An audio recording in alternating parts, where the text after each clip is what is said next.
Going back to the question, if I were to use an adjective before his name, it would have to be this one. Genius just doesn't cut it. Yeah, okay, I got one, the director said.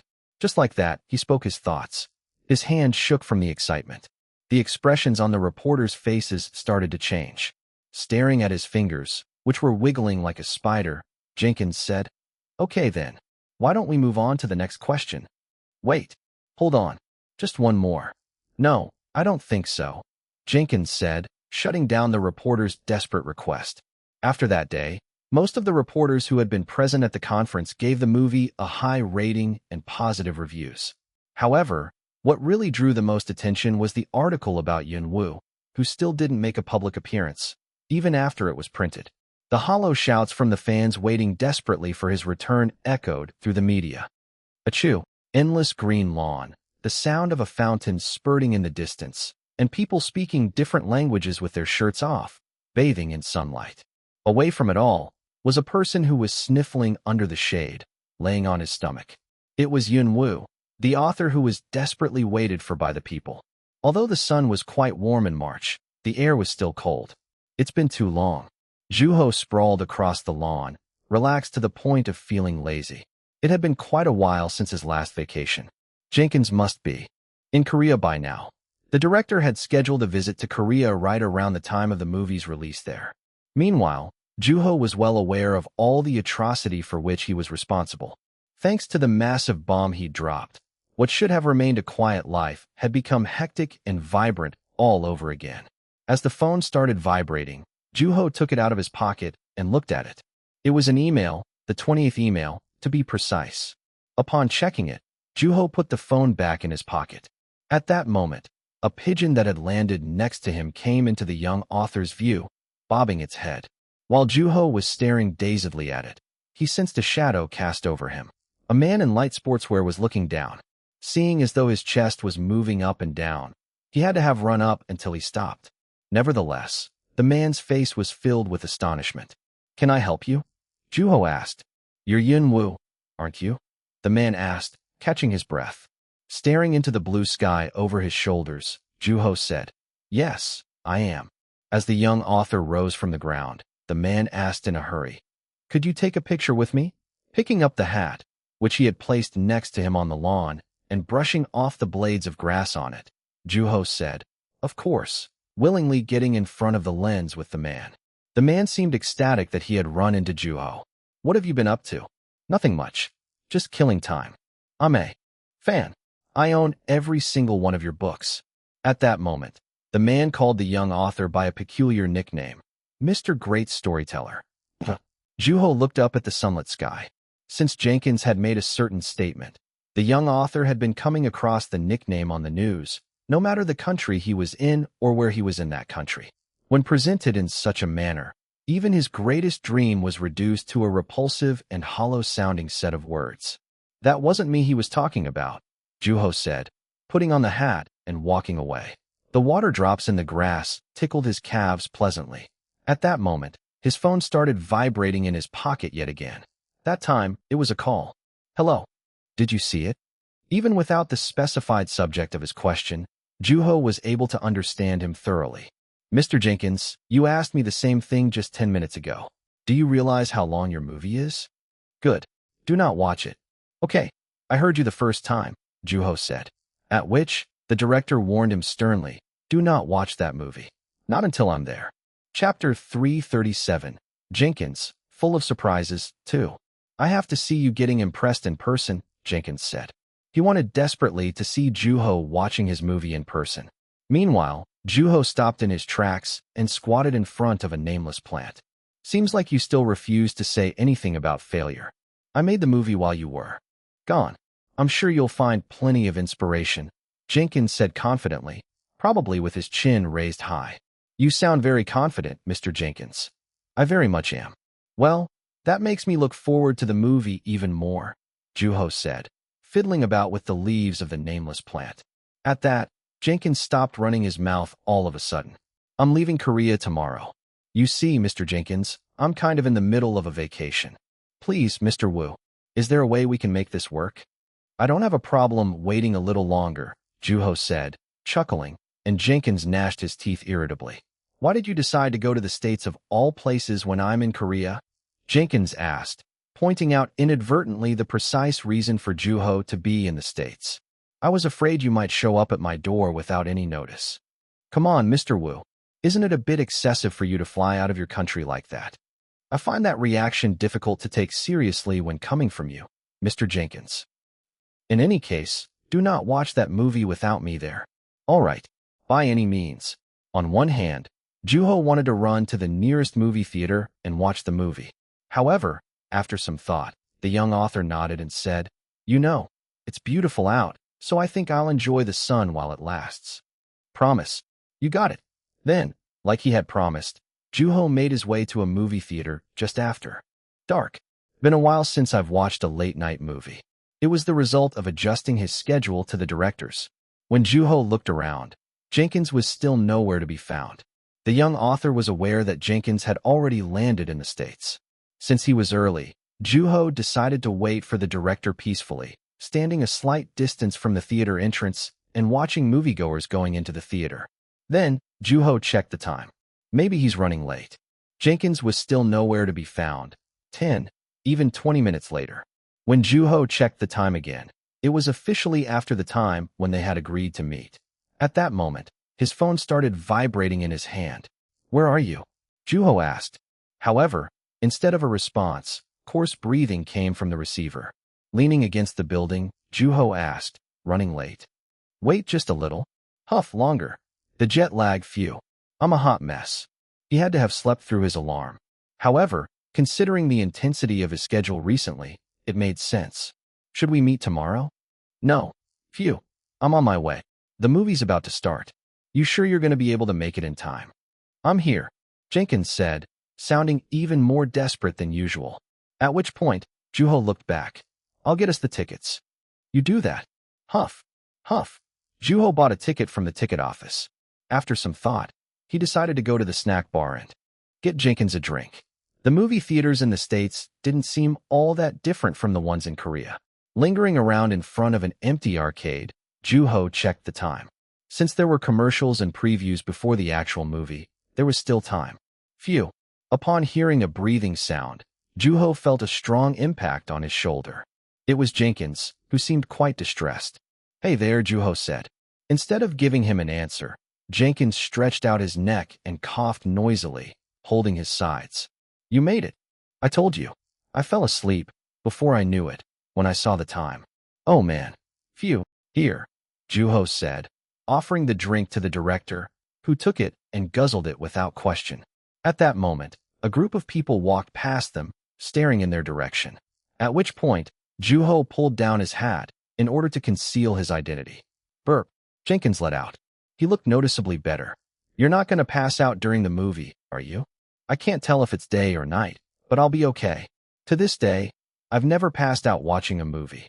Although there was no way to confirm that, Juho nodded. Well, we better go in now.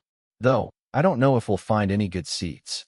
At that, Jenkins let out a small sigh and said, I wanted to show it to you in the best possible environment. Not in some janky neighborhood movie theater. Making his way into the theater, Juho replied, I like it here. Oh, right then. Well, my movie will stand out on its own, no matter where it's being played. Then, he snatched the tickets from the young author's hand and walked on ahead. Let's sit here. After entering the theater, the two found a reasonable spot. Although there were quite a few people in the theater, there was no one else sitting on the row Juho and Jenkins were sitting on. The two had to be the last people to get in. While Juho was staring dazedly at the commercial being played on the screen, a chuckle came from the director. I'm having trouble staying calm. Juho looked at Jenkins, whose face was dyed blue from the screen light. I've been waiting for this day for 2 years. Without replying, Juho looked toward the screen. However, Jenkins still had his eyes fixed on the young author. You can't give me what I'm looking for, Juho said. No, I cannot. Jenkins couldn't give the young author what he was looking for. No matter how much others tried to convince Juho otherwise, that didn't change the fact that the director didn't have what he was looking for. Which also means it could be something completely unexpected, Juho said. At that, a big grin appeared on the director's face. Precisely. I'm confident in my product, he said. At that moment, the screen went dark. Then, a bright light illuminated the silent theater. The movie started. Not bad, Coin murmured with his eyes fixed on the screen. He had come to the movie theater by himself. Then he thought of Jenkins. He was one of the most widely recognized directors in Hollywood, and his colorful resume and history were proof of that. Even those who knew nothing about movies or movie festivals knew who Jenkins was. However, Coin, who hadn't seen any of Jenkins' movies, was simply uninterested. He didn't care either. From the time the movie started, Coin hadn't done anything aside from looking at the screen, captivated by the very first scene of the movie. From the start, Jenkins depicted the world within the novel effectively. Feeling his pulse responding to the flow of the movie, Coin realized that he was completely immersed in it. The actors don't seem like actors. The movie doesn't seem like a movie. The makeup, CGI, performance. A tribe made of people who have 6 fingers. A tribe that communicates through motions. Everything's fake. None of it actually exists. The movie was more than riveting enough to silence those thoughts. Along with the epic background music, the languages became audible. Completely captivated by the visuals, Coin found himself more emotional than rational, which made for a good movie experience. He was able to focus on the movie without holding back, and that was the kind of effect Jenkins' movies had on their viewers. The characters spoke in foreign languages, and the translations appeared as subtitles on the bottom of the screen. That was a language that Yun-Woo had created. Tapping on the armrest of his seat, Coin wondered what the languages in the movie would sound like to its creator. How satisfied would he be? Watching the movie had to be a different experience for him, one unlike that of Coin, who was just another spectator. This water exists so that we can cross it. Coin was aware that Yun-Woo was in the States. However, he didn't go out of his way to reach out to him. Maybe I should have watched it with him, Coin thought to himself, rubbing under his nose, realizing that he had missed a sight to behold. At which point, he genuinely wished he had called the young author ahead of time. Ha ha ha. Juho let out along with the rest of the audience. At which point, Jenkins flinched. Juho fixed his eyes on the screen. Then, a member of the 6-fingered tribe said, "God is all-knowing." Upon hearing those words, Juho heard a sound in his head. Click. God is dead. Juho didn't recall being delighted to hear that statement. The intriguing, yet strange and foreign ability had never come to him as pure joy. Juho clasped his hands together, naturally focusing on one, resonating with everything the characters saw, read, and translated. It is foolish to mock God. Juho and one were strangers to each other. Having first met in the young author's fantasy, the two had parted ways without ever becoming friends. Just as every person in Juho's world was different, everyone in one's world was also different. However, the movie gave Juho the illusion that he had become one with the character on the screen. This water exists so that we can cross it. It's a way for us to see something greater, one said. Then, along with the land, the sea stretching into the endless horizon appeared on the screen, which was far wider than the span of Juho's arm, and far longer than he could ever reach. A world so big that it overwhelmed those who saw it. That was precisely what the young author had envisioned. Licking his lips, Juho murmured, "Very nice." At which point, Jenkins swallowed nervously. After what felt like 30 minutes, the 3-hour-long movie finally came to its end. When the movie ended, it took Juho a little while to adapt to the silence. While Juho was massaging his brow, Jenkins asked as they were left alone in the theater, "What did you think? You were blatantly observing me, weren't you? What do you think I was thinking?" "I can't say," the director said, crossing his arms. "You can't say?" "I was too nervous." When Juho looked at Jenkins, he had a stiff smile on his face. He looked like he had held his breath for the last 3 hours. Juho unclenched his hands. He had been just as nervous. "A beer would have been nice right about now," Juho said, drinking the Coke that had gone flat. Then, breathing slowly as though savoring the drink in his mouth, Juho relaxed on the seat. When he locked eyes with the director, there was excitement and the lingering effect of the movie in the young author's eyes. "To say that letting you direct this movie was the best decision I ever made." At that, a look of delight spread on Jenkins' face. Then, the young author added, "Would be a slight overstatement." At which point, the look on the director's face quickly turned into that of perplexity. Juho wasn't comfortable with being transparent with his emotions in front of Jenkins. By the time the director reached the limit of his patience, Juho shared his honest thoughts, saying, I really enjoyed the movie. I learned a lot from it. At the young author's genuine response, Jenkins' blue eyes started shaking. When Juho had seen those eyes for the first time, he hadn't been able to picture them being so vulnerable. I think I'm gonna cry, Jenkins said, teary-eyed and covering his mouth. I'm sorry. Upon seeing the director having an emotional moment, Juho straightened up, confused as to whether he was acting or genuinely happy. Then, springing up from his seat, the director shouted, This is the happiest day of my life. Whatever that meant, it made the young author quite uncomfortable. The Language of God movie wins over the critics. Jenkins does it again. The Language of God movie reaches 5 million viewers 6 days after its release. Will Yun Woo's Language of God be able to top its predecessor? The Language of God movie rakes in $620 million in North America alone. A major box office hit across the globe. What's behind the success of Language of God? The secret behind Jenkins' approach to bringing the most out of the original. Every detail matters. Language of God said to follow the book to a T. Yun Woo's and Jenkins' obsession and their synergistic effect. Language of God sets the new standard for film adaptations. The Jenkins approach. Yun Woo's potential shines in Hollywood. Sets the example for utilizing a character. Actors and actresses of Language of God reported to have spent 3 months in verbal training. It's one of the most interesting projects I've ever been a part of. What did Yun Woo think of the movie? Written by one genius and produced by another. Fans and viewers rave with excitement. Chapter 338. Jenkins, full of surprises, 3. Juho let out, unable to read on any further. Closing the book, he pushed it aside. The epic background music, dazzling visuals, performances, and directing were all still lingering in the young author's mind. The movie had been epic, stylish, and most of all, a great movie. Seeing his writing made into another form of art was always a joy, and it came with a sense of accomplishment. However, that was about the extent of the experience. Why aren't you reading it? It's your book, isn't it? When Juho looked up, the student abroad came into view. It had already been years since they had presented on stage. Juho had reached out to him upon arriving in the States. He looked exactly the same as he had when Juho had last seen him in Korea. As he gave the young author a puzzled look, Juho replied, It's been a while since we last saw each other. Thought we should spend some time talking instead. I'm okay either way, the student abroad said, glancing at the book and biting into his hamburger. He had been eating when the young author had arrived at his house. After a failed attempt to revisit Language of God, Juho put the book back on the shelf, where every single one of Juho's books could be found. Although he had heard countless readers tell him that they owned all of his books, seeing the collection with his own eyes made for a strange experience.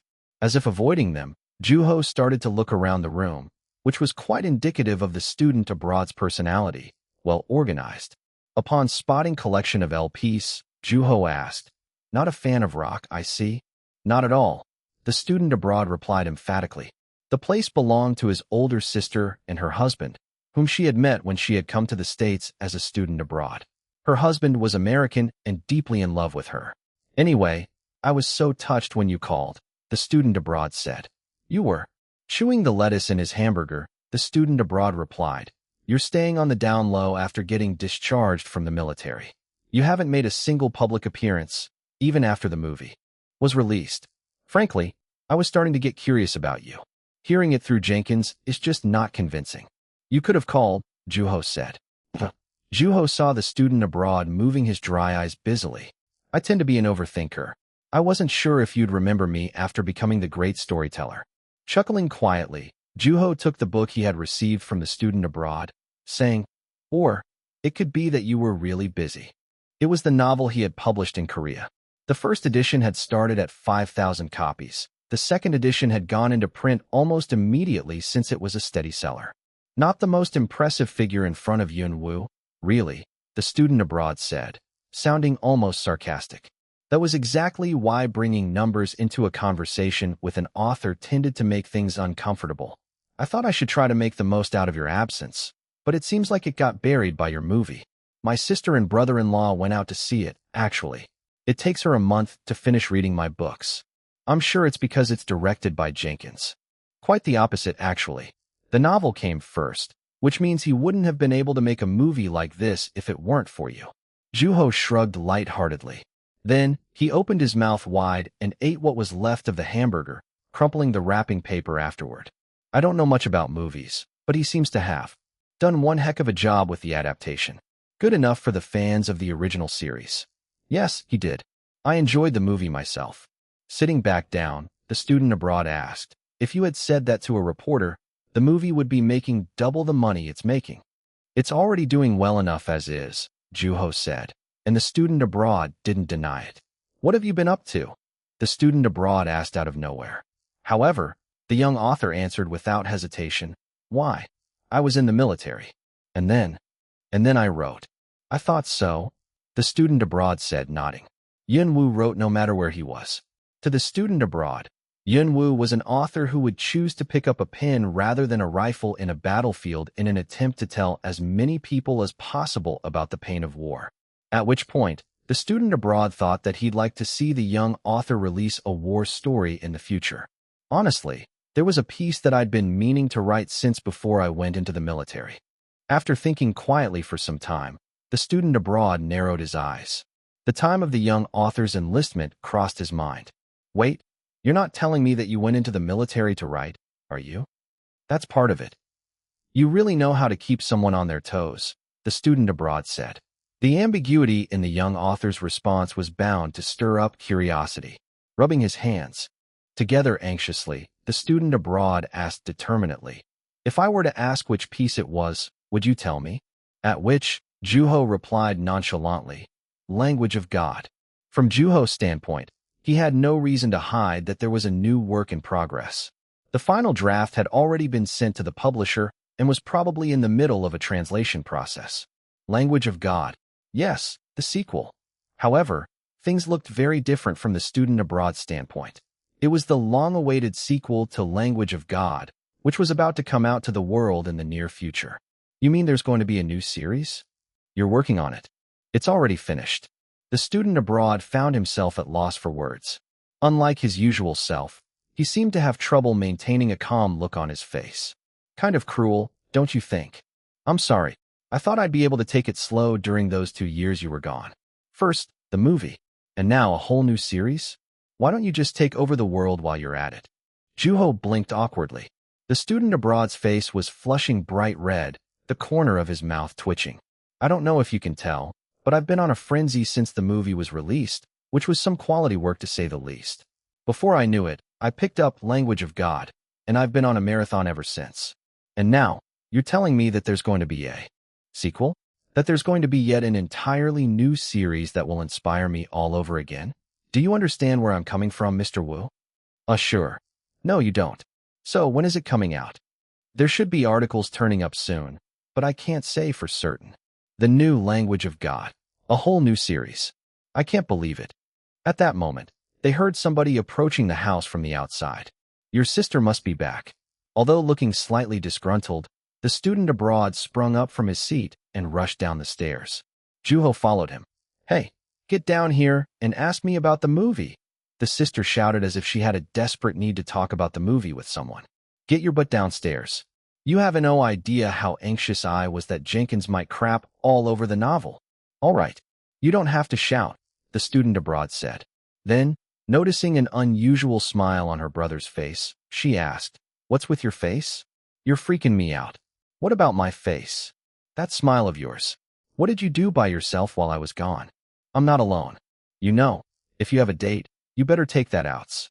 When Juho walked down the stairs, the first thing that came into view was a shopping bag that was taking up about half the couch.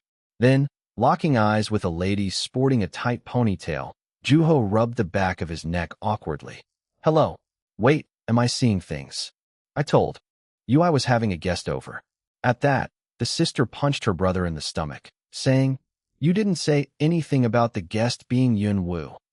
Honey, you forgot summit. Oh my. Hello. The husband, who came in through the door while spinning his car keys on his finger, responded similarly to his wife. Wiping his mouth, he asked, Can anybody explain to me why Yun Woo's here? I was graciously invited by your brother-in-law. All right, I mean, welcome. So good to have you at our home. Here I was thinking that he was going to be some loser who read books all day. And what does he do? Brings Yun-woo over out of nowhere, the wife murmured.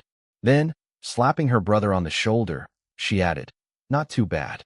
Not too bad at all. Juho shook hands with her husband, who had a firm grip.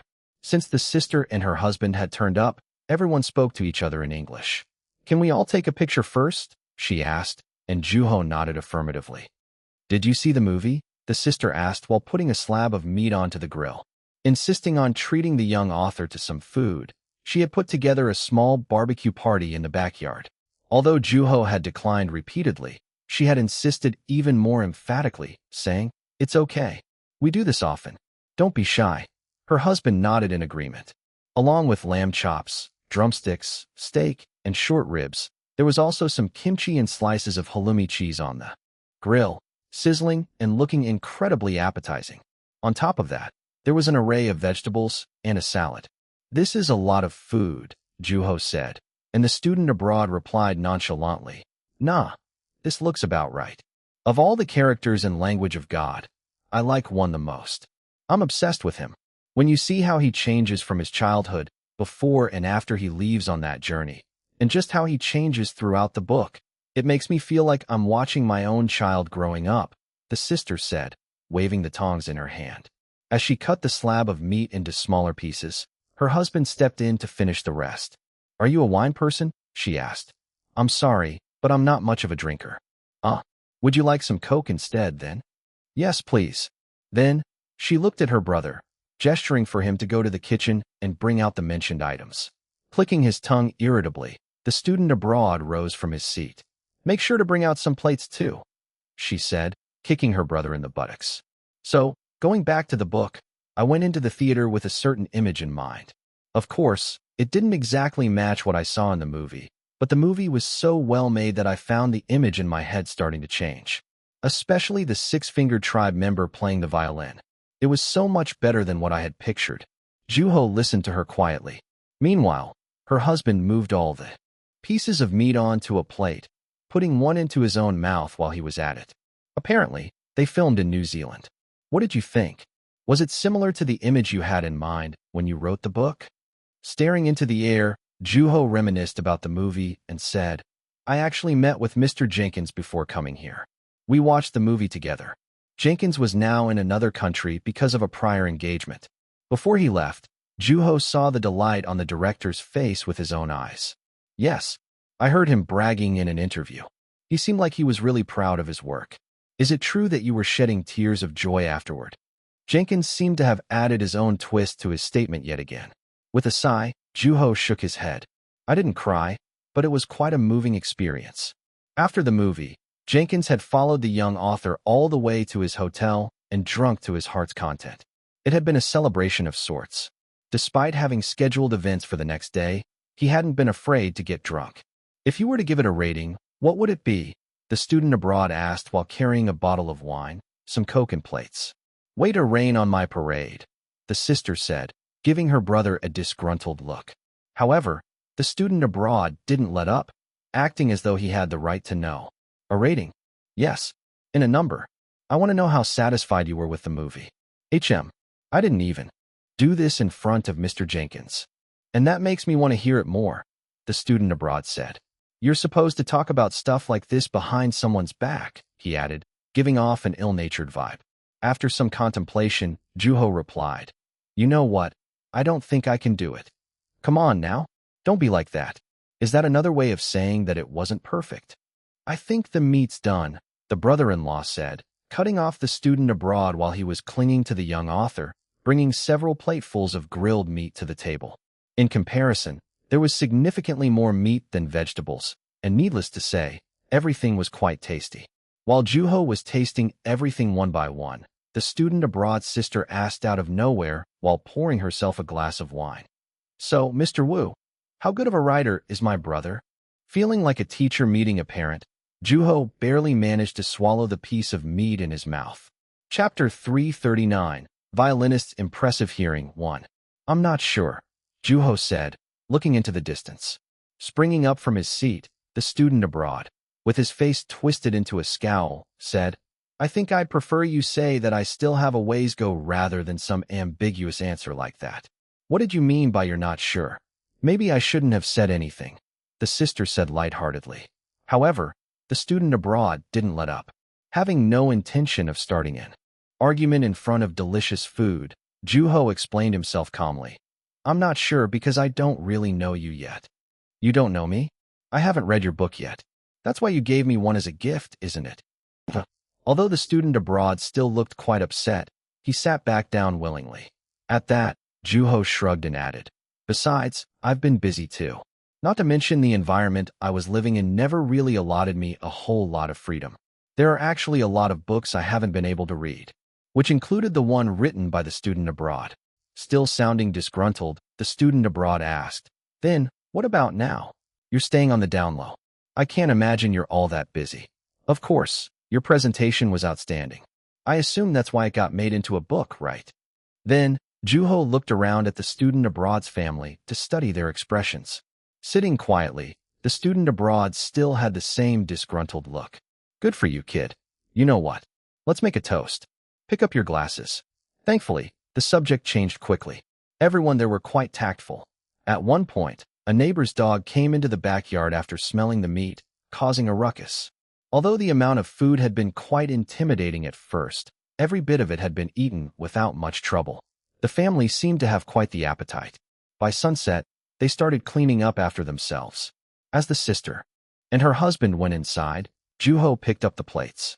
At that moment, the student abroad approached him and asked quietly, All right, can you just be honest and tell me?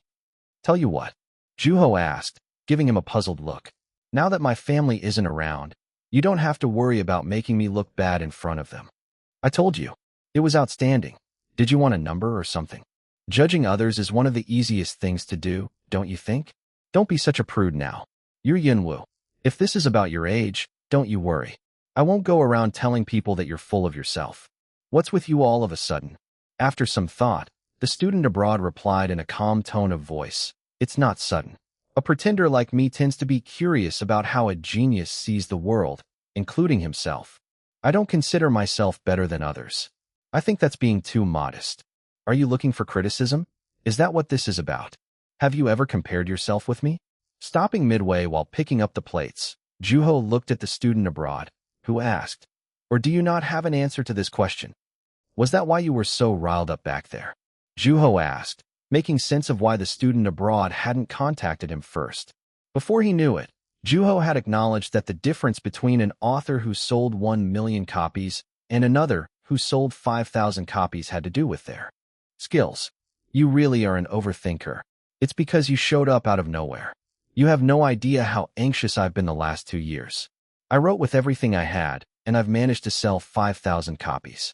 And then, you show up and put that number to shame. It's just demoralizing. Unfazed, Juho, who kept stacking the plates, said, You really know how to keep someone on their toes. That time, the student abroad came to a halt. What's that supposed to mean? You're good with long sentences, aren't you? And you're still relatively young, which only goes to show how talented you are as a writer. You have a very exotic, sophisticated style of writing, which I don't have. So, when you tell me that you poured everything into your book, how can I not look forward to reading it? At that, the student abroad's head lowered slightly. I know it sounds funny coming from me, but don't obsess over how many copies you sell. It's a waste of your talent, Juho said. Then, locking eyes with him, he added, If your book hadn't even been on my mind, I wouldn't have bothered coming all the way here. At that moment, as the young author went inside the house, a dog started barking outside. It seemed to be barking at a certain person who happened to be laughing. Coming out of the kitchen, the sister yelled, What the hell's happening outside? Hey, pipe down. However, the dog barked even louder.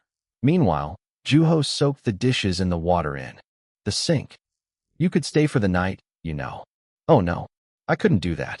I'm grateful that I'm even getting a ride, Juho said in front of the car, in which the student abroad was sitting in the driver's seat. Come again sometime, the sister said, reluctant to say goodbye. Will do. Watching the young author getting into the car, the student abroad said, Let me know when you discover the release date. I will. The release date? For what? the sister asked, puzzled. Then, the car started shaking as the student abroad started it. I have a new book coming out, Juho said nonchalantly. A new book? Which one? Grabbing the car door, the young author replied, Language of God. At that moment, just as he was about to close the door, a foot jumped out and prevented him from doing so. At which point, Juho was forced to tell her the exact same thing he had told the student abroad. Is that what brought you to the States? Did you have a secret meeting with your publisher or something? Something like that, Juho said, remembering the actual reason for why he had come to the States for. I have to talk to someone about translating my new book. At that, the sister looked around cautiously and said, We won't tell anybody. Then, the student abroad started the car again. All right, Mr. Sanders. Thanks for your time. Thanks for coming, Sanders said to an employee from a certain publisher who had visited the translator in order to retrieve the requested project. Although it had been long past due, the delay had been the result of an unforeseen circumstance on the publisher's end, which led them to send someone to visit the translator at his home in order to apologize in person. Chugging the remaining tea in his cup, the employee rose from his seat and said, Seems like there's something good happening in your life, Mr. Sanders. Also rising from his seat, Sanders asked, Why do you ask? You look like you're in good spirits, the employee said, seeing the persistent smile on the translator's face. Although Sanders had always been a kind person, he was especially generous that day, and it was especially apparent with all the high-end cookies, the tea set, and the black tea that he had offered his guest. Do I now? Sanders asked, caressing his beard. In actuality, he had been itching to tell the world about the good news he had come across. I'm expecting a guest. A guest? Who? I'm afraid I can't say, the translator said. Although an ambiguous look appeared on the employee's face, it did hardly anything to affect the translator's mood. Haha. Well, that definitely doesn't happen every day. But really, who's visiting? The employee asked. How was the tea? The tea? It was delicate as always. Night? I only bring it out on special occasions. Well, I don't know who you're expecting, but I am privileged to have tasted such fine tea. I guess it's your lucky day. Chuckling quietly, the employee asked, Are you expecting somebody like Yun Wu? At that, Sanders let out a hearty laughter, just like Santa Claus would. Hello there. Been a while. Juho arrived at Sanders' office in a timely manner. Upon going upstairs, the translator opened the door and greeted the young author before he even had a chance to knock. Sanders' office was brimming with all sorts of information. Meanwhile, looking intently at Juho's short hairdo, Sanders tried to get used to the young author's look. Do you like black tea? I do. I got some tea as a gift recently. It's exquisite. Give me one moment, Sanders said, walking over to the kitchen, which was connected to the office, in order to boil some water and prepare the tea. He seemed to be quite adept at what he was doing, which told the young author that he was an avid tea drinker. While the translator was preparing the tea, Juho looked around the interior of the office, which gave off a warm feel. Then, as he noticed a peculiar tree, Sanders said, Bengal rubber tree. It's from India. Although it was an exotic-sounding name, the tree itself looked quite familiar to Juho. They're quite popular in Korea too, actually. They're very low maintenance. Resistant to cold, the tree required hardly any watering. On top of that, it came with the added benefit of purifying the air around it, which made it even more desirable in modern society. Its branches were strong and its leaves glossy. It seemed well taken care of. You must like plants. Yes, they make me feel at home. Feel at home. I used to live with my grandmother as a child. Raising plants was a big part of her life, so naturally, I grew up around a lot of plants. Then, Sanders brought the tea out, which was in tea set made by a famous manufacturer. Meanwhile, Juho pictured what the translator's grandmother would have looked like surrounded by plants while drinking tea peacefully. The environment one grows up in has a profound impact in their life. Language being one of those things, of course. It was quite an interesting thought, which is why I find your books so enticing, Sanders added, raising his tea mug. Language of God was filled with characters whose values were shaped by the things they grew up seeing, which they came to accept and reject. It's kind of like Oedipus, don't you think? Resisting his destiny. You seem to know enough, Mr. Sanders. I'm not sure if there's even anything left for me to help you with, Juho replied, chuckling quietly. The thing is, translating your work comes with serious challenges, Sanders said, caressing his beard again. In order to minimize mistranslations, Sanders had asked for quite a bit of additional information. When the translator had suggested the young author visit him, Juho had replied affirmatively without hesitation. Looking at Juho, who had traveled a long way from home, the translator shared his thoughts on the young author's manuscript. After reading it, degeneration was the first word that came to mind. But that isn't to say that that has to do with the setting being in the past. As Juho listened to him quietly, Sanders placed his hands on his chest and added, I also thought that I couldn't dare let my translation ruin such a well-written piece. Please, feel free to do as you please, Mr. Sanders. No, I wouldn't dare. Aside from my pride as a translator, I'd be facing the wrath of the public, the translator said, shaking as though terrified by the thought of that happening. Everything about Language of God was grand and massive. Should Sanders decide to make a move, the reaction would be as equally as great. The written languages were astounding, the translator said, chuckling quietly, his eyes sparkling with interest. By that point, Juho had already handed all the data, which included translations of those languages, to Sanders. It's a bit messy this time, isn't it?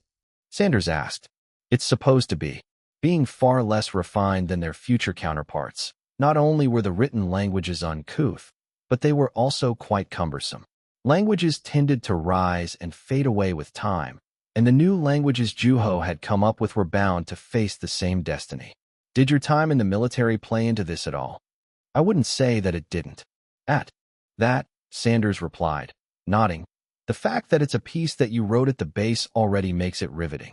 You know, my editor said the exact same thing. The phrase practically advertised itself. When Juho had met with Jang Mi prior to flying to the States, she hadn't been afraid to show her excitement. So, these are some of the questions I had, Sanders said, taking a stack of papers from a table. They were handwritten notes. First of all, this part here, Sanders said, pointing at a certain place on one of the pages. Juho read along. The war from violinist's point of view. Right, Sanders said, nodding with a serious expression on his face. Then, he pointed to another spot and said, but his thought process is not explained here. Right. Juho had left out the protagonist's thought process intentionally in order to leave room for reader interpretation. However, things changed if the reader happened to be a translator. Sanders had to know the intent with which the author had written certain sentences. I just wanted to make sure. What's the protagonist thinking and feeling here? Chapter 340, Violinist's Impressive Hearing, 2. Juho took a cookie from the table in front of him. The pleasant sweetness went quite well with tea. Although there was nothing special about its shape, the taste was just the opposite. While Juho was breaking the cookie in half, Sanders asked, Is he angry? Violinist had witnessed the war in person. He was neither a ruler of a nation, nor did he have a sense of justice that drove him to do what he could to save his nation. A war fanatic, a dictator, neither of those things defined who he was. He was merely an individual. The scene in which Violist witnessed the war showed readers what kind of era the protagonist was living in. When the protagonist came face to face with the brutality of war, there had to be a storm of emotions within him.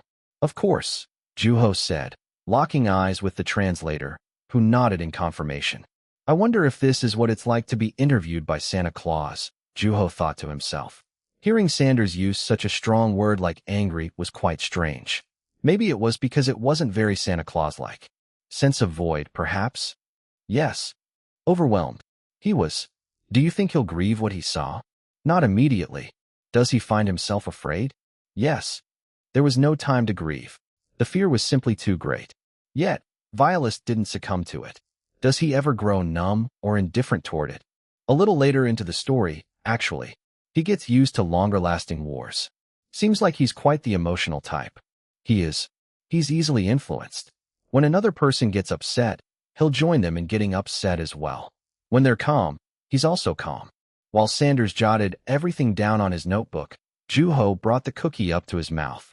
What's the strongest emotion he's experiencing? What should I be emphasizing? There was no way the young author could list all the emotions the protagonist was feeling. The character was very much alive in Juho's mind, and he felt various emotions at once. Describing the character required some decision-making, which involved having to leave certain things out while emphasizing others. Why? Sanders murmured, quoting one of violinist's lines from the novel. Standing before a mountain of corpses, the protagonist lets out, why? Anger, a sense of emptiness and being overwhelmed, fear, and assimilation. He obviously becomes used to seeing war at some point. So what's violinist thinking and feeling when he says that line? The protagonist leaves a myth behind, which will be passed down through word of mouth for years on end. The first thing that violinist comes to ask himself is, why does conflict happen? You see, violinist, Juho said, brushing the cookie crumbs off of his hands. Sanders listened intently. Wasn't exactly born under a lucky star. At that, Juho saw the translator's head tilt. He's the epitome of bad luck. Starting with the time in which he was born. Maybe even the fact that he was born human. Or even that he's the protagonist of my story. The protagonist had been born with talents that he could hardly make use of. Despite his grandiose name, the character never lived up to it and became a violinist. He's a hero, yet he didn't hatch from an egg. He wasn't born a prince either. He's just an average Joe. Yet, he's burdened with the task of preventing war without even knowing it. It's a serious responsibility, really. There tend to be those who make the mess and those who clean it up. And, of course, violinist gets the short end of the stick, Juho said, looking down at the reddish liquid in his cup. TL's note. Juho is referring to a Korean folklore, specifically about Park Hyuk-geos, who had hatched from an egg according to the legend. He leads a life that looks nothing like the one that his name suggests. That can also mean that he escapes his fate and carves his own path in life, can't it? Yes, you could say that, Juho said. If anything, he had made it seem as though the character had escaped his fate. Actually, I never saw violinist as a victim of bad luck. If anything, I thought it was the opposite, Sanders said, looking at the notes in his hands. He might have been born in wartime, but he survived. He might be poor, but he's talented. He might not have become a violinist as his name suggests, but he knows the joy of music. He changes people and how they see things through his writing. It's an achievement. I'm sure it takes more than luck to turn a tragic existence around, the translator said, posing an interpretation contrary to Juho's. In the end, it was a matter of perspective. Juho had been well aware of that even before he had started writing the sequel. In which case, the question became, which side is right? Juho decided to let the character answer that question, saying, what matters is how the character thinks and how he makes of his own life. Which means you'd be right in the moment he thinks he's miserable, Sanders replied. While he was busy thinking about what the protagonist would have made of his life, Juho took another cookie and split it in half. You see, I met him while I was serving in the military. Ah, right, Sanders said, catching on to where Juho was coming from. He had a general idea of the young author's writing process. When and where was this? What kind of scene were you thinking about? The translator asked. It was during a march. A march. It's basically running a 25-mile marathon while carrying 55 pounds of military equipment. That sounds like about the right time for it. Juho recalled aching all over that time.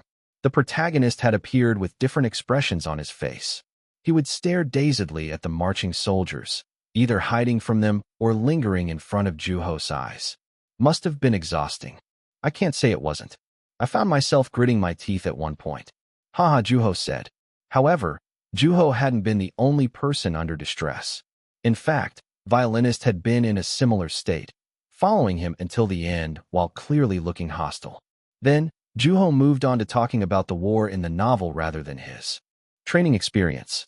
The soldiers must have seemed like they were marching across the border to him, Sanders said. Violinist came to pick up a pen for the first time as a young man. He tried to be mindful of his responsibility and recorded history, but he didn't exactly look like the writing type, Juho said. If anything, the protagonist had looked quite vicious, with clenched teeth and the veins on his neck bulging out. Was he influenced by what he saw? Not quite. But he does have an impressive hearing. The sounds of the battlefield were probably clear as day to him, the young author said. In the end, the protagonist gives up trying to write and lets his emotions take over, breaking everything around him. Although he kept trying to resume the writing process, it wasn't long until he gave into his emotions. He couldn't help himself, at which point he murmurs, "Why? So bloodthirsty?" That's what I saw on his face. violinist had developed a thirst for blood after witnessing war for the first time. With a firm grip on his pen, the translator wrote down the young author's answer. The story was starting to change, from the nuances to the overall shape. The change brought about a sense of fulfillment to Sanders, which was his favorite part of his work. All right then, next question. Do you have a lot more? Juho asked with a cookie in his mouth. At this rate, we'll get through it in no time, Sanders said, pulling up closer to the young author. Realizing that there was a lot more talking to do, Juho quietly drank his tea. Crap. A certain 45-year-old Korean man living in Paris was having a particularly bad day, which had been off to a terrible start. Upon leaving the house, he had discovered that his bicycle had been stolen. Then, after getting pickpocketed on his way to the store, he had discovered that the clerk hadn't given him the proper amount of change, leading him to miss the bus, which meant being late for work and having to be scolded by his boss. On top of that, he had gotten into an argument with a coworker and missed an appointment with his significant other. Unfortunately, his day wasn't about to look up anytime soon. Upon arriving home, he discovered that somebody had coated the doorknob with glue, at which point he lost control of himself and started kicking the door frantically, but the landlord caught him in the act. And now, after he finally managed to get into his home, he took a beer from the refrigerator in order to lift his spirits, which proceeded to spill all over the rug. Sorry, Bokja, the man said, apologizing to the only member of his family that was around, a 6-year-old cat. As he wiped the beer off the rug, the cat moved its tail up and down. Just when I thought it couldn't get any worse, the man thought, sighing and rolling up the rug. It was already dark out when he looked out the window. The day was nearing its end, but it didn't look like it was going to get better. What a crappy day. Sitting still, he decided not to do anything and let the day pass by, hoping that his luck would turn the next day. That day had been simply much too eventful as it was. Any good news? Finding himself getting bored after about 3 minutes, the man looked around his house looking for a cigarette, but gave up shortly after. After brief contemplation, he picked up his phone, expecting a phone call. However, there was no sound, and his cat rolled itself up, getting ready to sleep. The man glared angrily at the rug, which had absorbed every drop of his beer. Needless to say, the glare didn't change anything. His body and mind were exhausted. Why is this happening to me? Why? Damn it, the man let out, realizing that his phone wasn't going to ring anytime soon. What the hell did I do to deserve this? He asked his cat, which moved its tail about instead of giving him an answer. That prick who stole my bicycle is probably having the time of his life. At least better than mine, anyway. At that moment, his phone started vibrating, and the man sprung to check the caller. It was a friend from Korea. Thinking about the time in his home country, the man answered the phone. Yeah? Did you hear? The friend asked as if completely oblivious to the man's indifferent tone. At which point, the man decided that he just about had it and replied. What? About the scoundrel who stole my bicycle. What? You got your bicycle stolen. Don't even get me started. I had one hell of a day. Then, the man recounted his day to his friend, which felt much more refreshing than a beer or a cigarette ever could. However, after listening to him for some time, the friend cut him off subtly. Of course, the man was well aware of his friend's tendency. The friend preferred talking over listening. Well, my friend, I've got just the thing for you. This better be good, the man said. The friend had rarely been able to make him feel better. However, that was about to change. Well, let me finish. It's about Yunwoo. What about him? The man asked, wincing at the mention of his favorite author. Yunwoo had been off the radar for some time now. Thinking of it, the man realized that things had started going wrong when the young author had gone into the military 2 years prior. Unlike his expectation that the author would come out with a new book upon his discharge from the military, Yunwoo had been nowhere to be seen months after his service. Instead of the author, there were constant mentions of a director called Zara Jenkins, who was known for his movies. Upon watching his recent movie, the man came to realize that the director lived up to his reputation. The first thing he did after watching the movie was go back to the original novel. While reading the story with which he was already familiar, the man had wished that his favorite author would come back soon, and preferably with a new book. What? Is he releasing a new book? The man asked, sneering. His new book is coming out. The two different tones of voices overlapped, making it difficult to make out the sentences. After a brief silence, the man sprung up from his seat as the words said by his friend registered in his mind. Caught off guard by its owner's sudden movement, the cat looked up. "It is.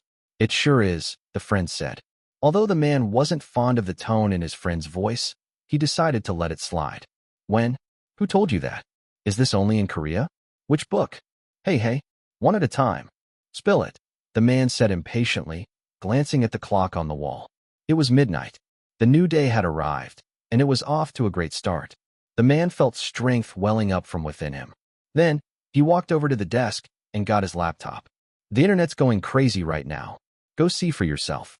"I'm already looking at my laptop," the man replied. As soon as the man typed the young author's name, a series of words came into view, which were Yun Woo, new title, and Language of God. Language of God. Yep, the sequel. Oh my. Without hesitation, the man logged into a Korean news website. Upon seeing an endless list of articles that included the name Yun Woo, the man shouted with joy. Chapter 341, The Glory of Traitor 1. The sequel to Language of God finally announced. Yun Woo is coming back. The end of his long hiatus. Yun Woo's comeback entices the globe. Dong Baek announces the long-awaited sequel to Language of God. The story of the second installment of Language of God, reported to take place in the past. The publisher speaks about the long-anticipated sequel. This will be the most depressing installment of the series by far. You're in for a shock. Who is violinist from Language of God? Fans enticed by the story alone. The story might be received differently, depending on the reader. When did Yun Woo start writing the sequel? A clip from a previous interview included. Dong Baek Publishing speaks on the new Language of God book. The protagonist will be a character from the past. All the familiar faces will also make a comeback. The reason we should look forward to the sequel. Yun Woo's first new book in 2 years. The wait is over. What did the preparation process look like for the second series of Language of God? The focus of the world within the sequel to Language of God. A closer look at the story. Yun Woo invites readers to the colossal world within Language of God. The end of a long march. The comeback of the great storyteller. Yun Woo, the great storyteller, comes back with a new book after the movie. Finally, it's happening. New Language of God. Why, yes, please. It seems like it's going to be about war. I wonder what a war story would be like when told by Yun Woo. Every nation's had a golden age at some point in history, even the ones that aren't around anymore. At the same time, I'm sure there are even those that used to lie in ruins at one point in history that rose up to be one of the most prominent countries around. Anyway, can't wait to find out. He's finally getting to the traitor. I've been really curious about one's interpretation of the myth.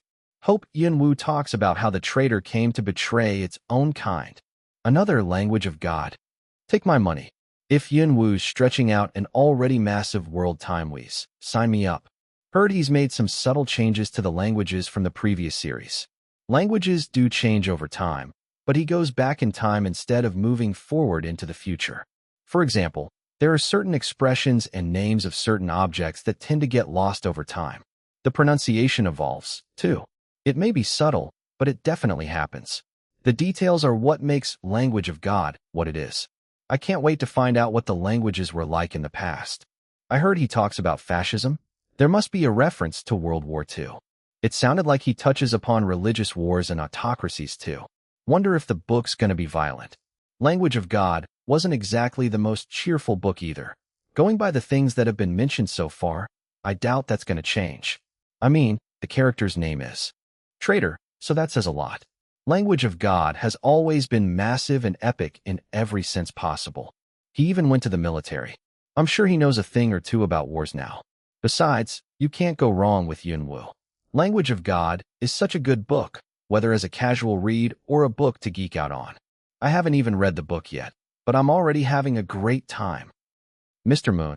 With all the teachers in their respective clubs, the staff room was quiet. The only teachers who were in the room were those who were excluded from leading a club. In other words, Mr. Moon, who had become popular a few years back, more precisely, when Yun Woo went public, wasn't supposed to be there. Looking for their homeroom teacher, who was nowhere to be found even after the club activities period had started, one of the freshmen had entered the staff room. Mr. Moon. the freshman called to the teacher. What? He replied, barely managing to part his lips, which had been tightly clenched. He looked rather serious, as if he had gotten some bad news. Nevertheless, he kept his eyes fixed on one spot. Seeing as though the teacher didn't seem very happy, the freshman said, studying his expression, "The bell rang, and we were wondering if you were coming up. It's a raucous, and everyone's doing their own thing." "You don't say?" Mr. Moon said, sounding hassled. "The club leader told me to go find you," the freshman said, hoping that the teacher would move to action. However, Mr. Moon remained completely still in his seat, quietly turning the page of the book in his hands after some time. "What are we doing today?" the freshman asked. At which point, the teacher flipped back to the page he had just moved on from, blatantly gesturing to his student that he was being bothered. "What do you think you guys should be doing?" "Writing. You should be doing whatever the heck you want." "Just like I am," Mr. Moon said, paying no attention to the freshman, who was desperately trying to think of an answer. At that moment, the dry laughter of the freshman lingered in the staff room. The students seemed to think that Mr. Moon was joking, thinking that he'd get up and head to the classroom eventually. However, he didn't move a muscle.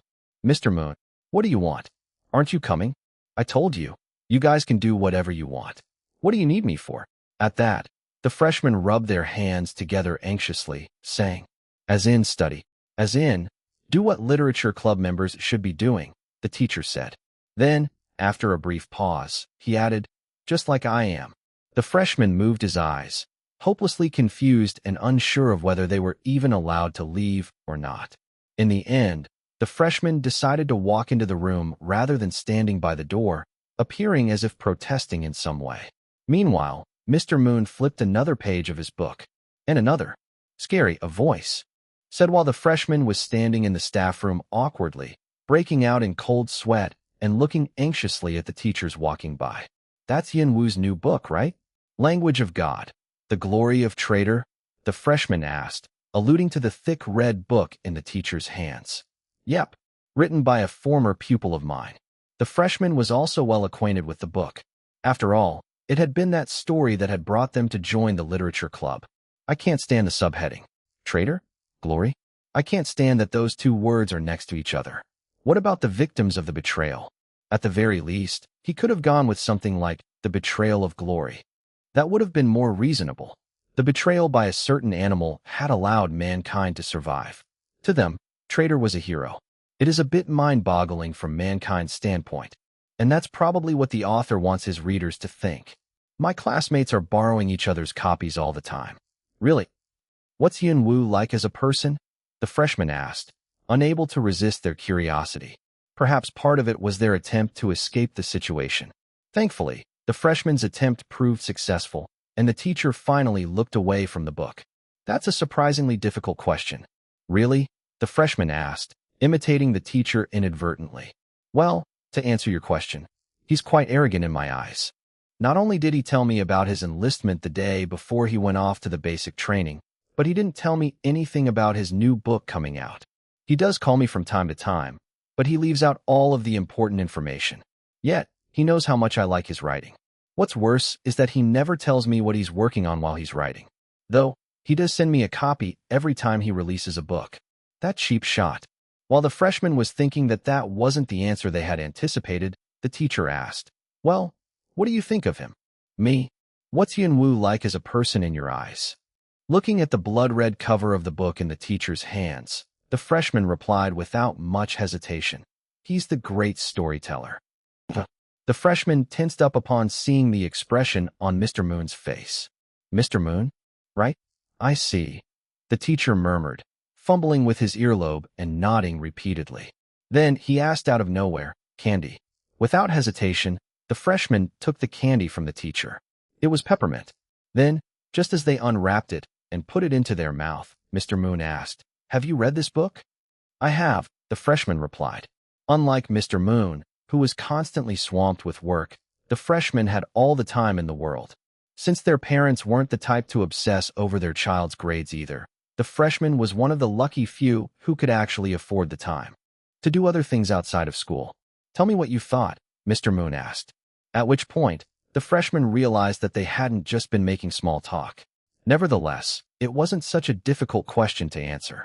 It felt like I had received a signal, the freshman said. Then, as Mr. Moon gestured for them to keep going with his eyes, the student added that he was back. The new book felt as though the author was running toward his fans at full speed, blowing off fireworks that exploded into bright red flames. It was as if he was saying, "Here I am, alive and well. Sorry to have kept you all waiting. But don't worry, I'll make it worthwhile with my new book. Now, shut up, read, and praise me, the great storyteller." I felt terrible for violinist for having to witness such awful sight. On the other hand, I was on my toes, not knowing when the traitor would make its move. Of course, I already knew what happened. The traitor turned hero. A poor man turned the great storyteller. I was put off by the way the titles evolved. Personally, I was nervous to know that the world had been saved by those two people. The book really kept me on my toes. I knew it wasn't going to happen, but there was a part of me that made me feel like everything would fall apart. Go on. And by the time I start wishing that the world would just fall apart and put me out of my misery, a new character turns up and makes me want to root for them. Sometimes I found myself getting disillusioned by the atrocity committed by humans. Nobody seems to understand that their peace came at the cost of countless lives. Whenever violinist got angry, I got angry. People were just so oblivious. Way too oblivious. What happens when a person kills another person? The population decreases. The book made me much more aware of that principle. It shows the process of the world's population getting reduced to a tenth of what it used to be. The population of 50 million decreases to 5 million within a century and a half. That means 90% of the population was sacrificed. And who was responsible for that? Mankind. The 100-eyed tribe went extinct, bleeding out from their eyes at the awful state the world was in. Where was God in all that? According to the novel, nothing lasted forever, which was a truth that brought both hope and despair. As the freshmen caught their breath after sharing their thoughts on the book, the room sank back into silence. At which point, the student realized that they had talked way too much. However, Mr. Moon turned toward the book as if he hadn't heard anything. "I'm going to go back to reading now." Mr. Moon, despite his student calling to him, Mr. Moon opened the book. However, that wasn't to say that he was ignoring the freshmen altogether. Yin Wu, peppermint, population decrease. Tell everyone to start writing. All right. With that, the freshman left the room. Without hesitation, as soon as the door shut, Mr. Moon put the book down and murmured, "The great storyteller, huh?" The teacher reminisced to his youth, but he stopped shortly after starting, remembering that everyone had their own path. "Life can be intriguing at times," Mr. Moon said, his first time having that thought at school. "I'm sure it's crowded. I saw an article earlier. People were already starting to line up before the store even opened." During lunchtime, Juho went to the city with Jenkins. Language of God, The Glory of Traitor, had been released in the States. Showing up at the young author's door without notice, Jenkins urged Juho to come out. Because he had been sleeping in, Juho listened to the director still half asleep. "You me bookstore." Now, although Juho declined repeatedly, the director didn't let up. Although Juho had been meaning to visit the bookstore at some point, Jenkins was the last person he wanted to do that with. As Juho resisted, Jenkins said, "We need to see things from the opposite side." "What do you mean opposite?" "As in, opposite of our perspectives in the movie theater." Brushing his hair back, Juho replied, "Then, you can go to the bookstore and get the book yourself. You can just read it in front of me. Where's the fun in that? Buying the book is the beginning of the reading experience." From then on, the director quibbled his way through attempts to convince the young author while knowing that Juho was already planning on going to the bookstore. In the end, Juho found himself in a situation that he didn't particularly want to be in. The bookstore Jenkins took him to wasn't too far from the hotel. "I come here often," Jenkins said. Meanwhile, Juho let out a big yawn. Chapter 342, The Glory of Traitor 2. Clearly fond of the store, Jenkins made quite a fuss when telling the young author about it. "You see, there's this person who works there, and he's quite the character. Some say that he gave up the right to manage some company and chose to work at that bookstore instead. Others say that he's a member in Mensa and holds a number of degrees. I don't have a way to confirm any of that, but I know that he's a book lover. He's fun to talk to, too." "I see.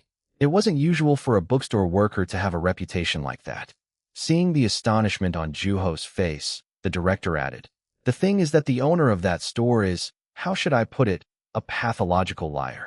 Upon discovering that the rumors had been started by the mythomaniac bookstore owner, Juho was able to make light of the impressive things about the certain bookstore worker. At the same time, he felt that the owner of the bookstore knew how to leverage his employees' images as a means of promoting the store. I actually heard the rumors much later, as in, after I met the worker. And I think the rumors might be true. Whether the rumors were true or not, Jenkins seemed to think that the certain bookstore worker was quite smart. Testimonies tended to give rumors weight. Knowing that, Juho nodded. I wonder if he's working today, Jenkins murmured. Then, turning toward the young author, he added, otherwise, he'll be missing out big time. One could have the brain, but they won't get far without luck. Isn't it a good thing if he has the day off when the store's busy? Sure, but he would also be missing out by taking off the one day Yun Wu visits the store. It's not easy being popular, Juho said, putting his hands in his pockets. You know, Mr. Wu, I hope you understand that I contributed to that popularity. That's not exactly what I meant. Come on now, Jenkins said, walking ahead. Juho followed him unhurriedly. Soon, the bookstore came into view. It's crowded today. Guess today's that one day when everyone decides to go to the bookstore. Although it wasn't exactly booming with people as the article Juho had read in the morning had described, the store was still quite busy. Thankfully, even as he went into the store with Jenkins, nobody seemed to pay attention to their presence. Everyone was busy either looking up or down at books, and Juho was quite fond of that sight for some reason. Here it is, Jenkins said. However, when Juho looked at where the director was pointing, he saw a sign that read, "This item is out of stock at the moment." Guess we're too late. Not even one, though, Jenkins said, looking around the store as though looking for an employee to talk to. Before Juho even had a chance to tell him that he could give him the copy that he owned, the director turned toward an employee nearby and asked, "Are there none left?" Not even one. No, we're out of stock at the moment. Sorry, sir, the employee said with a blank expression on his face. At which point, Jenkins furrowed his brow. Then, another employee came into Juho's view over the director's shoulders. He was already interacting with another customer, who was an older man. Then, "What's that in your hands?" the customer asked, pointing to the book with the blood-red cover in the employee's hand. "Oh, this is mine," the employee said proudly. Then, with a confident smile, they added, "We get breaks too, believe it or not. I bought this copy so I could read it during break time." Clicking his tongue irritably, the customer said, "If I were the owner, you would have been the first one to go. See on now, there's no need to be harsh. There are more on the way, so how about you come back in about a week? I'll set one aside for you." "TSK. All right," the customer said. As the man walked away, the employee opened his book without even looking back. "Are there really none left?" Jenkins asked.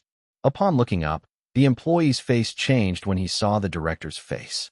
"Long time no see, Mr. Jenkins. Guess you were lucky after all. I don't think I follow. Look over there." "Where?"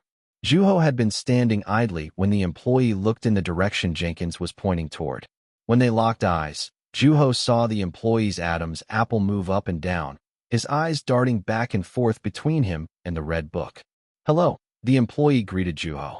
Leaving Jenkins giggling, Juho greeted the employee back. The employee asked, "Looking for anything in particular?" "Oh no, but if you could keep that man busy for a little while, I'd appreciate it," Juho replied, waving in denial and turning around in order to look around the store. Hold on. "Yes. This way," the employee said, leading the young author in a certain direction.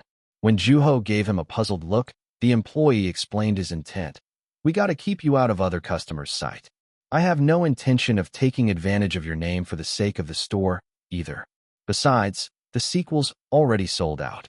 Then, looking toward a lady by the counter, who seemed to be the owner and was also looking in the employee's direction, the employee made a signal. At which point, she brought something out from under the counter and led them to the resting area. It was a small space that was connected to a kitchen, and aside from a few pieces of cleaning equipment and a small table, there wasn't much else to the place. "This place is hardly changed." "Yep." Jenkins seemed to be familiar with the place. Handing a sheet of paper and a pen to the employee, the owner reached out her hand to the young author for a handshake. When Juho shook hands with her, he felt a welcoming warmth from her hand. The silent owner and her mythomaniac husband. An employee with an impressive reputation. Juho started to make sense of why Jenkins came to that store often. "Would you mind giving us something to remember you by?" the employee said, asking for an autograph. "Sure. I don't see why not. Would you like mine too?" Jenkins asked. "The more, the merrier." When Juho took the paper from the employee's hand, the young author realized that the employee was shaking from excitement. After signing his autograph quickly and skillfully, Jenkins handed the paper back to the employee. "But seriously, you have none left?" the director asked, looking at the employee, who looked at the young author. "Nope. Why did you come to a bookstore when you have the author of the book next to you?" "I'm a firm believer that buying a book is part of the reading experience." "Never heard of that," Juho said, and the employee replied, "Me neither," his eyes sparkling with interest. "I've been working since early in the morning. Today has been especially busy since morning. As soon as we put the books on display, they came rushing into the store like a swarm of bees." "You're calling your customers that? That's not very nice," Jenkins said.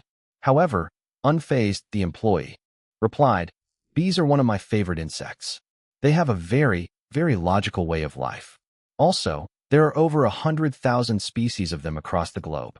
Then, the owner shook her head subtly, at which point, the employee stopped talking any further about bees. "Would you like some coffee?" the employee asked. Although they weren't exactly at a book cafe, the employee was offering to make them coffee. Feeling slightly awkward, Juho glanced over at Jenkins. Meanwhile, the employee called to a trainee who was lingering around and sent them to the kitchen.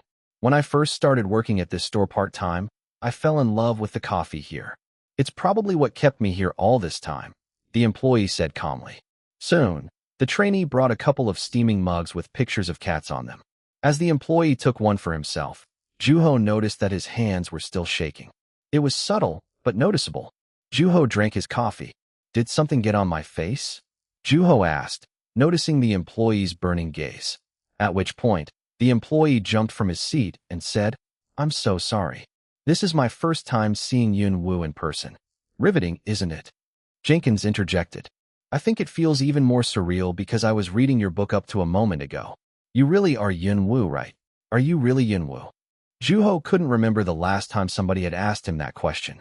Licking his lips, he replied, "Yes, I am. I'm going to be honest with you.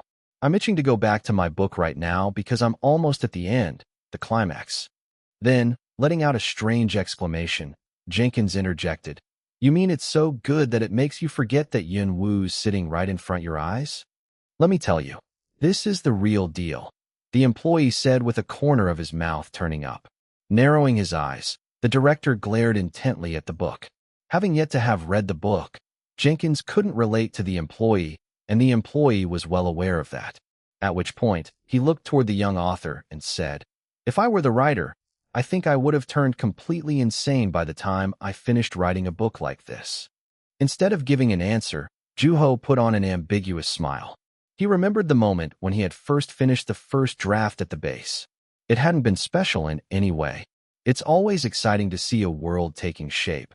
"But there's something special about your book," the employee said, placing his hand on his chest and adding, "I almost cried in the middle of my shift." "So, there are sad parts too, huh?" "It's definitely on the depressing side, I'll tell you that. I mean, the book talks about some heavy stuff, too. You'll find yourself getting terrified in no time. This is not your typical novel. If you're a casual reader, you're in for a surprise.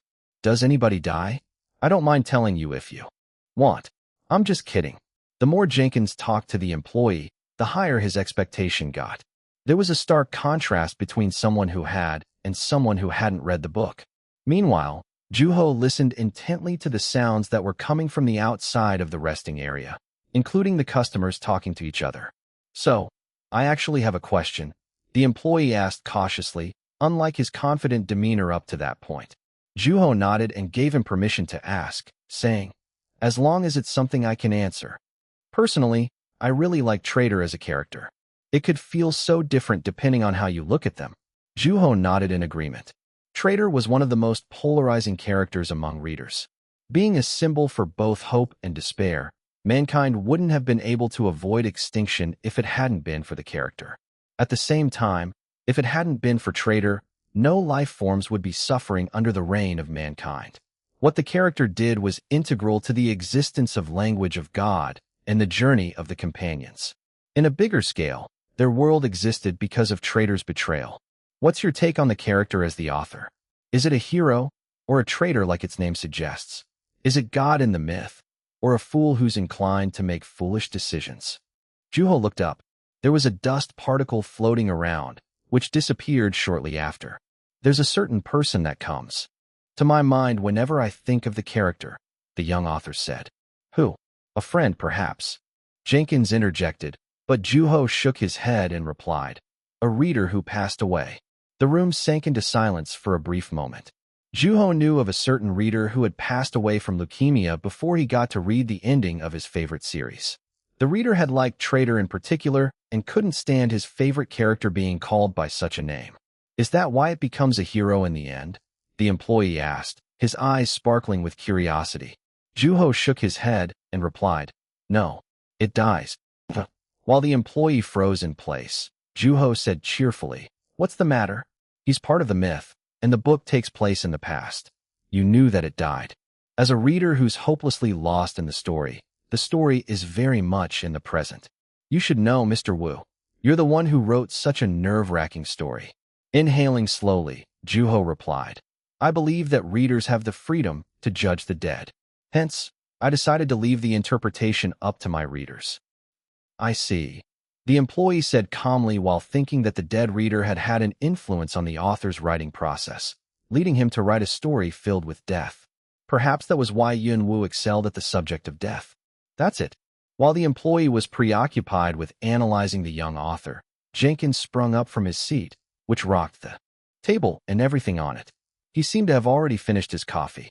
How much do you want for it? The director asked emphatically, his hand clasping the employee's shoulder tightly. While the employee looked up at Jenkins, looking unusually caught off guard, Juho drank his coffee peacefully. Chapter 343, The Glory of Trader 3. How much do you want for it? Juho looked up at Jenkins, who seemed quite stirred up, behaving like coin after a cup of coffee. For what? The book. How much? It's not for sale, the employee said with a look of greed on his face, determined to hold on to it. I'll give you 50 books worth. No. Okay. I'll give you 10 times that. Now you're just making me uncomfortable. So, you do have a price in mind, huh? Shrugging, the employee looked at the young author, concerned about coming across as shallow to his favorite author. Although Juho was watching him and the director haggling while resting his chin on his hand indifferently, Jenkins caught on to the employee's intention almost immediately. Good. I like the way you think. Very rational. With that, let's discuss the price. The way I see it, I think it's a fair amount, especially considering the name that's on the book. There are things in this world you can't buy with money. For example, this book. Simon now? Don't be ridiculous. You work at a bookstore for crying out loud. All right, fine. I'll give you double the amount I suggested earlier. No can do. Not this copy, at least. This copy, huh? Jenkins said, smiling, and adding, I should have known. You buy 3 copies at a time when you buy a book. Enough talk. Sell me a used one. Now, I get it, Juho thought to himself. Jenkins had already taken into account that the book had been sold out on that particular store. On top of that, he had been thinking of getting the book through a certain employee at the store. At that moment, things started heating up between the employee and the director. Just as Juho was about to step in to break them up, the owner beat the young author to it. Placing her hand on the employee's shoulder, she gently put pressure on her hand. But, at his hesitation, the owner applied even more pressure on her hand. At which point, the employee let up, saying, All right, closing his mouth and sighing. The owner looked at him as though he needed to work on self-control. I was just having some fun. I'll give you a copy. Think of it as a gift for allowing me to meet Yun Wu in person. How thoughtful of you, the director said without hesitation. At which point, Juho gave him a slightly disgusted look. He seemed to be the type who had to have what he wanted. Meanwhile, having been forced to give up his book, the employee smacked his lips. From his point of view, each of the 3 copies he owned served a distinct purpose, and letting even one of them go had to be rather heart-wrenching. Pushing through the heartache, the employee went to his cabinet and brought out a book. Come again, the employee said, glaring at the director fiercely. Despite his passive resentment, Juho nodded affirmatively, glad to have discovered a good bookstore. Juho and Jenkins walked out of the store. Although nobody saw the young author, his picture and autograph was proof that he had been at the store at one point. "Can you slow down?" Juho asked Jenkins, who was walking ahead in a hurry. However, instead of slowing his pace, the director replied, "Let's go to your hotel room. I'm reading this book right now." Juho followed the director unhurriedly, wondering what he would think of the book. "This is the worst." Ignoring the voice coming from behind him, Juho moved his hand busily. He had just passed the halfway point of the paper he'd been writing. He was doing a writing exercise where he took a word chosen at random, came up with 5 different stories related to the topic, and connected them all together. That day, the topic was lid. "I cannot stand this human." Juho wrote away. "If I were the traitor, this would be the one I'd sink my fangs into. Your patience is admirable." Juho looked back and saw the director, who was relaxing on the couch with a book in his hand. He was talkative even while reading. "I think this paragraph sums up everything there is to know about Traitor. Listen to this." Ahem. Traitor took both of his hands. "I think that's quite enough, don't you think?" At that, Jenkins stopped mid-sentence and looked up, asking, "What is? How many times have you read that book now? How many weeks has it been?" Juho asked, brushing his hair back with his hand. He was coming to realize that he had been underestimating the director. He had to have known that movies and books were inherently different from each other. "A month," Jenkins replied. Since getting his hands on the book, the director hadn't put it down in a month. It was incomparable to a 3-hour movie. "And how much longer are you planning on reading it for?" "I don't know." "Can't you read a different book? What if I get tired of it?" The same set of questions had been repeating themselves over and over again up to that point. Chuckling, Juho asked, "What is with you and that book? What makes it so special that you haven't put it down even once?" Narrowing his eyes, Jenkins replied, "This is a form of self-compliment, isn't it? I know what you're doing. I ask myself a similar question all the time. Who do these good looks belong to? This is not a library, you know. You can read anywhere. There's a sense of freedom in that." With that, Juho turned around and resumed writing. However, his piece was short-lived as the director started talking again. "You know, I love the process of the protagonist getting more and more used to war. Do you think it's human nature, or is he merely adapting to his environment?" Juho thought of Coin, who wouldn't have thought twice about calling the cops and filing a restraining order against the director. He would have done it multiple times if necessary. "Okay, hear me out." In the end, realizing that Jenkins wasn't ready to stop talking anytime soon, Juho opened his mouth and said, "You know who we haven't seen in a while? Coin." Coin. What about him?" "Oh, nothing. It's just that I find myself missing him whenever I'm around you." With the talkative director in front of his eyes, Juho started missing Coin, who knew exactly how to shut Jenkins up. Juho hadn't met with or contacted Coin since his discharge from the military. However, that wasn't to say that the young author had severed his relationship with Coin. If anything, it had been normal behavior. Besides, they had never seen each other all that often. "Me not seeing him for 2 years is one thing, but I was surprised to hear that you two haven't met up once," Juho said, quoting what he had heard from Jenkins about Coin. Apparently, the two had never met during the young author's service in the military. "We were both busy with our own works. I was busy with my movie, and Coin was busy with his book. He was doing very well while you were gone. Which reminds me, he really is a man of his word. He never called you? Even after the movie came out?" "Nope. He must have loved it so much that it didn't even occur to him." "Is that what you think?" Juho asked. However, the director seemed convinced that Coin was fond of the movie. Then, waving, Jenkins added, "All right, forget about that for a second. Have you read his new nonfiction? It is so good. I wasn't able to read it once filming started, but people just wouldn't stop talking about them, and I couldn't get away from it. Oh, did you hear that he sued this one magazine or a newspaper company not too long ago? Wonder how that went." Recently, Juho had been binge reading Coin's books, during which time he was reminded of just how great of an author Coin really was. Known as an eccentric problem child in the industry, not only was Coin a 4-time Nebula and Hugo winner, but he had also won a number of other literary awards. On top of that, he was a prolific writer who wrote in just about any genre, from scripts to nonfiction, short stories, novels, pure literature, genre novels, and children's literature. Both his infamous reputation as an author and his talent had remained unchanged during the young author's absence. If anything, he almost seemed reckless and frantic.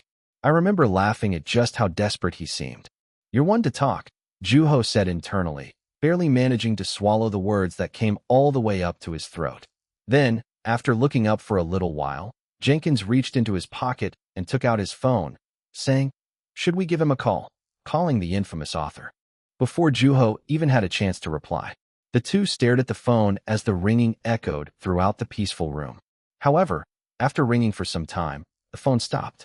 "Why isn't he answering?" Jenkins said and called Coin once again, only to receive the same result. Just like that, their first attempts at trying to reach Coin for the first time in 2 years came to a disappointing end. "Maybe he deleted my number?" "That's very likely." Jenkins started tapping away on the screen of his phone, so Juho assumed that he was sending a text to Coin and went back to writing. From then on, Jenkins also remained silent for a period, completely immersed in the book. Juho knew the director's favorite part of the book, the climax. Jenkins tended to be quiet whenever he was at the favorite part.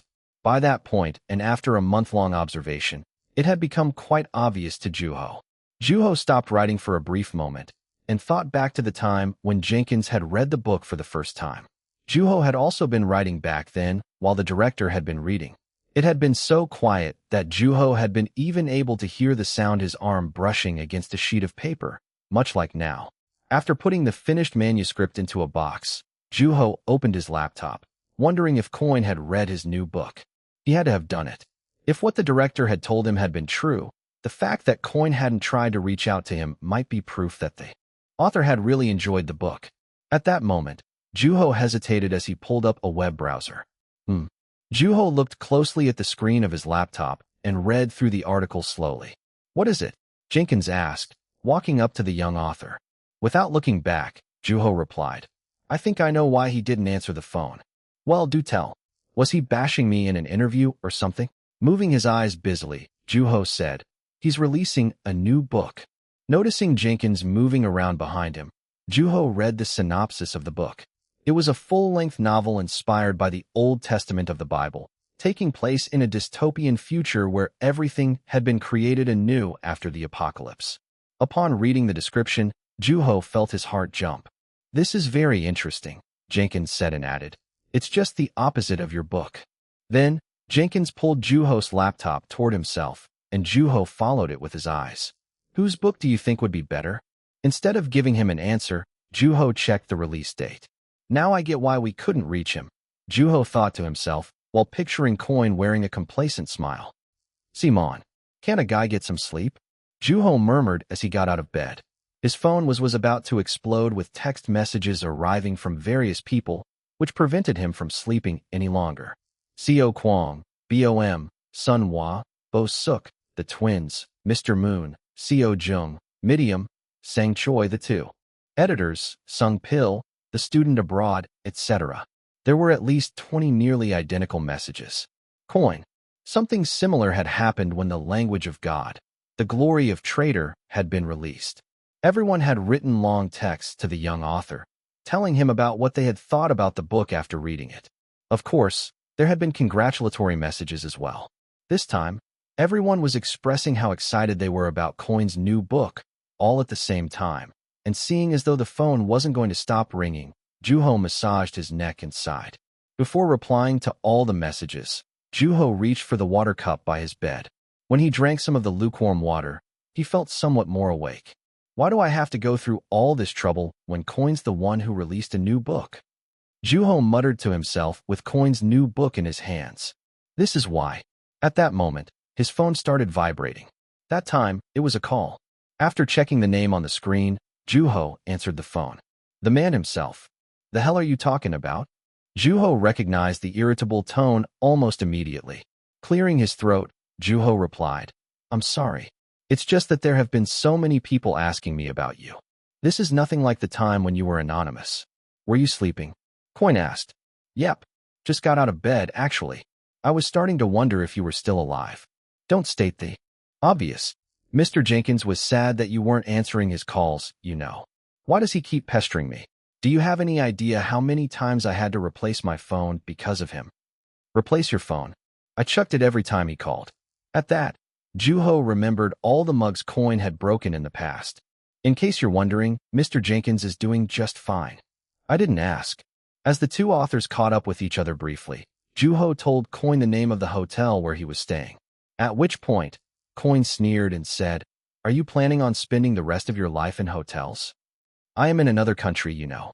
All right, that explains why you have a pest like Jenkins hanging around. Well, at least I don't have to worry about getting bored. Though he does get pretty distracting, Juho thought, swallowing the words. Then, Juho brushed his hand down his face as the air sank into an awkward silence. Although they both had things they wanted to say, neither of them acted on their urges. While Juho was staring at the clock, Coin asked, "Well, unless you have a thing for hotels, how about you stay at my place?" At your place? You've been here. You know what it's like. It was a lone, white villa in the middle of a cornfield. That was where Coin lived. Since Juho had stayed up nearly the entire night, there was no reason to decline. "How's Susan? Is she well?" "Too well. When should I be?" "There.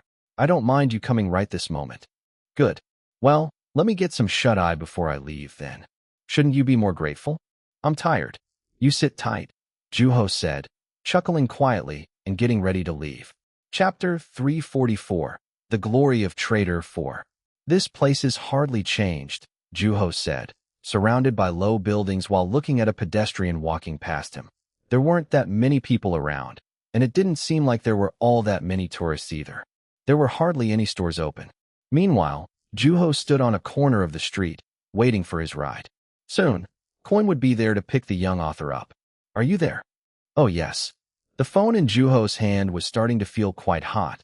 The same went to the voice that sounded from the receiver. "Do you have any idea how taken aback I was when I found your hotel room empty? Well, if you had the common sense to let me know beforehand that you were coming, that wouldn't have happened.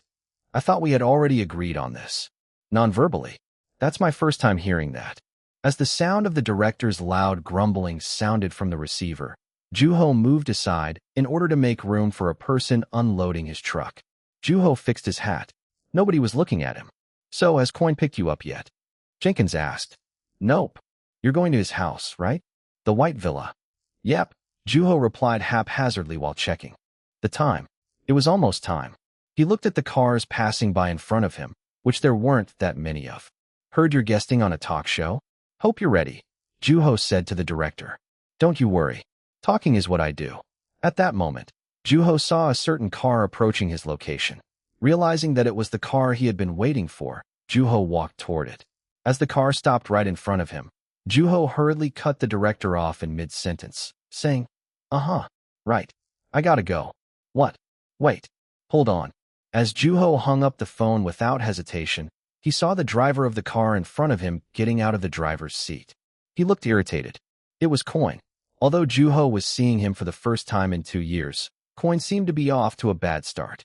First, Juho greeted him. "How've you been?" "Wait here. I gotta go get some coffee." At that, Juho made sense of why the author was in such a bad mood. After staring dazedly at him running toward a coffee shop in a hurry, Juho started loading his bags into Coin's car. At that moment, Juho spotted a familiar-looking book with a blood-red cover in the trunk. "What's this?" The book hung precariously from the edge of the trunk, as if about to fall off at any given minute. As he pushed the book back into the trunk, Juho opened it cautiously and smiled at what he saw. The pages were filled with notes and underlined sentences. Then, just as he was about to get a closer look at the book, a voice came out of nowhere and startled the young author. "Excuse me," a lady said with a peculiar accent. With the truck that had been unloading gone, the view was much more open. "Yes. Do you know how to get to this place?" I'm sorry. I don't really know the area myself. You might be better off asking somebody in one of these shops," Juho said. However, she stood there quietly, blinking awkwardly, as if she hadn't understood a word of what the young author had said. After looking around, Juho asked, "Where are you from?" "Spain." Nodding, Juho asked, "Could you tell me where you're headed?" At that moment, her eyes widened upon hearing her native tongue at an unexpected place. Realizing that the young author spoke Spanish, the rest of her party joined in and explained where they were going. which turned out to be the park Coin had told him about at one point. Although he had never been there himself, Juho knew where it was. Just to make sure, Juho went into a nearby shop and asked in English, "Excuse me, is this how you get to the park?" "Yes. It'll take you about half an hour, though. You might get there quicker if you take this route instead," the shop owner replied, correcting the young author. When Juho relayed the same information to the tourists from Spain, they seemed to realize when they had started losing track of where they were going. At which point, looks of confidence appeared on their faces. "Thank you. Enjoy your trip." By the time Juho returned to Coin's car, Coin was already waiting for him, standing by the driver's side. He seemed to have had a cup of coffee already, which explained his calmer attitude. "What we're doing?" Somebody was asking for directions. "You hardly know the area." It just so happened that they were headed to one of the few places I knew around here. I guess it's not too out of ordinary. There aren't that many things to see or do around here. I even went into a shop nearby to make sure I was showing them the right direction, Juho added, confident that the information he had given the tourists was accurate. At that moment, just as he was about to catch up with Coin, he heard somebody asking in Spanish, "Was that Yunwu?" It was coming from the same tourists who had asked Juho for directions to the park. They were starting to slow down.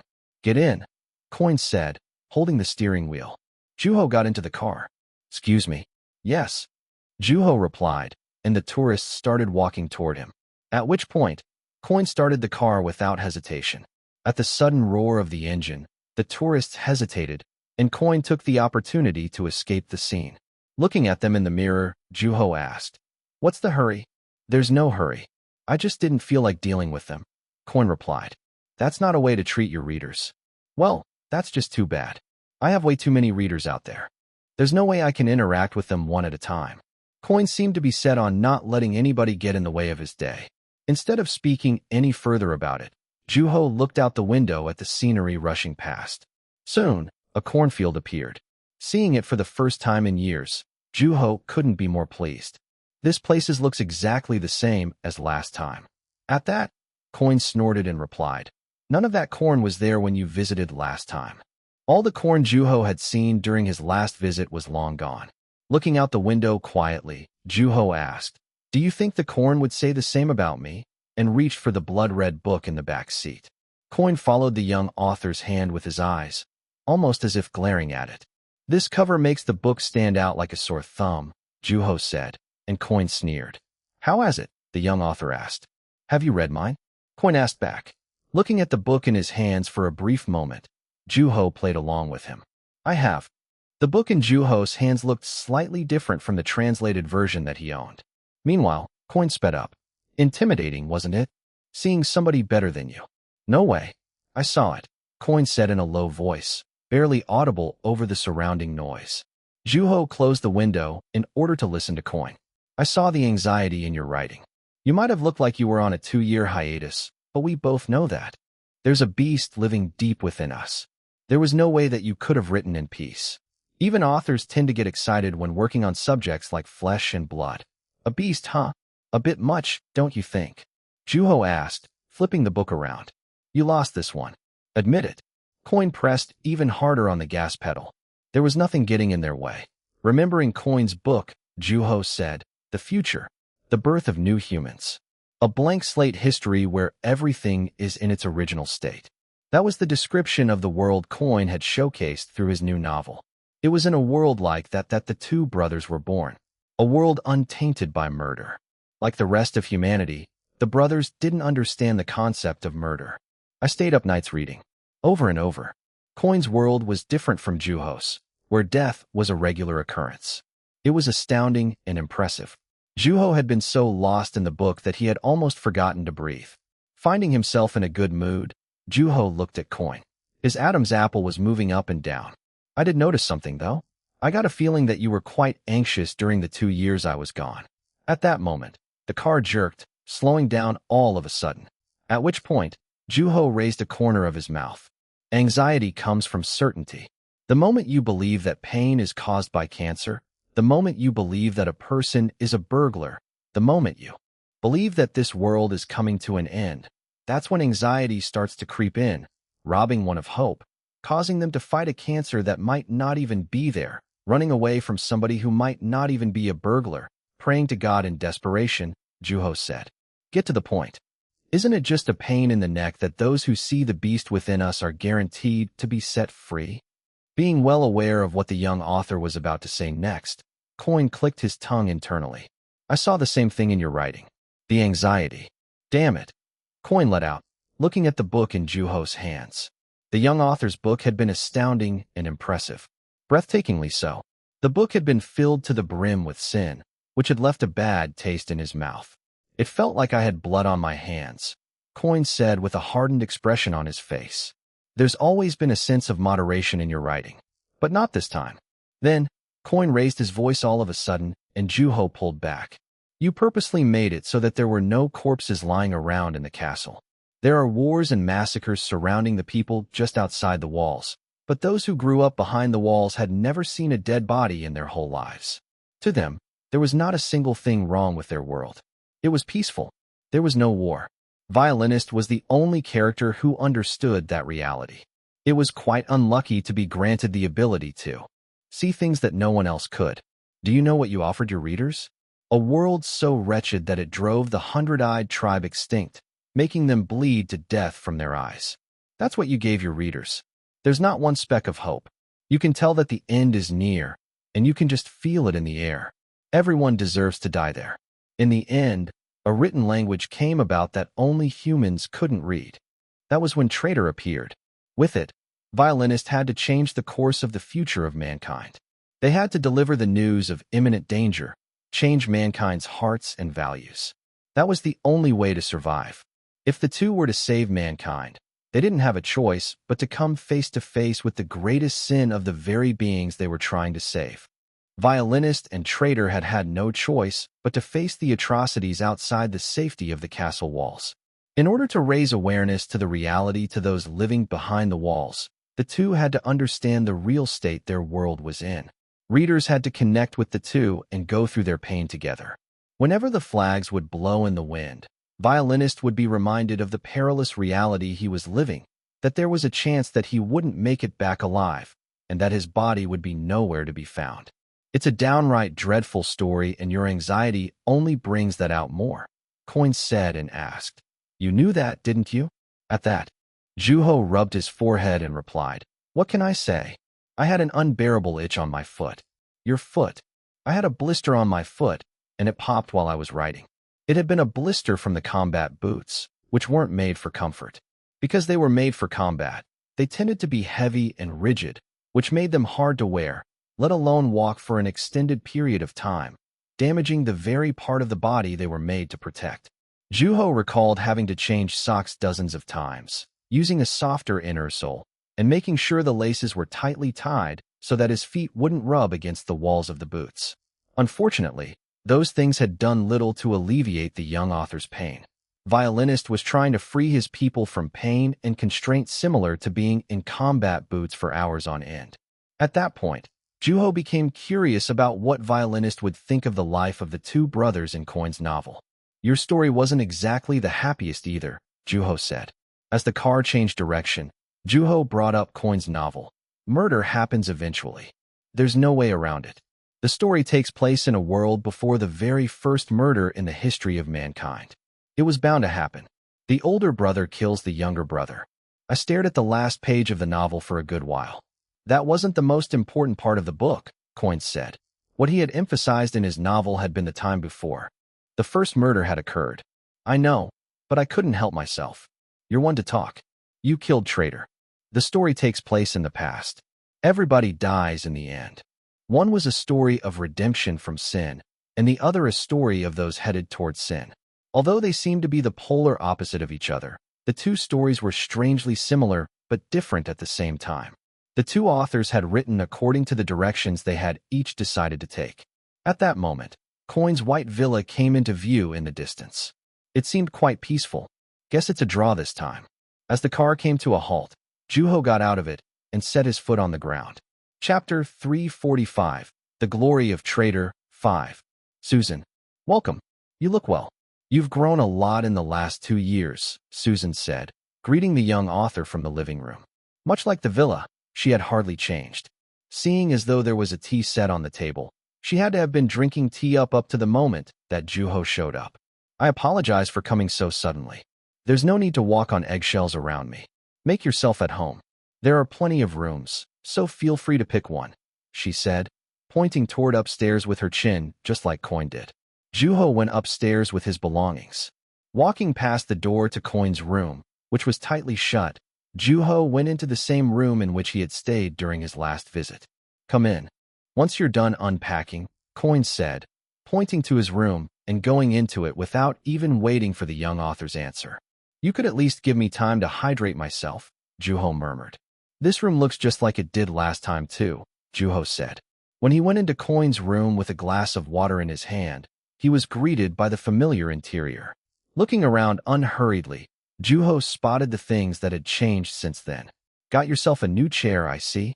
Juho asked, pointing at the chair Coin was sitting on. It seemed different from the one Juho remembered. Coin looked like he couldn't remember when he had bought the chair, but he patted it and said, "It broke, so I got a new one." How did that happen? You really want to know? After staring at a dent on the wall for a brief moment, Juho shook his head and said, "I think I'll manage." The young author started to make sense of how many nights Coin had stayed up writing. At that moment, a phone started ringing. However, it didn't sound like Juho's. Glancing at his phone on the desk, Coin tapped the decline button on the screen. Who was that? Jenkins. That was cold, Juho said. Then, his own phone started vibrating in his pocket. By that point, it was obvious who was calling. In the end, Juho answered the phone, and Jenkins asked about the young author's current situation in his usual, unhurried cadence, adding that he still couldn't get a hold of Coin. Why do you think he's avoiding me? Who knows? Juho said, glancing over at Coin. At that, Coin narrowed his eyes and reached his hand to Juho, gesturing for his phone. Here's Coin, Juho said, handing the phone over to the author, who proceeded to hang up upon taking the phone from the young author's hand. Then, he tossed it over to Juho, who barely managed to catch it. You gotta be gentle with these things. They're not cheap, you know, Juho said, letting out a sigh of relief. What? You're loaded. Besides, you don't think I can afford to get you a new one. All I'm saying is that we should take good care of our things, Juho said, looking intently at the cracked screen of Coin's phone. Of course, Coin ignored him blatantly. Then, Juho redirected his attention to the books on the shelves, which he didn't recognize aside from the names Cain and Abel. If those two were to meet violinist, Juho said to himself, thinking, what would happen? Then, as Coin raised his eyebrows, the door opened nearly at the same time. You guys hungry? It was Susan. Before Coin and Juho even had time to respond, she said, I am. Should I start cooking? Rising from his seat, Juho replied, Sure. What can I do to help? You like fish, right? Remembering the dish she had made him during his last visit, Juho nodded. Well, come on down, you too, she said, turning back and heading downstairs without delay. Juho followed, his eyes darting back and forth between where his mother had been standing and where Juho had been sitting. Coin, too, rose from his seat. I am stuffed, Juho said, looking up at the night sky. The place tended to get noticeably colder after sundown. There was a unique taste to Susan's cooking, which was quite pleasant. As a means of getting some exercise, Juho walked around the villa in a big circle. Standing conspicuously in the middle of a cornfield, Coin's villa looked quite different at night. Looking at the dusky surroundings, Juho replayed the conversation he had had with Coin earlier that day. Cain and Abel. The very first recorded murder in human history had occurred between the two brothers in the Bible. While God had rejected Cain's offering, he had accepted Abel's offering, which stirred up Cain's jealousy toward his younger brother. Picturing their lives before the relationship between the two brothers had turned sour, Coin had added his own imagination to the widely known story. The result was one that took place in a distant future when and where a new type of human, including the two brothers from the original story. Coin had emphasized the aspect of offerings in his new novel. While the older sibling had been a farmer, the younger had been a shepherd. Although their occupations had differed, they had both worshipped the same deity. The two brothers had always worn the same clothes, woken up at the same time, bathed themselves at the same place, and made offerings, which signified their identity to their deity at the same time. Although the two brothers had been quite close to each other, The reality was that they hadn't been able to unite since the god they worshipped didn't love them equally. The two had never fought or harbored resentment toward each other from the day they had been born. They had grown up seeing only the most beautiful things while doing only what they were supposed to do. It had been a peaceful life. Coin pinpointed the reasons behind their peaceful lives one by one, without which the brothers started to change slowly. Juho wondered how the story might have changed if God had been a vegetarian. Would the other sibling be the one to commit the murder? Would there have been a murder at all? In that case, humanity would have never grasped the idea of war, massacre, or death. In some ways, my novel seems more like it takes place in the future. The very first murder in the history of mankind followed by a war. Did peace come first, or conflict? It was quite confusing. Coin's distinct style of writing had been an integral part of the novel. Unlike his wild, atrocious personality, his writing couldn't be more gentle and beautiful. Juho thought of the blue flame, where, in the novel, the offerings were made. Then, he started running in place. Although everything shook, he reminded himself that Coin wasn't too far off. Violinist, Juho said, calling out for the protagonist of his novel. How would he react if he were to see the peaceful world with his own eyes? How would he come across in a world where people didn't have the concept of murder? Would Violinist leave them in their blissful ignorance, or would he go out his way to teach them? How would characters that live in completely different worlds interact with each other upon meeting? Maybe I should try bringing them together, Juho said, closing his eyes. About 5 minutes later, Coin came out of the house looking for Juho. Then, upon finding him by the house, Coin leaned against the doorframe and stared intently at the back of the young author's head. Although it was quite obvious that Coin was behind him, Juho didn't move a muscle. In the end, with a cup of coffee in his hand, he called out to the young author, "Hey." There was no response. Disgruntled, Coin walked over to Juho and called out to him again, "Hey," raising his eyebrows. When Juho locked eyes with him, Coin had a rather unpleasant look on his face. "Are you trying to pick a fight?" "A fight? Who is?" Juho asked, blinking awkwardly, at which point the disgruntled look disappeared from Coin's face. Then, furrowing his brow, Coin asked, "What's with that look?" "I saw something unpleasant," Juho replied with a delayed response. "You saw what?" "It's dark out," Coin said, looking around, and Juho took the opportunity to catch his breath in order to calm himself down. "I think it's better to keep them separate." "Keep what?" "Separate. Everything." In the end, the three characters had been ruined beyond recovery when they came together. Then, bending at the knee, Juho squatted in his place. Coin followed the young author's movements with his eyes. "Did you go for a run?" "I ran in place if that counts." "At this hour?" "For digestion." At that, Coin drank his coffee, slurping loudly on purpose. At which, Juho shook his head in disapproval. "So I did some thinking. About your book. Was it nerve-wracking?" Without giving him an answer, Coin chewed on chunks of ice. Unlike his usual preference, he seemed to be drinking iced coffee. "I hate to admit, but it's a draw." At that, Juho couldn't help but laugh. Although he had wanted to win, a draw meant that he hadn't won. However, the news didn't come with discouragement. Coin was quite the formidable opponent, and he probably thought similarly of the young author. At the moment, a draw was the fairer assessment. A draw against the eccentric problem child of the industry? That's an honor. You might have a reputation, but you are one of the most representative authors this country has to offer, Juho said, reminiscing to the time when he hadn't even been able to afford a book. Everything about Coin's achievements, including his awards and recognition, was impressive. Coin had been at the top even up until the moment of Juho's death, though he had often been in the spotlight for his demeanor instead of his books. "Why don't you say what you mean?" Coin said, calling the young author out as if already aware of Juho's intention.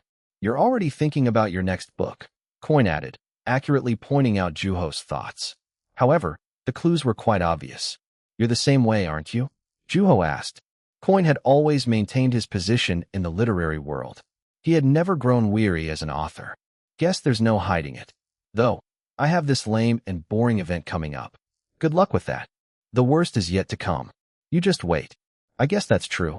I do have to start showing my face around," Juho said, stretching his neck from side to side. The thought of it alone was exhausting. Then, as Juho looked into the dark inadvertently, he he saw something completely unexpected. "What's that?" Juho said, referring to a pair of lights approaching them. "There are cars around here at this hour?" Coin added, furrowing his brow and glaring at the headlights. The car was rushing toward them at a frightening speed. "Are you expecting another guest?" "No. A reporter, maybe. Were you telling people where you were going before coming here?" "No way." As the car approached, Juho heard what sounded like a funeral march played on a violin. It was gloomy. "Maybe it's a hearse?" Juho thought to himself, rising from the ground as the plate of the car became visible. Then, as the car came to a halt in front of them, the door opened from the driver's side. While Juho took a step back, Coin walked toward the car, which Juho remembered seeing somewhere. "Tada! I knew it. It was Jenkins." The genius Hollywood director was visiting Coin at his residence. Upon recognizing the director's face, Coin stopped in his tracks. Coming forth toward the author, Jenkins said, "I'm here," as if he had been invited. Wondering if Coin had talked to Jenkins on the phone while he had been outside, Juho glanced over at Coin, at which point it became obvious that they hadn't talked to each other. Similarly to the time when he had visited the young author at his hotel room, Jenkins charged toward Juho. "Been a while, Mr. Wu. Guess what I brought? A 66-year-old wine." Fully aware that Jenkins was behaving that way on purpose, Juho said, "Our host doesn't drink, remember?" Right. Well, more for me." Juho chuckled at the director's nonchalant attitude. "By the way, I was very moved by your new book. I came running here as soon as I finished reading it.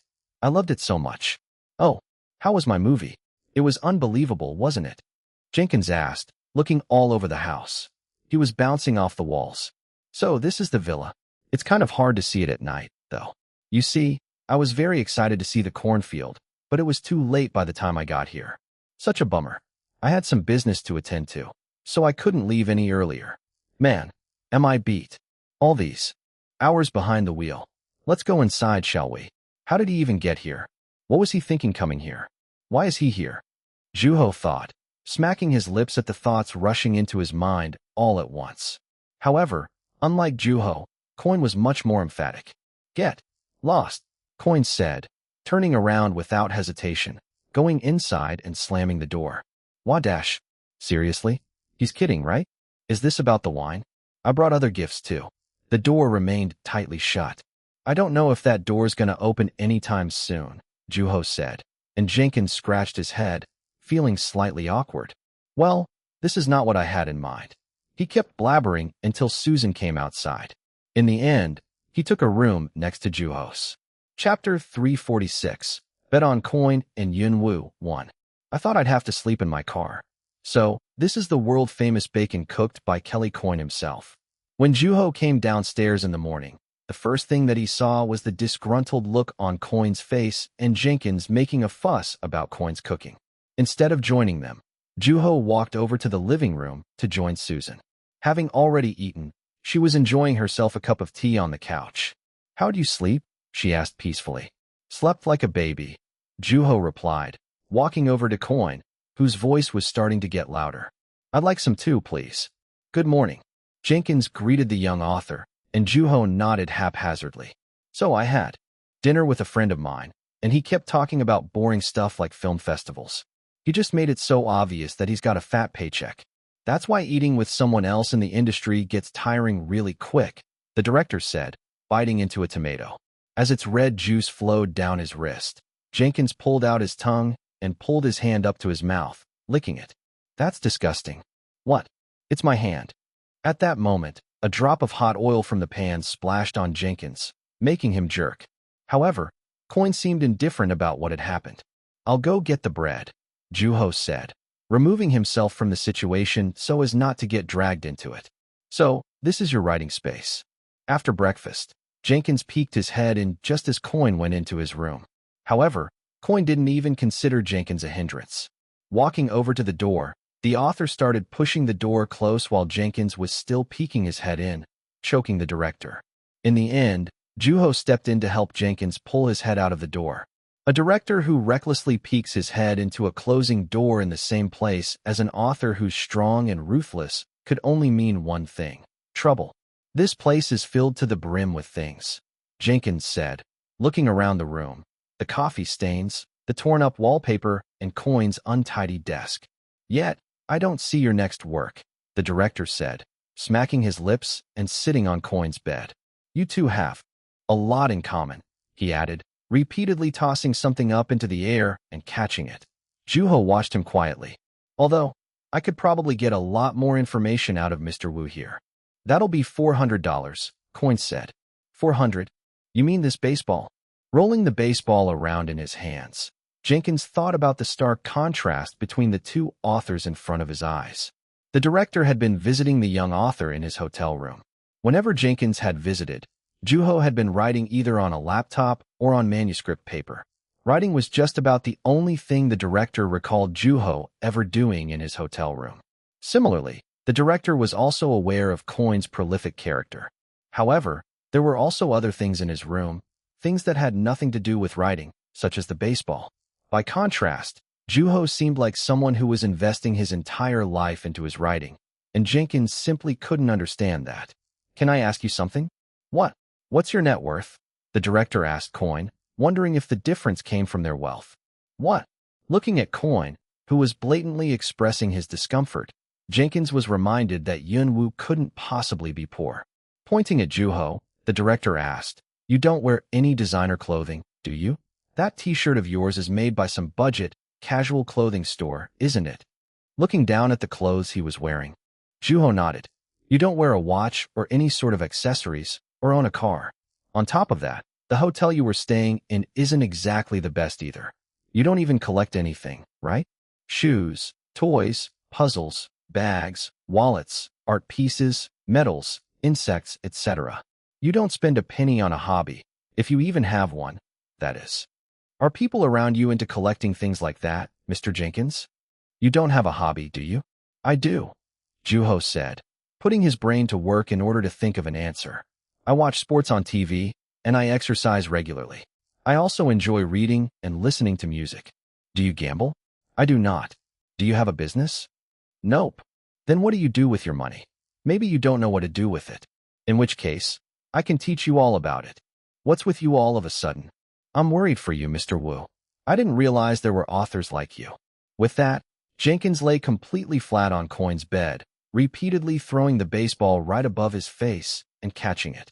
Catching the ball midair, Juho said, I spend over 90% of my yearly earnings, so don't you worry.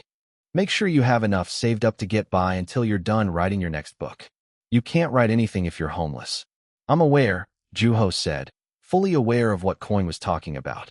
Seeing the young author calm and unfazed, Jenkins interjected in a hurry. Hold on. That's important. Information. Do you guys even have a way of confirming any of this? Where are you guys investing? Stock, perhaps? In that case, I'd be much obliged if you shared some information about them. I'm not investing in anything. I got nothing to tell you. You're up to something shady, aren't you? You have a very active imagination, Mr. Jenkins. At that, Jenkins pulled back, narrowing his eyes and glaring up at the ceiling. What's he thinking now? Juho thought to himself, tossing the ball into the air just like Jenkins had done. Do you donate? At that moment, Juho dropped the ball, staring at it as it rolled on the floor. You do, don't you? Jenkins asked with an unpleasant smile.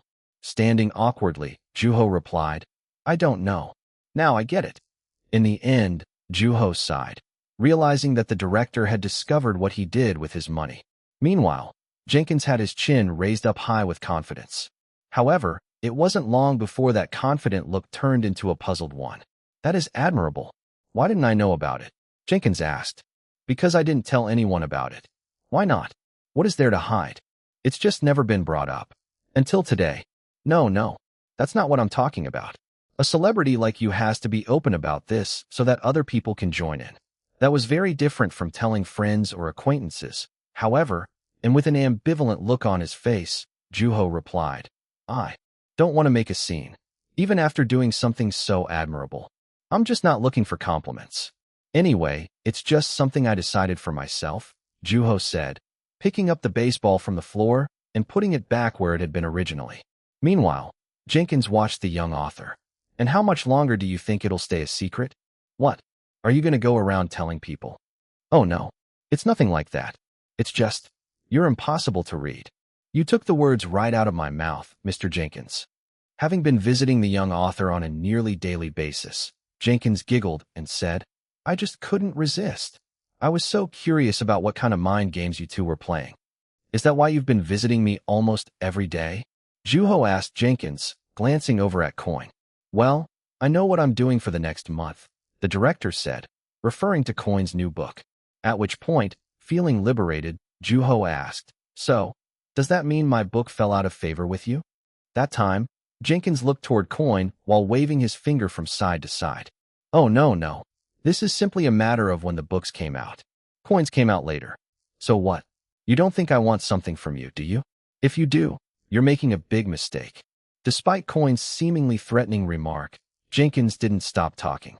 If both books had come out at the same time, which book do you think I'd have held on to longer? Who gives? Whichever one it is, it's got to be better than that third-class movie of yours. Okay, now you just sound crazy. My movie? Third class? That's impossible, Jenkins said. Then, he sprung up from the bed and shouted, If you'd really thought my movie had done the original a disservice, you wouldn't have sat there and not done anything about it. Oh no, you'd have called and confronted me as soon as you watched the movie. In other words, I would have been the one hanging up on you. It was trash. I'd rather eat rotten cabbage. Neither Jenkins nor Coin was letting up. The bickering went on until Juho went downstairs to get a cup of water and saw Susan out. Catching his breath, Jenkins said, You know what? I admit, how long I take reading the same book doesn't matter, whether a month or 3 months. Juho nodded, at which point, Juho saw a corner Jenkins' mouth turn up. You two are about to compete for a literary award. A literary award? Juho asked, and the smile on the director's face grew even bigger. That's right. You'll probably both end up getting nominated for the Nebula Award this year. It's always been one or the other up to this point. But this year, I can just feel it happening. Besides, there's no way that you two won't get nominated, don't you think? Jenkins said, his eyes sparkling with interest. Juho scratched his head awkwardly. None of that felt real because the two authors had already reached a consensus. It had been a draw. Yet, now, there was suddenly a literary award involved. What's with your faces? It's been a hot topic among your readers, Jenkins said, rubbing his hands together and adding, This is a sight to behold. Coin versus Yunwoo, the match of the century. Without saying a word, Juho looked toward Coin, who murmured, I thought we already talked about this. What? Jenkins asked, looking at the two authors in turn. Then, as if he caught on to the situation, he rubbed his chin while looking at them with slight disdain. What good is it that you two agree on who the winner is? Do you two have any idea how many readers you have across the globe? The winner is whoever gets the award. What could be more convincing than that? Whatever happened to film festivals? Coin asked, mocking the director. Putting his hand in his pockets, Jenkins said, Don't play coy with me now. You swept every major literary award out there yourself. Think about it. How can you not want to win when the award is sitting right in front of your eyes? Well, what do you think? Jenkins darted back and forth between the two authors with a look of anticipation. Coin, meanwhile, remained unfazed. I guess that is true. I thought so. You're an honest man, Mr. Wu. Then, after looking intently at the director for a brief moment, Juho said, Remind me of why you're here? What kind of question is that? I thought we were over this. If the winner gets determined at the award ceremony, then you could have gone there instead. Why come here? What's there to see? Jenkins remained silent for a good while. Then, tilting his head, he replied, I guess I knew where the Real match was. Well, whoever ends up being the winner, it's already been decided. I hate to break it to you, Mr. Jenkins, but you're a tad too late, Juho said. But I'm sure it won't stay between you two. So, what happened? Who lost? Enough talk. You owe me $400, Coin said. You meant that? The awards ceremony, huh? Juho thought to himself, looking out the window at the sun. They're getting nominated, Nabi said, looking at the nominees for the Nebula Award, who had been decided a month before. In that list were Coin and Yunwoo. Although they were both preliminary nominees at the moment, everyone knew that it was highly unlikely that either of the authors would be eliminated. The two were practically the final nominees, competing for the same award in the end. Both fans and people in the industry alike, everyone was already starting to place their bets. I vote Yunwoo. But he's up against Kelly Coin. Nabi looked at her co-workers, who were clearly talking about the award. To be frank, Nabi thought that the young author had nothing to lose even if he were to lose. After all, the opponent was none other than Kelly Coyne. Their rivalry wasn't something that had been formed overnight. Readers had been keeping their eyes on the two authors' mysterious friendship and rivalry. This is a chance, Nabi thought to herself while looking at the document on the screen of her laptop. After doing some calculations, she picked up her phone in order to ask the person directly involved in the competition. Yes, Mr. Wu. Are you free today by any chance? Chapter 347. Bet on Coin and Yun Wu, 2. Juho was visiting central Manhattan, which was always booming with people. Standing in his place, he watched the pedestrians walking past a memorial not too far from him. At that moment, Mr. Wu, a voice called to the young author. When Juho turned around, he saw Nabi displaying her usual intellectual smile. Leading Juho toward her car, which she had parked nearby, she took the young author to a restaurant she had made a reservation to ahead of time.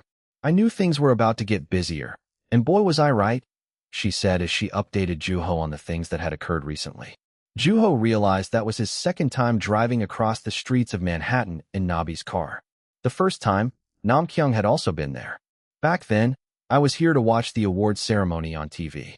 And now, you're going to one in person, she said, adding that both the people at her work and her clients were waiting anxiously for the ceremony. Nabi wasn't afraid to show her excitement. Coin and Yun Wu, the long-awaited battle between the two authors was finally happening. Are you confident about beating Coin? Looking at the traffic ahead, Juho replied, I'm not sure. Okay, let's be honest for a second here. You want that award, don't you? I do. Then, I guess you gotta win. Juho chuckled at Nabi's remark, at which point, she lowered her voice and added, frankly, it feels surreal that we're talking about winning an award with Kelly Coyne as one of the competing nominees. This will take some getting used to. Despite the nervous tone, she looked quite confident. Observing her expression, Juho asked, Who do you think will get the award?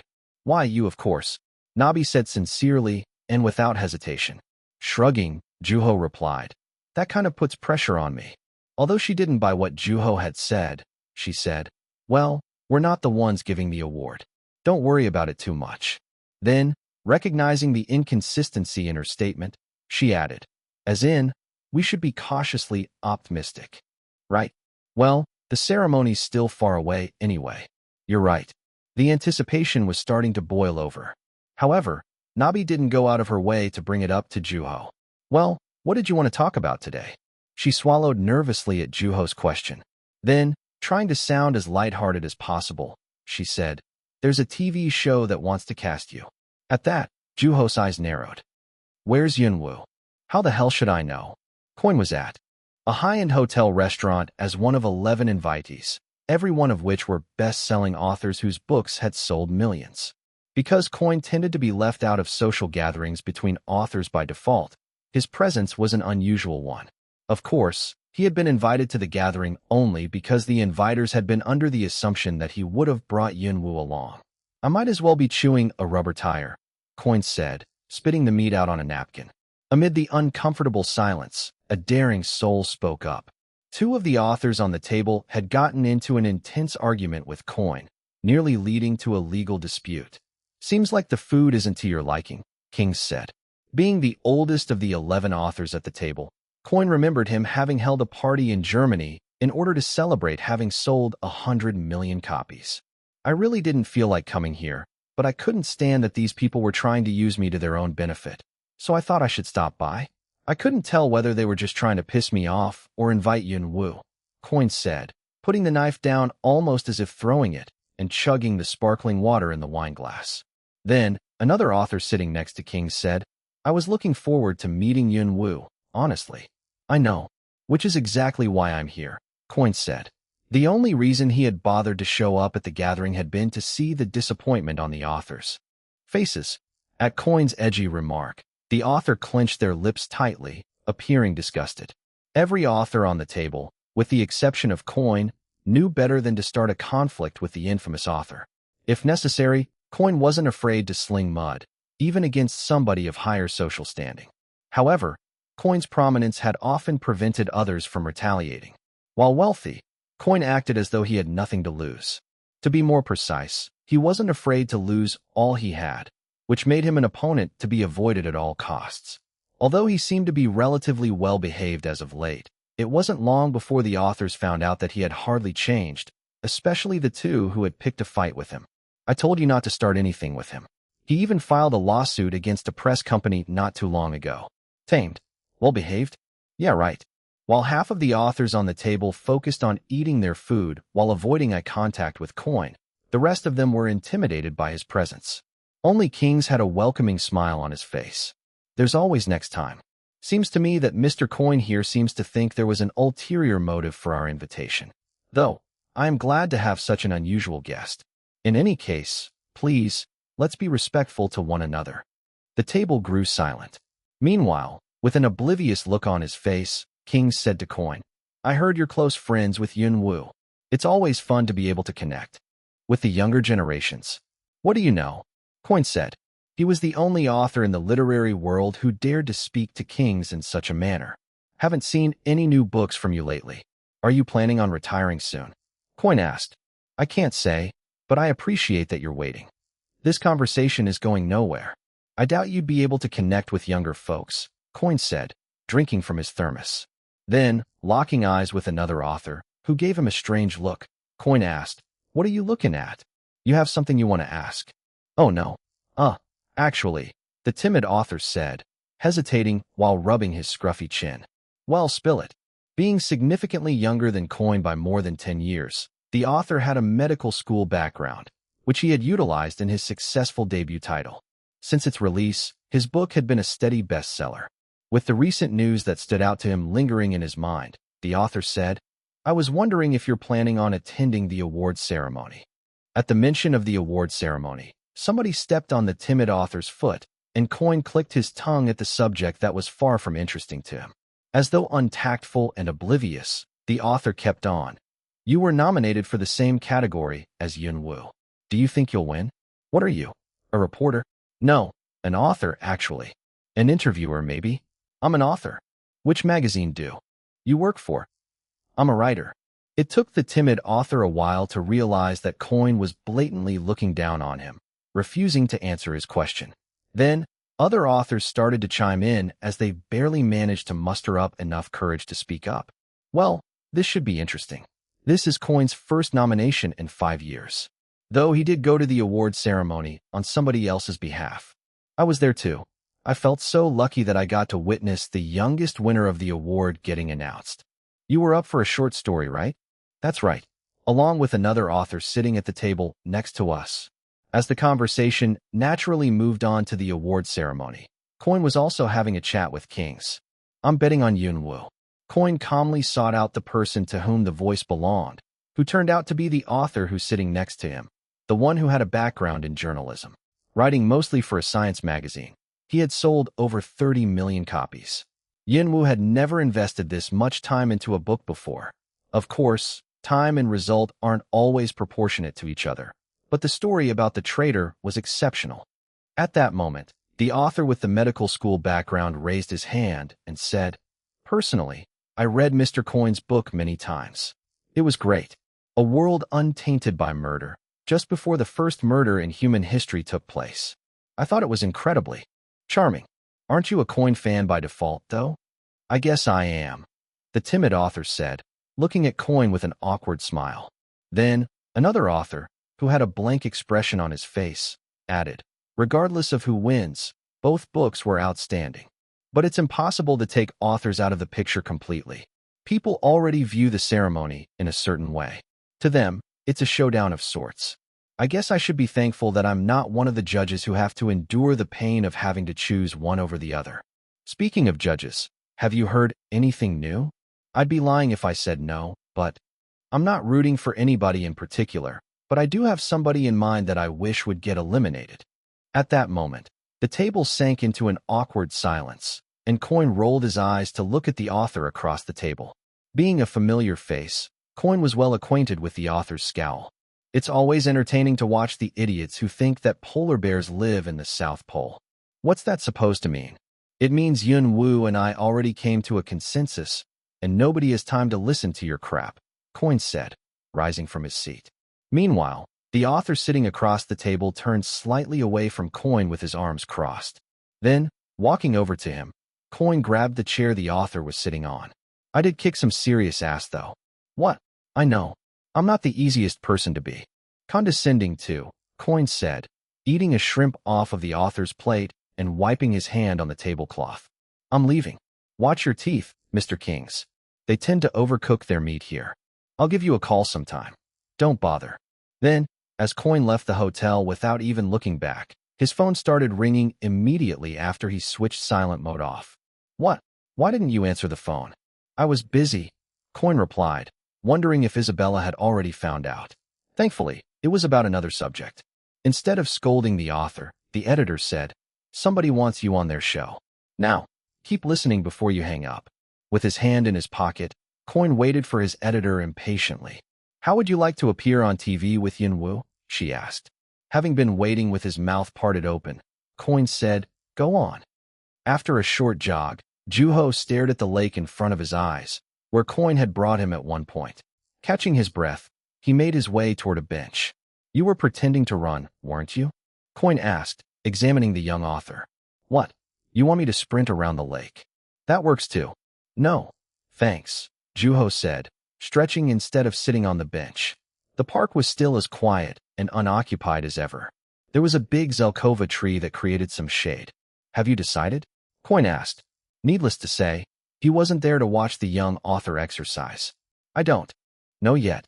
Similar to Coin at the author's gathering, Juho had heard only one thing from Nabi. What do you think would happen if we were to appear on the show together? The two authors had been asked to appear on a certain TV show, one on which Coin had already appeared. Going to great lengths to accommodate their guests, the show tended to invite authors to interviews often, not to mention that they also tended to pay their guests quite well. Picturing them sitting shoulder to shoulder on the set, Juho scratched his cheek. Well, I'd be appearing with Kelly Coin himself, so I don't intend to make light of this. What's that mean? It means I would not want to get involved in some accident. To that day, there had never been an author who had appeared on TV alongside Coin. Nobody had been willing to appear on TV with a walking time bomb, and Nabi had also been quite concerned about that. So, are you turning it down? Coin asked. Chapter 348. Bet on Coin and Yunwoo 3. A breeze came along and blew against the peaceful, unsuspecting lake, causing it to waver. Standing in his place, Juho stretched his wrists and ankles. What about you? Would you want to go on TV with me? I hate interviews. I'm sure you do. Even if I were to decide to appear on the show, the kind of questions they would ask are obvious, Coin said with his legs crossed, yawning. Seeing that Coin was responding in the way that he had expected, Juho chuckled quietly. All of my friends seem to think I should go, Juho said, feeling the tension on his inner thighs as he stretched his legs. Seo Kwang had called the night before. When Juho had asked about the TV show in passing, his bookworm friend had said emphatically, by all means. Whatever they end up capturing on that camera will be precious data for the future generation. Juho hadn't found that argument all that convincing, however. Meanwhile, Coin sneered and said, I know my interviews are popular, and I don't need some surveys to prove that. Jenkins was saying that I should go for it too. Don't you ever bring up that name. Unlike Juho, who had been staying in Coin's residence, Jenkins had been leaving and coming repeatedly, all without notice. It was similar to when he would visit the young author in his hotel room. Though, I'd hate to miss out on a once-in-a-lifetime opportunity. You mean it would be the perfect opportunity for me to humiliate you? Maybe I should just go for it. What do you think? Why? Everyone around me seems to want me to. Don't be silly now. Well, what about you? What made the decision difficult was the fact that Juho felt ambivalent toward it. Part of him wanted to appear on TV with Coin, while another part of him didn't, which meant that he had reason to both decline and accept. There shouldn't be anything within the fine print, right? Juho asked. It'd be too easy. Otherwise, don't you think? If you're not feeling certain, then try to negotiate something with the producer. Are you going to do it, though? Are you? Their conversation wasn't going anywhere. Then, as Juho remained quiet, Coin made a suggestion out of nowhere. Maybe we should let coincidence guide us. You mean me? Juho said, looking up at him. Then, Coin reached into his pocket and took a coin out. At which point, Juho immediately understood what he was going to do. That's making the coin do all the work. Call it tails. After deciding on tails being that they would appear on TV together and heads being that they would decline, Coin nodded, pulled out his hand, and started counting down. 3. Squatting, Juho looked up at his hand. 2. Coin placed the coin on top of his thumb, at which point, Juho swallowed nervously, wondering what it would mean if the coin fell and got stuck in a groove somewhere. Would it be the direction it was tilting at that point? 1. As Coin flicked his thumb, the coin shot up into the air, spinning quickly. As the sunlight reflected off of it, Juho covered his eyes. Then, upon hearing a dull sound, Juho moved his hand away from his eyes and saw that coin was sitting on the ground. The numbers became visible on the coin.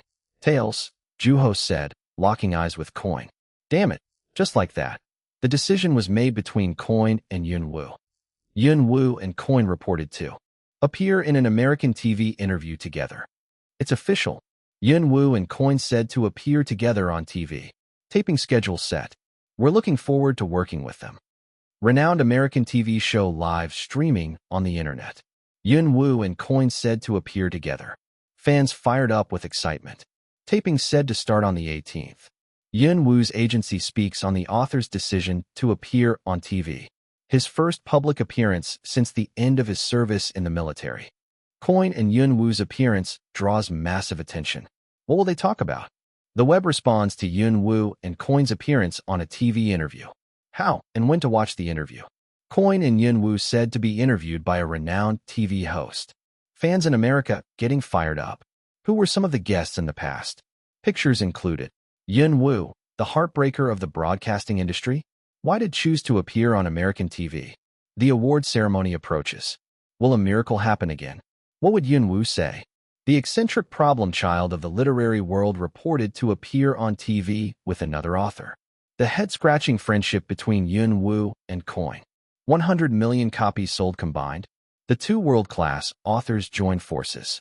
How did the producer bring the two most elusive authors in the world together? A closer look. How did Yunwoo and Coin come to decide to appear on TV together? The day has finally come. Isn't this their first time appearing on TV together? Man, I remember when Yunwoo first revealed his voice. Coin had called him out of nowhere. My heart skipped a beat back then. Yunwoo was essentially forced to reveal his voice. I still don't get how those two could be friends. I heard a story about the book fair in Germany. They must know each other. I've seen them talking about each other, but never as guests on a TV show, let alone together. Yunwoo's staying at Coin's place as far as I know. This makes me think that Yunwoo has been heavily influenced by English literature. There are times I feel like I'm reading classic literature when I'm reading his books. I heard he read a lot of Korean literature too. I think he was just influenced by a lot of different people. I feel like he would have grown up reading Yoon Seo-baek, Woo-kang, or Hyun-doo Lim. Maybe he's from a different generation? He's actually close to Yoon Seo-baek and Hyun-doo Lim, isn't it? Yunwoo reminds me of Woo-kang. Granted, Yunwoo is much younger. People used to call Woo-kang a genius back in the day too. Hope this interview goes on air soon. I'm sure there's going to be a translation at some point. Considering how many blogs out there are about Yunwoo, I don't think it'll take long at all. I don't know if I can trust Coin. Hope he doesn't cross the line somehow. I have a feeling that he'll cause some sort of trouble. 2. Aren't they playing mind games with each other right now? Heard they're nominated for a literary award in the same category. It's by vote too, so you can usually tell from the preliminary results. Most people seem to think that Coin and Yunwoo will be the final nominees. There's still some time though. You never know. There might be another author who's better than Coin or Yunwoo. Maybe they might even break Yunwoo's record. I heard there's this Chinese author who's looking really promising. Apparently, that market started expanding like crazy a few years back. I don't think Yunwoo's youngest title will be broken anytime soon. I doubt he'll be able to beat Coin, though. He might be a jerkwad, but he sweeps every major literary award there is. Personally, I hope Yunwoo wins. People seem to really like Coin's new book too, and I honestly agree with them. Isn't Yunwoo technically the challenger, though? Coin's already won a number of literary awards, every single one of which is recognized worldwide. As far as science fiction awards, he's won 8 so far. That's because he's been around longer. I don't think that's a fair comparison. I wonder if anything's changed now? I don't know.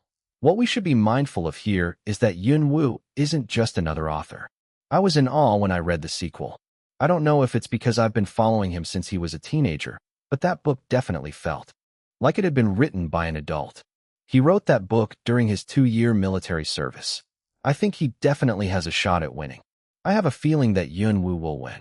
But he's up against Coin, though. I vote Yun Woo. Same here. I vote Coin. I still remember Yun Woo's translation of his book.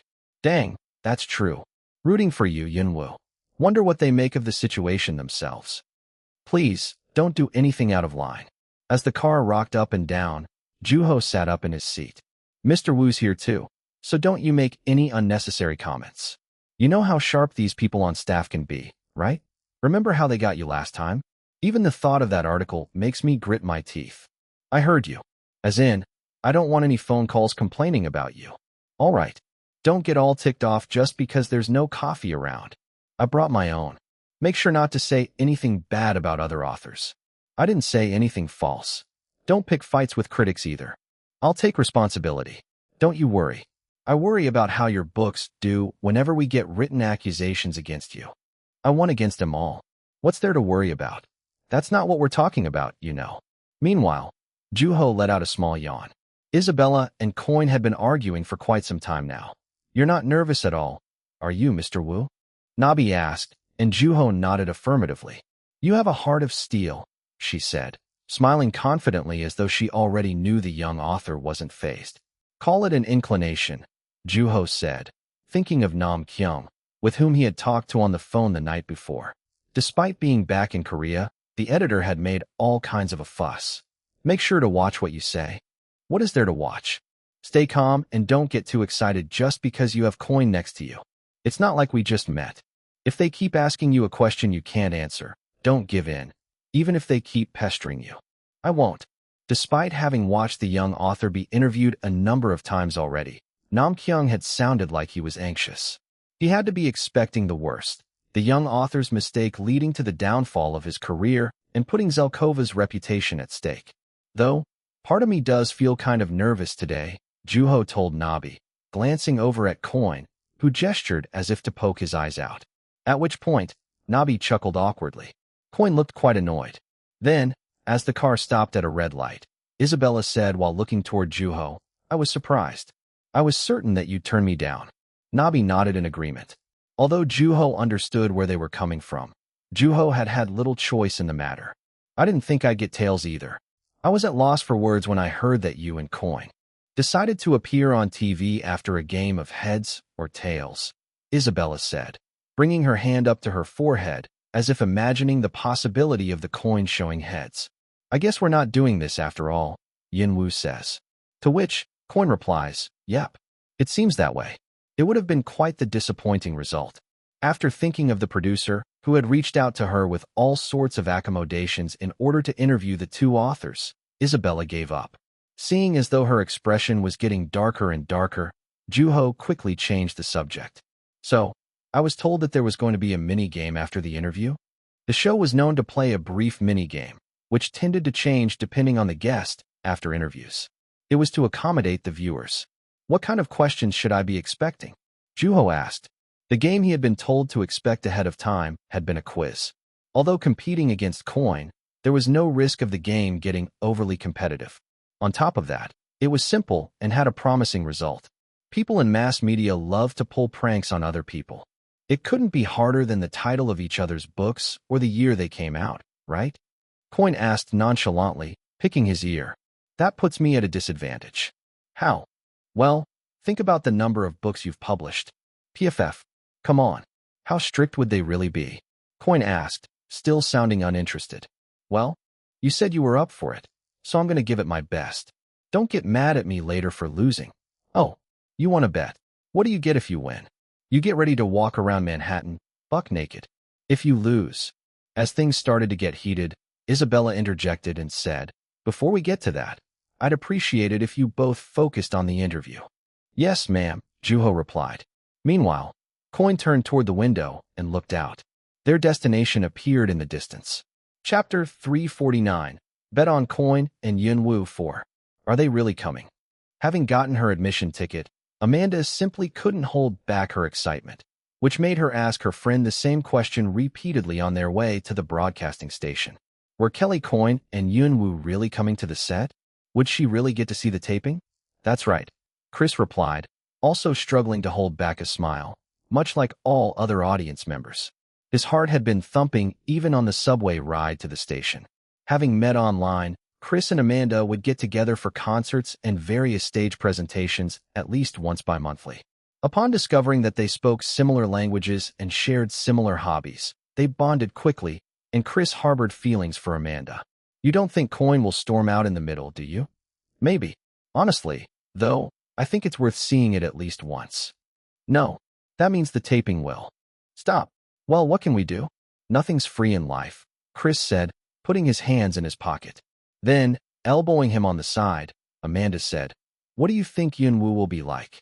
Exemplary? Mature? Innocent? Whatever he'll be anything but boring. That's for sure. At least, he was in the magazine, anyway.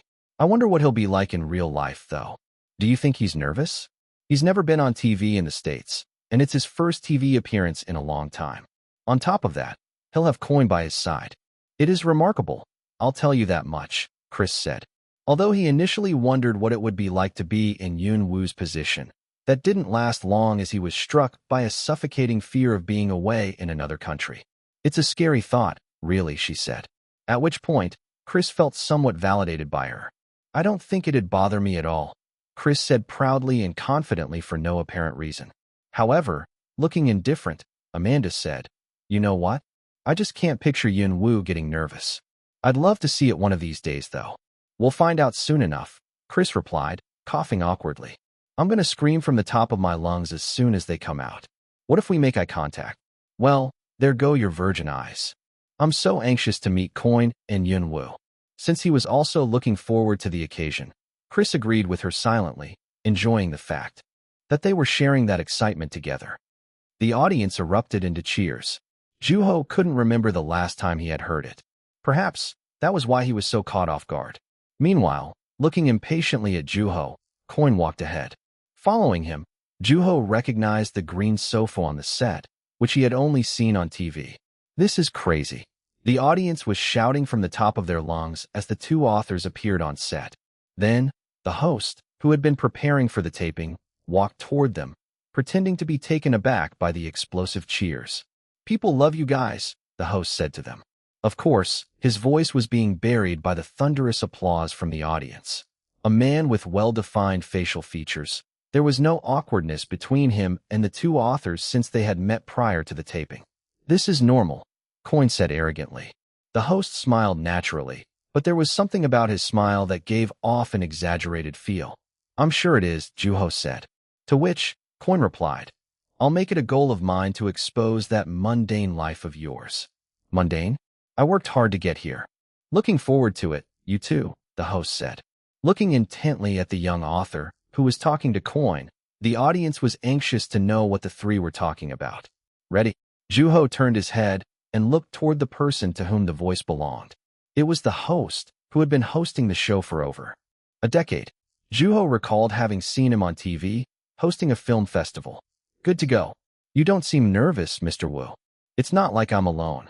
At that, the host narrowed his eyes and looked toward Coyne, who was standing next to Juho. Coyne's presence wasn't exactly the most comforting. What are you looking at? Oh, nothing. I'm just really looking forward to this interview. Is that so? I'm bored out of my mind already. Come on, Kelly. You have Mr. Wu here by your side. It's not like he can make the cameras in front of me disappear. No, there would be even more cameras around with Mr. Wu on set. In fact, that's exactly what happened. Juho listened to the quick exchange of words between Coyne and the host, both of whom remained unfazed, as if they were talking casually. As time drew closer to the taping, the host looked toward the young author and said, We should be starting soon. Break a leg. Likewise. Then, the host started the show off with opening remarks in an adjacent set, and the audience responded enthusiastically. Meanwhile, sitting with his legs crossed, Coyne looked toward the audience in a manner contrary to his usually defiant attitude. The host had to have known that Coyne would still follow through despite his non-compliant demeanor, which explained how he was able to joke around with the author earlier. Picking up his mug, Juho drank the liquid that was in it. The lukewarm water going down his throat reminded him of how dry the set felt. Ladies and gentlemen, we have two incredible guests joining us tonight. At that moment, the band started playing out of nowhere, and the lights started flashing. As the host walked over to the set where the two authors were sitting, the atmosphere changed to something that resembled a show. Then, when Juho and Coin appeared within the camera's frame, the audience erupted into an even louder cheers. When the host covered his ears as if overwhelmed by the volume of audience's shouts, the cheers started to die down. Kelly Coin and Yunwoo, the dynamic duo of the literary world. It's a real pleasure to have you both, the host said, staying true to the script. Believe it or not, I'm actually a big fan of detective novels. So, I'll make sure to find out everything there is to know between you two. Good luck, Coin said with narrowed lips. Then, the host looked toward the young author and said, Welcome, Mr. Wu. Thank you so much for joining us tonight. I have so many things I want to ask that it's not even funny. The audience responded. They would pipe down whenever the host signaled for them, but they also expressed their excitement to their heart's content when allowed. Looking toward his fans, who welcomed him, Juho smiled and said, I'm privileged to be here with Coin as well. The host moved on to asking questions without hesitation. How the two came to hear about and meet each other, their pictures, their respective homes, Juho's spontaneous phone interview, Juho sending Coin to the award ceremonies on his behalf, etc. Coin remained well-behaved up to that point. While answering the questions, Juho was reminded of how the public looked at him. So, you didn't experience anything unusual during childhood? No, it was just as ordinary as the next person, Juho replied. The host nodded a few times, asking, Who's Kelly Coin to you? He's a good colleague. Speaking of which, why don't we talk about your relationship? The host asked, looking at Coin, who crossed his legs in another direction and said, I don't find it necessary to make such a big deal out of a casual relationship. When you say casual relationship, do you mean that your friendship with Yunwoo needs no description? Now, where did you hear that nonsense? Coin said calmly. At which point, the audience laughed at the funny look that appeared on the host's face. Okay, honestly, I find it really surprising that you two are still friends. You guys are just the opposite of each other in terms of personality and writing styles. Then, pointing toward Coin, the host said, I consider myself a veteran, but whenever Coin comes out, I always make a reservation to a Thai massage parlor the day before we start shooting. I just get so tense, you know? It's so bad that my neck looks like this. The host pulled his shoulders up, looking like a turtle. Then, he asked the young author, Aren't you scared of him? Meanwhile, Coin sat quietly as the host remained within the line which the producer and the author had agreed to prior to shooting. Looking toward Coin, Juho said, If I were, I wouldn't have thought twice about being here. Coin is actually pretty rational, so I don't really feel like I'm facing a hungry lion or anything like that. Have you two ever gotten into a fist fight? I've known him since I was a teenager. He might be rough around the edges, but he would never go as far as swinging his fist at a minor, Juho said, shaking his head. At which point, the host smiled as if he had been joking and looked at Coin cautiously, yet playfully. Then, what's he like as an author? People tend to compare themselves to other people in the same field. Okay, you know what? Let's stay on the positive side for now. What are your favorite books written by each other? At that, a mysterious smile appeared on Juho's face. Meanwhile, Coin looked up into the air and rubbed his temple. Of course, being the seasoned show host that he was, the host didn't miss the stark contrast in their reactions. Why don't we start with Mr. Wu? The host asked, glancing at his script. It being a question that he had previously been asked, Juho replied willingly. I'm a fan of Coin's debut title. Out of all of his books? So, you're referring to Witch Hunt, right? The host said, his eyes widened. Coin had written roughly 40 full-length novels and 200 short stories. Witch Hunt was considered Coin's worst book and was often mentioned by people when mocking the author. Looking and talking about the book, people frequently comforted themselves, reminding themselves that even Kelly Coin had to start somewhere before reaching the position he was in currently. Are you telling the truth, Mr. Wu? I'm dead serious, Juho replied. Unlike the popular perception, Witch Hunt was Juho's favorite book written by Coin to that day. Did you hear that, Kelly? The host asked, looking toward Coin and genuinely observing his expression that time. It was an unspoken rule to never bring up witch hunt in front of Coin. Considering that the book was often associated with his assault charge, it was a rather sensitive matter. Even interviewers tended to avoid mentioning that book at all costs. Yet, Yunwu had broken that rule with great nonchalance in front of the cameras. He's done it, the host thought to himself, clenching his hand into a fist in secret while sensing imminent success. Haven't heard of that book in a while, Coin said indifferently. At which point, Juho chuckled and said, "It's the story of a liar who makes up stories about Santa Claus and a grand journey. The protagonist understands how harmful words can be, so he does everything he can to avoid hurting others verbally. Personally, I thought it was interesting that people were hurling insults at that book. In Juho's eyes, witch hunt was a success. Prick. So, it seems to me that you two have already talked about this before," the host asked, interjecting. Looking at his vivid eyes, Juho nodded and replied, "Yes. We went to a bookstore together while he was visiting Korea. That's when it came up. Well, I'm happy to see that you're still alive. I was lucky." Then, the host took the opportunity to ask Coin, "Then, what's your favorite Yunwu book, Kelly?" Coin wasn't smiling when Juho locked eyes with him. He simply looked back at the young author, almost as if glaring. Juho waited for his answer patiently, but Coin seemed to already have an answer in mind. "Well, anything," the host asked, and Juho clasped his hands together anxiously. "Don't waste my time asking questions like that." Chapter 350, Bet on Coin and Yunwu, 5. "Don't waste my time asking questions like that," Coin said emphatically and with dazzling confidence. The host hesitated at the author's blatant refusal to answer the question. Then, a couple of audience members beat the host to it, yelling, "Come on, tell us," a lady shouted from the audience. After which, a man who appeared to be her friend covered her mouth in a hurry. Although the host calmed them down with a smile, Coin remained completely unfazed. "Nobody can force me to answer a question. This is not a court." At that, Juho covered his mouth, resisting a chuckle. Although it was unfortunate that he wouldn't find out which one of his books Coin liked the most, Coin was also staying true to himself in the way he had answered. "I don't have a favorite. He still has a ways to go until I can even consider which one of his books I like the most." "Is it because you like them all? Is that why you're having trouble deciding?" "I never said that." While the host was looking at Coin, trying to think of an angle from which to approach him, Coin added, But, since we're talking about our debut titles, I do have something to say in that regard." "What would that be?" Juho asked, puzzled. Whether people love it or hate it, authors tend to have certain elements that they carry from the very beginning of their writing careers. It doesn't matter what they do to cover it up. They're bound to show somehow. For example, I've written about lies a number of times, and it shows up in other stories that are about completely different things because it has found a way to infuse itself in other areas in my writing. But Trace of a Bird is, how should I put it? It's unique. "What do you mean by that?" the host interjected. At which point, Coin looked at him as though he was asking an obvious question. "You people rave about it all the time. Split personality this and that." People were referring to the different writing styles Juho possessed. However, Coin had noticed the difference long before everyone else. After some contemplation, an irritated look appeared on Coin's face.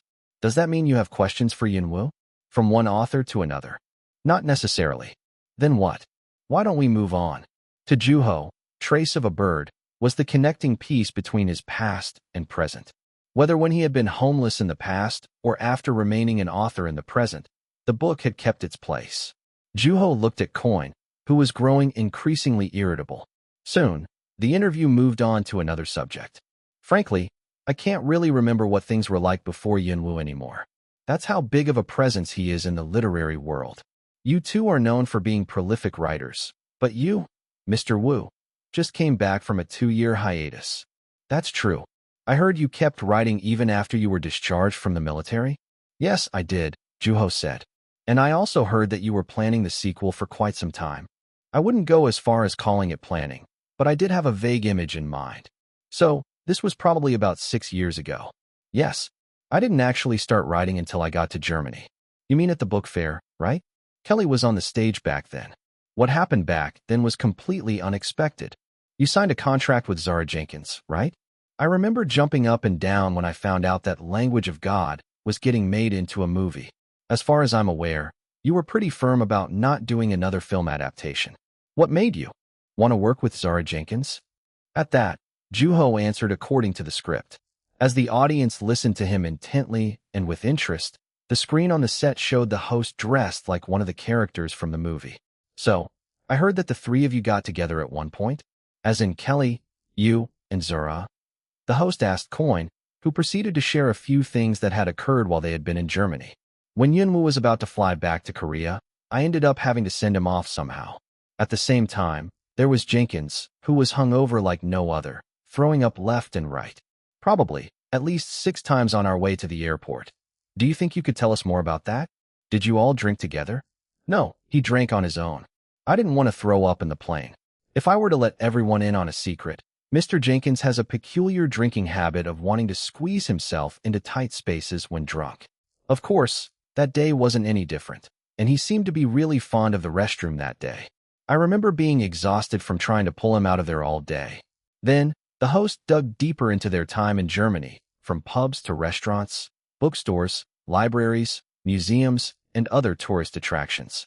When the conversation started to feel like it was dragging on, the host asked, "So, Kelly, how was it spending 2 years of your life without Yunwoo?" To which, Coin replied without hesitation, "It was very good. Did it give you some room to breathe? The world was my oyster back then, but that isn't to say that his absence affected my life in any way. Yunwoo didn't have any impact on my life, but there had to be some." "Okay, I hear you. You wrote a book back then that did really well. I believe it was nonfiction. How did that make you feel, Mr. Wu? Did Coin's success make you anxious at all?" After some contemplation, Juho replied, "A little bit, but he was in a completely different situation from mine, and I wasn't exactly slacking off either. I did like that there were a lot of books around to read." "Great. Now, let's change things up a little, shall we?" the host said with a satisfied look on his face. Then, with a silly look on his face, he shoved himself under the desk and pulled out a box. "In here, we have different topics that have been chosen by our amazing audience. But, I have to warn you, you might end up with something that makes you uncomfortable. Say, first love." Then, looking toward Juho, the host asked, "Do you have a girlfriend at the moment, Mr. Wu?" "No, I don't." "Why not? I'm sure there are plenty of ladies out there who want to date you. So, do you think you can let us in your private life a little bit?" At that, Juho groaned and shook his head, saying, "I don't know what you're thinking, but I'm pretty sure that it'll look nothing like the picture you have in mind." "How are they different?" As Juho zipped his mouth, the host asked no further. Nabi was standing behind the cameras with her arms crossed and an intimidating look on her face. "All right, not a problem. But, should you come across a paper that asks about your private life, there won't be a way out," the host said, handing the box over to Coin, who reached into it indifferently and pulled out a piece of paper. Upon checking what was written on it, an ambiguous look appeared on the host's face. "Okay, back to the basics. I can appreciate that," he said, flipping the paper around, which read, "The reason why you were born." For the first time since the taping had started, Juho agreed with the host. The audience applauded as if jeering the question. "You go first," Coin told Juho. Although he needed more time to think about the question, Juho was left with no choice. In the end, sighing, Juho replied, "I don't know. What do you think?" "To write." Coin sneered at Juho, thinking out loud. Since Juho had already expected him to behave that way, he didn't take it personally. "Well, what about you, Kelly? What do you think?" Sperm fuses with ovum, leading to fertilization, which then proceeds to grow into a fetus. Birth of a human being. "Wow, I thought I was in science class for a minute there," the host said as if encouraging the author. Knowing that Yunwoo was the only person who wasn't intimidated by Coin, the host wanted to expose the nature of their relationship to the fans. The two authors were on equal footing, which meant that they would be able to hold a discussion on an even level. "What about making up for my past mistakes?" Juho said. "That's not even funny." "What makes you say that, Mr. Wu?" Although Coin had an arrogant look about him, he still seemed to take interest in the young author's answer to some extent. "What? We're bringing past lives into this now? Making up for mistakes? That's what idiots do. Do I sound like one?" "Yeah, you do. Humans go their entire lives doing nothing but making mistakes. As for myself, I'm the prime example of that. My entire life is defined by mistakes. Yet, To say that you were born again just so you could try to make up for that? That's absurd. Juho let out. After some contemplation, Juho approached the subject from another angle. Okay, how about this? Not repeating the mistakes I made in the past. Coin pouted his lips as if Juho's answer had improved only slightly. You can do that without being born again. Sure, assuming that you stay alive, Juho said, adding after looking around at all the cameras. I guess what I'm trying to say is that I shouldn't be the one to take my own life. After the bizarre conclusion, Coin looked at the host, who asked quickly, What makes you say that? You know, I just don't like this subject. The reason why I was born. Why would anybody want to know that? Coin said, Why wouldn't they? Doesn't everybody think about that at some point? Mostly when their hormones are raging during their teenage years, the host replied. I thought it was an interesting subject, Juho added. Right? But I also get where Coin's coming from, Juho said, and the host looked toward him. Sitting up on his seat, Juho added, We're not objects, after all. I'm sorry, what? As in, we're not born with set values, Juho said, picking up his cup from the table. Like this cup. It's made to be used a certain way. But that's not so with humans. It's not that simple for us. One's search for the significance of their birth could also mean that they were searching for their purpose in life. It was similar to looking for warnings or the ingredient labels of products. When we're lost and confused in life, we all wish that we were born to do one certain thing, like this cup. For example, when we're deciding on a career path, we also have the ability to adapt to different situations. Say I'm thirsty, but I don't have a cup on me. In that moment, I would drink out of my hands like I would out of a cup. However, at the end of the day, a cup could never be human, not by any circumstance.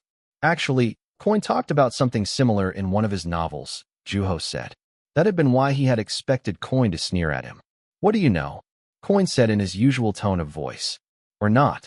If Juho had been wrong, Coin wouldn't have bothered to wait for him until he had finished talking. Meanwhile, the host made it so that the two talked to each other more candidly. Are there things that you guys don't like about each other? Like just now, when you guys didn't see eye to eye. Why don't we start with you, Mr. Wu? Juho put his brain to work. Meanwhile, Coin glared fiercely at him. Then, just as the silence was about to get uncomfortable, Juho said, You need to stop breaking your cups. Cups? Coin and the host asked simultaneously. You see, Coin has a habit of breaking his mugs on a regular basis. I really wish he'd be more careful. I feel really bad for all the mugs that get replaced. Whenever I'm at his house, I always see pieces of what used to be mugs. Humph. Coin let out, looking at Juho as though it was none of his concern. Anything else? Do tell more. You're surrounded by cameras, so you're safe. Besides, it's not every day you get to do this. Honestly, we low-key trash talk each other on a regular basis. Though, I'm having a hard time thinking of an example now that I'm actually trying. What about you, Kelly? I can't stand his very existence. The host smacked his lips. However, he still had cards left to play, and they were bound to incite the two guests.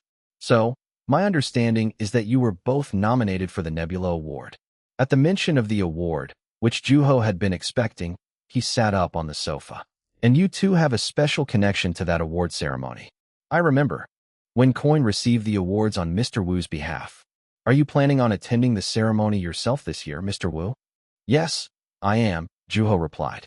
He wasn't going to send somebody to the ceremony to represent him. Which means you two will be sitting next to each other at the ceremony, the host said, looking delighted. First, I'd like to ask Kelly, what's it like to have such a young rival? Do you get pressured by it? Then, Coin opened his mouth and said, Chapter 351, Bet on Coin and Yunwu 6. Not at all. It doesn't bother me, Coin said with a sneer, confidently and nonchalantly. Seeing as the author wasn't giving the answer that he was looking for, the host urged him even more. If you don't end up getting that award, that would mean that you lost to another author, one significantly younger. Mouthing words silently, the host pointed in a random direction as if quoting a statement made by another person. While the audience broke out into laughter, Juho remained quiet in his seat. You ever worry about hearing stuff like that? Never, Coin replied briefly. Seeing as though he wasn't falling for it, the host moved on to Juho and asked the same question. How does it feel to be considered a rival of Kelly Coin? It's an honor, really. I'm well aware of his fame. Do you have any thoughts on the upcoming award ceremony? Juho turned his eyes and looked toward the audience, among which were eyes sparkling with interest. They seemed to firmly believe that whoever got the trophy was the winner. So, who do you think will get the trophy? The host asked once again. If what the audience thought was right, then the result had already been decided. I think both of us will, Juho said. At which point, the audience jeered at him. However, it didn't feel like genuine disapproval. Feeling slightly awkward, Juho rubbed the back of his neck. You have to pick one, the host said with his eyes and nostrils widened. Why? That's always possible, though. I'm pretty sure it's happened before. It's just not the answer I'm looking for. After looking at the host's large mouth, he said, Then, I'd say coin. What makes you say that? I was deeply moved by his book. Black. Coin let out, interrupting Juho's flow, and added, I think I'm gonna puke. Then, the host chuckled and rephrased his question, making it more provocative, as if leveraging Coin's attitude. Then, does that mean you're not confident that you could beat Coin? Rather than taking it personally, Juho picked up his mug and drank from it. Meanwhile, the host waited patiently for his answer. As long as I'm alive, I'm sure the day will come when I can eventually beat him, Juho said, looking straight at the host. Then, upon checking the script and time, the host brought up a certain brand, which was a sponsor of the show. We'll be back soon. Don't you go anywhere. Then, the taping session came to a pause, and the host's face became expressionless. Remaining seated on the silent set, Juho looked at the audience, who seemed to be getting a kick out of it all. All right, now let's begin. As Coin glared fiercely at the large game board, which had been brought out by the staff during the break, the host quickly explained the rules of the game, which raised the audience's excitement. If you call one of the numbers you see on the board, I'll ask you a question that's consistent with the number you picked. Should you know the answer, all you gotta do is raise your hand. While Coin didn't seem interested in the game whatsoever, Juho replied affirmatively. Okay then, who'd like to go first? I will, Juho said, raising his hand, and Coin also signaled with his chin for Juho to go on. I'll go with number 4. Oh ho ho, seems like we're not off to such a good start, the host said with an ominous smile, which Juho found disconcerting. Then, the host read the question out loud from the script. List 3 or more symptoms of alcohol withdrawal. Oh no. The audience groaned and laughed at the same time. Meanwhile, Coin remained calmly in his seat. After looking at him, Juho raised his hand. Although caught off guard initially, the host gave the young author permission to speak. Do you know the answer, Mr. Wu? Yes, I do.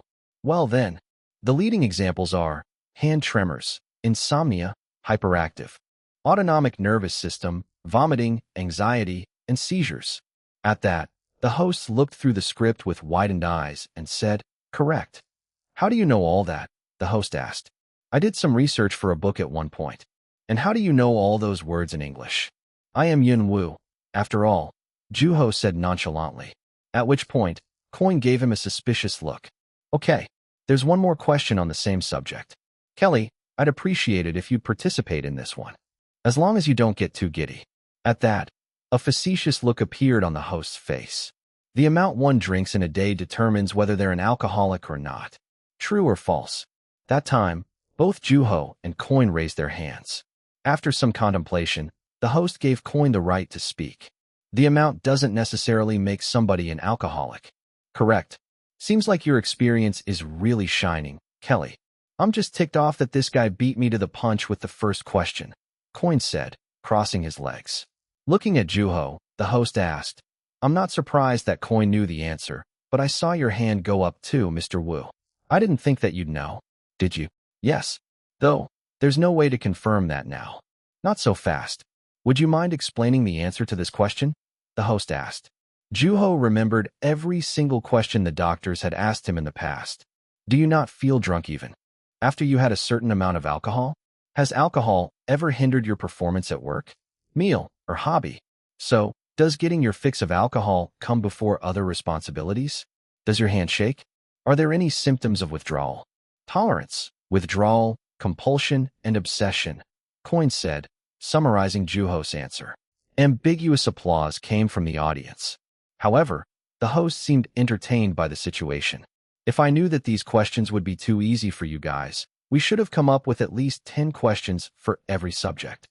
I didn't realize we were raising awareness for alcoholism. Of course not. Let's move on, shall we?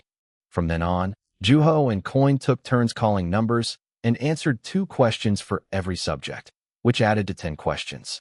When Juho counted their respective scores, they each had scored 5 points. It seems like we have a tie, the host said after checking the questions that were still left. This calls for a tiebreaker. You're on, Coin said, immediately calling out a number. After answering various questions about the Earth, physics, history, arts, and politics, Juho thought about the other subjects that were left. At that moment, the host opened his mouth and said a sentence in a mysterious language.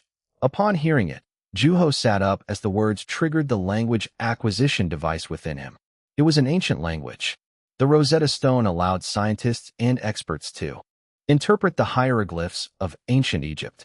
Recently, there's been news that a similar artifact has been discovered, which enabled linguists to interpret the written languages of 5th-century nomadic tribes, the host said. Juho had also heard the news while he had been in the military. How the hell am I supposed to know that? Coin said irritably, at which point, the host raised his hand in order to reassure the author, saying, "Don't worry. It's going to be multiple choice. So, which one of these is the proper interpretation of?" and repeated the sentence in the same mysterious language. "Do you not know this?" Coin asked. After a brief thought, Juho replied, "I might have come across it once while I was doing some research for a book. So, you should know the answer, right?" "Sure, but," Juho hesitated. He couldn't flat out say that he had read an ancient text that had been decoded just recently. "I don't think I know this one," the young author said. However, Coin remained suspicious of Juho. Then, the host went through the choices on the answering sheet. A. Steps to performing a ceremony. B. Instructions on training an apprentice. C. Instructions on electing a leader. D. Instructions on raising a warrior. After listening carefully, Juho looked up and asked, "Is that all?" "Yes, it is." Then, Juho looked at Coin and then at the audience.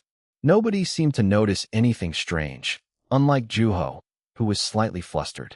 None of the 4 choices were correct, which made the young author think that the real answer might be to deny that the text had ever been decoded. And all the information we've been given up to this point was accurate?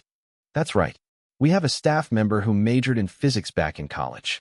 He even went through several essays before coming up with this question, the host said proudly.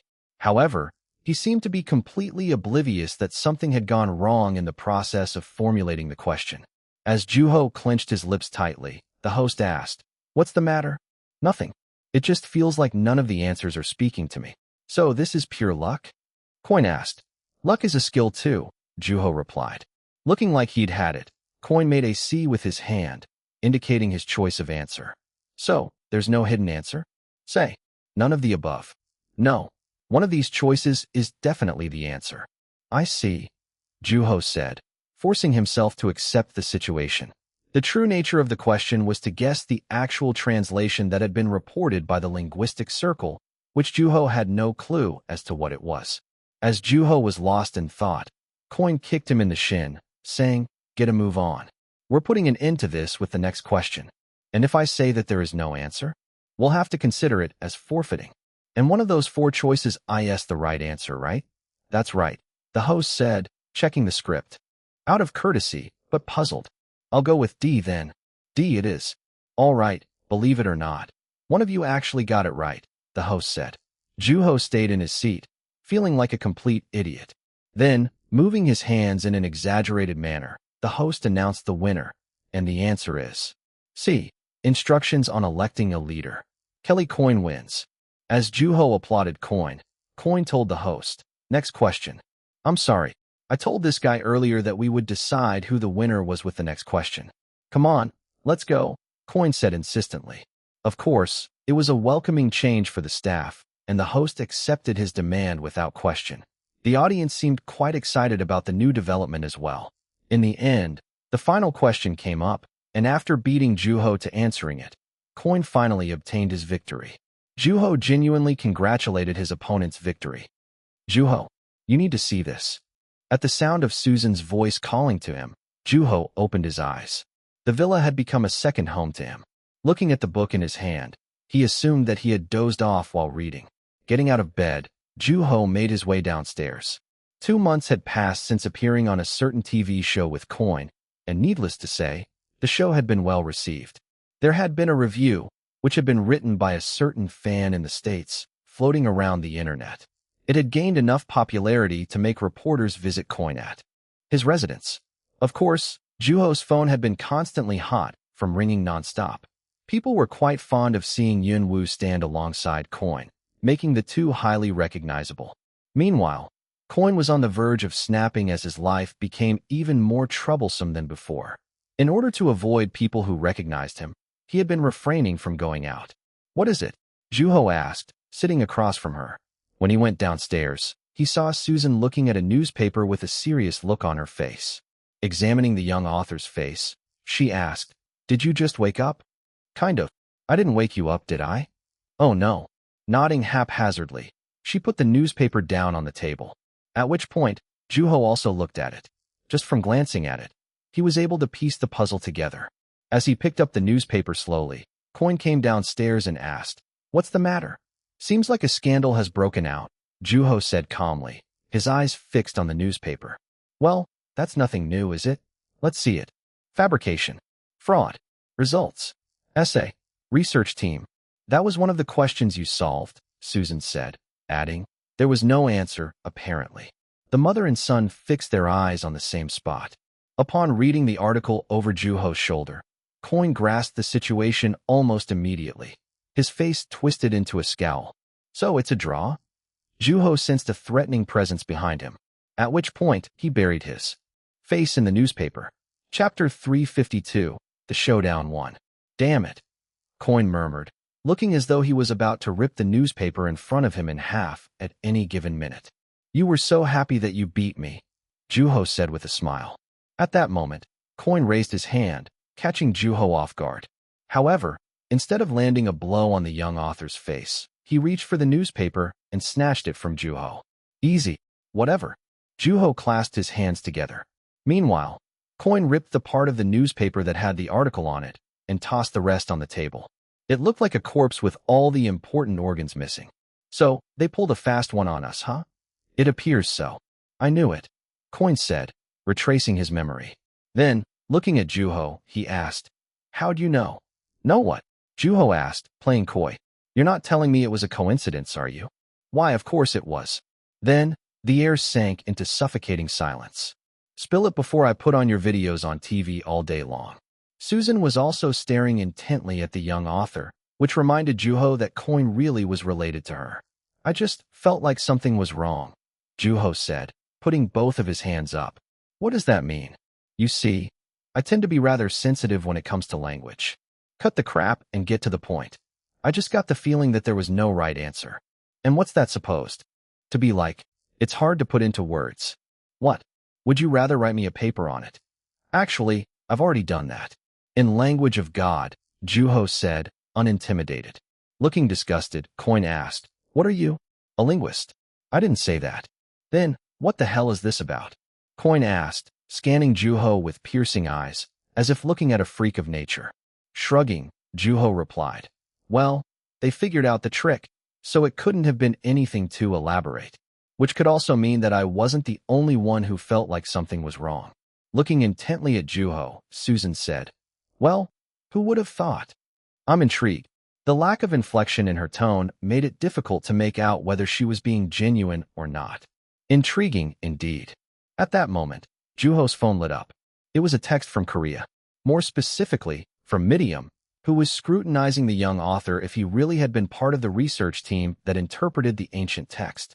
Upon seeing it, Joo-ho couldn't help but laugh.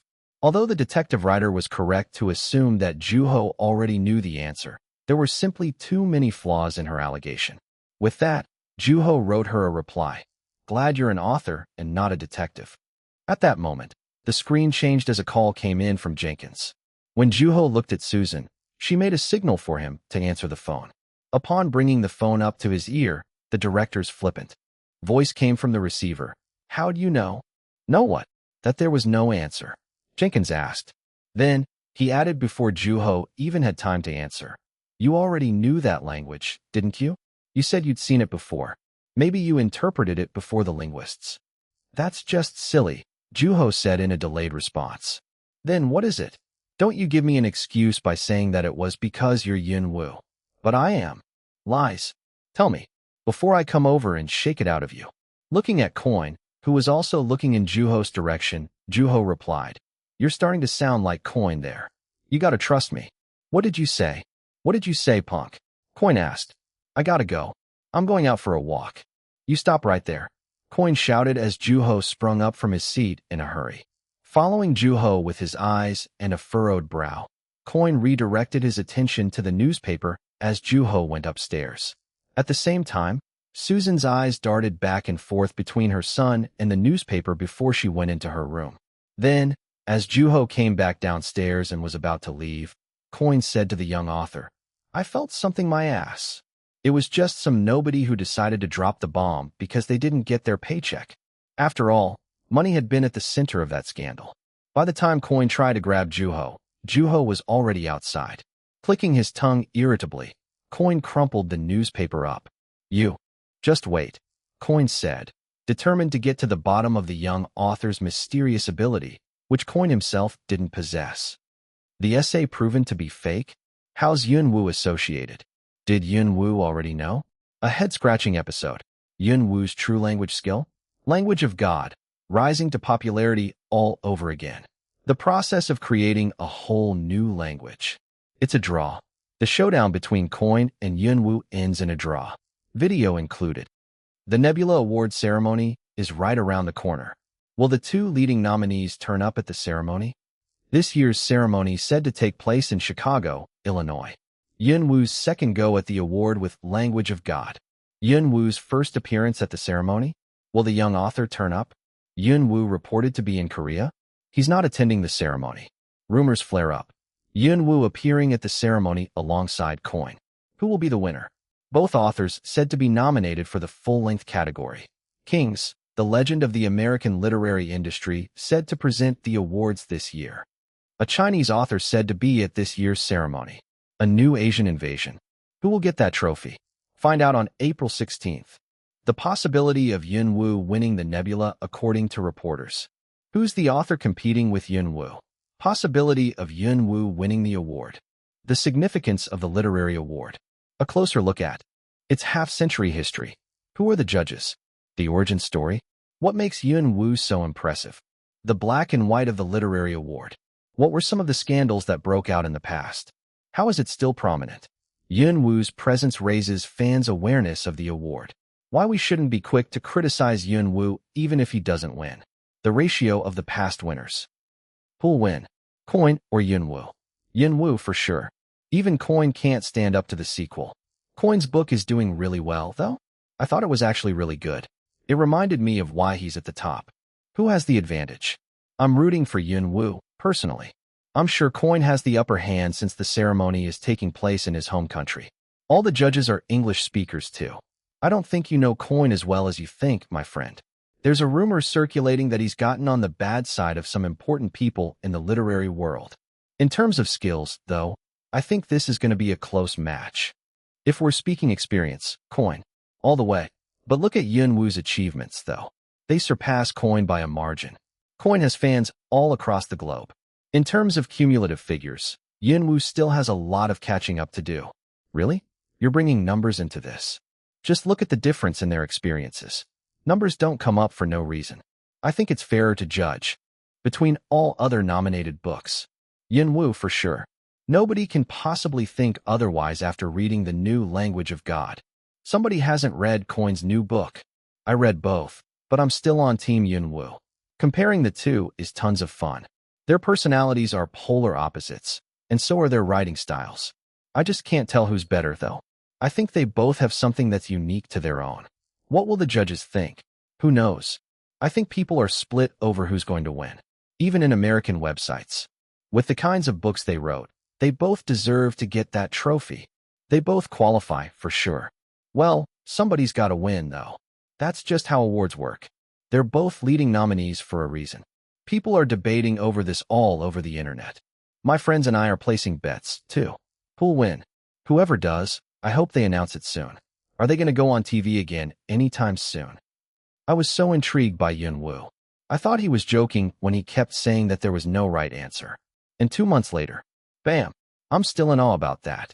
I don't know if it has to do with his language skills, but I have a feeling that his brain's developed to an unusual capacity. That's the kind of author that wrote Language of God. If Yunwoo doesn't get it, then who would? Coin is definitely a formidable opponent, though. I find it hilarious that Yunwoo's staying over at Coin's place. I wonder if they talk to each other and stuff. Who'll come out on top? That's mine. We share this refrigerator. What's the point in distinguishing who drinks what? You already had yours, Juho said, smacking his lips as Coin robbed him of his drink right before his eyes and just before leaving for Chicago. I bought you a new suit. You do know that you've been using that as an excuse for a week now, right? It's not like I only buy those drinks for myself, and you can't even leave one for me. It's for the suit. I should have known better, Juho said, sighing and drinking regular water instead. Coin had bought him a new suit to wear to the ceremony, calling it a gift. However, it turned out that it came with all sorts of unspoken conditions, which reminded the young author that nothing was free in life. Are you guys leaving now? Susan asked as she came out of her room. Although it was the day of the ceremony, neither Coin nor Juho seemed nervous. Yep. All right. Have fun, you two. After greeting Susan in turn, the two authors went out the door and got in the car. Upon getting in, Juho glanced toward the back seat. Of course, the blood-red cover was nowhere to be seen. Then, as Coin got into the driver's seat and put the seatbelt on, Juho asked, "Do you think it's possible to share an award?" "It's not impossible. As far as I'm aware, it happened once sometime in the 60s. 60s, huh? Juho said, chuckling. Which means I'll probably end up winning, Coin added calmly. Whenever Coin spoke, Juho got a whiff of the drink Coin had taken away from him. Feeling slightly bothered, Juho rolled down the window, and the car started moving forward gently. Neither of them said anything. Then, by the time the cornfield appeared in front of their eyes, a phone started ringing. "Your phone's ringing," Juho said, looking at Coin's phone. "Who is it?" "Kings," Juho said, reading the name on the screen out loud and turning to Coin, wondering if it was the same Kings he was thinking about. Clicking his tongue irritably, Coin signaled for Juho to answer the phone, at which point Juho put the phone on speaker. "What is it?" Coin asked, sounding annoyed for no apparent reason. "I'm just calling to check in." Juho recognized the voice coming from the receiver of the phone, which made him realize that it really was the same person he had had in mind. "You're calling to check in? You'll see me at the hotel whether you want to or not." "Well, knowing your tendencies, I had to be sure," Kings said, and Juho nodded. As Coin grumbled annoyedly, Kings chuckled. "Is Yunwoo with you?" "Who wants to know?" "Yes, I'm here," Juho replied. After glancing over at him, Coin clenched his lips. "Well, pleasure to talk to you. I was sad that we couldn't meet last time." "Likewise. It just kind of happened. I'm sure we'll meet this time." "I'm looking forward to it, Mr. Kings. Take care of Coin, will ya?" "I'll do my best." At that moment, the phone grew silent. As Juho stared dazedly at the device, Kings said all of a sudden, "Enjoy it while it lasts." "I'm sorry," Juho asked as the formless voice lingered in the car like a ghost. "Seems like something big is about to happen this year." Juho looked toward Coin, assuming that he would know what Kings was referring to. However, Coin was also furrowing his brow, looking just as confused. "What's that supposed to mean? What did you hear?" "I hear all sorts of things on a daily basis. Though, I'm sure you two will be fine." "Well, I'll see you two in Chicago." "Seems like you're on the road, so I'll let you go," Kings said, hanging up the phone. "Hello? Ugh, I swear. The old man hangs up on me every time," Coin murmured. He remained himself even when talking to a legendary writer. Meanwhile, Juho looked out the window. The car was moving faster than before, and Juho was anxious to reunite with the people he was supposed to see in Chicago. Chapter 353, The Showdown 2. Mr. Wu. Upon reuniting with Nabi, Jangmi, and Dong Baek in the hotel lobby, Juho greeted each person. There were also other publishing agents, who were accompanying them there. "It sure feels different with you around, Mr. Wu," Nabi said, nodding, and Juho chuckled awkwardly. She had been to the award ceremonies that Coin had attended as Juho's representative. The interior of the hotel was decorated mostly in gold, including the walls, furniture, and the fabrics, which gave it a luxurious look. It's already getting crowded around here. Of course. That's crazy, Juho said, looking around. Then, Coin sneered at him, saying, mind blown. Yep, it's my first time here. I'm sure it's a feeling that you've long forgotten. You make it sound like I've been around too long. Whoever said anything like that? Juho kept looking around the hotel. Isabella was already interacting with other people, which included Nabi. They seemed to be introducing each other to other people. Well, I'm gonna go relax, Coin said out of nowhere, walking off on his own. His professional acquaintances, who were attending the ceremony with him, followed the author. Standing in his place, Juho asked Jangmi, who was standing next to him, can I go up to my room too? Sure, but you might as well try talking to a person or two while you're here. It'll be a good experience. After staring at an elevator, which was already on its way up, Juho turned around upon hearing Nabi, who was talking to a group of people, calling for him. Mr. Wu, somebody said, greeting the young author gladly. Every single person in the group was a department manager or in hire within their respective companies. As Juho approached, Isabella stepped aside to let Juho through. Everyone looked at him with friendly eyes. I loved your new book. It was superb. Juho thanked them. How do you feel? A person standing next to Nabi asked. The long eyeglass chain stood out quite a bit. How do I feel? Juho asked, looking at the man's chain, which moved with him. This is your first time at an award ceremony, isn't it? Oh right. I'm still getting used to it. Is that so? It didn't seem like it. Have you been to Chicago before? No, this is also my first time in Chicago. You know, Mr. Wu, I stayed up all night last night because I was that nervous, the man said, impressed. How come? Juho asked. Why? Because this is the ceremony for the Nebula Award, of course. It's the moment of truth, if you will. It's one of the largest, most prominent literary awards in the world. Personally, I'm looking forward to a book getting the recognition it deserves, so I always attend these ceremonies with a thumping heart. Juho nodded haphazardly, pretending to understand him. Besides, there's something special about this year's ceremony, the man with glasses said with a big smile, his eyes fixed on one particular person. The showdown between you and Coin is finally happening. At the mention of the showdown, everyone else chimed in, as if they had been waiting for someone to bring it up first. It's the highlight of the ceremony, really. I heard the Authors Association found themselves in a sticky situation. They are quite conscious of the press, after all. I've been so curious as to who will win. Whoever it is, I'm ready to applaud them at a moment's notice, somebody, who introduced himself as a former editor, said, adding that the author he had worked with in the past was not a high-ranking official in the Authors Association. I saw you two walk into the lobby together. Did you guys come together? Yes, we did. If I were in your shoes, I would be much too scared to be in the same car as him. Are you ready to win? Juho remembered Coin, who had walked off to his hotel room. It was very Coin-like not to give Juho a single warning ahead of time. Feeling people's gazes, Juho replied, what about you guys? Avoiding answering a difficult question by replying with another question. Who do you think has more potential to win? Juho asked, assuming that they had already placed bets by that point. You all seem to have sharp eyes. So who do you think will win? We're not in a position to make that guess, really. But you've read both of our books, haven't you? As they shook their heads, Juho added lightheartedly. That's exactly how I'm feeling. I see. That gives us an idea. They broke out into laughter, lightening the atmosphere. You should consider working with us next time, Mr. Wu, a balding man said, reaching his hand to the young author for a handshake. Juho saw the high-end watch on the man's wrist. I'd love to, as long as I get the opportunity, Juho replied politely. At which point, the man laughed out loud as if having heard a good joke. His demeanor exuded confidence. I'm sure finding an opportunity is rarely a challenge for you, Mr. Wu. You are the great storyteller, after all. After staring intently at his watch, Juho replied, you have a point there. Then, I'll contact you when I feel like it. At that moment, Nabi subtly plugged herself into the conversation by asking, you worked with Mr. King's at one point, right? Yes. Several times, in fact, the man replied, proceeding to list the different products from his company, as well as the company's philosophy on books. From his description alone, the company sounded as though there were no other publishing companies in the world that could stand up to it. Wondering where the man's confidence came from, Juho darted back and forth between the man's large forehead and his luxurious watch. At that moment, Mr. Wu, Dong Beck called for the young author.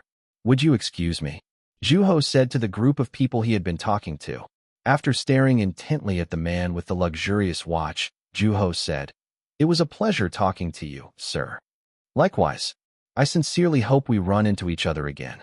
Should we run into each other again in the hotel, don't hesitate to talk to me," Juho said, and turned around without hesitation, following Dong Beck down the hallway. "Where are we going?" Juho asked. Taking a deep breath, Dong Beck murmured, "I'm not sure if it's because you were in the military or because you spent too much time around Coin." "What are you talking about? You've become quite bold and unreserved, Mr. Wu." "I didn't think I was out of line," Juho said indifferently. "Good to know that you were aware of your boundaries. I was on my toes the entire time.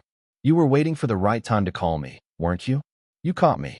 Dong Beck seemed to be under the impression that the young author had been about to get himself into some sort of trouble should he have kept talking to those people any longer.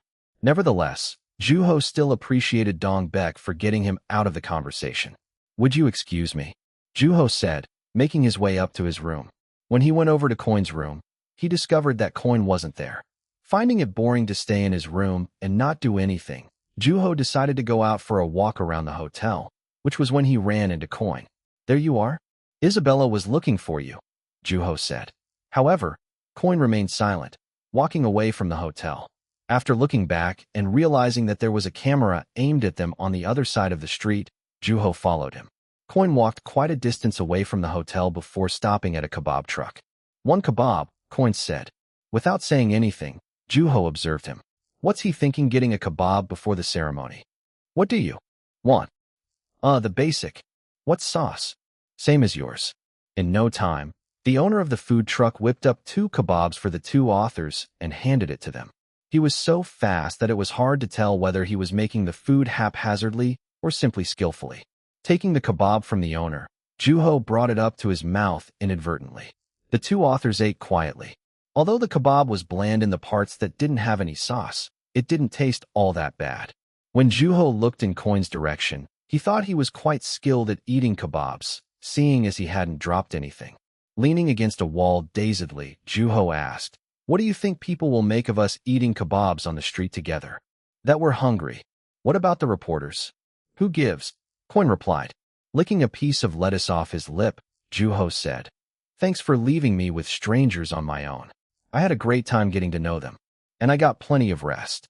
At that moment, the owner of the food truck locked up the truck and put up a sign that read, "Closed," leaving only Coin and Juho on the street. "Do you like kebabs?" "No." "Then, why come all the way here?" Juho asked. "What kind of fancy reason do you need to get a kebab?" "Because I was hungry." At that moment, "Is that Yunwoo?" Juho heard a voice that didn't belong to him. When Juho looked up, sensing trouble, he saw 2 men in suits, each with lanyards hanging from their necks. "And Kelly Coin. Good job attracting the reporters all on your own," Coin said, blaming the young author and shoving what was left of the kebab into his mouth. However, having more than half of a kebab still uneaten, Juho stood in his place. "Long time no see, Kelly." "Ditto," Coin said, shaking hands with one of them. "David, pleasure to meet you," one of the men with a lanyard said, adding the name of the company he worked for, one which Juho had also heard of. It was a press company that mostly handled heavier subjects, such as lawsuits and investigations. It made sense that they would know Coin. "What brings you here?" Coin asked. "Why? I'm here for the award ceremony, of course.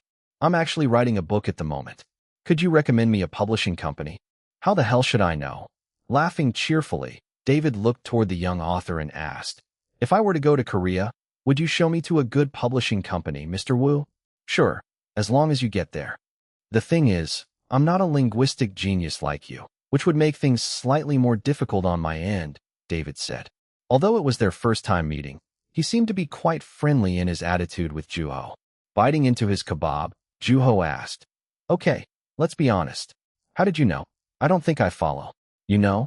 There is no right answer," Juho clarified. "It was just a coincidence," David said, smiling, which Juho found rather convincing. "So, Yun Wu's a coincidence. How clever. Are you up to something fishy?" Coin asked, Observing David intently, waving his hands in denial, David said, "Oh, I wouldn't dare get in between you two." However, staring intently and quietly at the reporter, Coin remained suspicious of David. "I'm not here to cover the ceremony, so don't you worry." "Then, don't let me get in your way," Coin said bitterly, moving aside. At which point, scratching his head, David said, "But now that I saw you two eating kebabs together, I don't know if I can just go on my way as if I hadn't seen anything. As far as I can tell, you two aren't even that close. You guys do compare yourselves to each other, don't you?" "What are you trying to get at?" "What I'm saying is that people who want to see you two competing against each other aren't necessarily stupid. Which, I might add, makes them even scarier," David said. There was a set of emotions that were bound to come with comparing oneself to another. It's not every day that you have kebabs with someone you're competing against. "If you don't mind, I'd like to know more about this mysterious relationship between you two," David said. With a blatant look of disdain, Coin pointed toward a certain direction with his chin and said, "Get lost." Despite the author's hostile attitude, David shoved his hands into his pockets, whistling. "Well, I'll be enjoying my time here. As for the winner between you two, my sincere congratulations to you." Looking at David disappearing into the distance, Juho reminded himself to make sure to avoid getting interviewed by him in the future. Chapter 354, The Showdown 3. "I feel kind of bad that we didn't bring anybody else out with us to eat," Juho said on his way into the hotel. "They can take care of themselves," Coin added, snorting. "You'd be surprised. People tend to hold grudges, especially when there's food involved. It's just a kebab." Shrugging, Juho went into the hotel with Coin. Upon entering the lobby, they ran into Isabella, who was waiting for them. "I can see that you took your time," she said. "We're not late. Do me a favor, Kelly. Do not be late for the ceremony." "We'll see." Standing behind Coin, Juho wiped his mouth to make sure that it was clean. After glancing at Coin, Isabella asked, "Did you guys eat something?" How did she know? Juho thought. "Kebabs," Coin said, and a dumbfounded look appeared on the editor's face. She seemed to be flabbergasted that Coin would go out for a kebab just before an award ceremony that was taking place at a five-star hotel. Looking toward Juho, she asked, "You too, Mr. Wu? We were going to bring you some, but the truck left us before we had the chance." Isabella laughed cheerfully at the young author's reply, which was something Coin would never say. Seeing as she was alone, Juho asked, "Where are the others?" "They're coming." "Ah, there they are." Juho saw Jiang Mi walking toward them with Nabi and Dong Bek in the distance. However, something didn't seem right. They all looked somewhat tense. To be more precise, they all looked quite serious. When Juho saw that there was another person walking toward him with the three, the look on their faces started to make sense. Recognizing the person, Juho poked Coin on the side. Although appearing irritated initially, Coin hesitated upon recognizing the certain person in the distance. "It's that old man," Coin said, clicking his tongue irritably. "Mr. Kings," Isabella murmured. Kings was attending the ceremony as the presenter of the award. Meanwhile, spotting Juho in the distance, Nabi let out a sigh of relief. As the four drew closer, Juho stared at Kings dazedly. "There you are." Kings seemed much more clear-cut than in the picture in his books.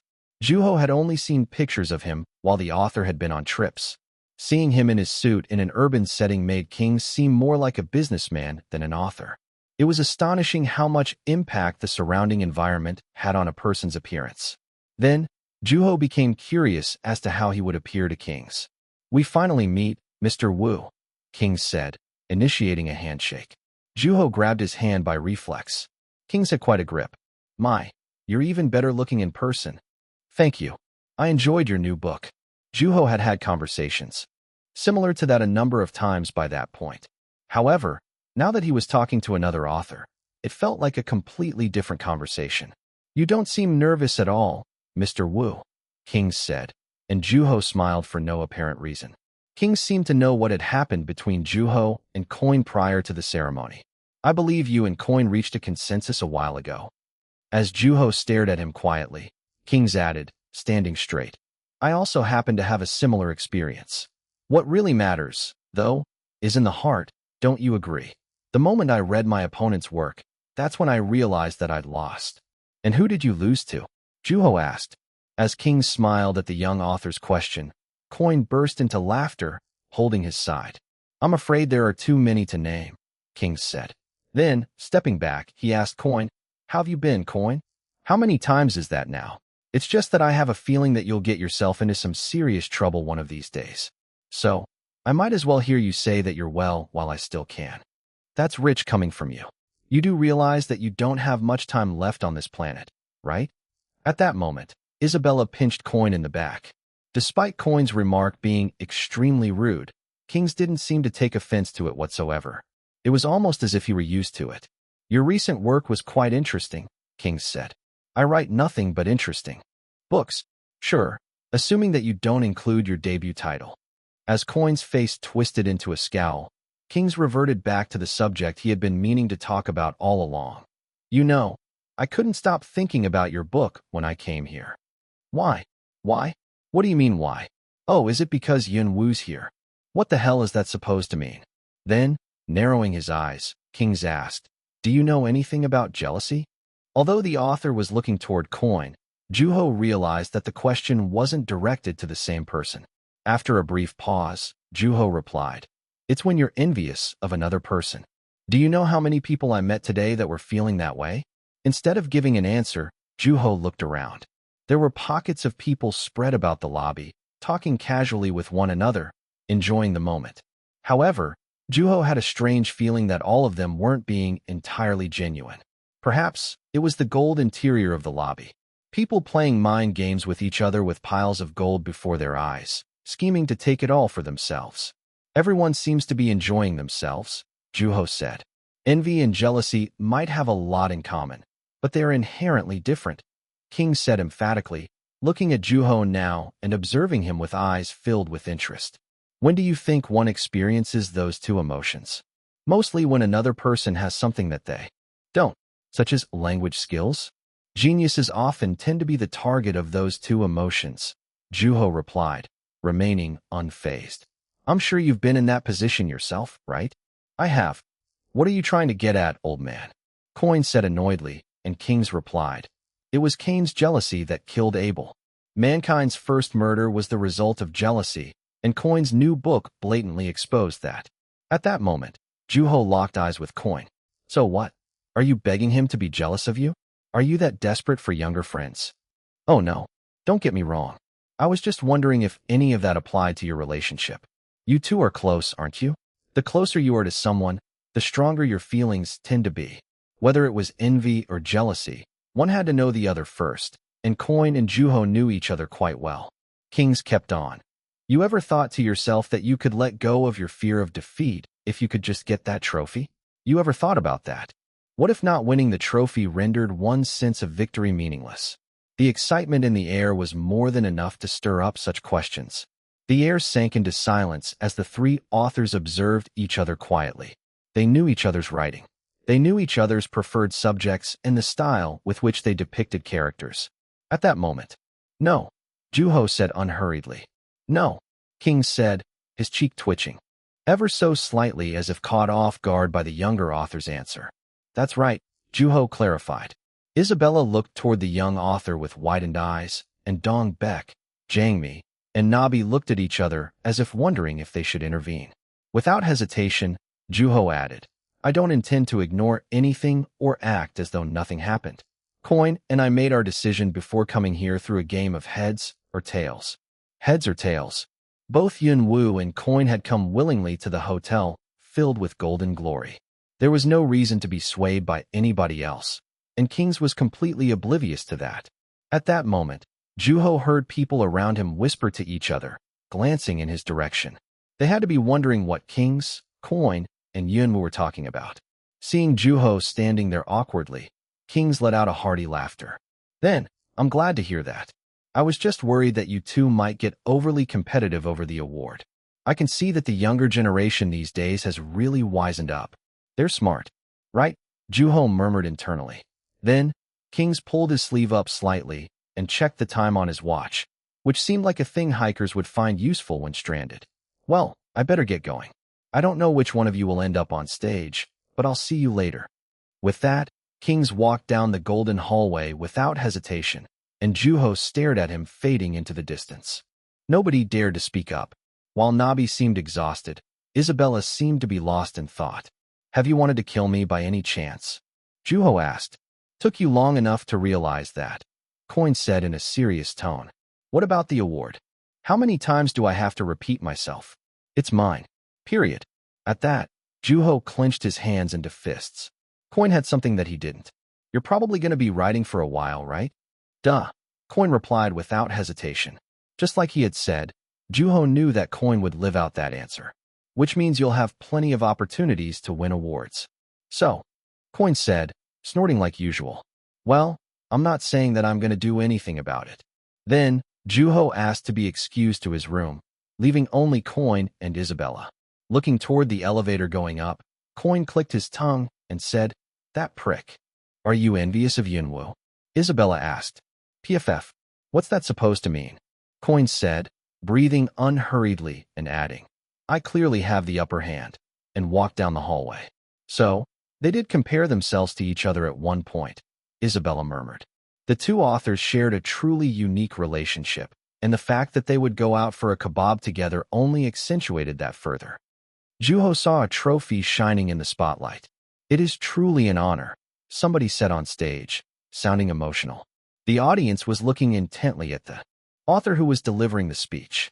Sitting with 5 other authors, one of which was yet to be known in Korea, Juho's table was right toward the center, neither too close nor too far from the stage. Juho looked around the hall, which was also covered in gold, much like the lobby. Although the stage was quite dark around the spotlight, it still shone brightly. I would like to think of this award as a reminder to push myself even harder, the winning author on stage said.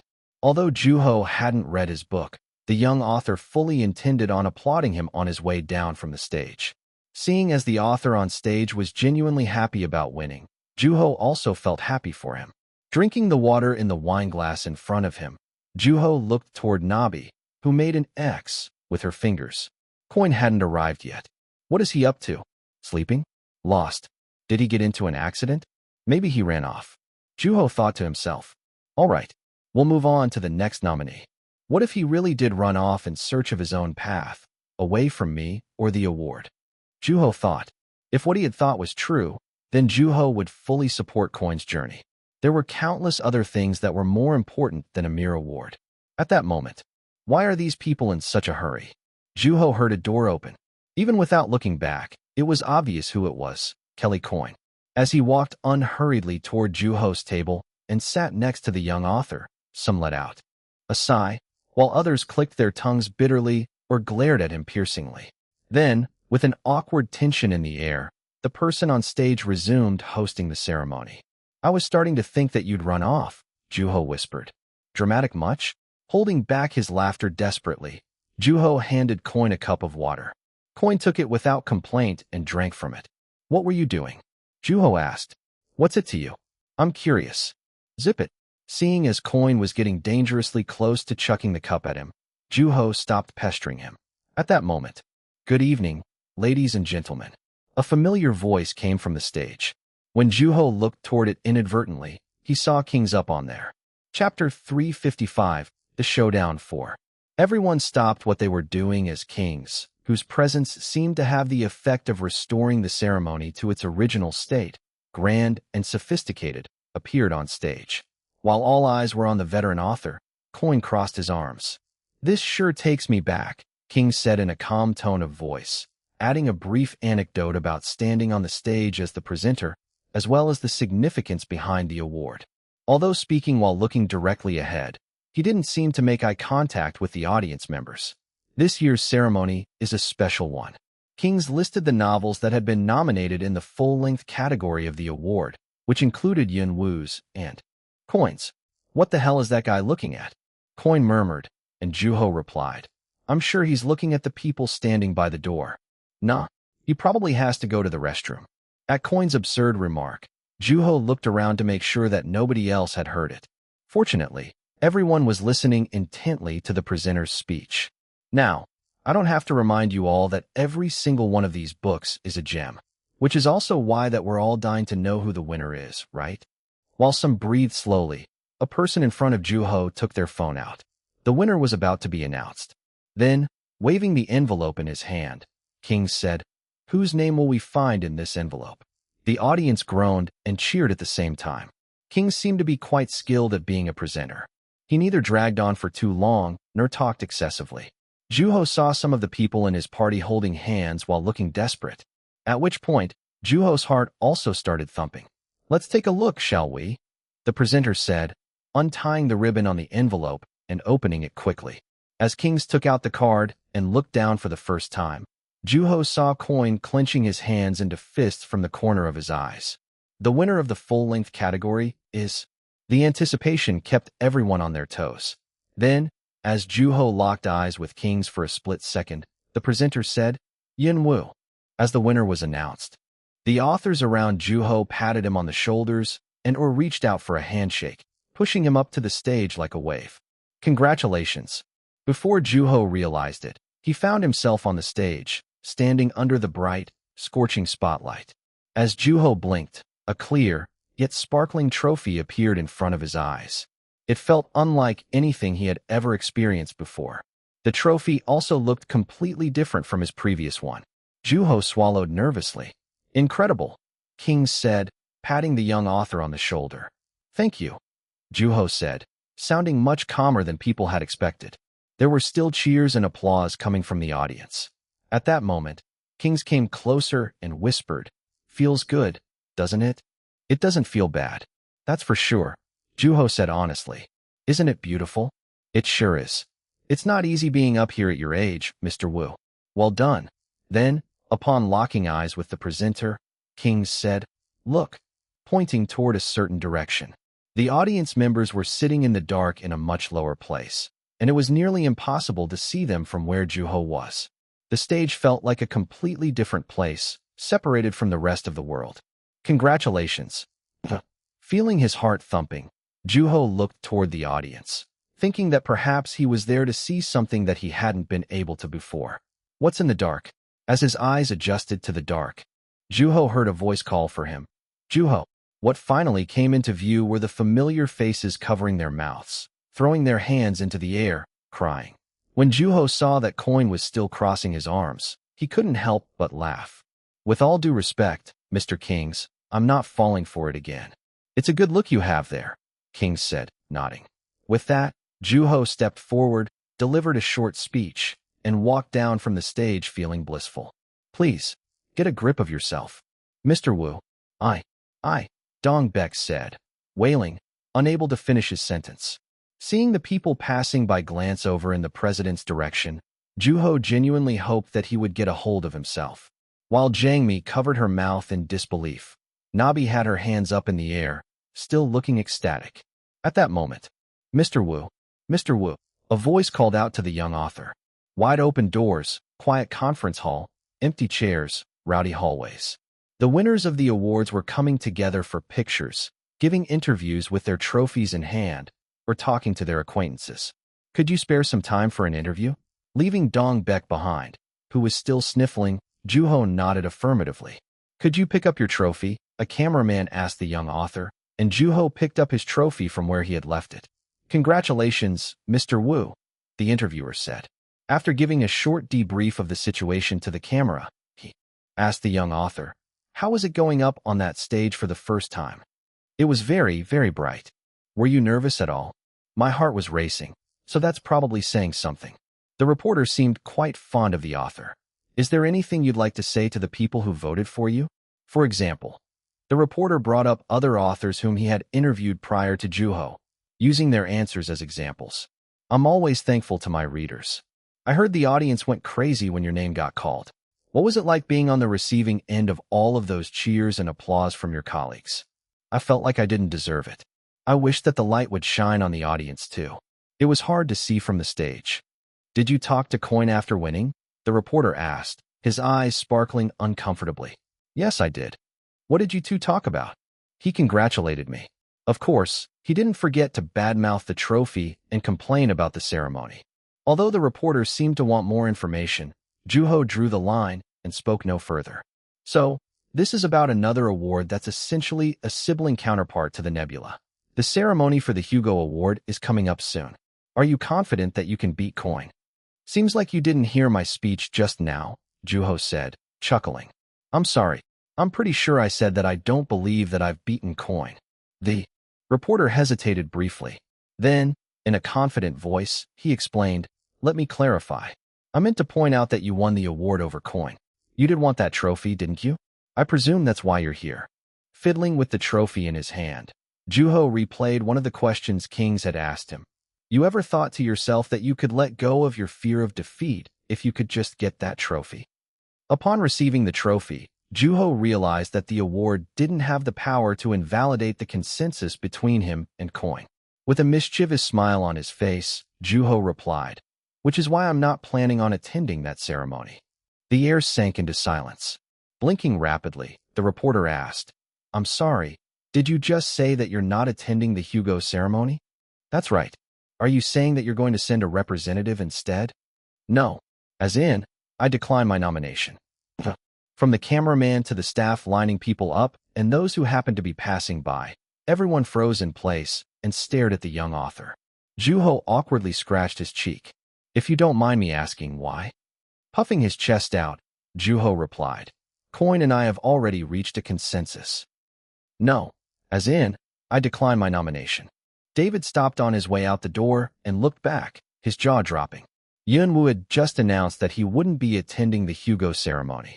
Does he not know the position he's in? The young author could very well aim for the double crown, especially considering that the Hugo Award tended to stress popularity. Although he was bound to win, Yunwoo was refusing to attend the ceremony. Who does he think he is? David had always thought that there was no other author more interesting than Yunwoo. In a world full of authority, victory, tenacity, and jealousy, Yunwoo tended to stick out like a sore thumb, being so cocky as to refuse to attend the ceremony, insisting that his goal was elsewhere. Yunwoo was clearly looking in a direction most authors weren't. David massaged the back of his neck. Despite the author's bizarre tendencies, David found Yunwoo's character charming. Hello? Are you listening? A voice came from the receiver of his phone. Yunwoo's not going to be at the Hugo ceremony, David said into the phone. What? The voice let out. David knew exactly why the person was astonished into seriousness. Do you think somebody spilled the beans? I doubt that. But how can he decline his nomination in such a timely manner? David was a reporter who sought after scandals. The winner of the Hugo Award was decided by voting between members of a certain fandom, whose president held an extremely biased set of values. They also had a history of causing trouble, and it seemed like they were definitely planning to stir the pot at the ceremony that year. Poll results fabrication. David put his hands in his pocket. The fandom was a small body of people, and since voting happened multiple times, it was possible to estimate the number of votes for one's most and least favorite authors. The president had different methods at his disposal to remove the gap between the nominees. There were many standards by which one chose an author over another. Race, gender, nationality, appearance, background, etc. The list went on. Being one of the most internationally recognized literary awards, the Hugo ceremony tended to be filled with bliss and excitement. However, behind it all was great darkness. Knowing how shady they can be at times, it's hard to say that whoever gets the trophy is the winner, the voice said on the phone. Well, you still can't beat getting that trophy. The money alone makes it worth it, even when you're a nominee, David replied, looking around the golden interior of the hotel. Then, the voice rebutted the reporter immediately. Sure, but I doubt Yunwoo doesn't know that. David looked toward the young author in the distance. Yunwoo had to be the youngest person in the entire hotel. I'm sure it's because he's young and he doesn't know better. He just hasn't been tainted yet. No. Somebody must have told him. You said you even saw him talking to Kings. Wait, maybe it was Kings. Knowing him, that's always possible. Then, Yunwoo thanked the interviewer with a cheerful look on his face and returned to his party. While the young author remained calm and unfazed, his party seemed anything but crying and in shock. Was it really his age? Maybe it's just a coincidence, David said into the phone. What? It's probably just a coincidence. A coincidence. With that, David went out the door without hesitation. The fandom within the Hugo Award remained silent about their poll results fabrication. Why even vote? The Hugo ceremony, the festival of readers, tainted by corruption. This wasn't the result we had in mind. Members of the fandom complain. A former nominee deliberately ruled out by the fandom speaks up. Authors and members declining nominations and refusing to vote. The true meaning of the literary award. Why did Yun-woo decline his nomination? The reality too grim for the young author. Yun-woo declines nomination for the Hugo Award, seeking after the true value of a book. The reason behind Yun-woo declining his nomination? The long-hidden truths come out. Yun-woo's brave decision. The web roots for the author. Yun-woo gives up on the double crown voluntarily. His message regarding the reality of the award. Nominated works selling at increasing rates. South Korea greets a new Hugo-winning author. I think Yun-woo made a wise decision. I still regret getting angry when I first found out that Yun-woo had declined his nomination for the Hugo Award. Yun-woo does everything for a reason. But did he really turn it down knowingly? Did other authors already know? I'm pretty sure they did. Coin is one of Yun-woo's closest friends, and he's the one that sweeps all the major literary awards. I think it's more than likely that they heard something. Every author has the right to decline their nomination. Now, everything makes sense. He's boycotting for a reason. Honestly, though, Yun-woo could have definitely achieved the double crown. The fact that The Glory of Traitor brought him an award over Coin proves just how great of a book it is. But to say that the Language of God series isn't as popular as Coin's new book? I don't think that's very likely. I doubt Yun-woo doesn't know that. I'm kind of bummed out that he's not going for the double crown, but he's still amazing. On top of that, it's an international award. It couldn't have been an easy decision to give it up. I think the international media thinks that he did the right thing too. Sure, we can say that we support Yun-woo in his decisions, but I think buying his books is the best way to support him. Chapter 356. The Truth Behind $1 Billion. 1. Great job on the interview. You're a great speaker, Mr. Woo, the reporter said, reaching for a handshake. Shaking his hand, Juho was reminded of how exhausting interviews could be. Would have been nice if he had been this friendly while he was asking questions, Juho thought, regretting having chosen that reporter for the interview in Korea, something he hadn't done in a long time. Stressing that he refused to write anything that wasn't said by his interviewee, the reporter tended to ask very inquisitive questions. Congratulations on winning the Nebula again. Juho had been hearing the same congratulations for months by that point. Then, informing the young author that the interview would be included in the next issue, the reporter added, "So, this is a personal question." Yes. Although the staff were moving busily behind him, he didn't mind them one bit, his eyes fixed on Juho. Did you know about the scandal before it broke out? Didn't you already ask that question in an official capacity? Juho said. The interviewer had asked the same question during the interview. I was thinking that you might tell me something if things were off the record, the interviewer said nonchalantly. At which point, Juho responded similarly to before, saying, "It was just coincidence." Is that a joke? The interviewer asked, puzzled. Juho rose from his seat, shrugging, and the interviewer did the same. Can I go now? Yes, of course. Let me show you out. The office was on the 6th floor of the building, which meant having to take the elevator down to the ground floor. Even on the way down, the reporter kept asking questions at every opportunity. What was Kings like in person? Was he a natural man? No, not my first impression of him, anyway. Then, what was he like? He was someone who blends in well with his surrounding, Juho replied while staring at the numbers counting down. However, the interviewer didn't let up. I'm really sad that you decided not to go for the double crown. I don't think I would have won anyway. But this is Language of God we're talking about. I think you had a shot, the reporter said, looking as if he already knew everything there was to know. Juho shook his head and said, Coin was there too.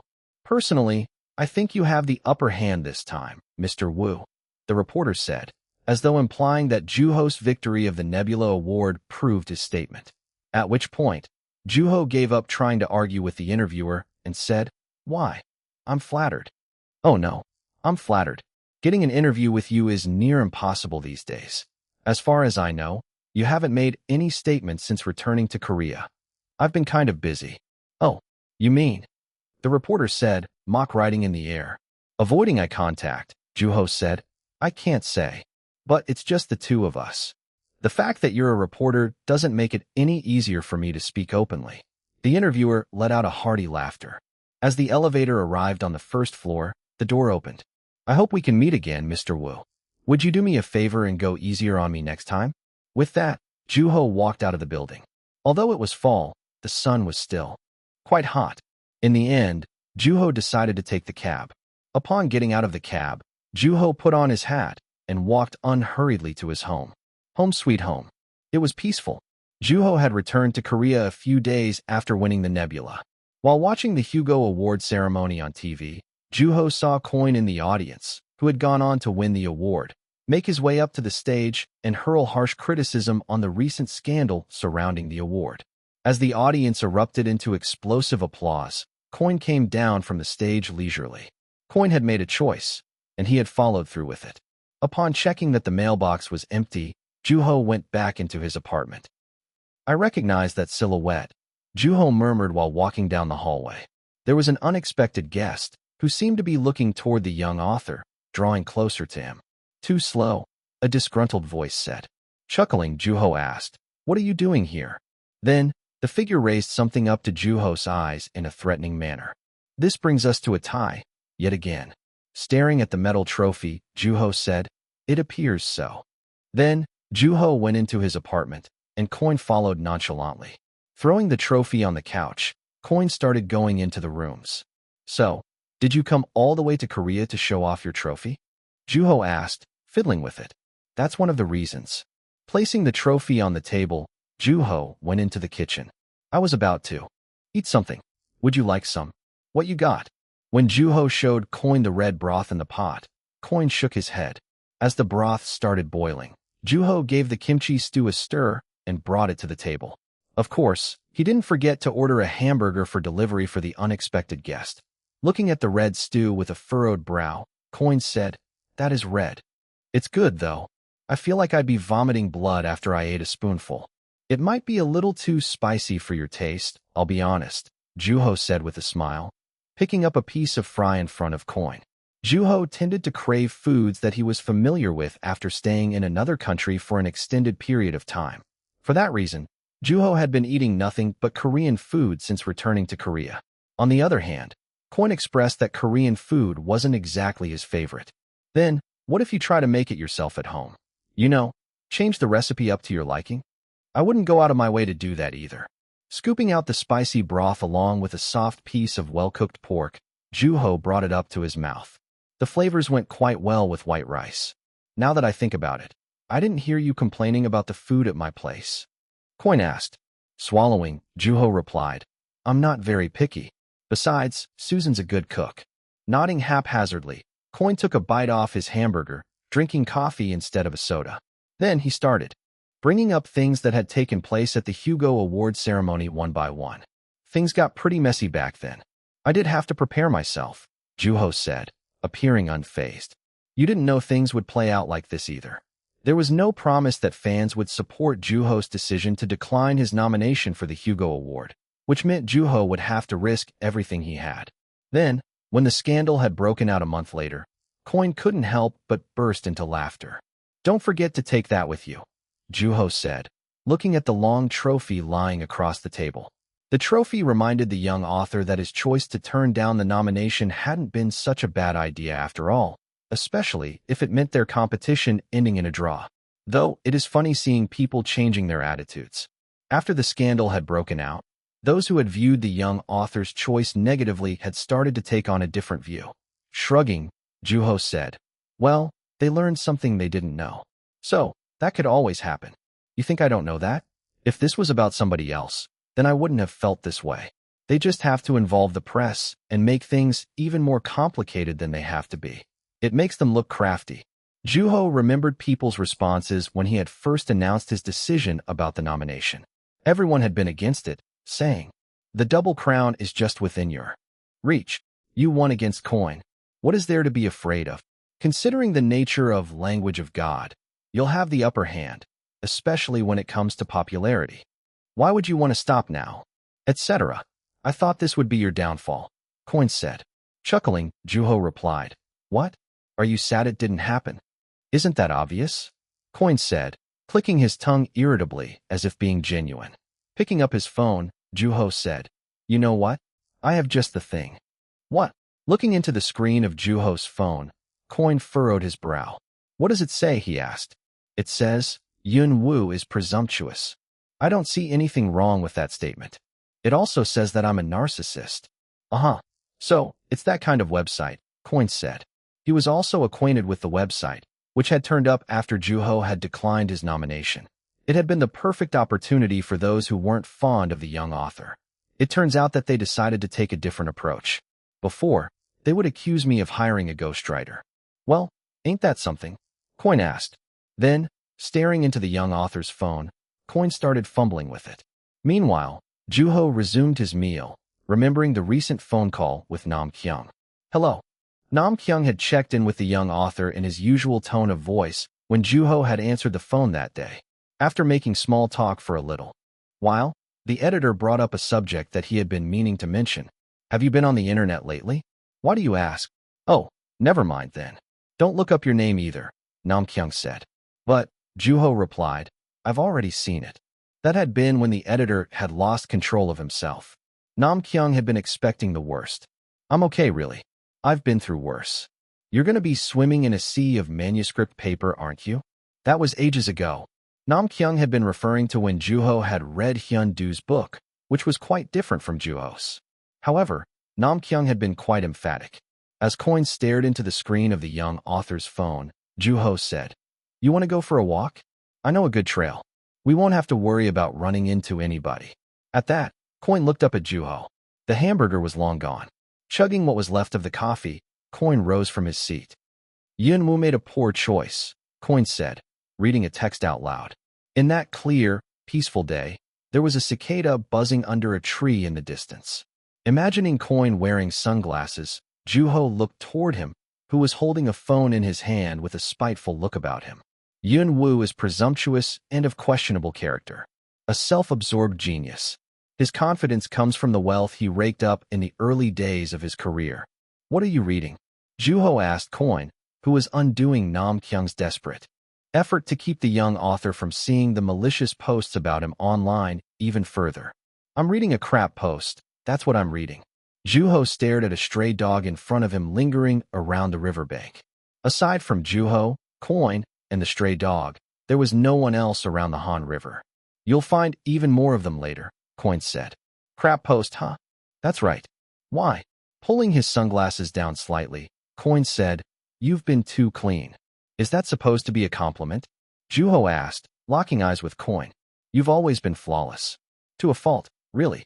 Though nowhere near the level I am. You are pretty successful. You are special and unique. But, just like for every celebrity out there are bound to be haters. You turning down your nomination gave those people a reason to be open about their hatred toward you. There had been countless people who had wanted for Coin and Yun Wu to compete. Needless to say, the young author's decision had to be disappointing to them, to say the least. Looking down, Juho saw a spot on his white shirt. He had no clue of what it was or from where it had come. All he knew was that he wouldn't have noticed it if he had been wearing a black shirt. That's just how it is. Nobody gives a crap when an ex-con guts somebody alive. However, make that a 7-year-old child, and the world flips upside down all of a sudden. That's a little too intense for an analogy, don't you think? Juho said.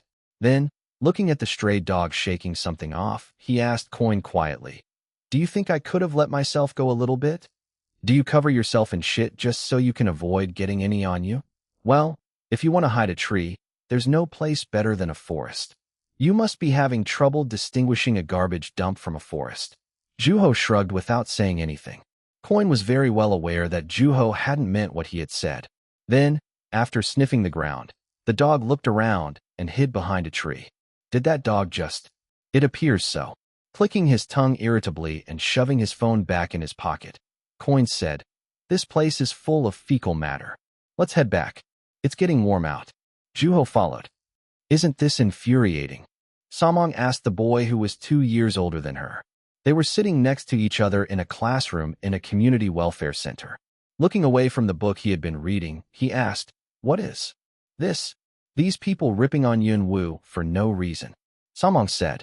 Then, she read the text from her phone out loud. Yun Wu is presumptuous and of questionable character. A self-absorbed genius, His confidence comes from the wealth he raked up in the early days of his career. These people make it sound like they actually met him. As the boy chuckled, the book shook ever so slightly. Beats me, he said briefly, and Samong gave him a disgruntled look. Then, after looking around, she said quietly but with apparent excitement, "But we have, am I right?" Chapter 357. The Truth Behind $1 Billion. 2. The two had seen Yunwoo in person, and Samong still had vivid memories of that day. Seeing a subtle smile growing on the boy's face, the middle schooler also smiled. At that moment, "You guys have seen Yunwoo? You scared me." A high-pitched voice came out of nowhere. In order to identify the owner of the voice, Samong leaned her head back as far as she could. It was one of her classmates, who was going through a major growth spurt. Despite being the same age as Samong, the classmate was significantly taller. On top of that, her lanky appearance made her look like a broomstick. Since she was someone with whom Samong shared secrets, Samong included her in the conversation. "Do you remember when Yunwoo was talking to our teacher?" "I do," the classmate said, nodding. In order to retrieve Somang's phone, which she had forgotten, the three had gone to the community welfare center. Sobbing uncontrollably all the way to the welfare center, the middle schooler had been on the verge of losing her mind. Staying by her side in order to comfort her, the boy and the classmate had willingly gone into the building with Samong. "I found it," Samong exclaimed with tears still falling down her face, picking up the phone from a locker and lifting it up toward the ceiling. A sense of relief washed over her. Simultaneously, an even greater wave of shame came after as her misery concluded anticlimactically. "Watch your belongings from now on, okay?" the classmate said, patting Samong on her shoulder. Nodding in agreement, the boy said, "Let's head back." At that moment, as an unexpected sound came out of nowhere, the three hid in the classroom by reflex. While they were holding their breaths, waiting anxiously for the moment to pass, they heard the voice of one of their teachers. "It is such a pleasure to have you." "Well, you kind of threatened to talk to the reporters otherwise, so," another voice answered. "Haha, that was just a joke. In any case, I'm a firm believer that good deeds like this must be known to the public, Mr. Wu." "Mr. Wu?" The three wondered simultaneously, their eyes darting back and forth to each other, only to shake their heads in confusion. Meanwhile, the voice got closer and closer to the classroom they were hiding in. "Thanks to your generosity, the school was able to provide our students with better quality desks and redo the flooring. We were also able to afford a new paint job for our buildings, including the dormitory buildings for our students. Once again, it's all thanks to you, Mr. Wu. The school has become a much better environment for our students." The three heard the voices drawing even closer as the door to the classroom next door opened. Their lips were parched. "You could have sent me a picture of the place," somebody by the name of Mr. Wu said, and the teacher let out a hearty laughter. It was clear from the laughter alone that the teacher was quite fond of Mr. Wu. "Well, that's not the same as seeing it in person. If you being Yun Wu kept you from visiting us during the day, then all I have to do is show you around the moonlit classrooms. I see that you have a way with words. I can see how you used to be a poet at one point. You flatter me, Mr. Wu." Feeling the urge to scream, Samong covered her mouth with both of her hands. When the classmate and the boy looked up, feeling that Samong was breathing slowly, they saw that the middle schooler's jaw had dropped open. She was an avid Yunwoo fan and was never without the young author's books. Just like the author's alias, their encounter was quite the coincidence.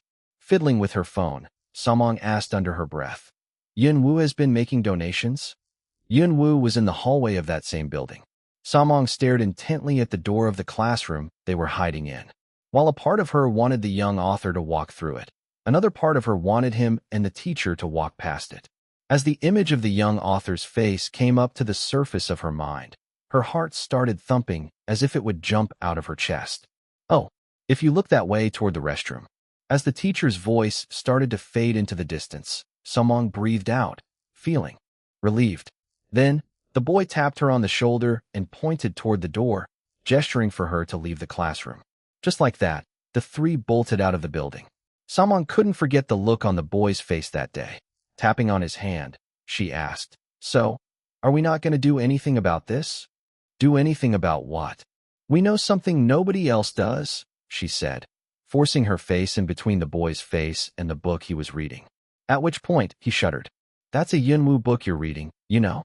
Are you really not going to do anything about this? Well, what can we do? What everyone else can. Then, buy me a house. You'll have to give me about 30 years. Then, Samong moved on to her classmate, who appeared to be thinking the same thing as her. I agree that there's a lot we can do, especially in this day and age. As the boy looked up quietly, the classmate waved Somang's phone and said, besides, it's not like these people are doing anything important. The hate post that Samong had been reading up to a moment ago shook along with the phone in the classmate's hand. So, are you suggesting that we write a post? You're a good writer. The boy was the best writer in his class, and the teacher would often compliment him. As he clenched his lips, Samong crossed her legs and said, honestly, since that night, I've been thinking that I wanted to tell others what we heard, and I have a feeling that I'm not the only one thinking about this. Letting out a small sigh, the boy replied, let's go. Where? Furrowing his brow slightly, the boy said, what do you mean where? The computer room. I have an idea in mind. Yes, Samong exclaimed, balling her hand into a fist and following her classmate, who was already thinking about which website would maximize their efforts. There should be sheets of paper around here somewhere. I'll keep a lookout, Samong said, looking out the window of the computer room. The three swiftly carried their plan out into reality. Shouldn't we be on our way by now? There's still time, Coin said confidently without even checking the time. Because he knew that Coin could take care of himself, Juho didn't say anything else on it. Maybe I should have shown you around more. I saw enough. What about a gift for Susan? I took care of it, Coin said, looking hassled. Then, lying on the sofa like he did at his place, Coin said, you really need a hobby. That was out of the blue. Look at this place. There's nothing here, Coin said, looking up at the ceiling. Chuckling, Juho replied, you're starting to sound like Mr. Jenkins. He might be an asshole, but he does bring up a good point once in a blue moon, Coin said. He would have really appreciated that if he were here. Don't be silly now. So, what are you going to do when you're back home? Juho asked. I'm thinking about starting on a script. I've been getting screenplay requests for a while now. What would it be about? Love. Considering Coin's personality and tendencies, it was a rather curious subject for him. It'll look nothing like your version of love. Ugh. Reading that was like chewing on a piece of already chewed-up gum. Chewed-up gum as in? Juho asked. Coin was referring to an insect leaves no trace. That's right. An old, forgotten love that's long lost its meaning. Does that mean first love isn't an actually love? No. It's a memory. Then, why don't people call it first memory? The two had a lengthy conversation on the subject until Coin rose from his seat and loaded his belongings into the cab. We're not done. Get in, he said, forcing Juho to get in the cab with him. Sighing, Juho got in and sat next to him. This is why you get stupid questions like, do you have a girlfriend? What kind of logic is that? I get questions like that because people plan to ask them ahead of time. The airport was quite busy. Walking across the terminal, Coin walked up to the check-in counter. Having talked for a lot longer than usual, Juho walked over to the vending machine. While he was contemplating his choice between a Coke and coffee, a person struck up a conversation with him. Excuse me, aren't you Yunwu? After checking where Coin was, Juho hesitated for a brief moment before saying quietly, yes, I am. Hello. Oh my. The person with the pair of glasses on their head looked at the young author, thrilled to see him. Meanwhile, Juho accidentally chose a pineapple drink. Would you mind if I ask? Although Juho couldn't really make out what they were saying, he nodded as he got the gist of the question. Did you really donate $1 billion? $8 billion? Juho asked, having trouble believing his ears. Yes, $1 billion. Juho was caught off guard by her genuine respect and admiration. He didn't consider himself worthy of such attention. Why did you think of donating all that money? That's unbelievable. What? Seems like you do a lot of good deeds. And you're still young. If only my son were half the person you are. Juho found himself at loss for words. The number billion lingered in his head, leaving his thoughts in disarray. He couldn't make sense of the situation. Subconsciously, Juho reached into his pockets. They were empty. He had left his phone at home. In the end, he had to resort to what he could do best at the moment. Would you like a picture? That would be an honor. Gives me something to brag about to my son. Bringing himself into the frame, Juho took a picture with the lady. Then, when they parted ways, Juho saw Coin talking on the phone. At which point, Juho rushed toward him and asked, "Do you know what I just heard?" "Hold on," Coin said, raising his hand and focusing on the phone call. Seeing as Coin was scanning him up and down, Juho started to sense trouble. Then, with the phone still next to his ear, Coin asked, "Did you make $1 billion donation?" Juho simply couldn't make sense of the situation. Yunwoo donates a total of $1 billion? Reports flooding in. Yunwoo helped us. Yunwoo makes a whopping $1 billion donation. Evidence turning up. The author's past interview draw massive attention. Yunwoo's net worth? His ranking as an international author. A British author was reported to have donated $1.8 billion. Will Yunwoo follow in his footsteps? Yunwoo's massive donation. Partnered with Fernan, one of Yunwoo's recent books was known to have 1 million copies of its first edition. Yunwoo contributes to finding cures to major diseases. Yunwoo's profit up to this point. The winner of the Nebula Award, Language of God, has been exported to roughly 40 countries. War, poverty, homelessness, single mothers, the list goes on. Evidence of Yunwoo's good deeds coming to light. The glory of Trader. More like, the glory of Yunwoo. His massive donations. What's his net worth? The admirable life choices of the 23-year-old author. How did Yunwoo's donation come to light? It all started with a community welfare center. Yunwoo suffering from malicious comments on the internet? We can't let that happen. Yunwoo's heartwarming. Secret. The controversy surrounding Yunwoo's Hugo nomination. The web targets the author. The students who wrote about the author speak up. We just couldn't keep it to ourselves. Yunwoo's secret revealed. Yunwoo's past interviews go viral again. The filming crew taken aback by the author's humble lifestyle. Is his humility the secret to his writing? Every donation reported having been made under Juho Woo. Will Yunwoo become one of the highest-grossing authors in the world? What is Yunwoo donating to? The Globe focuses on the author's generous deeds. Fans applaud the great storyteller. Yunwoo declining his nomination to the Hugo Award was a wise decision. Pyongjin Lee speaks on the recent scandal surrounding the literary award. Yunwoo's officials speak up regarding the donation. We're in the process of correcting any inaccurate information floating around. Yunwoo confirmed to have donated large sums of money. We ask fans to refrain from making any unfounded assumptions. 1 billion? 1 billion. What I would do to live his life. I want to live like him. How much does he make anyway? Seems like there are all sorts of rumors floating around. Did he really donate $1 billion, though? Come on, this is Yunwoo we're talking about. 1 billion should be nothing to him. Those kids who stood against the haters. Whoever you are, I salute you. I'm sure those haters are not very happy to hear all the good news about the author. They're the ones who kept calling him fake to start with. The kid who wrote that post is in middle school, apparently. But, man, he really is a good writer. I saw the 3 on TV. Seems like Yunwoo's been donating to a lot of different places. Apparently, the director of the welfare center used to be a poet. For the haters out there, don't waste your time. If I made that much money at that age, I would have bought everything I ever wanted. House, cars, video game consoles, desktops. I think most people would. You gotta spend it while you have the money. Yunwoo spends it on donations, though. No wonder he's never got in trouble. There's a cause to every effect. Feel free to make some donation to me too, Yunwoo.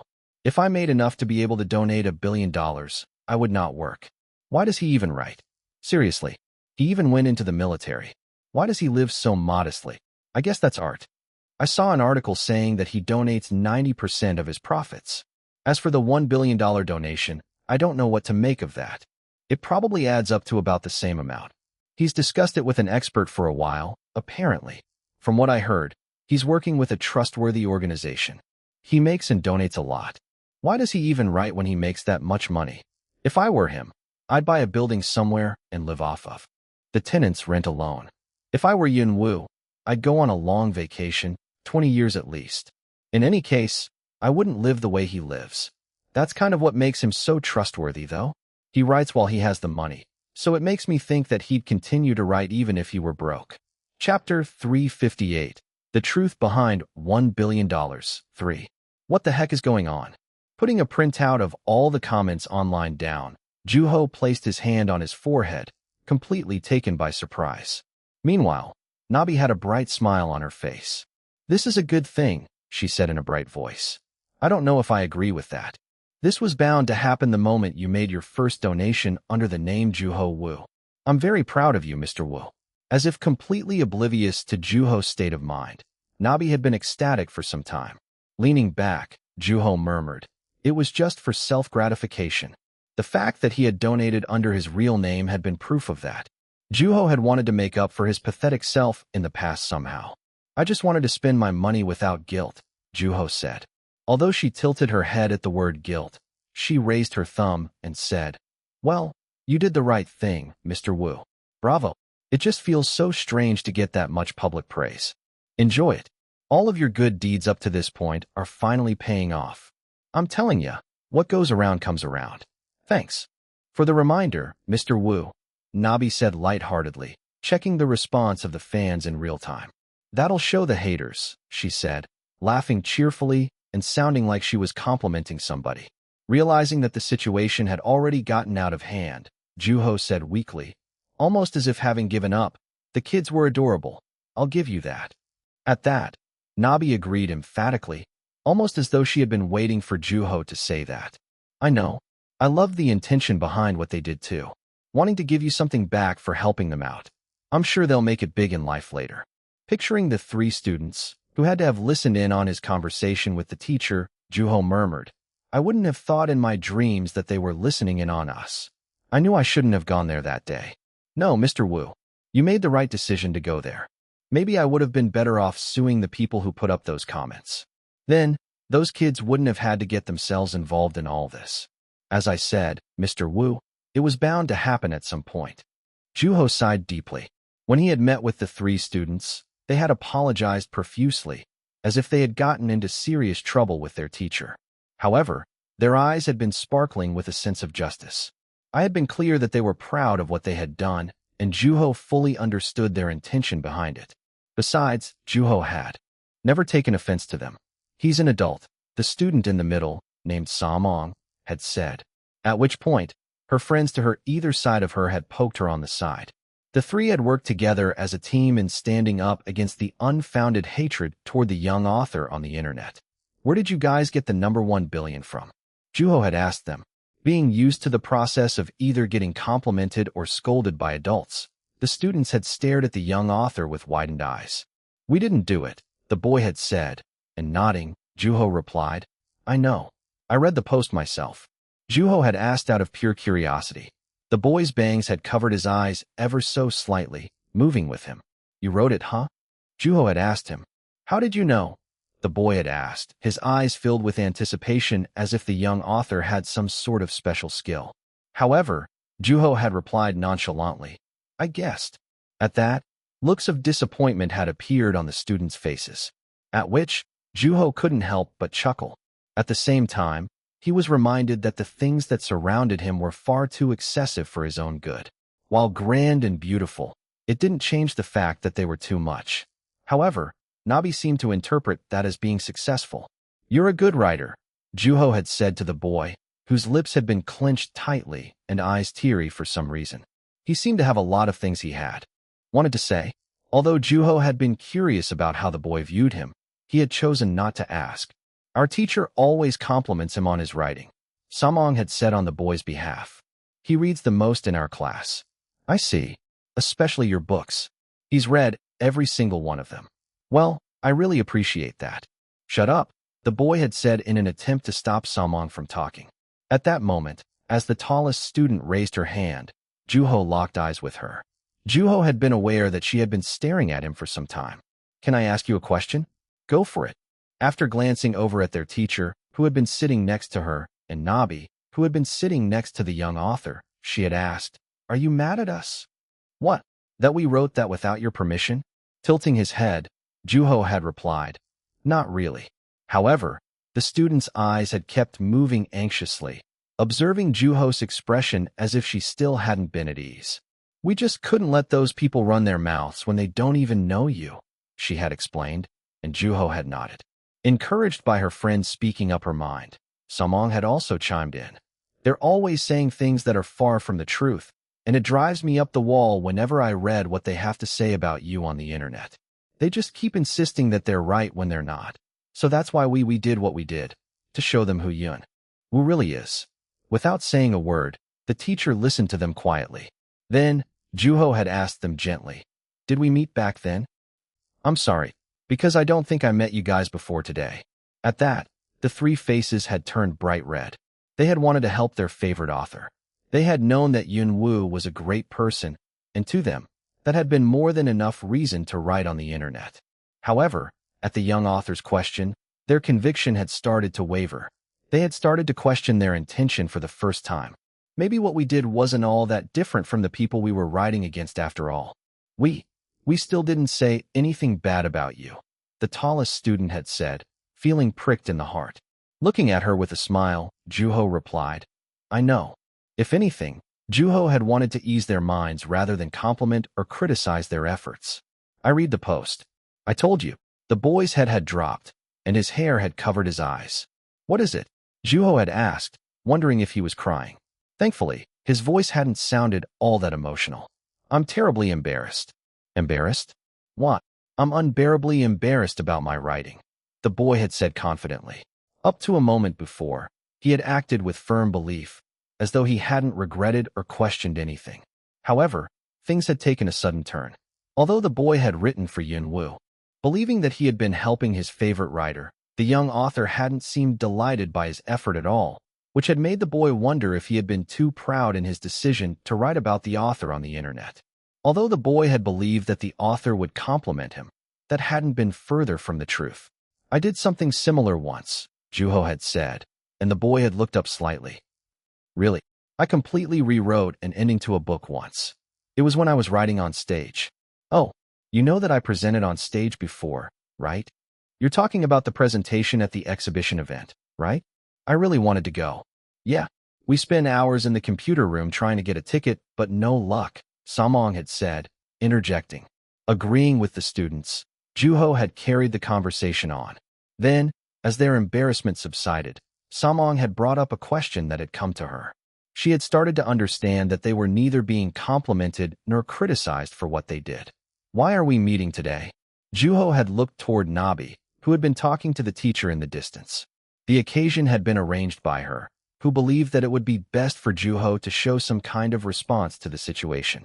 Although there hadn't really been a reason for Juho to meet with the students, the young author had chosen his words carefully. Then, shortly after, he had replied, "Because you guys wrote." After that, Juho and Nabi had taken everyone out to eat. Although the students had said that they would be more than happy with eating at a snack shop, the young author had insisted on taking them to a restaurant. In the end, they had all eaten to their heart's content.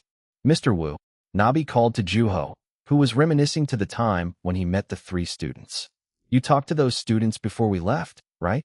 What did you talk about?" Juho reminisced to their last moment. "Thanks a lot. We're sorry. That had been it."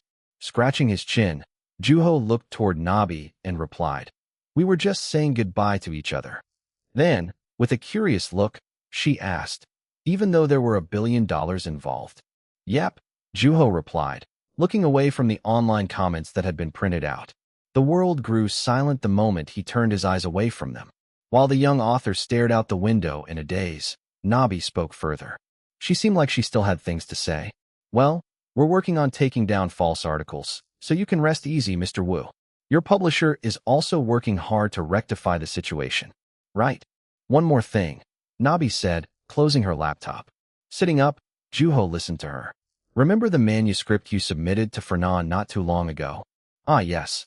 Fernan had made an offer to the young author not too long after the Nebula Award ceremony. It was in English, I believe, that the young author write a novel in English. I remember talking to the senior editor on the phone. At that moment, Juho's phone started to vibrate on his desk, amplified by the rigid surface. As Nabi gave the young author a nod, Juho checked the screen on the device and said, "Well, speak of the devil. Answer it." After clearing his throat, Juho answered the phone, and Nabi looked intently at him. "Mr. Wu, we got the manuscript," the voice in the receiver said. Juho was starting to get better acquainted with Adam's voice. I also heard the news. Very admirable, Mr. Wu. Please, Juho said, laughing. Then, Adam's voice took on a serious tone all of a sudden. I can't believe that you're not from an English-speaking country. Hearing the senior editor's voice gave Juho the illusion that he could smell the cologne that Adam was known to wear. There was an uncanny resemblance to his tone and the cologne that he wore. That's good to hear. This is going to be a lot of fun, Adam said, laughing. It gave me a good idea of what it's like to read your writing in its untranslated state, he added. Then, in a low voice, he said, it was entirely different from your stories I've read thus far. Leaning back on his chair's backrest, Juho asked, well, which one do you prefer? I like them equally as much, but I'm going to have to go with the current one, the senior editor replied. Would you mind telling me why? It feels more like Yunwoo. At that, Juho remained silent for a brief moment. Do you think I should have included writing in multiple styles? Juho asked. That wouldn't have been a bad idea. Though, it would have become incredibly experimental. I could make the changes now if you want. Maybe next time, Mr. Wu, Adam said, naturally planning for the future. Juho played along. When the young author had first visited Adam at his office, Juho distinctly remembered the confidence exuded by the senior editor.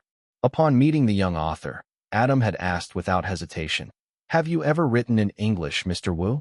Since Juho had been preoccupied with identifying where the potent scent of cologne had been coming from, he had answered in a delayed response. Not really, no. The herbal tea that had been brought out by the secretary had also had a strong scent, which had given Juho the impression that the senior editor preferred strong-scented things. Picking up the mug, Juho had inhaled deeply. There had still been a whiff of cologne in the air. Would you like to give it a try? Juho had looked up at Adam, who had proceeded to lock eyes with the young author and start to explain his plan for the project. If I were to put it in simple terms, I'd like to ask you to write a novel in English. May I ask why? To which, the senior editor had replied in a calm tone of voice. I want to read your book in its most unadulterated state. Untranslated. Chapter 359. Yun Wu's Translator, 1. I believe that Mr. Sanders is one of the finest translators out there. I agree, but translations will always be translations. They'll always be different from the original in some way. I presume that you'd know this better than anyone else. Adam had said firmly, and Juho had remained quiet for a brief moment. Juho had seen the sun shine into the office through the large window. When he'd looked away from it, the senior editor had said, your English-speaking readers are waiting for you, Mr. Wu. As Juho had chuckled quietly, Adam had added softly, that isn't to say that you have to give me an answer right this moment, of course. Have you been reading my stories? I sure have. Though, I've only read the translated versions. Although the senior editor knew the young author quite well, he had come to know Yunwoo only through the English versions of his books, which had happened out of necessity. Translations are a process. At the end of the process is the result, which inevitably changes the product. The difference will be apparent to speakers of the original language. Yes, Taylor's been doing a fantastic job in that regard, and I have nothing to complain about his work, but I want to experience your writing from an even closer proximity, Mr. Wu, Adam had said. Then, with sophisticated hand gestures, he had asked, have you ever felt that way? That you want to get closer to as many people possible? There had been nothing about the senior editor that had given off an insincere impression, and it had made his demeanor stand out even more. Juho had stared at Adam's fingertips as they had moved about busily. If you have, then you might not find a better opportunity than this one, Adam had said. But I have no intention of writing a book in every language that exists on Earth just for that reason. English is a unique language, Adam had said in English. Let's forget about structure, history, and efficiency for a minute.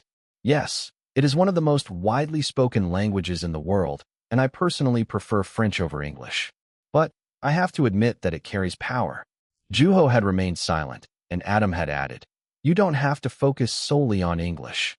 If I were Italian, then I would have raved about what made Italian so great. My objective here is actually quite simple. Besides, you're more than capable of writing in another language, Mr. Wu. I can, Juho had replied, adding honestly, though it's not necessarily something I prefer doing. The language acquisition in his head was functioning. To that, Adam had made an enticing offer in a gentle tone of voice. We could probably release it in the States and Korea on the same day. From what I've heard, you're an adventurous soul. In which case, I think this is right up your alley. What do you think? Doesn't it sound fun? When Juho had thought about possible reasons to turn down the offer, he had realized that there weren't any. Frankly, he had been more willing to give it a shot. Writing a novel in English was something he had never done before. After a brief pause, Juho had said, "I'll think about it." The next day, Juho had sent Adam an affirmative email. Mr. Wu. Hearing Adam's voice coming from the receiver of his phone, Juho locked eyes with Nabi and answered it.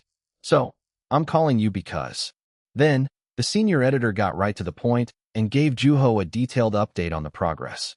Juho listened carefully. "I've been swarmed with work lately, so I was wondering if you could find a translator that you can trust? Your story is way too interesting for it to be ruined by a bad translation." As Adam hung up the phone shortly after, Nabi, who had been listening in on the conversation, said, "So, the new book is getting translated into Korean, huh?" In Korea, Zelkova was preparing to release the book. Nabi stared intently at the young author. Juho knew exactly what she wanted to know. "Are you not going to do the translation yourself?" At that, Juho shook his head. "As far as I know, Fernand's made several offers on that point. I agreed not to get involved in translating it directly. I'll be cooperating with them, though," Juho said, sitting up. Then, he added, "So, there's something I wanted to talk to you about." "Yes," Nabi replied with a serious look on her face. "It's about the translation." "Uh-huh. Would it be okay if I made a suggestion to the publisher? What exactly are you looking for?" So, Juho brought up an idea that he had had in mind since he had first been asked by Adam to write a novel in English. "We decided to hold a translation contest," Namkyung said, looking at Juho, who was sitting across from him and was listening to the editor serenely. Remembering the young author's unexpected suggestion, Namkyung added, "In respect to your opinion." Unfazed, Juho replied, "Seems like we both want a skilled translator." At that, Namkyung burst into hearty laughter and said, "At first, we were going to pick somebody from the World Literature Compilation team since it has a lot of the seasoned translators. A lot of them are actually translating for other really famous authors." Then, the editor asked lightheartedly, "Were you not satisfied with any of them?" "Oh no. If that had been the case, I would have translated it myself," Juho replied. "That would have been ideal. We had hoped that you would have taken over the translation." "Yes, about that. From what I heard from Nabi. Yes. I was told that a lot of people will want to translate my book." "She's probably right. We're preparing ourselves. You don't think that I'm giving the experienced translators special treatment, do you?" Juho asked, looking at the editor and adding, "I say we base our decisions solely on skill. We'll have to, whether we want to or not," Namkyung replied. Then, moving his eyes, he added, "Well, it doesn't make the company look bad in any way. Besides, it's bound to draw some attention, which means it'll practically promote itself. Should we come across a hidden talent, then that's always preferable. We're the ones making the decisions, so we could always prepare for the unexpected." Translations have always been a popular topic among people within the company, and there were actually those who were against us holding the contest. Until recently, the decision to hold a contest had been getting pushed back. Then, leaning back on his chair's backrest, the editor said, "You've pulled the trigger at just the right time, Mr. Wu. When it came to starting something big, there was nothing more efficient than using the name Yun Wu. All there is left to do is wait and hope that we'll find some talented people. I'm sure we will. One way or another," Juho said with mysterious confidence. 1 billion, though? He lives alone, so I guess it's not entirely impossible. What would you do with $1 billion in your hands? Seo Kwang looked away from his book and in the direction of the voices. Two of his classmates were preoccupied with chatting with each other. Then, as the two walked past Seo Kwang, he heard one of them say, "I want to be like Yun Wu." As the two walked past him, Seo Kwang turned around and stared in their direction. At that moment, a younger classmate called to him. Redirecting his attention to the book in his hand, Seo Kwang followed the younger classmate, whose hands were filled with books. "Seo Kwang, you're a genius," the underclassman said out of nowhere. "What do you mean?" "I said you're a genius. Whatever book I bring up, you always say that you've read it." Chuckling, Seo Kwang flipped to the next page on his book. "What does that have to do with being a genius?" It just means that the person likes to read. No, no, you don't understand. I've never met anybody like you, the underclassman said, looking at Seo Kwang almost as if disgusted. You put yourself through this crazy challenge when the semester ended, didn't you? Reading 8 books a day for 3 months? That's 720 books, give or take. I remember seeing pictures on social media when you were doing that. We used to place bets on it among ourselves too. I took it easy once I threw up, though. Although it hadn't been an advisable reading method, Seo Kwang had only one thing in mind: to come across as many sentences as possible. I mean, I've seen somebody challenge themselves to drink 8 bottles of soju, but you're the first to try to do that with books. 8 bottles. Geez, was he trying to kill himself? From what I heard, you did it. Where did you hear that nonsense? Seo Kwang asked, reminiscing to the time in question and shaking his head in disapproval. I think 3 books per day is just right for me. More sustainable down the line. I think I'd be grateful if I could read 3 pages a day. It's not always a good thing to read a lot. If you're interested, I can lend you a book on how to maximize your reading. No, thanks, the underclassman said, adding exaggeratedly. I'm telling you, you're a specimen. Looking at the underclassmen taking their books to the library, Seo Kwang said, You're saying that because you haven't met a real specimen. But I'm looking at one right now. At that, Seo Kwang shook his head emphatically. The friend with whom he had spent his entire high school career was the epitome of a specimen. I doubt I'll ever meet anybody like him. Who? There's this friend of mine who wants to be great. Then, narrowing their eyes, the underclassman asked, They want to be great? That's a lofty goal. It's true, though, Seo Kwang replied. The friend he was referring to was actually about halfway to achieving that goal. There were truly all sorts of people in the world. It's almost as if he's got a flu shot for himself. A flu shot. Let's just say that nothing phases him, and he's practically immune to every situation that comes his way. He's the type who wants to fix humanity all the while pursuing greatness. Then, snorting, he added, He's not the arrogant type, though. Taking the book he had been reading, Seo Kwang placed it on top of the stack of books in the underclassman's hands. Are you done with that one already? Yep. I read what I wanted to. Tell him I said thanks. Wow. I didn't think you'd actually make me do all the work, the underclassman said, opening the door and going into the library. Seo Kwang went back the way he came. Wonder how he's doing. When Seo Kwang called his friend, the friend answered the phone quickly. Lately, the friend had been quick to answer his phone, almost as if he had finished a big project. Yeah. Yun Wu's voice came from the receiver of Seo Kwang's phone. Although it sounded calmer than usual, Seo Kwang ignored that and said, the great storyteller himself. Okay. With a chuckle, Yun Wu replied with a serene tone of voice. Then, he added, I'd appreciate it if you wouldn't contribute to false rumors like that. Well, it doesn't mention your name anywhere. A sigh came from the receiver of Seo Kwang's phone. Noticing that his friend was hesitating, Seo Kwang asked, Do you have something you want to tell me? No. Then what is it? Seo Kwang asked. However, the friend became silent yet again. It's just dawning on me that the news hasn't spread as quickly as I thought. What news? Did you win some award? Oh, did you make another $1 billion donation? It's nothing like that. Then, I thought you called because you had heard the news. At that point, Seo Kwang stopped in his tracks and asked, Well, spill it. What is it?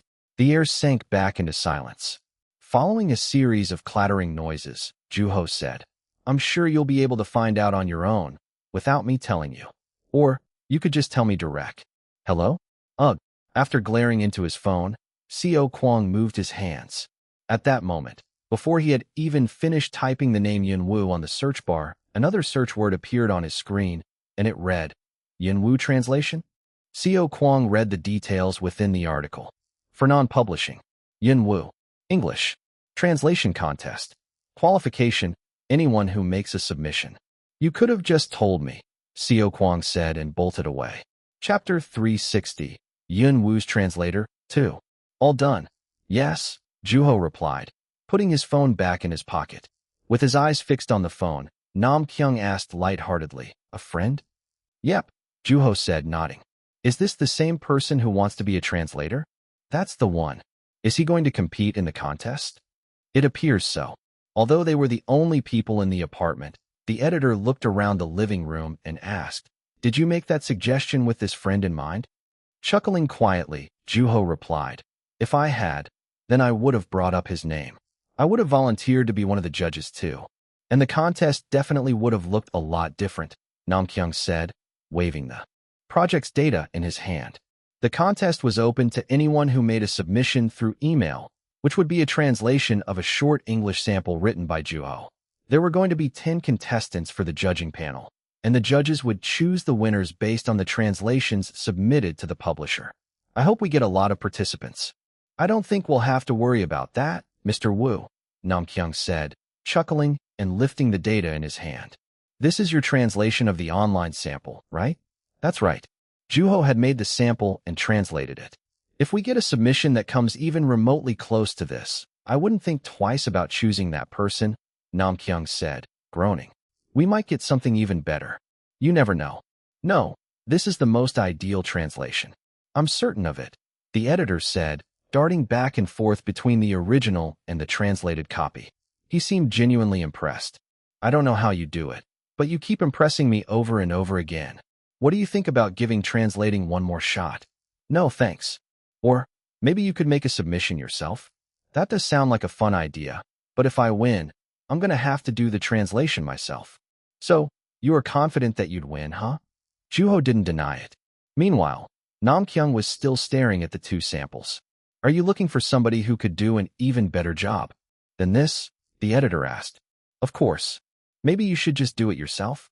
It's still not too late, you know." "I respectfully decline." Then, as Namkyung placed the two samples on the table, Juho followed them with his eyes. "I suppose it would be best if we looked for something that stayed true to the original, huh?" After some thought, Juho replied, "I don't know. I find myself impressed whenever I come across a good liberal translation." Namkyung seemed to understand the young author. As long as languages and cultures were different, liberal translations were a necessity.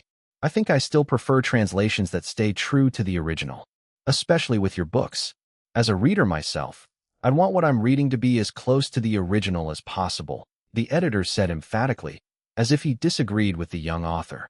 Juho remembered Seo Kwang's translation. When the author had seen it for the first time, it had felt like his translation had stayed true to the original on one hand, while reading like it had been translated liberally on the other. Seo Kwang had been nurturing his translation skill at a truly frightening rate, and when Juho remembered that, he stopped thinking about it, as it felt no longer necessary. If Seo Kwang had been developing when Juho had first seen his translation, then he had to be even better now. "This is exciting," Juho said genuinely. Yun Wu's sample. Juho murmured the title of the article and clicked on it. There were already a myriad of poorly translated samples floating around the internet.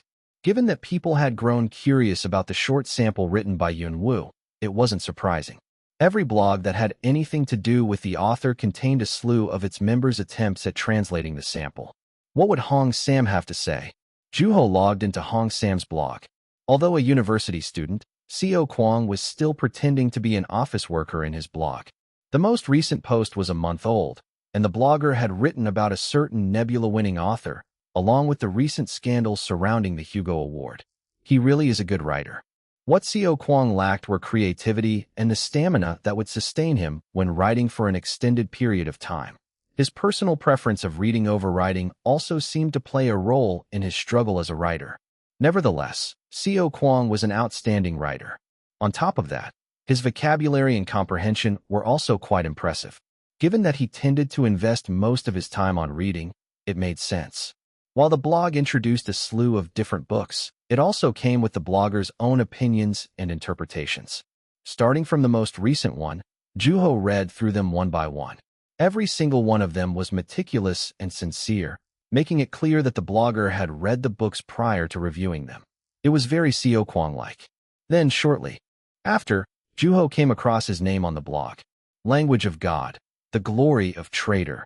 Aside from the title, the first thing that stood out was the 5-star rating next to it. Clicking into it, Juho scrolled down to the bottom, where Seo Kwang's thoughts on the book tended to be. It wasn't too different from what he had told Juho in person. However, there was a name there that Juho hadn't expected to come across. Jenkins Roll. Seo Kwang's opinion was as follows. if Jenkins hadn't been there? I couldn't help but ask myself that question. There is no arguing that Jenkins' recent movie was a massive success and that it lived well up to its reputation. Not only is Jenkins a skilled director, but he's also a genius. On top of that, I am confident that he's a reader who understands books through a clear set of standards. I have actually come across a number of people who refused to read Language of God because it was a book, who told me that watching Jenkins' film adaptation actually made them fall in love with the original novel series. What if Jenkins hadn't been there? Would The Glory of Traitor have been as popular as it is now? Would Language of God look any different? Would the series be on a completely different path? If Jenkins hadn't addressed Yuen Wu as the great storyteller, would that have meant that the author wouldn't have been great? Personally, I have trouble keeping myself from associating his name with a snapping turtle. Have you ever asked yourself why those animals exist? TL's note. When pronounced in Korean, Jenkins' first name, Zara, has the same sound as the Korean word for snapping turtle/Chinese softshell turtle, Jara. What the heck are you saying, man? Then, while Juho was preoccupied with interpreting a seemingly out-of-place exposition, a text message notification sounded from his phone. It was Nam Kyung saying that there were over 800 submissions thus far. I wonder if Seo Kwang's is one of them. Juho wondered, hoping that it would be. At that moment, his phone started ringing. Hello. Hey. It was Baron, whose voice made it sound like he was in good spirits. Did you hear about Seo Kwang? Nope. Juho hadn't heard from Seo Kwang, and since Juho didn't want to disrupt his aspiring translator friend, he didn't go out of his way to reach out to him either. He's bouncing off the walls right now. What do you mean? He's making it seem like he's about to dedicate his life to translating your book. Juho still couldn't make sense of what Baron was saying. Did he make a submission to the publisher? Juho asked. He's actually not even close to having anything to submit, Baron replied, sounding like he was holding back laughter. He's been working on the opening statement for a month straight. You mean he's in the middle of revision? No, as in, he hasn't even finished his first draft. Well, that was unexpected, Juho said, leaning back on his chair and murmuring, maybe he won't finish in time. This isn't it, Seo Kwang exclaimed, covering his face with his hands, sobbing. This isn't me. I thought I told you to stop being a nuisance and go upstairs, his mother said, looking at her son. As his shoulders moved up and down, his untidy desk also moved up and down with him. Mom, your son is in anguish right now. You took the words right out of my mouth. My son is scaring the customers away. My whole life depends on this. At that, his mother burst into laughter, and Seo Kwang wiped the tears off his face. Maybe I was adopted, Seo Kwang said. He was in crisis. Leading up to that point, he had been translating countless types of compositions, from business data to movies. Needless to say, he had also translated his fair share of literature. He had been excelling in translating, and the fact that he would even translate books written by some of the most notorious authors in the literary world with relative ease had given him confidence. Never had he struggled with the first sentence. What's wrong with me? This is the opportunity of a lifetime. Was my skill expendable? Did I use it all up? Quit yapping and go read some books. You would always go out with a book in your hand whenever you were feeling down. Go away, Mom. You don't understand. What did you say?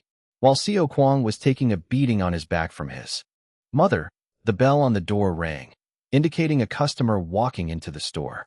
As Seo Kwang proceeded to bury his face in his arms, she made her way to the counter. Long time, no see.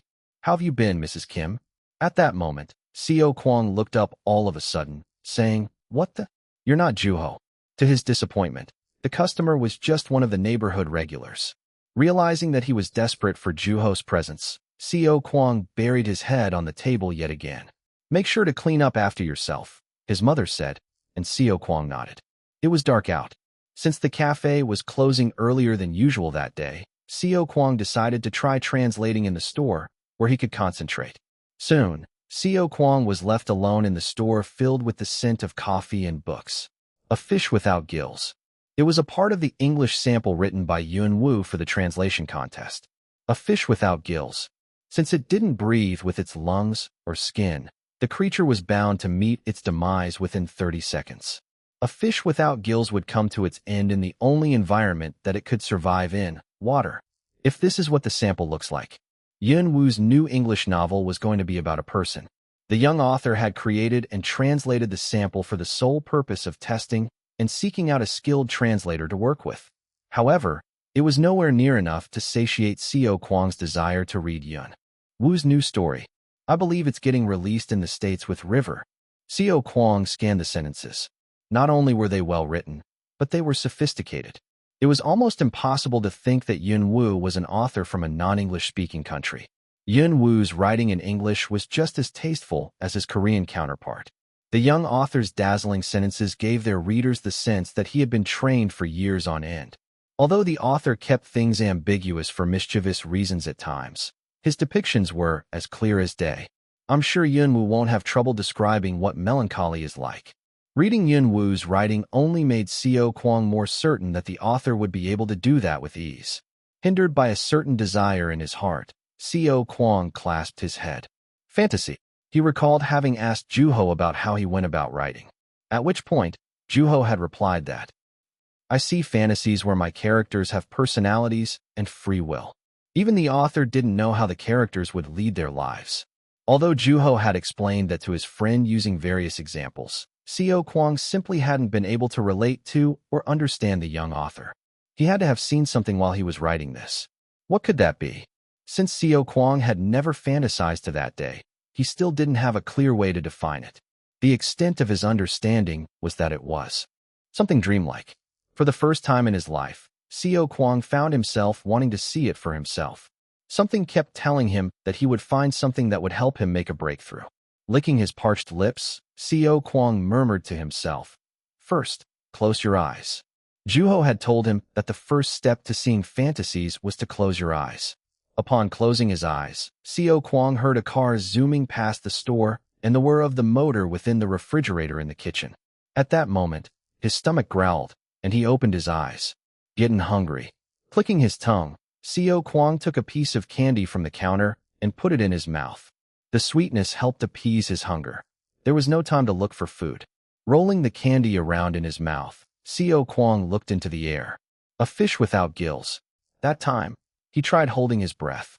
However, it wasn't long before he exhaled sharply, spitting all over the place. Maybe I need to take this more seriously. From what he had heard, there had been more than 800 submissions by that point, and there had to be translators who were seasoned and trained. Come on. I don't care what I see, even if it's just 1 second. At that moment, Xiao Kuang looked toward the whirring refrigerator in the kitchen, which was filled with food and drinks. Alcohol, Xiao Kuang said as he rose from his seat. Chapter 361. Yun Wu's Translator, 3. Should I? Xiao Kuang asked himself. After glaring at the bottle of soju for 10 minutes, he reached into the refrigerator with shaky hands and grasped the cold, rigid surface of the bottle. He couldn't remember the last time he had been that nervous before drinking.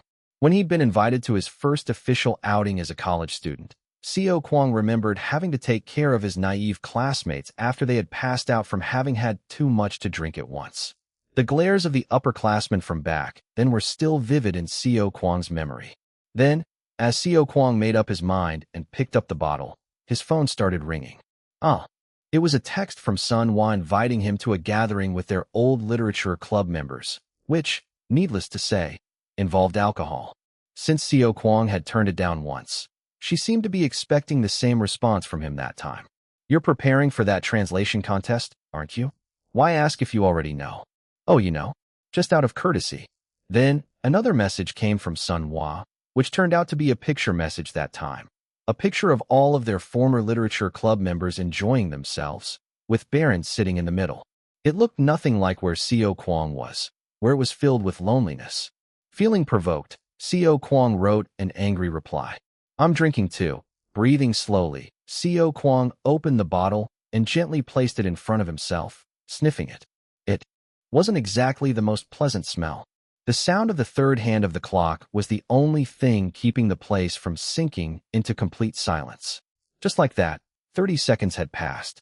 Then, while his heart was still thumping, Xiao Kuang took a deep breath, opened his mouth, and took a big gulp from the bottle. His neck moved unnaturally, and his throat felt cold initially, but that feeling was soon followed by a burning sensation. 15 seconds and half a bottle later, Co Kwang exhaled, spreading his arms out sideways to try to balance himself.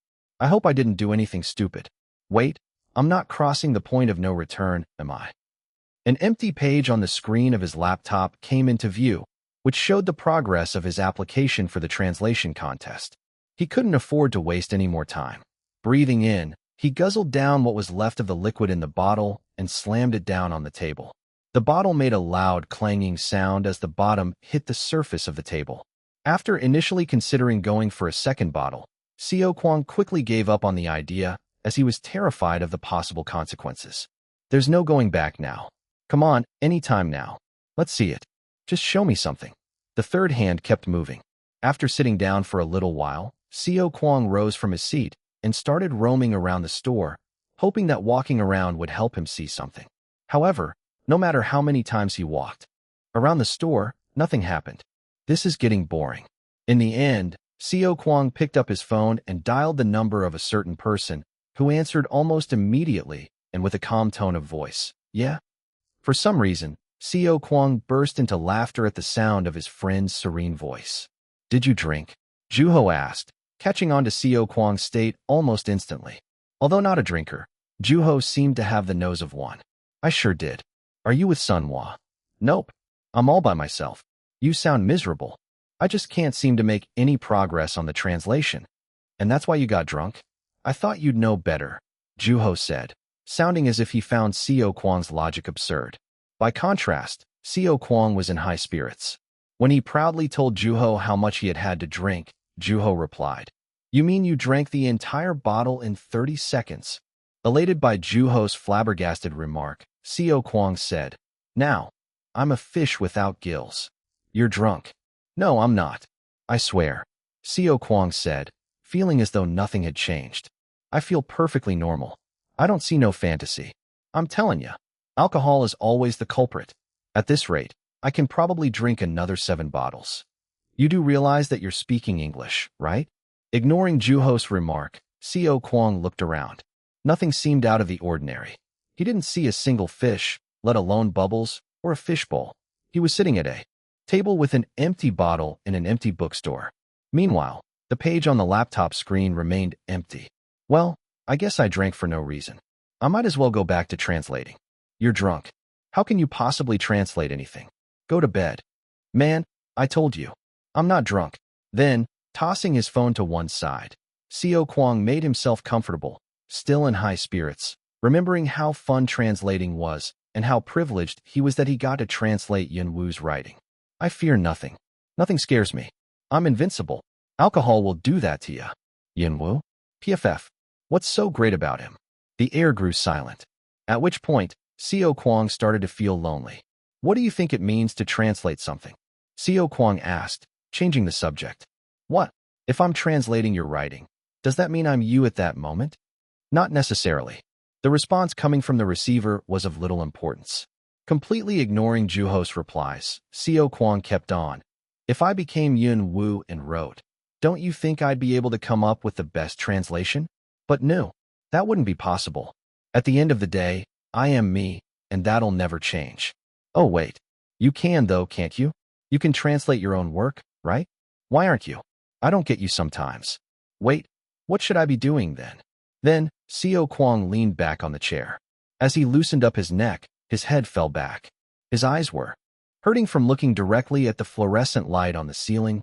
Co Kwang closed his eyes. Although the white beam of light was still visible, there was still no fish. He was also able to breathe normally, which reminded him that he wasn't in water. I wonder what you're seeing right now. I don't care if it's just for 1 second. I'd love to see it for myself, he said. Although rare, there had been times when Co Kwang had felt as though he had become one with the author while translating. It became especially more apparent when working on a book written by an author who was no longer around. While a part of him felt shameless, another part of him felt like he had borrowed or stolen from another person, especially when he found himself thinking, I wrote this. A fish without gills. It dies. It can't live in the water anymore. The protagonist struggles in the river as they drown slowly.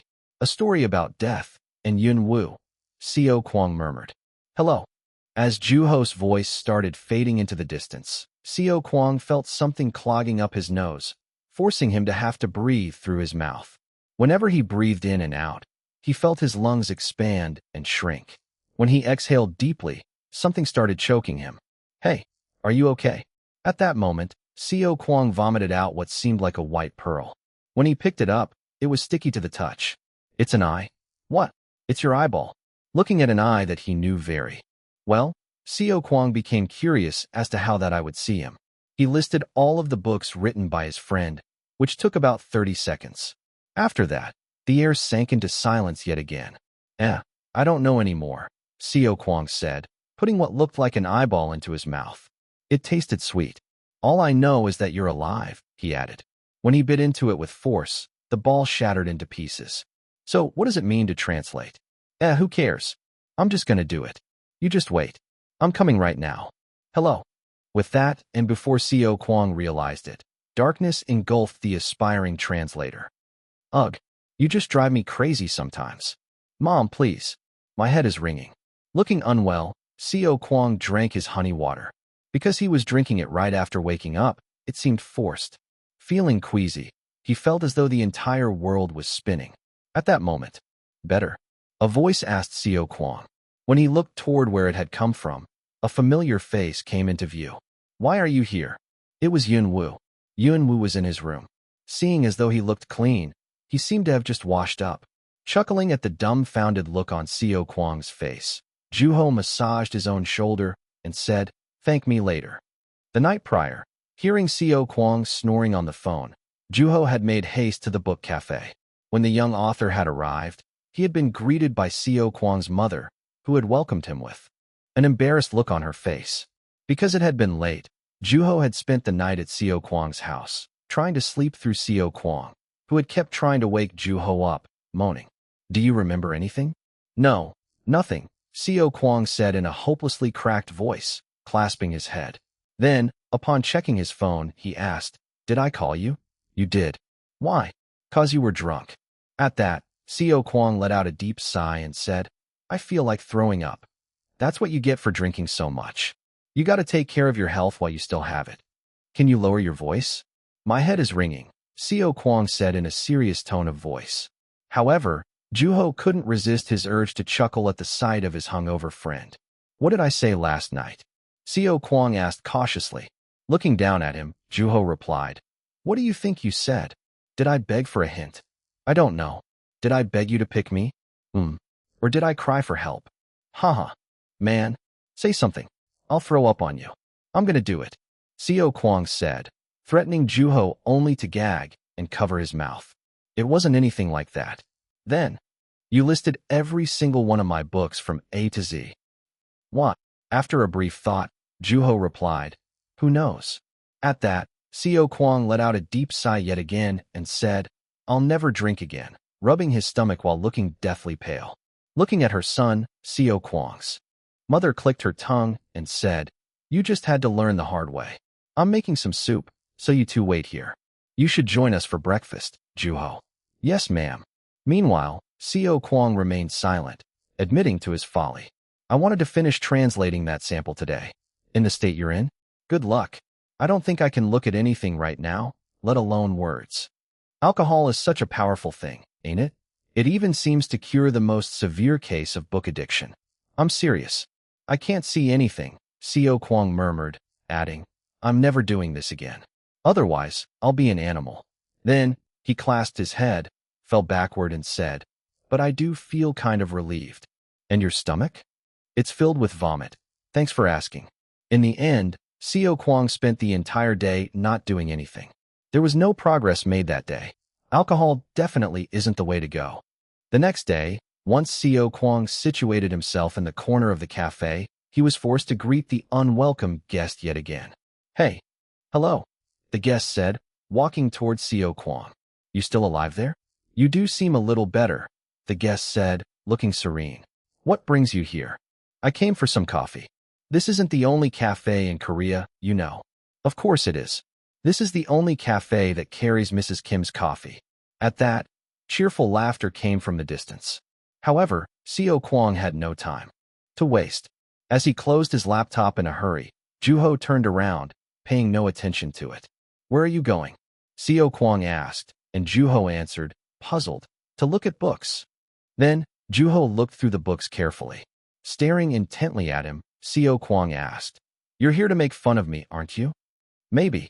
Seo Kwang smacked his lips and cautiously opened his laptop again, though it wouldn't be visible to Juho. When Seo Kwang glanced toward Juho, his author friend seemed to take no interest in what Seo Kwang was up to. I don't have time to hang out with you today, Seo Kwang said for no apparent reason. I never asked you to. Don't talk to me, all right? This is payback for you being a pain in the butt when we were in the literature club. Now, when did I ever do that? Without even bothering to give an answer, Seo Kwang buried his head in his laptop. Although his hands moved busily, both Seo Kwang and Juho were fully aware that it was just for show. Meanwhile, Juho quietly opened a book and immersed himself in it. Hey! As Juho remained quiet, Seo Kwang kicked him in the shin and called to him once again. Mr. Wu. What? What should I do? Redirecting his attention to his book, Juho said. I'm holding that contest so that I can find a good translator with whom I can work. In other words, Juho was saying that he wasn't going to offer any help to his friend. Man, then, what are you doing here? You're just making me uneasy. I mean, I can come as a customer whenever I want, right? At that, Seo Kwang quickly realized that his author friend was visiting just to poke fun at him. With a smile, Juho asked, Need some help? Gritting his teeth, Seo Kwang said irritably, Man, get out of here. As Juho smiled provokingly, Seo Kwang glared piercingly into the screen of his laptop for no apparent reason. Just like that, an hour passed, and Seo Kwang dropped his head on the table. What is it? Juho asked, and Seo Kwang answered weakly, I'm taking a break. Okay. Juho replied nonchalantly, flipping to the next page on his book. Then, a moan came out of nowhere. Looking toward his friend, Juho asked, You want me to guess what you're thinking right now? Since when are you a psychic? You're afraid that you'll fail. At that, Seo Kwang jumped from his seat. Chapter 362, Yun Wu's Translator 4.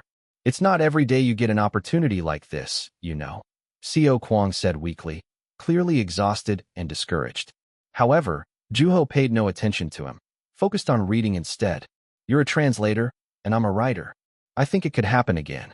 Hearing Juho turn the page on his book indifferently, Seo Kwang said, Life isn't that simple. You make it sound like you know from experience. Shut up, Seo Kwang said, looking away. Nevertheless, Juho was still looking in his direction. I really want to do this. I really want to be your translator. I can't just sit here and wait for an opportunity that might or might not come, Seo Kwang said. Well then, I guess you got to get on that translation. The next step was simple, and the laptop in front of Seo Kwang was reminding its owner of that fact, which remained true even as he was lost and confused.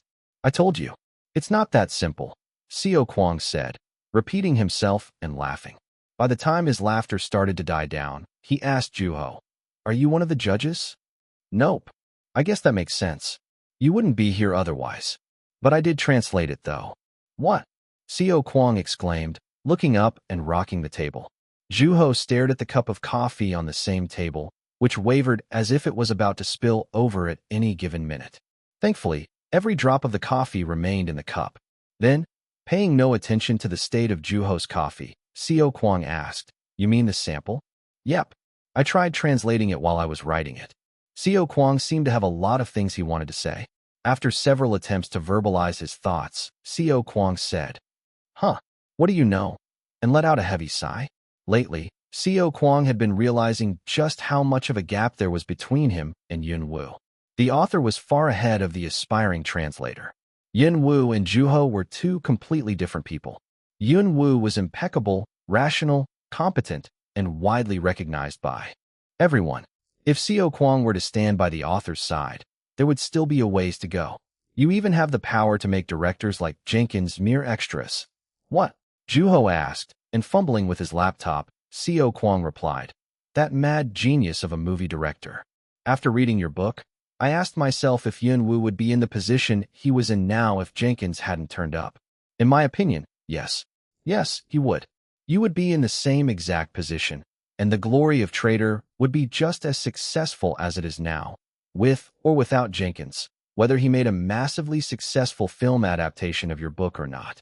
Even if that genius of a director hadn't called you the great storyteller, you would have achieved that on your own. Whether Jenkins is part of your life or not is completely irrelevant. All he's doing is making things more confusing for everyone. Turtles might have survived the Ice Age when it wiped out the dinosaurs on land, but in front of you, that holds no significance. TL's note. Remember, Jenkins' first name, Zara, in Korean, sounds the same as the Korean word for snapping turtle/Chinese softshell turtle, jara. What are you talking about? Apparently, you can eat every part of a turtle, except its shell and claws. Have you had turtle soup before? As if a turtle retracting its head and claws into its shell, Seo Kwang swallowed his words. If Yun-Woo's presence was capable of diminishing a world-renowned Hollywood director's presence, then what would Seo Kwang look like next to him? Putting the book down, Joo-ho leaned back and asked, "Do you really think I would be in the same position if Jenkins hadn't turned up?" As far as Seo Kwang could tell, Joo-ho wasn't pretending to be modest. "Actually, I think things would have turned out entirely different," Joo-ho said, as if he knew something Seo Kwang didn't. Well acquainted with the shameless look on Joo-ho's face, Seo Kwang looked at his friend with a furrowed brow. "If I hadn't hidden my identity at school, what do you think would have happened?" Joo-ho asked, changing the subject all of a sudden. "Your identity? If I had gone through my entire high school career as Yun-Woo, how do you think that would have turned out?" It had been quite a while ago. After some thought, Seo Kwang replied, "I'm sure you would have had an easygoing school life. You know, being a celebrity and all. Do you think we would have met? I don't know. I think so. They say that some people are destined to meet. I doubt it. You're kind of plain," Joo-ho replied, chuckling. "Oh, I see. You are picking a fight. Just saying that. Just saying what? I'm saying that's as useful as those thoughts can be. Starting fights, which I assume is what you want to do with Jenkins." Seo Kwang tried to think of an answer. However, he gave up and murmured, "Seriously, I wonder how you see this world." Thinking, how does he know how to get on my nerves so well? He just knows me too well. Man, the things I would do to give him a taste of his own medicine. "Aren't you leaving?" "I have stuff to do, you know," Seo Kwang asked. "Right. Good luck with that," Joo-ho said nonchalantly, rising from his seat. Bad-mouthing the young author under his breath, Seo Kwang started typing away. Just like that, a week went by, and Joo-ho received a call from Seo Kwang saying, "I finished it." He sounded confident for some reason. "Well, are you satisfied with how it turned out?" "I sure am," Seo Kwang replied. He didn't sound drunk either. Nodding, Joo-ho said nonchalantly, "Okay," ever so slightly envious of Seo Kwang's confidence. "I hate Yun-Woo." They grumbled with Yun-Woo's sample in their hand. Although short and in English, there was profound beauty in the text, which reminded of what made Yun-Woo such a great author. Of those who understood the meaning of the sentence, who wouldn't be impressed? Yun-Woo, as an author, was incredibly charming, and was very fond of the author and his writing, rejoicing with him when he got the Nebula Trophy. But as a translator, that's a completely different story. I had read the book Yun-Woo had translated, at which point, they couldn't stop wondering how the author had been able to translate at the capacity he had. Whenever reading the author's work, I was reminded that the author's talent, skill, and ability in translating was not something that could be taught. If I weren't a translator, then I wouldn't have to worry about dealing with these negative feelings toward him. I felt depressed in knowing that they couldn't like the author wholeheartedly, all while the desire to translate the author's work existed within their heart. There was little they could do. Upon hearing the news about the translation contest, there had been only one thought in A's mind. I have to do this. Even dating isn't this agonizing. I sighed deeply as they attached the final draft of the translation to the email. Envy and jealousy manifested only when one who harbored those emotions knew the subject of those emotions. After sending the email, I put their translation of Yun-Woo's sample down to one side. They had lost count of how many times they had read it up to that point. I might not be at Yun-Woo's level, but I know what I'm doing. After checking that the email had been sent to the right recipient, I lay on the floor, where all the previous versions of their translation were scattered. "I wonder how Yun-Woo would have translated it," they murmured. "This one's not bad at all," Mr. Ming murmured after skimming through one of the submissions. "Bummer that it didn't make it." "There are a lot of those," Ms. Song said. Then, Mr. Ming looked to the stack of submissions on his desk. The results by the judging panel were coming out that day, and he assumed that the judges were busy discussing the winners. Wadash, what is it? Mr. Wu's here, apparently, Miss Song said, looking at her phone. Locking eyes with each other, the two made their way to the lounge. Mr. Wu. After being brought to the lounge by one of the employees, Juho looked up at the voice calling to him. There was already a cup of coffee in the author's hand. Hello. Juho greeted them, putting his phone in his pocket. We weren't expecting you to come all the way here, Mr. Meng said, seeing Nam Kyung's name on the screen of the author's phone in passing. I was curious about the results. We could have let you know, Mr. Meng said. I was already out, so I thought I should pay a visit. Would you like some coffee? Please. As Juho pressed the button on the vending machine, a dark brown liquid trickled down into the cup. The judges have finished their evaluations, right? Yes. The results should be out soon, Mr. Meng said. Well, that's the end of the first round. There were so many submissions.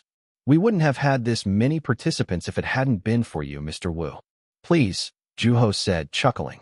Then, as the vending machine finished making the coffee, Juho handed a cup to each of the two editors. The lounge was filled with the pleasant scent of coffee. I think we ended up choosing a lot more people than we had initially planned on. About 20 people. That makes sense considering the number of participants, Juho said. Though, there will be only one winner in the end. Were there any hidden talents? Juho asked. Of course. There were so many talented people. Frankly, people tend to land jobs in translation through connections most of the times, so this is definitely an unusual opportunity.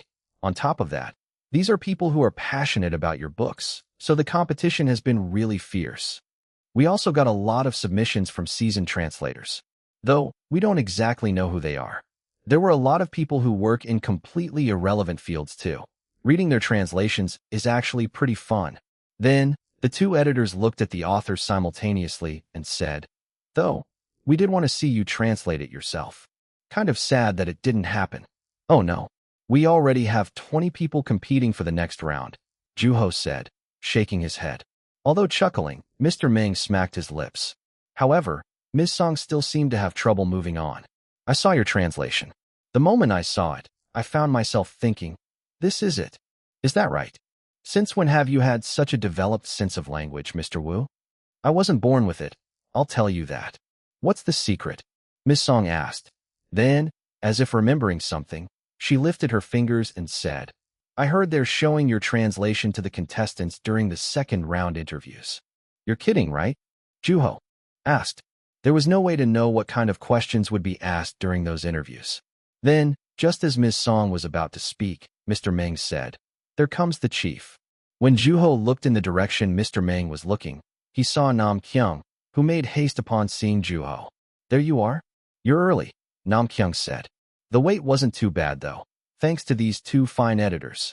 Nam Kyung seemed exhausted for some reason, but that also made sense when considering he had been in the conference room up to a moment ago. Then, Juho reached his hand out. What are you asking for? The results. A smile appeared on Nam Kyung's face. Aren't you making it too obvious to me, Mr. Wu? The winner of the contest will be translating my book. I think it's only polite to greet them in person. Without further questions, Nam Kyung handed him a stack of paper, which contained the numbers of the 20 contestants who were moving up to the second round. When Juho flipped to the next page, he saw the personal information of the 20 contestants, which Juho skimmed quickly. Meanwhile, the three editors watched the author anxiously. So, these are the lucky 20, Juho said. That's right. After remaining quiet for a brief moment, Juho returned the stack of papers to Nam Kyung. How are you doing? Mr. Meng asked. Instead of giving an answer, Juho shrugged, and the editor scratched his cheek awkwardly at the author's ambiguous attitude. Well, I better get going, Juho said. At that moment, Nam Kyung stopped him. How about you and I go out for a meal? I have something to tell you regarding the contest. Sure. Since Juho didn't have any plans, he accepted Nam Kyung's request willingly. Upon arriving at the restaurant, the two placed an order, and when the food came out, the editor started eating in a hurry. He seemed famished. Juho was told a myriad of information about the contest, among which were the dates and the place where they would hold the interviews with the 20 contestants. Eating his tofu soup, Juho organized his thought. You seem to be in a good mood. Did something good happen? Namkyung asked. Why do you ask? Juho asked back, his hand holding the spoon still in the air. I noticed that you've been smiling. Rubbing his nose, Juho replied. Maybe. Chapter 363. Yun Wu's Translator, 5. Sitting in the backmost seat of a moving bus, Seo Kwang was preoccupied with talking on the phone. Although his phone was starting to get quite hot, he didn't mind it one bit. And then, hey, what was that? You want to read it too? Then, Seo Kwang stopped talking all of a sudden as a loud sigh came from the receiver. You're really pushing it. It was Sun Hua, who seemed to have gotten home late from her part-time job. Her voice was starting to grow more and more tired and irritable. Initially, Seo Kwang had called her to beg her to listen to him, saying that it was okay even if she were to fall asleep. However, upon reaching the 1-hour mark, she found herself at her limit. What do you mean? Seo Kwang asked, playing coy. I said call BOM. I mean, of course, I've tried that. She shut me down by saying that she was in the middle of writing. She was probably inspired by me, Seo Kwang said. However, before he had time to continue, Sun Hua cut him off mid-sentence and said, Then, try Baron. He's busy with a contest as well. Then, Bo Suk. She had too many questions. What about the twins? I don't know about that. I should be an example to them, especially before an interview. So, you do have some self-respect. Unable to think of an answer, Seo Kwang chuckled. Don't you have any friends? You're the only one, friend. I'm hanging up, Sun Hua said, hanging up after giving some haphazard encouragement. With the warm phone in his hand, Seo Kwang looked out the window at the scenery rushing past. As the bus drew near to his destination, Seo Kwang pressed the stop button and placed his hand on his chest, murmuring, It's okay. You got this. It's just an interview. All you gotta do is prove yourself. I can answer any question they throw at me. All the books I've read all these years have to count for something. Besides, we used to do this all the time back in the literature club with our self-introductions. Standing in front of Zelkova's building, Seo Kwang took a deep breath, remembering how ecstatic he had been when he had passed the first round, while being reminded of how intimidating the second round was. Should he get eliminated, there would be no second chance. Well, I might as well enjoy myself while I'm here. Let's not get too nervous. I'm confident that I have what it takes as a translator. Though, this is an interview. How different could it be from the college admissions interview? All interviews are the same. At that moment, Seo Kwang realized that he was talking a lot more than usual. At which point, he remembered what Juho had told him. You become more talkative when you're nervous, don't you? Unfortunately, Juho had been right. Seo Kwang was clearly nervous. Are you here for the interview? An employee asked. At which point, Seo Kwang stopped talking to himself and replied, Yes, I am. The employee pointed toward a stairway, adding that he'd find map printouts on the wall showing him where to go. At the end of a long hallway was the waiting room, and there was a restroom nearby. Going into the restroom, Seo Kwang washed his hands for no apparent reason before entering the waiting room. When he opened the door cautiously, he saw that there were a few people who had arrived before him. Nobody said anything to each other. Then, as Seo Kwang sat down, he heard somebody talking behind him. Two people seemed to know each other. I've never competed in a contest before. It's pretty fun, actually. Judging from their conversation, one of them seemed to have experience competing. Trying to keep his legs from shaking, Seo Kwang took out his phone. Although he didn't necessarily have anything to do or look at, he felt the need to help himself get through the uncomfortable silence. On the other hand, there were some contestants who seemed to be doing some research prior to the interview. While Seo Kwang was moving his fingers idly, somebody sat next to him and greeted him. Hello. Appearing to be around 30, he smelled of cigarettes. After observing the man briefly, Seo Kwang gave him a nod and said, Hello. So, you made it through the first round, huh? That's right.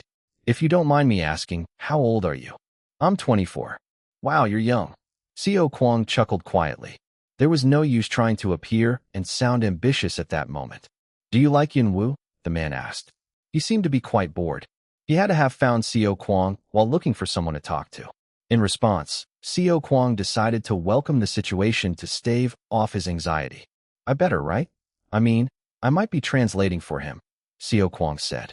That's a good answer. Well, what about you? Not as good of a question, though.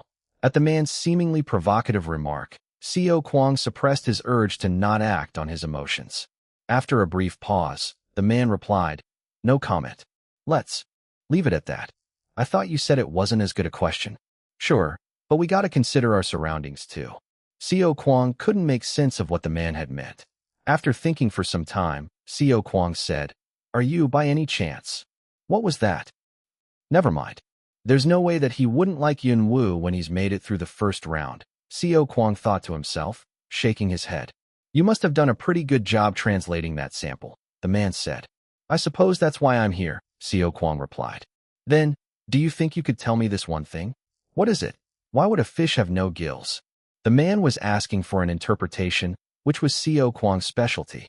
However, just as Xiao Kuang opened his mouth to speak, the man raised his hand and interjected, "That's because it's ambivalent," answering his own question.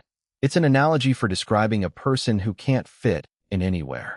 A fish without gills is bound to die sooner or later, and frankly, humans aren't all that different when they're alone. You see, Yin Wu tends to use characters like that a lot. Sure, whenever I read a scene that reflects that though, I find myself becoming curious. Giving the man a disgruntled look, Xiao Kuang asked, "About where Yun Wu thinks he belongs." A young, anonymous genius author. A celebrity loved by the media. The great storyteller with a massively successful career. Oh, let's not forget translator. Now he's an adult. Yun Wu. Wani Young. Juho Wu. "What do you think?" the man asked, waiting for Xiao Kuang's answer that time. Looking into the distance, Xiao Kuang replied, "I don't know what he sees. He seems like he's looking at himself, but at the same time, something tells me that he's not," he added. "That's a boring answer," the man replied. However, Xiao Kuang paid no attention to his reply and kept on. "What dawned on me while I was translating was that Yun Wu didn't make the sample for the sake of testing purposes. Everyone knows that Yun Wu excels when it comes to the subject of death. The way I see, I'm sure that he wrote that story about the fish with complete honesty. So, maybe," Xiao Kuang blurted out the first thought that occurred to him. "He's actually died once." The man snorted at Xiao Kuang's response. "Come on now. What sense does that make? Right?" Xiao Kuang said, playing along reluctantly and looking away. Before he realized it, the waiting room had already gotten half full. When he checked the time, there were about 30 minutes left until the interview. "Have you ever met Yun Wu?" the man asked when Xiao Kuang came back to his seat with a cup of green tea. Although he wasn't really thirsty, Xiao Kuang needed something in his hands. "Why do you ask?" "Just curious." "I haven't." "I have." "Huh. Where?" "At the signing event." Of course, Xiao Kuang wasn't referring to the official signing event the author had held at the bookstore. Rather, Xiao Kuang was referring to the time when he had gotten the young author's autograph while they had still been in high school. At Xiao Kuang's reply, the corner of the man's mouth twitched. "You really like Yun Wu, don't you?" "I believe that's the first step to being a translator, loving the author."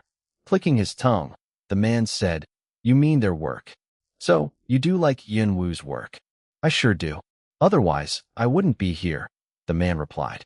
After staring intently at him, Xiao Kuang nodded. At that moment, "Wait, isn't that Yun Wu?" The two people who had been conversing behind Xiao Kuang were lingering around the waiting room door. "Isn't that the president?" Everyone listened intently from their places, cautious not to make any sudden movements. Meanwhile, Xiao Kuang walked toward the author and the president and looked out the door. "It is him." There were about 5 to 6 people standing on the stairway, obviously the higher-ups of the company.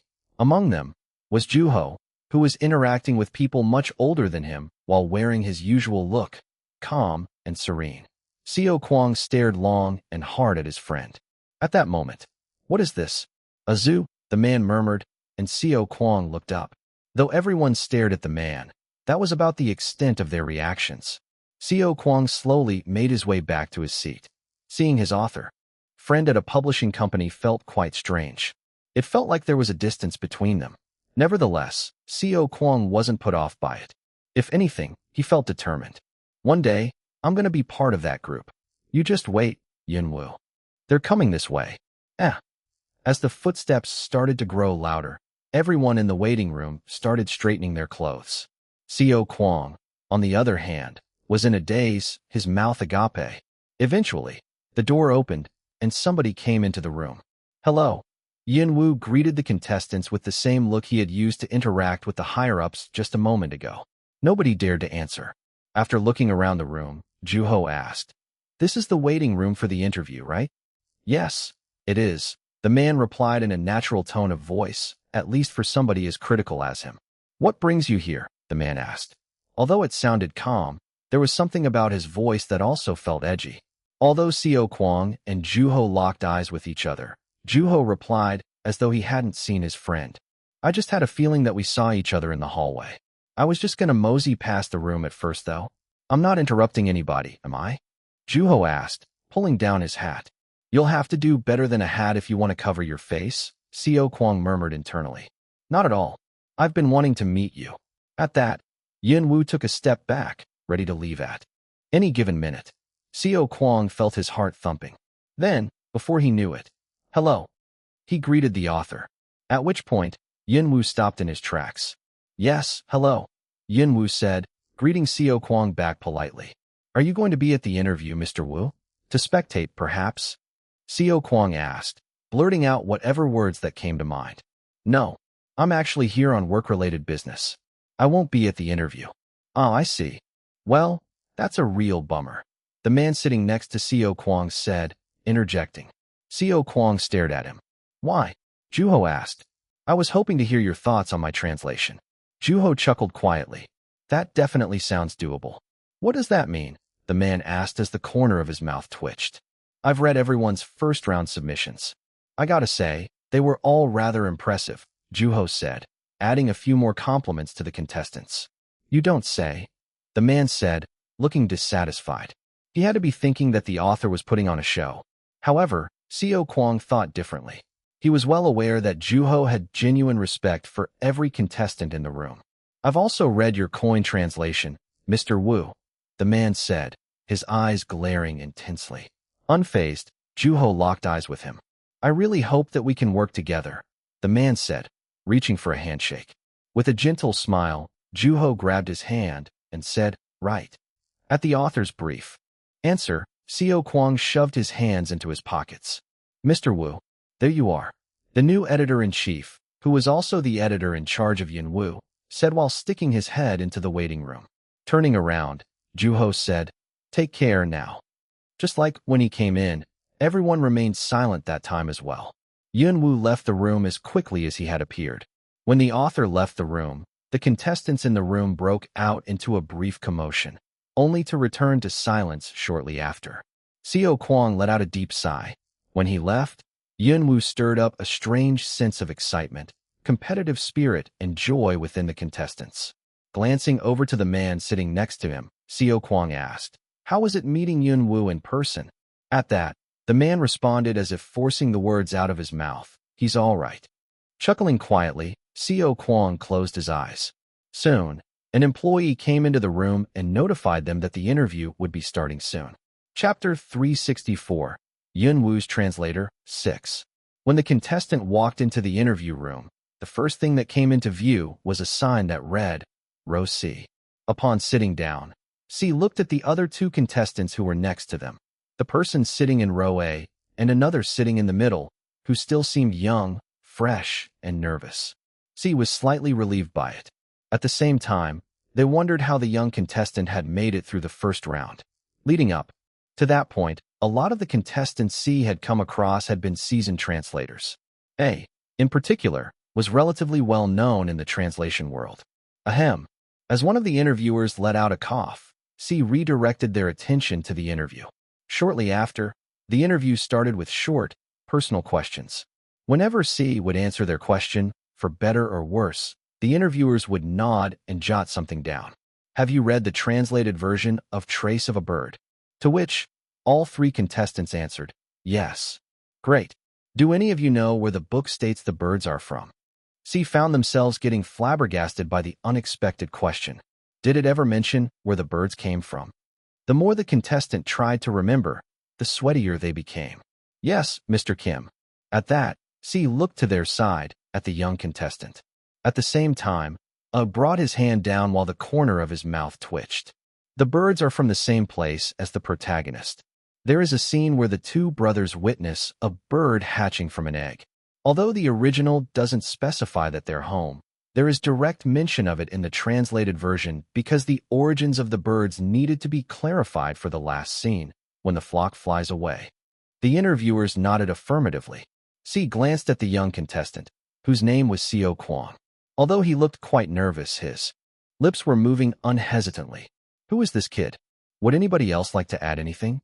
The other two contestants remained silent, at which point the interviewer moved on to the next question.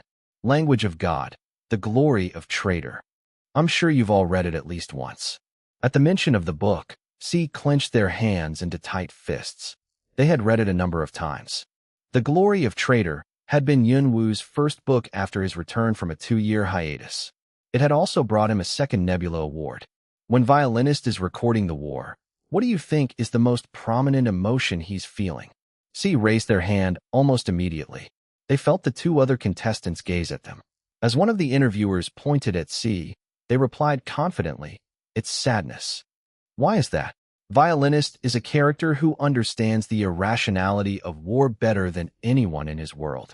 When people were dying away and the fact that some of those deaths would eventually be forgotten, I'm sure he felt great sadness. There's also a scene in the book where he expresses his sadness to Traitor. The interviewers nodded affirmatively at the contestant's response. Would anybody else like to add anything? At that moment, the two remaining contestants threw their hands into the air at the same time, and C's hand started shaking. That time, the right to speak went to A. It's bloodthirst. Why is that? As previously mentioned, violinist tried to get as close to war as he could. In fact, he joins the war. When war breaks out, it tends to make every single person involved in it a murderer. Killing becomes justified in many different ways, and this is where Yun Wu was really clever in the way he depicts that aspect of war. If I were the protagonist, I would have lost it and cried like a baby, completely incapable of doing anything about the situation at hand. Of course, violinist isn't exactly a sissy. Wasn't exactly the most graceful with his words. On top of that, the contestant didn't even bother to look toward row C. C reminded themselves that they were just as competent. The contestant wasn't about to go down without a fight, nor lose the privilege of translating for Yun Wu to the cocky translator or the youngin. From then on, C participated in the interview with fierce determination. Now, finally, C breathed quietly. Their lips were getting parched. Would you like to take a look at Yun Wu's translation? The interviewer in the middle asked, giving the contestants a choice. At the unexpected turn of event, C looked toward the other two contestants, who were looking straight ahead. Catching on to how the two were going to respond, C opened their mouth and said, "Yes." As the three answered simultaneously, the interviewer walked out to the front and handed each contestant a copy of the translation, which felt warm to the touch, almost as if it were alive. The air sank into silence as the contestants immersed themselves in the text in their hands. There were no questions nor answers. "This," A let out. "Of course," Seo Kwong said. Meanwhile, C clenched their teeth, teary-eyed. That concludes the interview. With that, C walked out of the room with their head hanging low, their mind full of questions and anger toward Yun Wu and his translation. Why couldn't he just do it himself? The contestant's voice echoed through the hallway. At that moment, a series of footsteps came from behind them. "I'll show you." "Yun Wu," Seo Kwong murmured. "Not if I can help it," A said, bumping into C's shoulder on purpose while walking past them. After staring at the two contestants, C straightened the crumpled-up translation in their hand. After getting a call from Seo Kwong for the first time in a long time, Juho made his way to the cafe.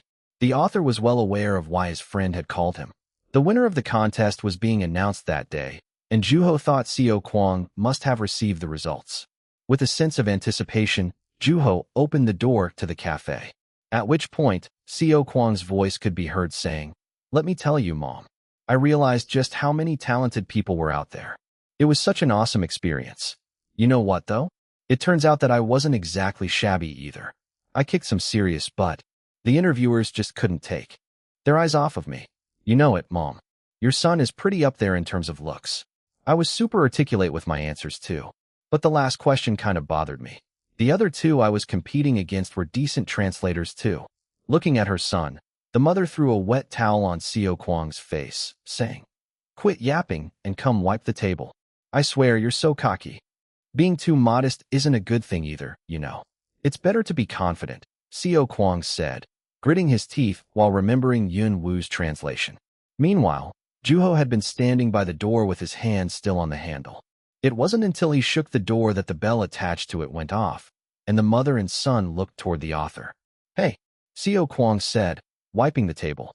Juho greeted Seo Kwang's mother first. "I'll make you some coffee. I'll be right back," the mother said, going into the kitchen to bring out the fresh coffee beans, leaving only Seo Kwang and Juho in the cafe. Juho walked toward his friend, who seemed to be rolling something around in his mouth. It was most likely candy. "The results are out. Did I not make it?"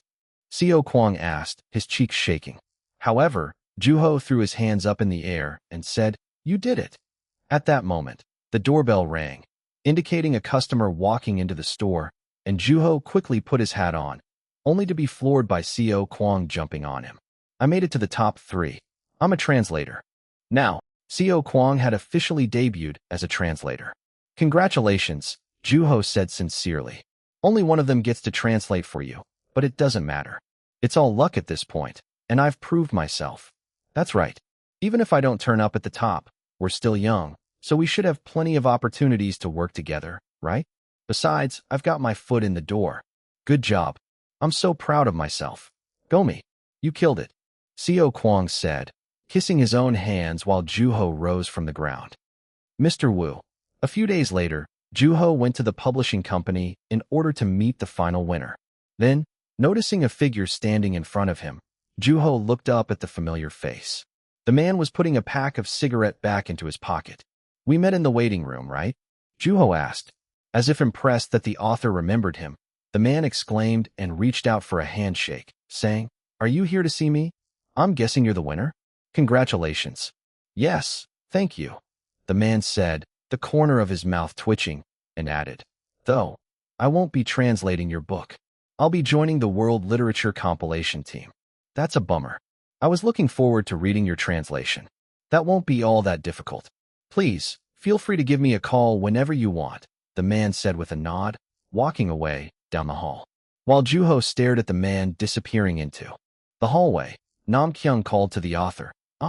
Mr. Wu, this way." When brought to the conference room, the author asked the editor, "Is this where my translator is?" "That's right." Juho nervously opened the door.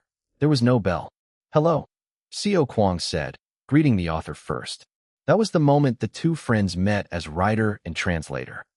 "Mr. Wu, humans were adaptable creatures. Although they couldn't have been more pleasing to the ears at first, the words no longer carried any impact now. Hello." In fact, Juho was starting to want to avoid the voice calling for him. It called for him constantly throughout the day. In order to resist the urge to sigh, Juho drank his coffee. "Hey you, writer." "Yes." "Say something about these twins," Seo Kwang said, waving the manuscript in his hand. On his other hand was Juho's new English novel, which Seo Kwang was deeply impressed by, unafraid to show his feelings. Unlike the sample, which had been created for the test, the book was an actual novel. "I'm already having trouble keeping it from Gong Il and Gong Pal as is. I'd really appreciate your cooperation, Mr. Wu. Besides, you wrote the book." Seo Kwang had been telling Juho repeatedly that the Kong twins would be ecstatic to know that the author had written about them.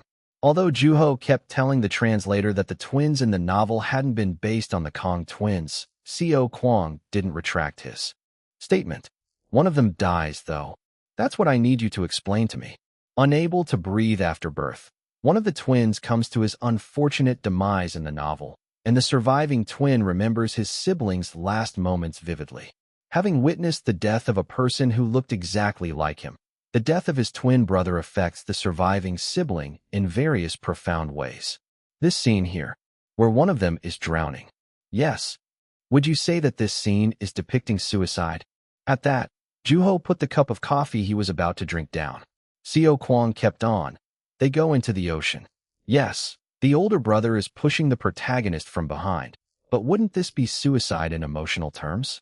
Besides, the older brother gives off the impression that he's not real, almost like an illusion.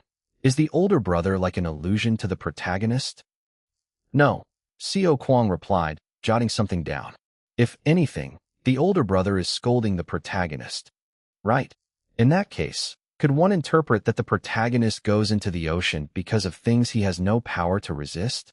Some sort of power, authority, or hierarchy, perhaps. You could say that.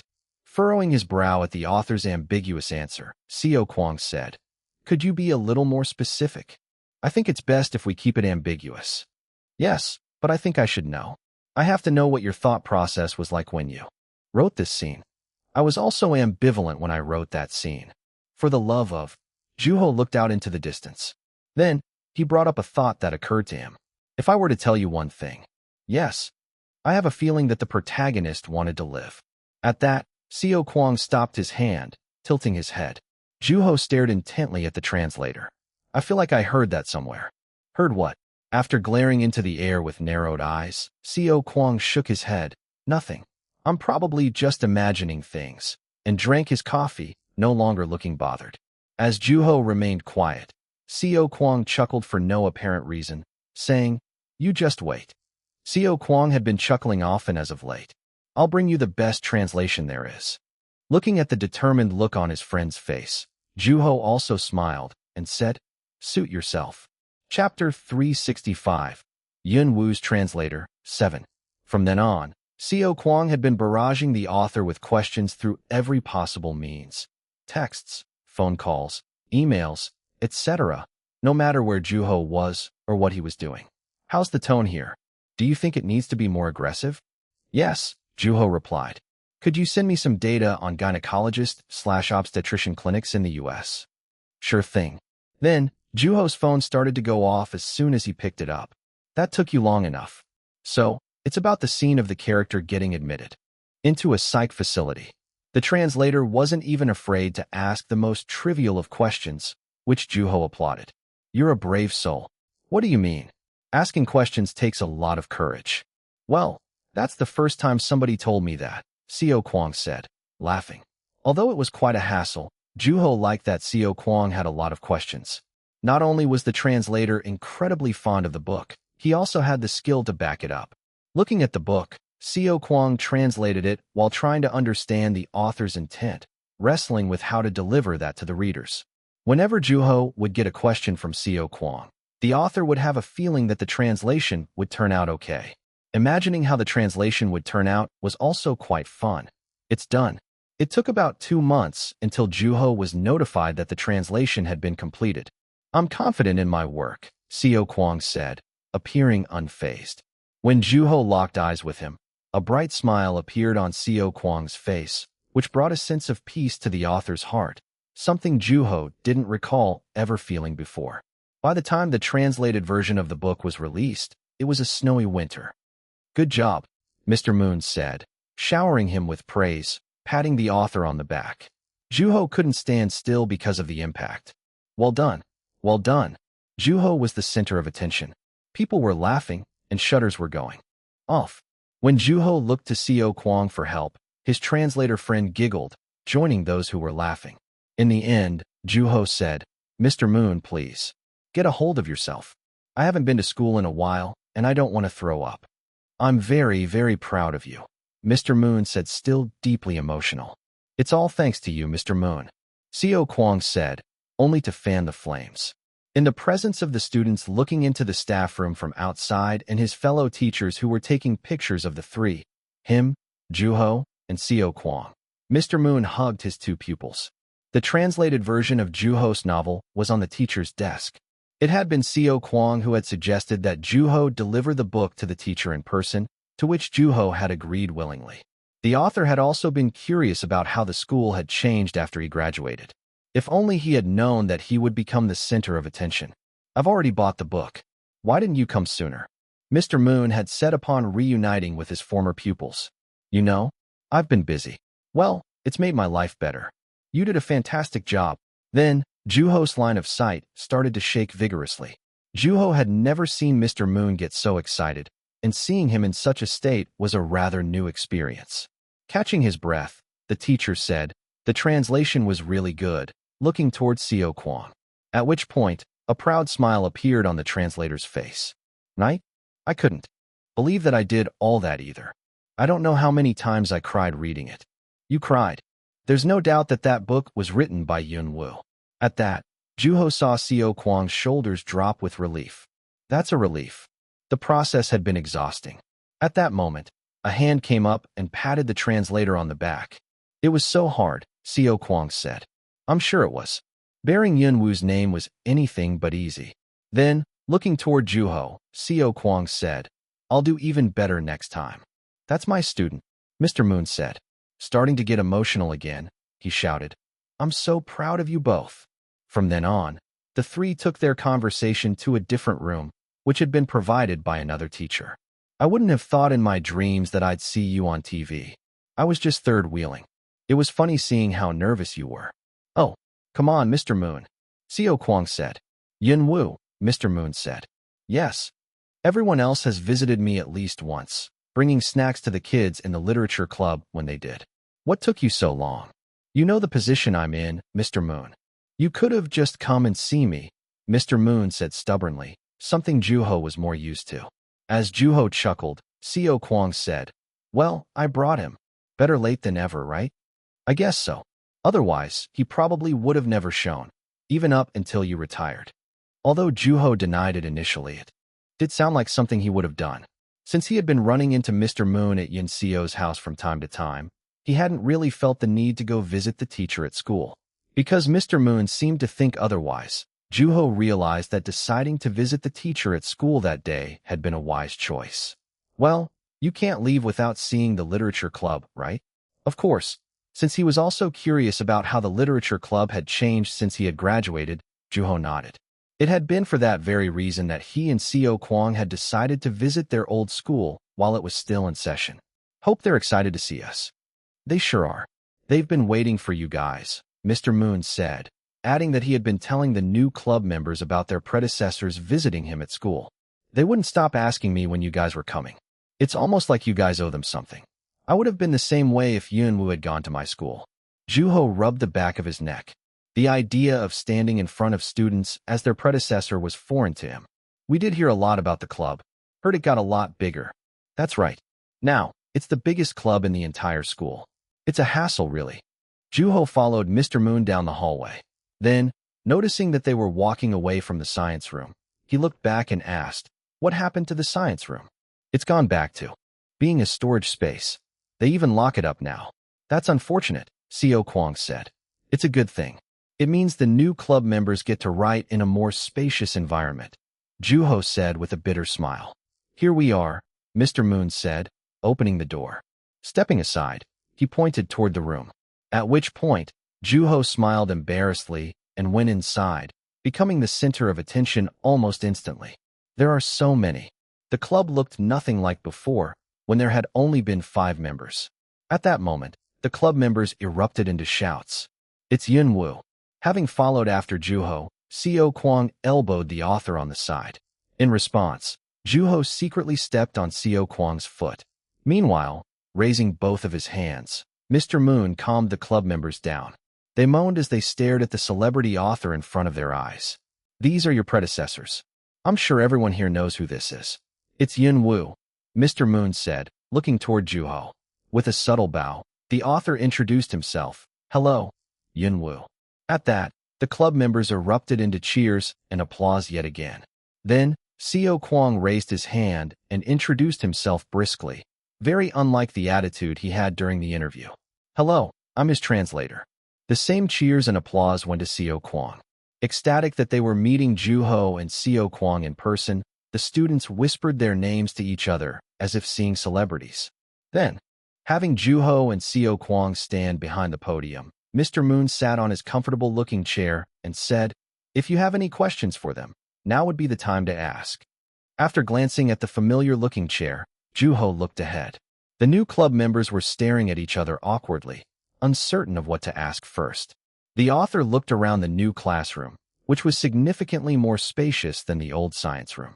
Not only was it clean, but the chairs and the desks all seemed completely different. The walls were decorated with a variety of English writing, adding to the welcoming feel of the classroom. At that moment, a hand went up in the air along a series of quiet chuckles. That had to be the most popular student in the club.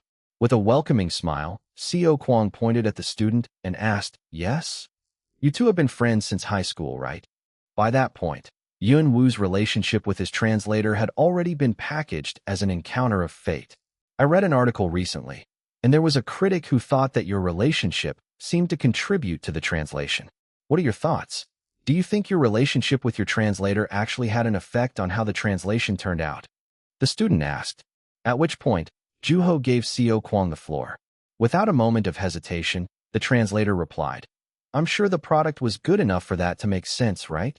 The students nodded emphatically. Understanding the author before translating their work is a necessary step. Now, since we were already friends, I'll say that process came easy to me. You see, by the time we started working together, I already knew him pretty well, from how he usually talks to his book preferences, his favorite walking trails, and food. On top of that, we went through high school together.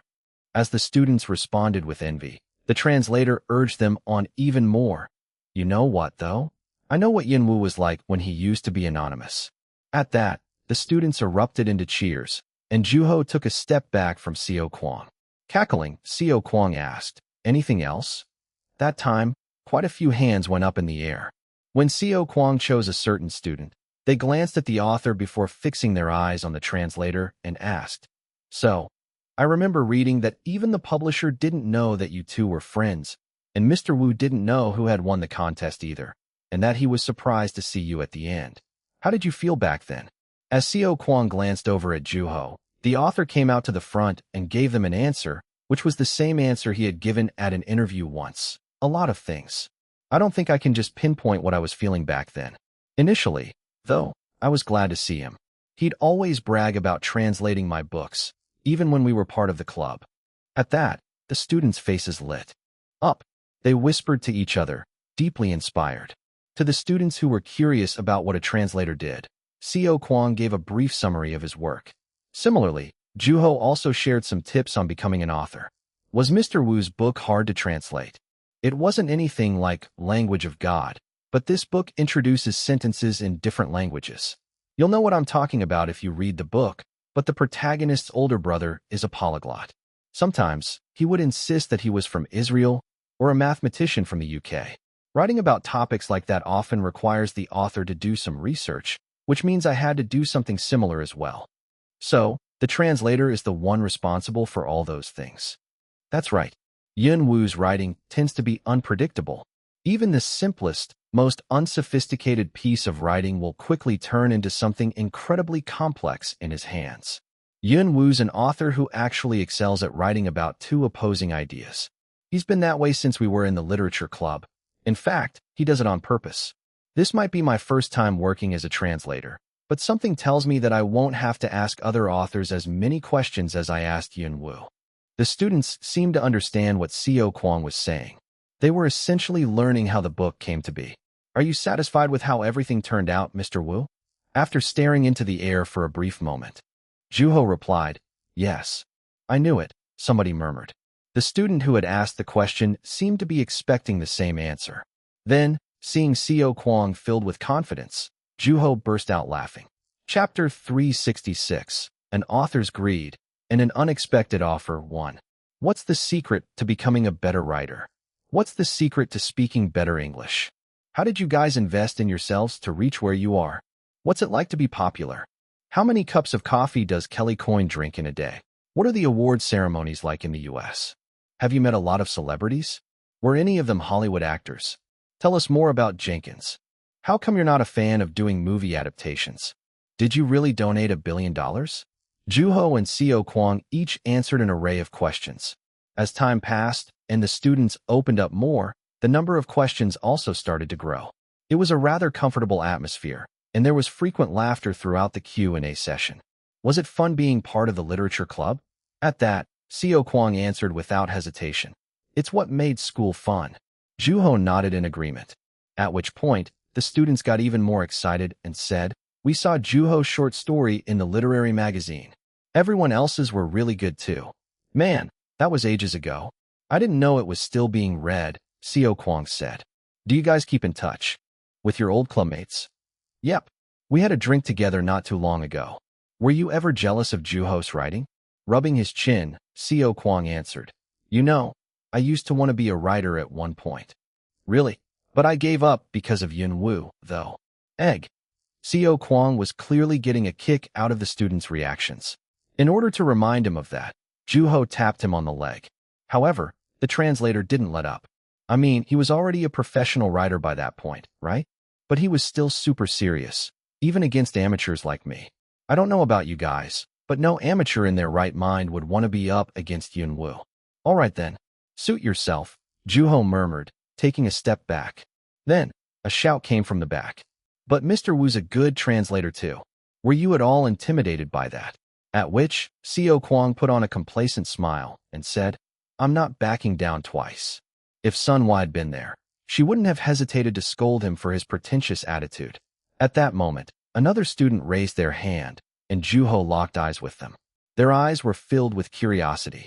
What is it like to achieve your dream? The student asked, firmly believing that the two had achieved their respective dreams. As Juho hesitated, Seo Kwang glanced over at the author and said, It's nice. It feels good. I also feel relieved. Juho chuckled, indicating that he agreed with Seo. Kwang, I thought you didn't stop pursuing your dreams until you dropped dead. At that moment. Nope. Mr. Moon interjected, rising from his chair. Although the students groaned, reluctant to part ways with Juho and Seo Kwang, they simply couldn't keep them any longer. After all, the two were the center of attention in their respective fields. In the end, Juho said goodbye to the students with Seo Kwang's remark still lingering in his head. Let's go, Mr. Moon said. While waiting until the club activities period was over, Juho and Seo Kwang sat under the same tree they used to sit under, drinking coffee and taking pictures with the students or signing autographs for them. Then, as the two got into Mr. Moon's car, the students in the schoolyard exclaimed, impressed. Where are we going? To eat. Mr. Moon's car was filled with books. Scanning through them, Seo Kwang asked, Have you ever given your students a ride? A few times when I was a homeroom teacher. Why? There was a student who just stopped showing up to school, so I had to visit their home with another teacher. Huh. I was seriously on the verge of quitting back then, Mr. Moon said with a cheerful smile on his face. Then, Juho asked as he opened the window, What are we eating? Why don't we go for some barbecue? Call everyone else. Already on it. Are you buying, Mr. Moon? You little. You're both better off than I am. Apparently, Yun Woo's dirt poor. After making that billion-dollar donation. Enough with the rumors already. Seo Kwang tapped on the screen of his phone busily as the car came out of the schoolyard and passed through the gate. Juho looked at the school building as it faded into the distance. Although a lot of things had changed, there were still traditions being upheld to that day. That evening, the entire group of former literature club members got together over barbecue. Eat more. That was quite enough. You're such a wimp sometimes, Yin Seo said as Hyun-do rinsed his mouth with water. Looking at him putting his chopsticks down, Yin Seo stuffed her mouth with meat and vegetables. Since the weather had started to get warm, eating outside of the house was no longer an issue. Should the weather have been colder, it would have been unthinkable.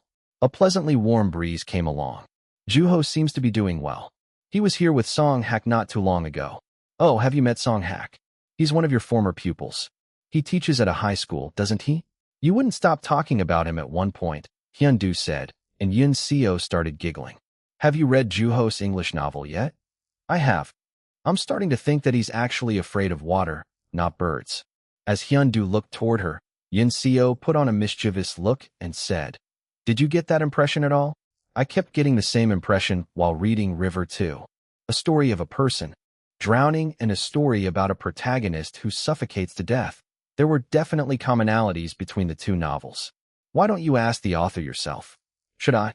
Then, remembering something all of a sudden, she changed the subject. Oh, didn't you say you had started working on something? Any progress on that? Yes, I did. Nothing major, though.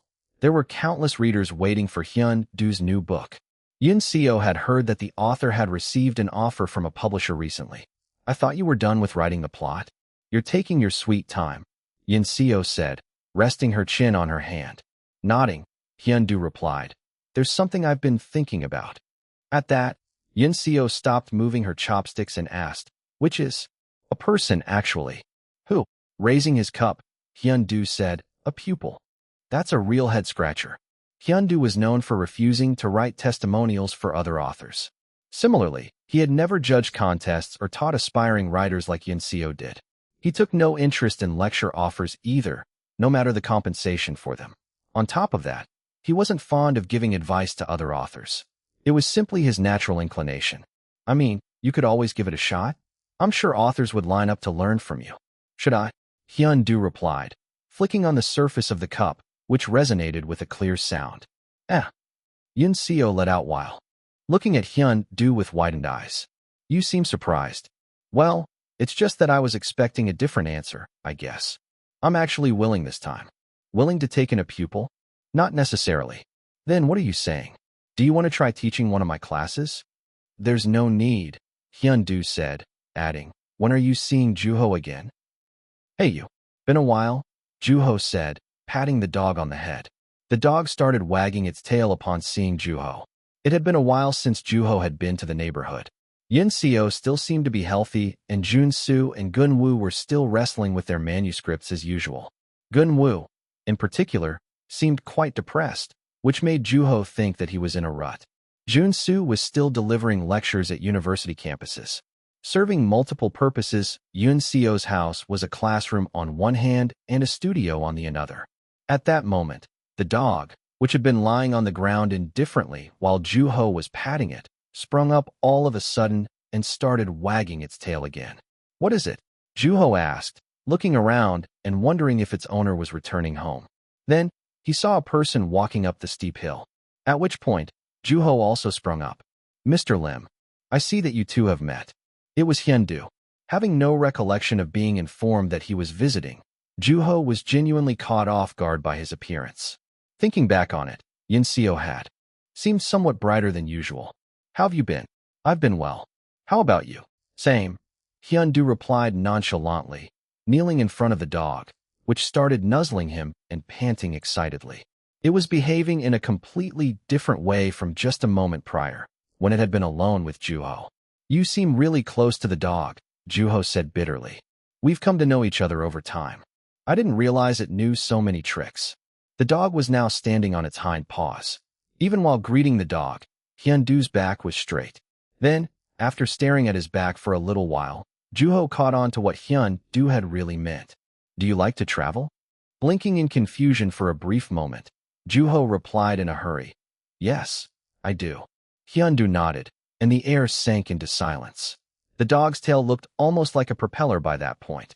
So, Yun-seo thinks that. Juho listened to him intently. There are a lot of authors who are curious about my writing process. I'm sure there are, Juho said genuinely and playfully. I'm one of those people. Is that so? Turning away from the dog without hesitation, Hyun-do went down the hill. Staring at him disappearing into the distance, Juho sat next to the dog, which moved away from him. Only then did Juho realize that Hyun-do had been investigating him. Why Juho? Gun-woo murmured, burying his head. By that point after dinner, Hyun-do had already left. Juho was looking up at the dimming sky. How come only Juho gets to visit Mr. Lim's studio? Gun-woo shouted. While Juho tried to comfort him with an awkward smile on his face, Yun-seo calmly drank her tea. I think it's time to go to bed, Gun-woo. Why you? Gun-woo let out, sounding almost resentful by that point. Why not me? Beats me, Juho replied haphazardly. At which point, Gun-woo started shaking. Well, good for you. I'll probably never see his writing space in my lifetime, but don't mind me. I'm just a nobody. Ugh, I feel like I'm having indigestion just thinking about it. You probably ate too much, Juho said, shrugging and adding. Well, I'll learn enough for the both of us. You prick, Gun-woo said, his eyes changing all of a sudden. Life's been good for you, huh? Being in the spotlight with your translator, making some billion-dollar donation. Well, I hope you learn through this experience that there's always going to be somebody better than you. Come on, Gun-woo. How old are you now? Jun-soo said, letting out a small sigh. Nevertheless, Juho nodded slowly and said, Yes, I'm planning on it. Ugh, you're so annoying, Gun-woo said, picking up his phone irritably and calling somebody. Hello? Choi. Wow, Gun-woo. You're really something else, Jun-soo said, shaking his head with a disgusted look on his face as Gunwoo spread rumors in front of Juho. Sang Choi was even more narrow-minded than Gun Woo was. Then, Gunwoo handed the phone to Juho, who took it from him. What about me? Sang Choi asked as soon as Juho brought the phone up to his ear. Resisting the urge to chuckle, Juho dealt with the romance writer haphazardly and hung up the phone. Thankfully, Sang didn't call back, most likely because he was calling other authors. Looking at her pupils, Yin Seo asked, "Should I talk to Hyun-do and ask him to take you guys too?" Then, Gunwoo dropped his head and became bashful all of a sudden. "I feel kind of shy." Contrary to Gunwoo, Jun-soo said calmly, "If I don't earn the opportunity myself, then how meaningful would that be? Right, Mrs. Beck?" At that, Yin Seo waved her hand in denial, as if she had expected her pupil's answers. "Then, you two better focus on writing rather than wasting your energy elsewhere. Didn't you miss a deadline not too long ago, Gunwoo?" At that moment, Gunwoo quietly let up. Meanwhile, enjoying the peaceful atmosphere, Juho thought to himself, "I wonder what Mr. Lim's studio is like." Chapter 367, An Author's Greed, and an Unexpected Offer, 2. "There's the ocean," Juho said, looking out into the ocean in the distance. Then, after dropping the author off at a certain stop, the bus went on its way. Because the bus had been very small, the ride there had been quite the bumpy one. Remembering the look on the driver's face as he got off the bus, Juho plunked down on his luggage. "It's like I'm going to boot camp or something." If it had been boot camp, it would have been a very remarkable one given that it was at Hyun-do Lim's residence. Juho thought back to the conversation he had had with Hyun-do. The young author had been quite flabbergasted by Hyun-do's unexpected offer. "You can always come with me to my place, or come at your own pace, and I can meet you elsewhere. If you choose to come alone, that is." "What's it gonna be?" Hyun-do had asked, and Juho had answered without hesitation. "If you could give me your address." "Not a problem." Following the GPS on his phone, Juho made his way toward the destination through the dirt road. The grains of sand were getting in the author's shoes somehow. Then, walking past a construction zone, a neighborhood grocery market came into view as he turned to the right. It had a sign that read, "Lodging." There was a pile of steamed corn in front of the store, of which Juho bought a bag.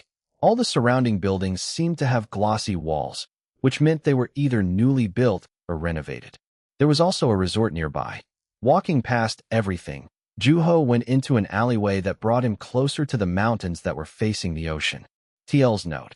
In Korea, it's common for ordinary stores to provide lodging on the side for the travelers/visitors in rural areas further away from the cities. Is it here? Standing in place, Juho stared at the GPS in confusion as it gave him an ambiguous direction. Still feeling unsure, Juho walked toward another alleyway surrounded by stone walls. Then, when a thick bamboo forest appeared on the other side of the walls, Juho felt the air cool down. Sniffing the damp and grassy scent in the air, Juho walked through shadows of the bamboo trees. At the end of the trail was a house, which made Juho certain that he had come to the right place. As he walked across a small front yard, the door opened.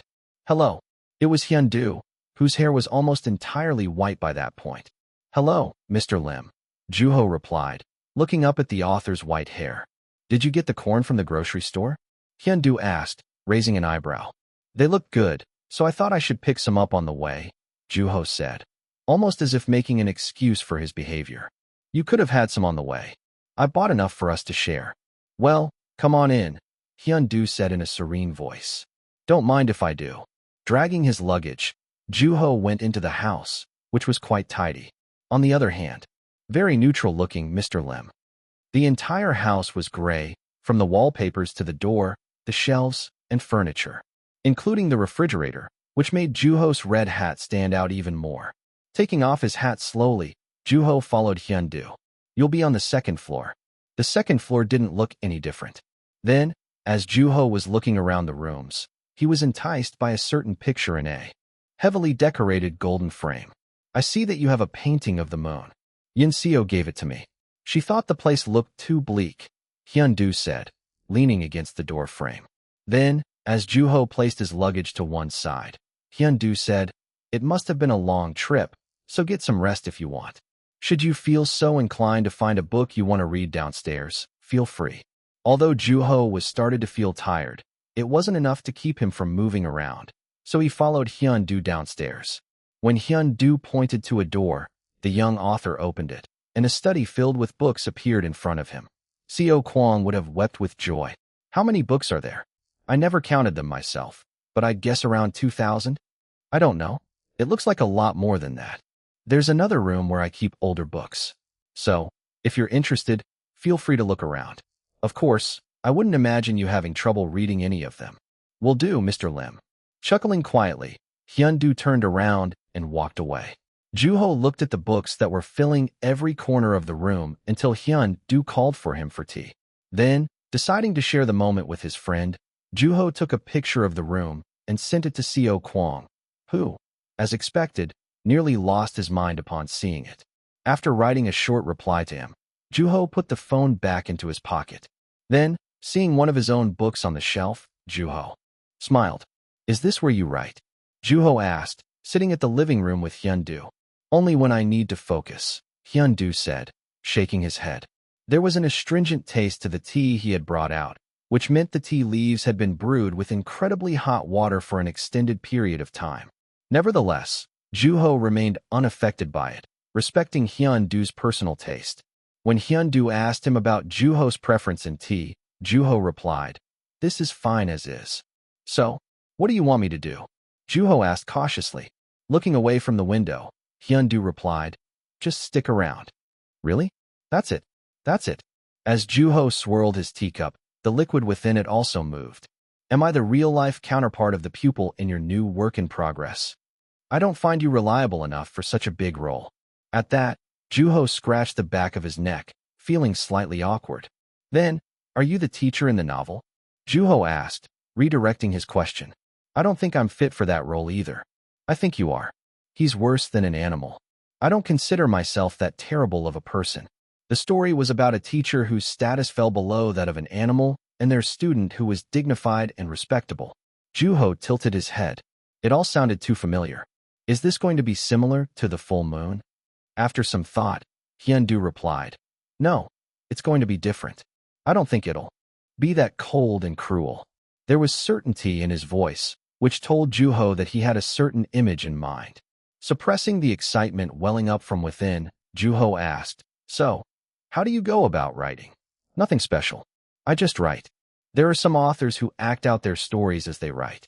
That's not for me, Hyun-do said, looking toward Juho and adding, Though, there are authors similar to you. Rare, but they're definitely out there. There were plenty of authors who described their writing process as seeing ghosts or fantasies, having dreams, or hearing phantom voices. Remembering the painting he had seen in one of the rooms upstairs, Juho asked, What was Mr. Kang's writing process like? At that, Hyun-do's hair moved ever so slightly as he answered. He wrote almost as if forcing his feelings into his writing. I can't help but chuckle whenever I hear people calling him a genius.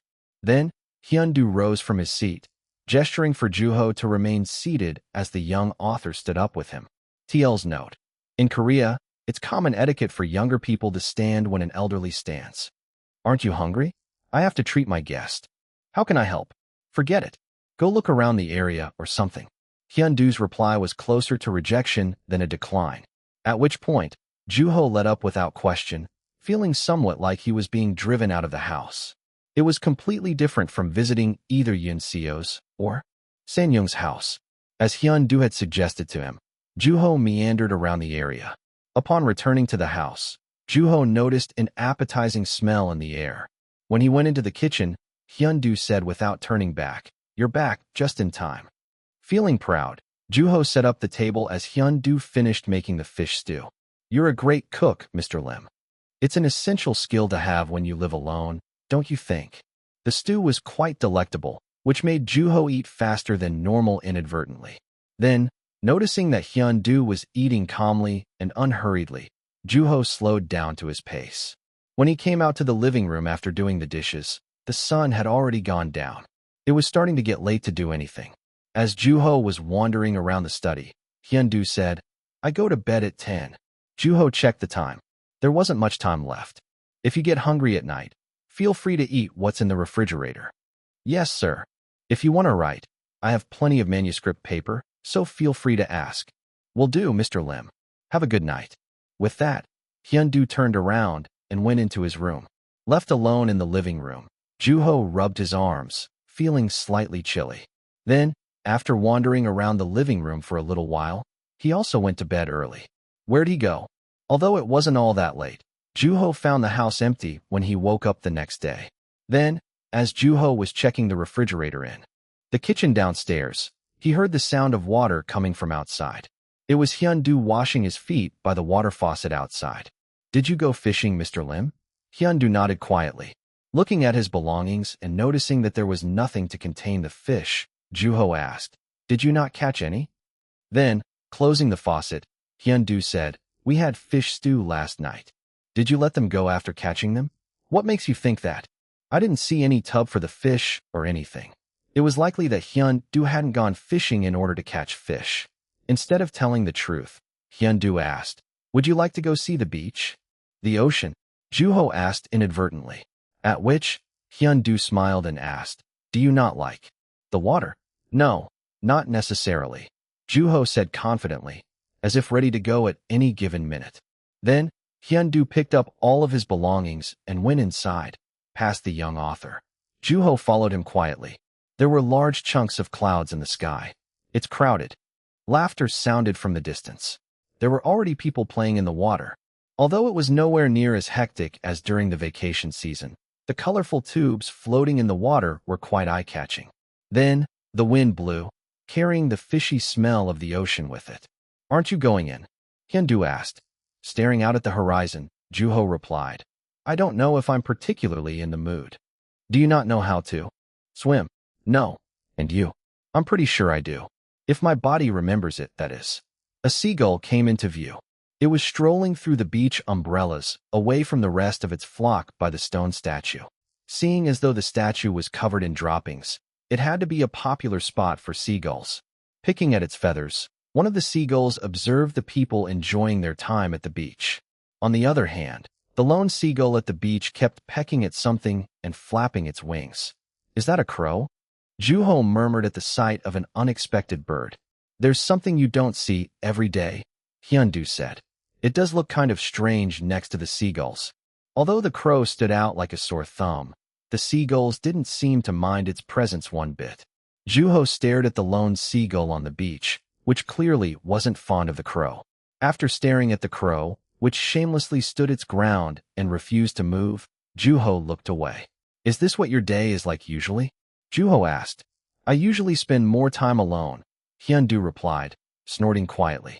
With a guest staying at his home, his day was bound to look different from usual. Realizing that Hyun-do wasn't in the habit of inviting people over to his house, Joo-ho chuckled quietly. Does anybody come over? The young author asked curiously, expecting Yoon-seo to be one of, if not the only person. 2 people. Who are they? There's Yoon-seo. Joo-ho nodded at Hyun-do's answer. Then, Hyun-do brought up another name that caught Joo-ho off guard. And Wool. Joo-ho's lips parted, and he remembered the exterior of Hyun-do's residence. So, that place is older than it looks. It was renovated at one point. It looks nothing like how it did before, Hyun-do said. Then, stepping forward, he said, Why don't you go dip your feet in the water or something? Joo-ho shook his head, looking away from the people playing in the water and saying, I don't even have a vest on me. I can buy you one. You don't have to. Seeing as though Joo-ho was refusing to go into the water, Hyun-do didn't force the subject. As the wave came rushing toward the shore in the distance, breaking and foaming, Joo-ho stared intently at the seaweed that had washed up the shore, washing back into the water as it got tossed around by the people walking on the shore. Chapter 368, An Author's Greed, and an Unexpected Offer 3. Where is he? Joo-ho wandered around the quiet house. Hyun-do was nowhere to be found, even when he checked the study or peeked his head out through the living room or the patio window. Then, seeing that the watering pot and the hose were wet, Joo-ho walked out to the front yard and smelled the wet grass. However, Hyun-do was still nowhere to be found. He had to have gone out somewhere. He's really quiet. Coming back inside, Joo-ho wandered around the kitchen for no apparent reason, left alone yet again. Then, he walked toward the innermost room on the first floor, slowly and cautiously. It was Hyun-Doo's writing space. The door was cracked open slightly. Although the young author was tempted to go in, he simply couldn't dare to set foot in the room. Instead, he looked through the crack. Aside were a floor chair, a large desk, a laptop, and well-organized research data. There was nothing in the room. It was so tidy that the desk almost looked lonely. Just like its owner, Juho said, wondering if writing in a room like that would help an author focus more. Comparing it to his own writing space, Juho tilted his head, thinking that it wouldn't be a bad idea to give it a try himself. There was definitely nothing distracting in the room. At that moment, something underneath the floor chair caught Juho's eyes. What's that? It was a sheet of paper. Squatting, Juho stretched out his neck as much as possible in order to get a better look at the writing on it. Upon reading it, Juho realized that it was a story about a teacher and their pupil. Is it the plot for the new book? Maybe it's an old idea that he decided not to use, Juho thought. There were traces of Hyun-Doo having wrestled with his thoughts. Then, before Juho realized it, he leaned forward and reached for the sheet of paper under the floor chair. A dust particle floating around sparkled brightly with the sunlight. Is this? Juho let out, realizing why Hyun-Doo's description of his new work in progress had sounded so familiar. Backing away from the room, Juho rushed to the second floor, nearly tripping on his way. I've read that book. It was a story Juho had read in his past life as a homeless man, when he had wandered with nothing in his possession. After acquiring the book through desperate means, Juho had read it over and over again. Hyun-Doo had been just as competent as when the younger author had been on the rise. Hyun-Doo had never stopped writing. His books had never become stagnant. In fact, they had always been new and original, which had also made him one of the most respected authors in the literary world. The very book that had placed the literary grade at the top was in front of Juho's eyes. Why now, though? The book wouldn't be released until much later, when Juho also was much older. Maybe this is when he starts writing it? Or did something change? Did Mr. Lim improve his writing even further somehow? A wave of thoughts rushed into Juho's mind. Then, the young author looked at the painting in one of the rooms upstairs. Upon realizing that he could read the book once again, a smile grew on Juho's face. The fact that he could be part of the birth of such a legendary book blew Juho's mind. Then, hearing Hyun-Doo coming into the house, Juho straightened himself and went downstairs to greet him. You're back. Staring intently at Juho's face, he asked, did something good happen? Why do you ask? Juho asked, playing coy. Raising an eyebrow, Hyun-Doo said, you're smiling. At which point, Juho decided to tell the truth. Well, maybe, smiling. Even while Hyun-Doo talked about the cloudy weather, Juho was in high spirits. Aren't you going to write? I've never seen you write, Juho asked the next day. There's no rush, Hyun-Doo replied. Right. Juho was well aware that not all authors wrote as fast as he did. Rubbing his hands together anxiously, Juho asked, do you think I could borrow some manuscript paper, Mr. Lim? Itching to write. Hyun-Doo nodded affirmatively. Take as many as you'd like, he said, pointing to a corner in his writing space, where the stack of manuscript paper was being kept.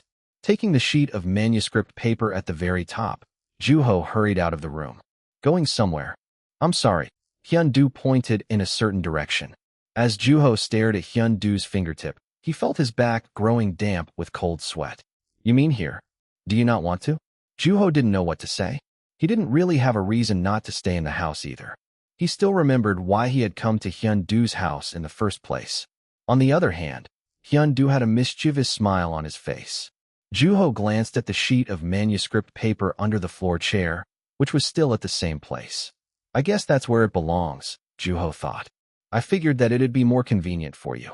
Don't mind if I do, Juho said, sitting on the floor chair. Since there was nothing on the desk, there was plenty of space.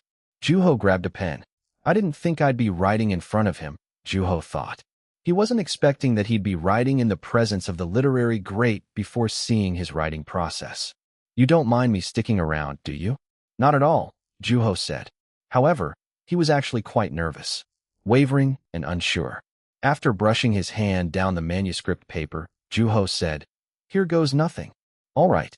Unlike his usual posture, Juho buried his head, almost as if diving into the paper. He moved his hand without thinking of a story to write. I have to think about this. However, He couldn't stop his hand from moving for some reason. Hyun-do remained silent amid the sound of the friction between pen and paper reverberating through the room. For the first time, the silence felt heavy and uncomfortable to Juho.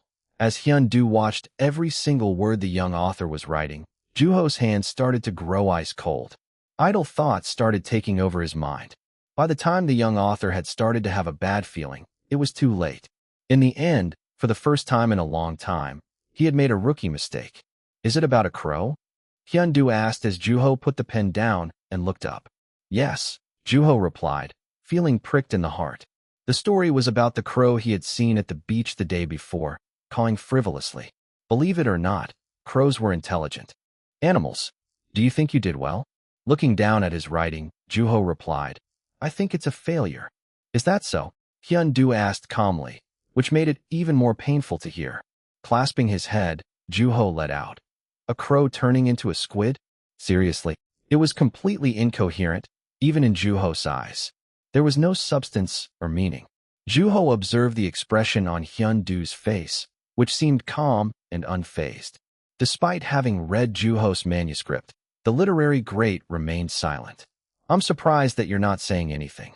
As Hyun-do gave him a puzzled look, Juho explained using an example he knew well. Mr. Moon would laugh, get mad at me, or beg me to do better. I don't know if any of those things would help in this case.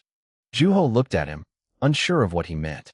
At which point, Hyun-do opened his mouth and said, If I said that I didn't like it, would you change it? Juho rubbed the back of his neck, reluctant to do so. However, there was only one reason why he would make changes to his writing. I would because I'm not satisfied with it. Then, Juho grabbed the pen and started writing again.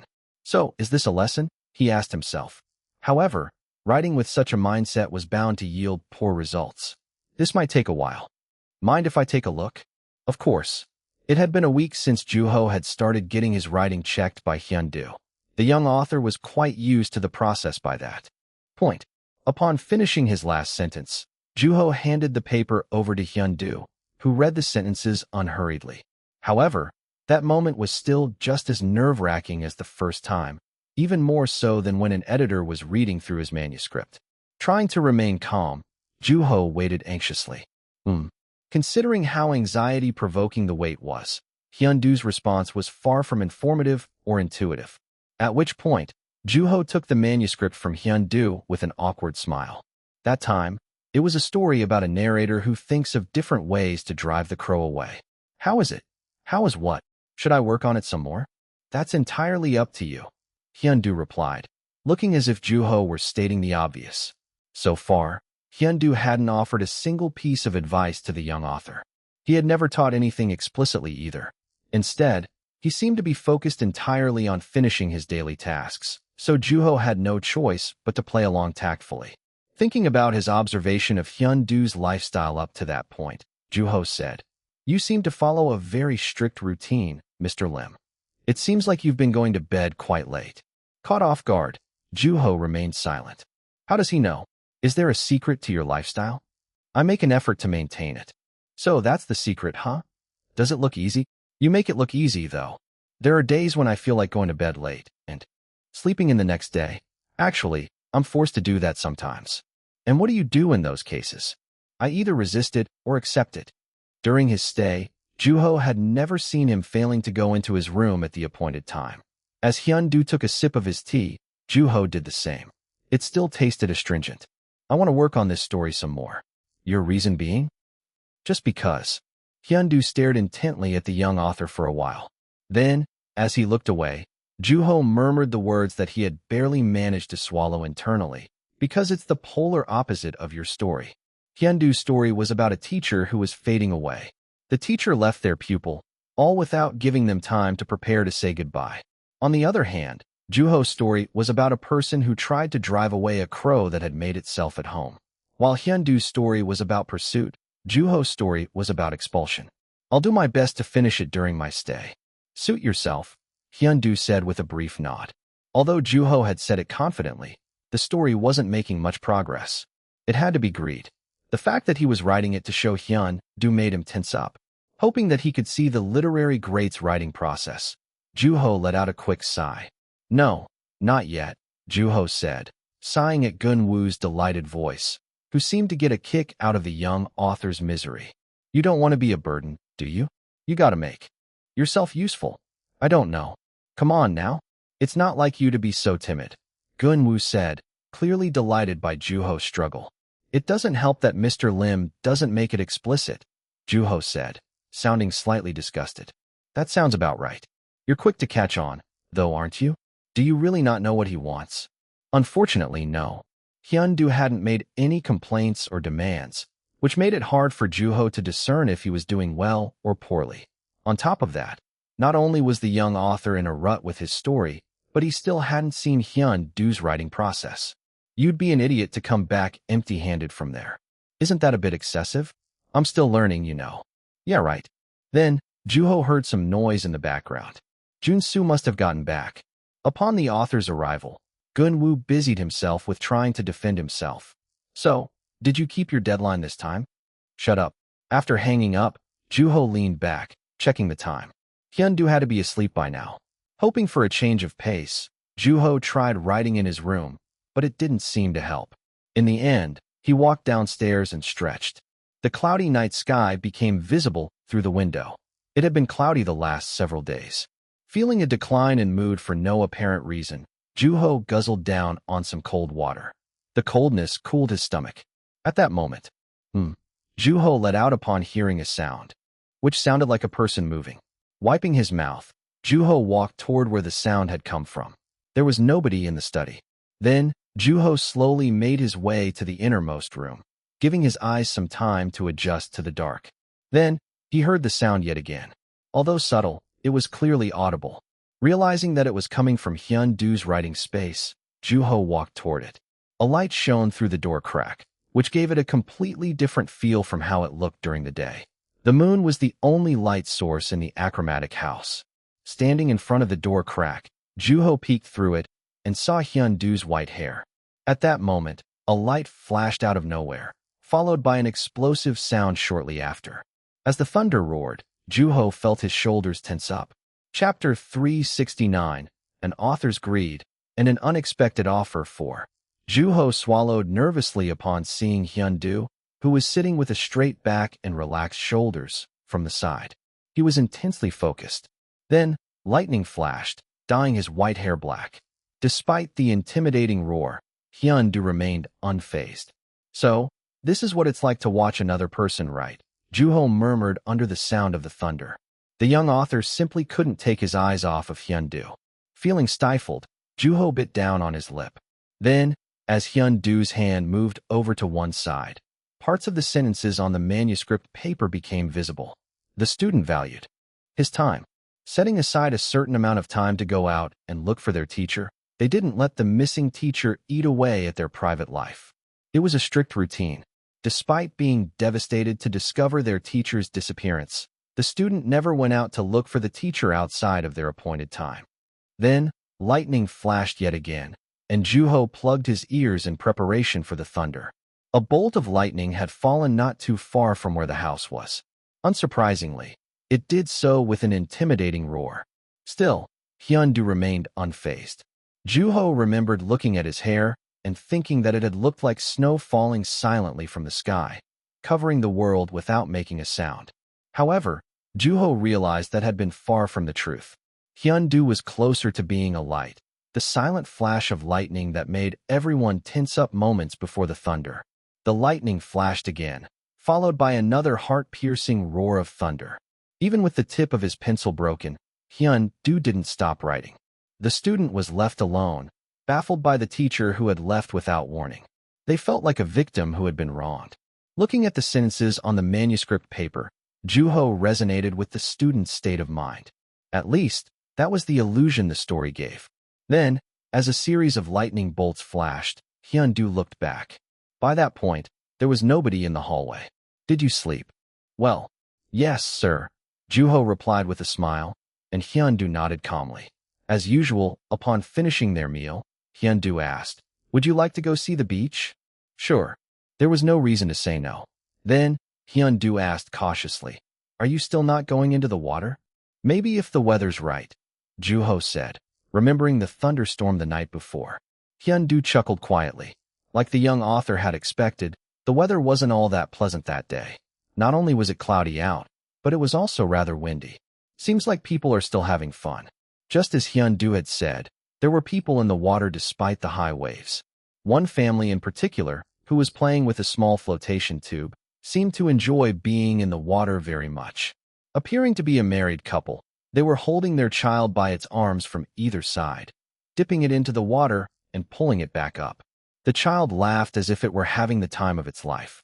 The waves seemed bigger than usual, Hyun-du said. Whenever a wave broke, the adults in the water also wavered. Having made a legitimate excuse not to go into the water, Joo-ho smiled proudly. Looking at the lively beach, Joo-ho breathed in deeply. Then, seeing an old lady walking around the beach umbrellas, Joo-ho asked Hyun-du, "I think I'd like some boiled clams more than a life vest. Is that okay?" Quietly reaching into his pocket, Hyun-du took out a bill and handed it to the young author. Taking the money, Joo-ho walked toward the old lady, who seemed to be hard of hearing. No matter how many times he called to her, she didn't slow down.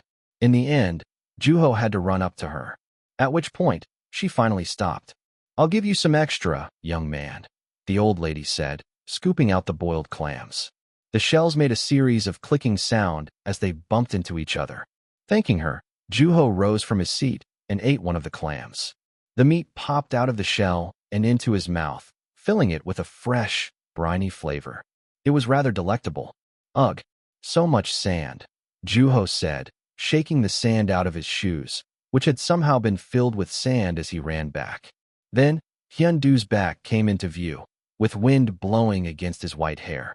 Remember what he had seen the night before. Joo-ho found himself slowing down inadvertently.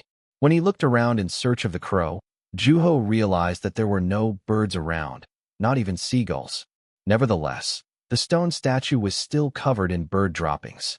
There were people taking pictures in front of it. "Here you go, Mr. Lim," Joo-ho said, handing the bag of clams to Hyun-du. "Mr. Lim?" Looking out into the distant water, Hyun-du remained silent. Seeing that, Joo-ho also looked out into the horizon. Something didn't feel right. Isn't that person too far out in the water? There was a white duck-shaped flotation tube in the distance. However, it wasn't just a random object drifting.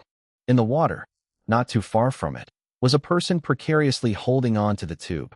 There's another person, visible between the waves. The person seemed to be struggling to come up to the surface of the water. However, the distance made it hard to distinguish the situation. Joo-ho took a step forward. The waves were quite strong by that point. At that moment, the person in the water disappeared. "What's happening?" Joo-ho murmured inadvertently. Judging from the distance, there was no way that the person could swim back to the shore on their own. "There's no time to waste," Hyun-du said, making a phone call to make a report. What was once a joy-filled place was now overtaken by fear. Then, a voice called for Joo-ho from behind, and he bolted. As he stepped into the water, Joo-ho realized that the water wasn't as cold as he had thought. The blue tinge in the water gave off the impression that it would be ice cold. Then, Joo-ho noticed that he was slowing down the further he ran. "I'm faster than this." The young author was growing frustrated, realizing that there was something keeping him from running faster. An unpleasant sensation brushed past his ankles. At that moment, "Stop!" Joo-ho felt somebody grab him by the shoulder. The water was already up to his waist by that point. It was hard to stand still against the wave as it kept sweeping the sand toward the shore. It was as though he was standing on ice. No matter which direction Joo-ho wanted to take, he found himself getting pushed back against his will. Eventually, he could no longer tell where he was standing. "We have to do something. Look!" At Hyun-du's simple command, Joo-ho looked around inadvertently. The child who had been playing with its parents was still laughing, as if completely oblivious to the situation. Meanwhile, the parents and those who had been taking pictures were all looking at a certain direction from where they were. There was a jet ski in the water with a logo that read, "Rescue Team." They're already on it. Relieved, Joo-ho gazed intently at the jet ski in the distance. "Let's go," Hyun-du said firmly. Catching his breath, Joo-ho backed away slowly toward the beach. His shoes were filled with sand, and his clothes soaking wet, weighing him down. The duck-shaped tube was drifting further away into the ocean. "Is that person okay?" Joo-ho asked. However, similarly as on the beach, Hyun-du remained silent.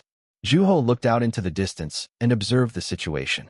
The jet ski was on hold, wavering in the water because of the waves. The white duck-shaped tube was floating in the ocean all on its own. You must be cold. Let's get you inside, Hyundu said. Juho bit down on his trembling lips. Although the sun was high up, it didn't feel warm at all. Looking down at his empty hand, the young author followed Hyundu out of the water. They didn't make it. That evening, Juho heard the unfortunate conclusion to the incident from a local corn vendor. It was on the news. They were so young. Clicking their tongue, the vendor picked up a bag of steaming corn that wafted a pleasant smell. Holding the bag of steamed corn in his arms, Juho returned to the house. This is good, Juho said, eating the corn with Hyundu. After sunset, Hyundu went into his room without fail, and Juho went into his room in order to write. The young author looked down at the manuscript of the story, which he simply wasn't satisfied with no matter how many revisions he made. He had yet to come up with an ending to the story. Checking the time, Juho went down to Hyundu's writing space. A stream of light lit the hallway. However, unlike the day before, the door to the room was open halfway.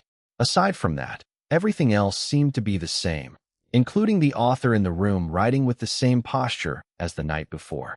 Mr. Lim, Juho called to Hyundu when he realized that Hyundu was already aware of his presence. I was waiting for you, Hyundu said calmly. I would have come sooner if you had told me, Juho replied. I would have if that had been part of the story.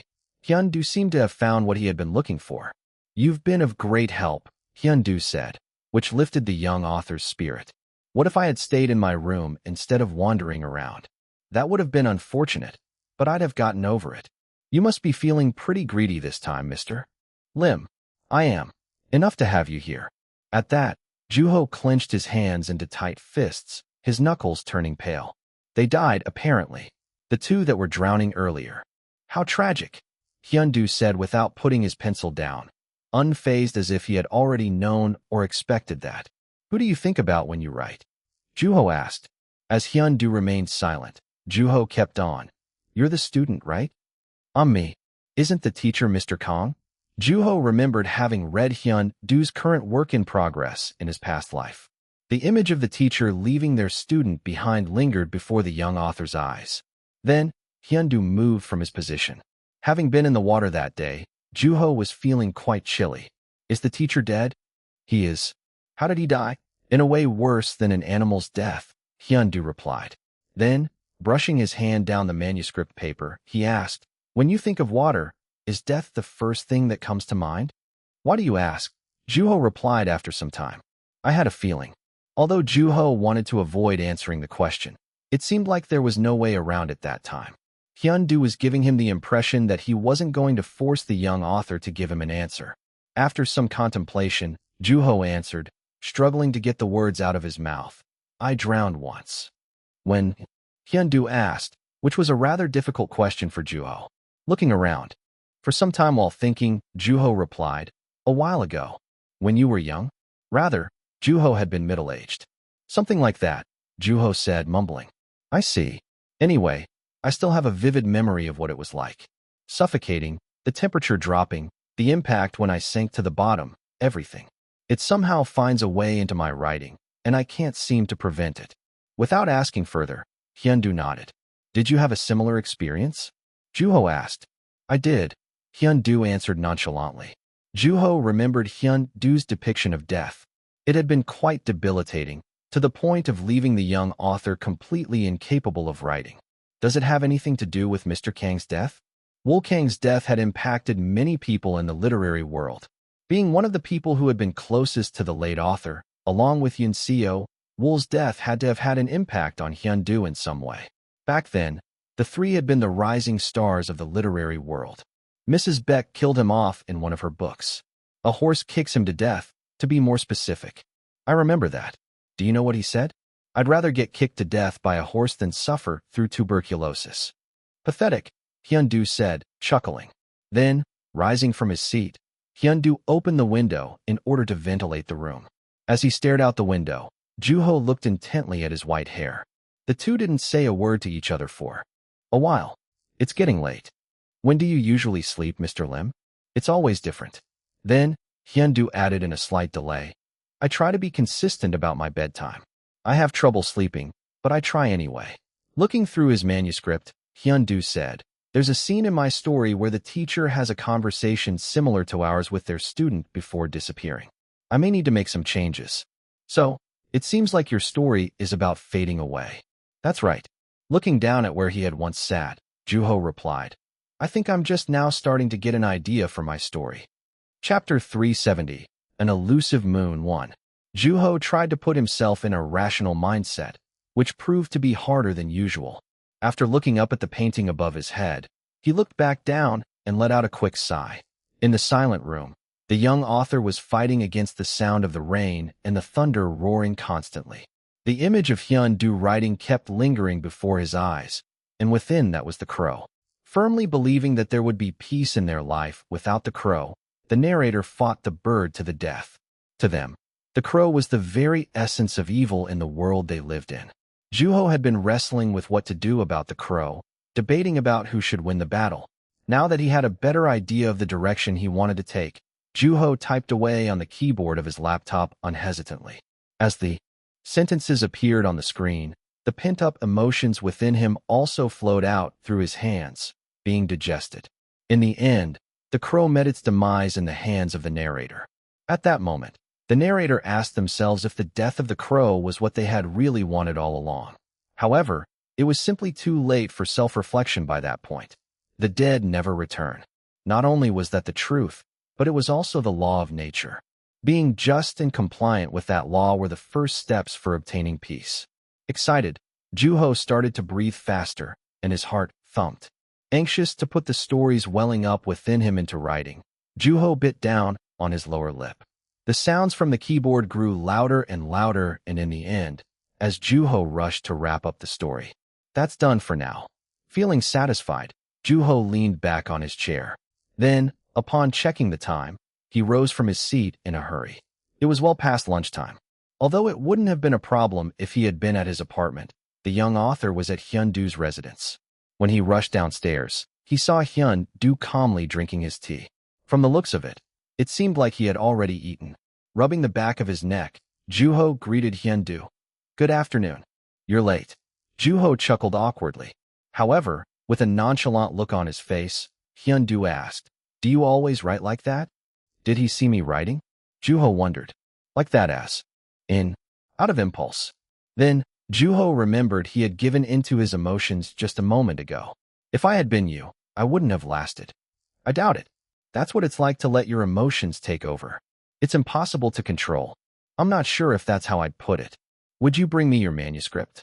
Then, Juho hesitated and said, On second thought, maybe you were right, Mr. Lim. No? Do you not want to? Clenching his lips, Juho turned around. Then, he stopped halfway up the stairs and asked, When were you in my room? Instead of giving him an answer, Hyun-do lightly pat the young author on the shoulder. He had to have come up to tell Juho that lunch had been ready. Then, after going up to his room, Juho brought his laptop downstairs. Have some tea while I read, Hyun-do said. Even as he was boiling the water, Juho couldn't help but look toward Hyun-do, who was meticulously reading every single sentence. Awestruck, Juho found himself at a loss. Despite having stayed with Hyun-do for quite some time, he simply couldn't get used to that moment. Seems like you've forced your feelings into your words. I'm sorry, it's overflowing. Juho rubbed his eyebrows.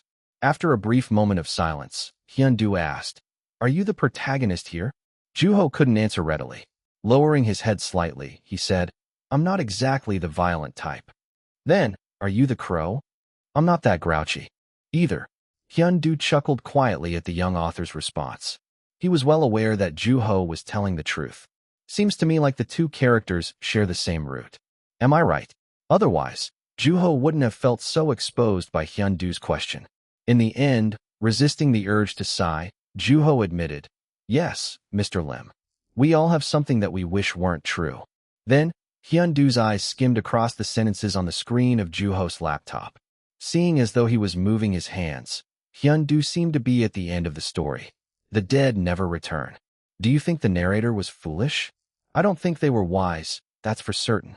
But, they become the hero of the village for driving out the crow. That is true, Hyun-do replied. Then, putting the laptop aside, he added, though, it makes me wonder if all that pain makes it worth it. But the narrator hates the crow, just like everyone else in the village, Juho said. Brushing his hair up, Hyundu replied, that's what makes this such an interesting story, don't you think? At that unexpected response, Juho found himself at a loss for words, the corner of his mouth twitching in response. Well done, Hyundu said. As he rose from the seat unhurriedly, Juho asked by reflex, are you going to write Mr. Lim? Yes, Hyundu replied calmly. There was no longer a need to write at night. Juho followed Hyun due to his writing space. Did you have something to say? Hyundu asked, raising his eyebrow.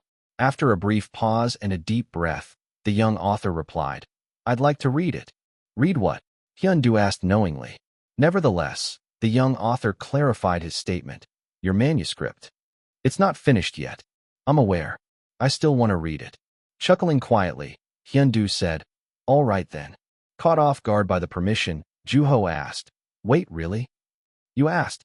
It's just that. I didn't think you'd say yes that quickly. If there's something you want to read, then you gotta read it. That way, I don't have to worry about you sneaking in here. At that, Juho felt pricked in the heart. As Hyundu handed the stack of paper to the young author, Juho carefully took it from his hands. Hyundu's handwriting was tidy and well-trimmed. Swallowing nervously, Juho started reading. It's here, Juho murmured. They were the same sentences that he had read in his past life. Although still unrefined, there was no doubt that it was the same story. The missing teacher and the wandering student who had been left behind. The same questions Juho had asked as a homeless man were still very much alive in those sentences. Why couldn't people be born, live, or die together? I wanted to hear every word he had to say. That was the student's monologue in the story. Seems like the student is listening to the teacher's will, Juho said. The student was modeled after you, so I didn't want to be cruel, Hyundu replied indifferently, adding, but I think I can change that. Why? Juho asked. I found a flaw in my writing, thanks to you. Juho was clueless as to what he was talking about. As far as the young author could tell, there was no flaw in Hyundu's writing. Then, before Juho had time to say anything further, Hyundu snatched the manuscript from the young author's hand and drew a line across a certain scene. That's such a waste, Juho said to himself. Boil, Hyundu said in a serene voice.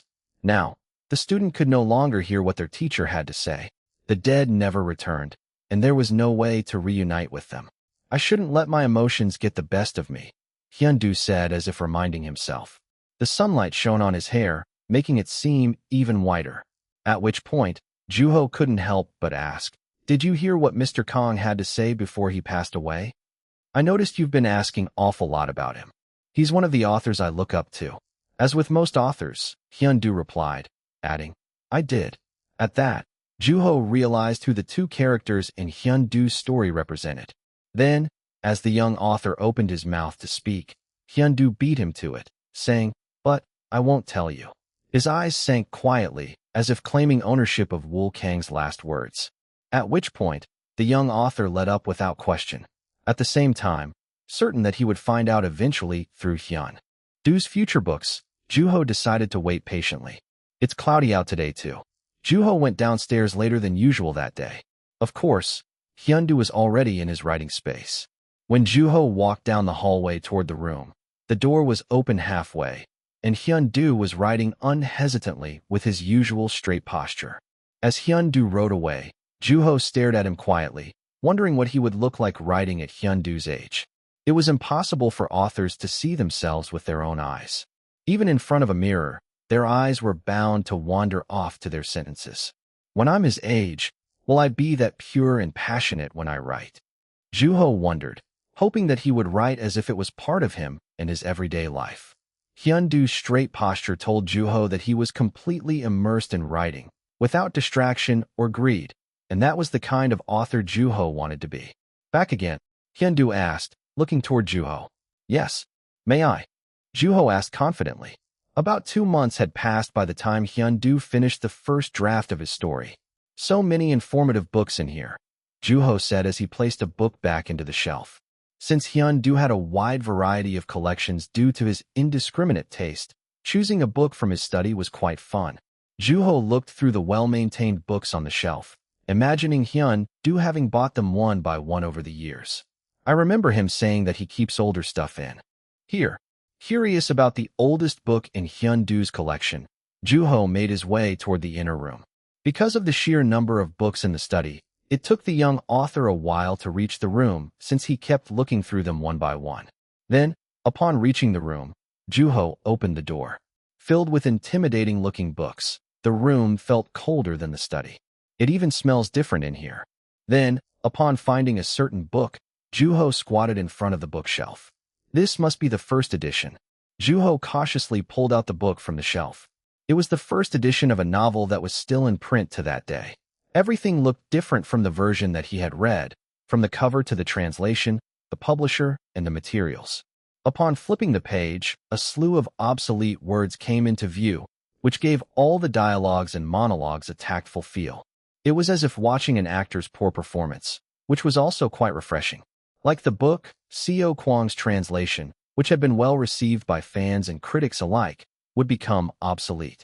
Juho's translation was probably no different. Books were inanimate objects, which meant they couldn't change or evolve on their own. And they'll keep making improvements, whether that was what the author wanted or not. After scanning through the pages, Juho closed the book and placed it back on the shelf. Then, spotting a familiar name, Juho let out. It was a book written by Yoon Seo. Is this a first edition too? He has 3 copies. It was her debut title. Although it was no longer in print, it was a book that allowed her to have a successful debut. It had also brought her a first-place award in a literary contest.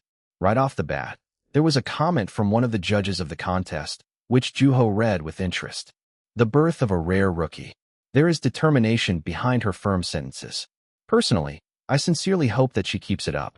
It's a shame that there's an edge to her writing, but I firmly believe that this author has a promising future ahead. Her writing shares an uncanny resemblance to a rose, covered in thorns, yet it exudes an irresistible charm. Knowing Yoon Seo as an author who excelled at writing stories that made readers comfortable and at home, a description like that was hard to imagine. The books were organized in alphabetical order. Then, while Juho was scanning through short stories that he had never heard of, a book at the very end of the shelf caught his eyes. Is that a book? There was something about the book that didn't seem quite right. There was no title nor the name of the author anywhere, which made it seem like it hadn't been officially released. If anything, it seemed like more a school project. As Juho opened it, the sentences within it came into view. It's a novel. Following the description of the protagonist in the novel, Juho tried to picture the character in his mind, which had an uncanny resemblance to another person he knew. Then, after flipping through a few more pages, Juho stopped all of a sudden as he realized how he recognized the writing style. Is this? When Juho looked up, the name, Woo-kong, appeared on the shelf. Next to Yoon Seo's book was Wool's book. At which point, Juho's hand tensed up. He was reading Wool's writing. Since the author had passed away at a relatively young age, his bibliography was quite short. Although Juho had thought that he had read every single book written by Wool, the mysterious book in his hand was telling him otherwise. I've never read anything like this. Chapter 371, An Elusive Moon 2. Feeling thirsty for more, Juho licked his lips while wondering if he was allowed to read the book in his hand. However, despite his desperation to read the next sentence and find out the next segment of the story, he simply couldn't get his hands to flip to the next page. Mr. Kang's unreleased novel. It was as though Wool had come back from the dead. At that moment, as Juho slowly brought his hand to the page of the book with a racing heart, a loud thud came out of nowhere. At which point, Juho jumped and looked behind himself. A book had fallen on the floor. Did I not push it all the way in? Trying to calm down, Juho picked up the book and placed it back on the shelf, feeling as though he was doing something wrong. Then, staring at the dimly lit hallway, Juho put Wool's book down reluctantly and backed away from the shelf quietly. There was no way he could have an enjoyable reading experience in a setting like that. That night, the young author stayed up nearly the entire night, unable to fall asleep. Which book are you reading these days? Hyun-do asked as Juho walked down to the living room early in the morning. The Village, Juho replied, showing Hyun-do the cover of the book that had been written by Wool. Hyundu stared at the book for slightly longer than usual and said, "Seems like you've gone into the inner room." "Yes, I have. Lots of interesting reads there," Juho said, chuckling. "When are you planning on heading back to Seoul?" Hyundu asked. Having just finished the first draft, his story was still far from completion, and Juho still wasn't sure about how his presence had helped Hyundu in his writing process. Although Juho was well aware that the duration of his stay depended on the host, the young author had a reason to stay longer. Fiddling with the book in his hand, Juho asked, "Do you want me to leave?" "A little bit," Hyundu replied. "That's cold. It's just that there's nothing to do around here." "What do you mean? I'm learning so much from you." Hyundu stared intently at the young author. Juho didn't look away. "I'm not asking you to leave. Rather, I'm saying that you don't have to force yourself to stay here." "Of course." With that, Hyundu turned around and went back to his writing space. Having lost his chance to ask Hyundu a question, Juho murmured, "How should I do it?" As his mind started to become cluttered with thoughts, Juho went into the study. The Village had been one of Wool's flagship books. Although it had been quite polarizing when it had first come out, The Village was one of the books that would always come up when discussing Wukong now. Whenever Juho would read that book, he always found himself thinking, "What I wouldn't do to meet him." "Even if it was in my dreams," Juho said. Reminding himself that there was no way to reunite with the dead, Juho made his way to his room upstairs in order to go to bed early. Hey! Despite standing in the snow, Juho didn't feel cold at all. It wasn't long before the young author realized that he was dreaming. The people around him were all dressed in thick winter clothes. Hey! Although Juho had never been to the place, it felt all too familiar. "I wonder if it's because I'm imagining it," Juho wondered. Being in a dream was a different experience from that of being in his fantasy world while writing. "I want to fly," Juho said. From what he had heard, it was possible to fly in dreams. "Hey, Hyundu." When Juho looked in the direction of the voice, he saw a person sporting a long, untidy hairdo facing away from the young author and calling for Hyundu. "Would you look up from that book for 1 second and look at me?" Then, over the man's shoulders, a familiar face came into Juho's view. "I'm reading your new short story. Shouldn't you be thanking me instead of interrupting my reading experience?" Hyundu fired back, his black hair blowing in the wind. At that, the man with long hair shook his head and said frivolously, "What's that have to do with anything? I'm me, and a novel's a novel. So, you can get all the thanks you want from my book." Juho stared intently at Hyundu, whose brow furrowed with his friend's remark. "The critics seem to think that you can do better. You probably shouldn't be dilly-dallying. Don't make me repeat myself now. I'm me, and a novel's a novel. It's the novel that's getting a bad rap, not me. You do realize that you're the writer of that novel, right?" "Pathetic." "Doesn't matter," the man said. At that moment, Wool's face became visible to the young author. It seemed quite similar to the description in a certain nameless book that Juho had read. "I'm not that terrible of a person." "What does that even mean?" Hyundu asked irritably. "Life is long. I couldn't possibly go about living my entire life as some pathetic writer. So, let's not get too caught up in the moment. We better get going. Yun Seo's waiting for us," Wool said with a smile, striding ahead of Hyundu, who sighed and said, "You need to be more mindful of the present, my friend," and followed him unhurriedly. Although Juho was following them blatantly, the two didn't seem to notice the young author's presence. By the time Juho realized that, he was somewhere that appeared to be the inside of a house. Brushing the snow off of their heads, Hyundu and Wool opened the sliding door. "You're late," Yun Seo said, glaring at them. "Sorry, honey," Wool said. However, the look of displeasure remained unchanged on his wife's face. "Do you know what it means to keep a promise?" "Of course I do. Yet you're late." Maybe I don't then." At that moment, a dull sound came out of nowhere as a fist punched Wool on the shoulder. As the author writhed in pain, Yun Seo said to Hyundu, "Thanks."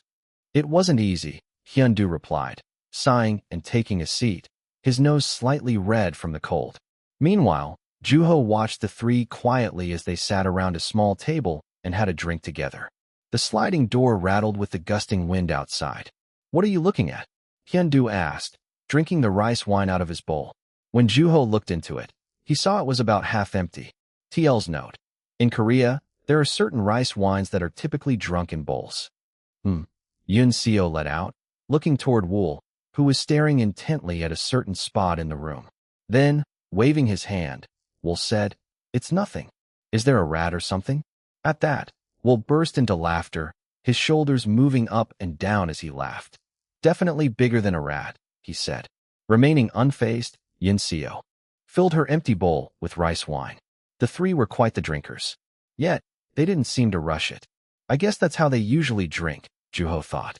At that moment, Wool sprung up from his seat and walked in the direction he had been staring, which was also where Juho was standing. Juho backed away, only to bump onto the wall behind him. I definitely should have chosen a better spot, Juho thought to himself nervously. "What is it?" Hyundu asked, and opening the sliding door, Wool replied, "A crow." Then, as Yun-seo scolded him about the gust of wind that blew into the room, Wool went back to his seat, saying, "It'll leave eventually." "Are you drunk already?" Yun-seo asked, stroking Wool's face. "No, I'm not," Wool replied, letting his wife stroke his face. At the sight of the snow outside, Yun-seo put on a jacket instead of closing the door. "Again?" Hyundu asked annoyedly. Narrowing his eyes, he asked, "What the heck is it anyway?" Emptying his bowl of rice wine, Wool replied, "Let's just say that it's a part of me.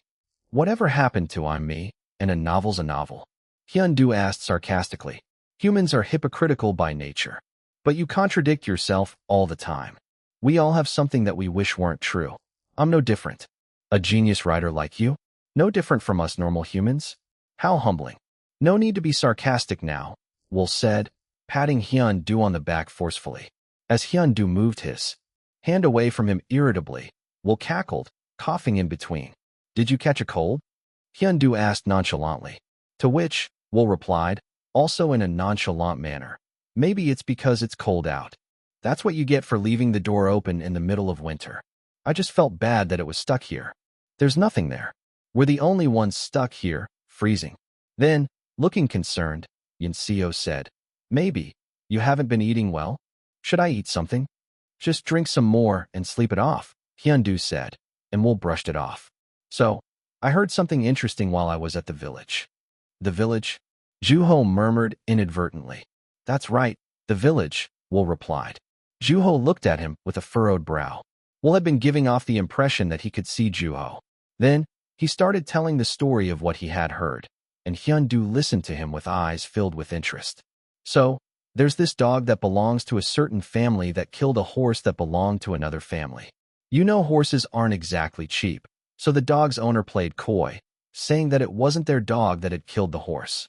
It seemed like reimbursement was already out of the picture. That's too bad for the horse's owner. Instead, they chose to do something about the dog. What happened? They decided to kill it. Upon killing the dog, the situation had come to an end." Rubbing his chin, Wool added, "A dog kills a horse, and a person kills that same dog. Who do you think is the worst in this scenario?" "The dog's owner," Yun-seo said without hesitation. Smiling with satisfaction, Wool said, "That goes without saying. That guy was cowardly and irresponsible. He was below an animal. I get that the horse is the real victim here," Hyundu said, raising his eyebrows, and Wool nodded in agreement. "What do you think?" Yun-seo asked. "I think it's the horse's owner." "The reason being?" "He killed with clear intent," Wool replied and added, "The dog's owner is, so to speak, a bystander. Dogs and horses are animals, so we can understand their actions to that extent, but the horse's owner? They killed a living being out of anger. I don't know about you two, but in my book, the horse's owner is the evil one." Then, as Yun-seo was about to speak up, Wool raised his hand gently and kept on. "But when I heard the horse's owner's side of the story, things kind of changed." "Did you go talk to them?" "I sure did." "What did they tell you?" "Apparently, the horse had been like their child. Now, think about it this way. The horse's owner lost their child in an unfortunate incident." Then, Wool proceeded to explain the dramatic encounter between the horse and its owner in great length, which turned out to be a heart-achingly beautiful story. Juho actually applauded it. "Think about it. Losing your child overnight. Dead. Wouldn't you go crazy after something like that?" "I'm sure killing a dog won't do," Juho and Hyundu said. "Exactly. What do you think will happen next?" Wool said, snapping his fingers. Raising her bowl, Yun-seo said, Is that the plot of your new book? Was it obvious? Wool asked, his eyes filled with innocent curiosity. The two friends were staring at him. I'm curious about how the dog came to kill that horse. I'm sure it had a reason, but how could I find out when the dog is already dead? Scoffing, Hyundu asked, is it people or animals that you want to write about? The horse's owner is pretty much like an animal. Their child walks on 4 limbs. Wouldn't that mean its parents would do the same? Humans walk on 4 limbs in the morning too, you know. Which is exactly what makes us animals. So, it is about humans, then? That's what a novelist does, Juho added. At that moment, Wool suddenly turned his head toward the young author, making Juho flinch. However, Wool simply stared at him without doing anything. What came in this time? Yun Seo asked, looking entertained. Shaking his head, Wool replied, it just doesn't seem like it wants to leave. I guess I left the door open for no reason. I'm telling ya, this one's kind of slow. Smacking his lips, Juho sat down. It's persistent too. I wonder what it's looking for. You, Juho said. Then, emptying his bowl, Wool said, well, life is long. I'm sure it won't stay there forever. With that, the young author opened his eyes. His room was well lit. Realizing that he had slept in, Juho rushed out of his room. Chapter 372, An Elusive Moon 3. As usual, Juho was looking down at a blank sheet of manuscript paper while thinking of what to write next. His stories had become shorter lately, and Juho hadn't been satisfied with any of them. Contrary to him, Hyun-do had been writing steadily and unhindered. After glancing at him from behind, Juho looked down at his own manuscript. There was a noticeable difference between Hyun-do's current appearance and the author's younger version in Juho's dream. With his sharp nose, Hyun-do had been strikingly handsome when he had been younger. While Juho was spinning his pen, Hyun-do asked, did you have a question? Looking under his manuscript for no apparent reason, Juho asked, not really. Why do you ask, Mr. Lim? All right then.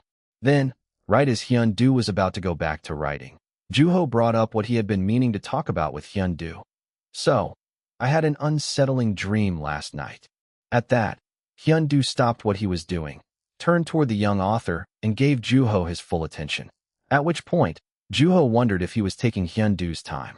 However, Hyun-do seemed rather interested in what Juho had to say, so backing out was no longer an option.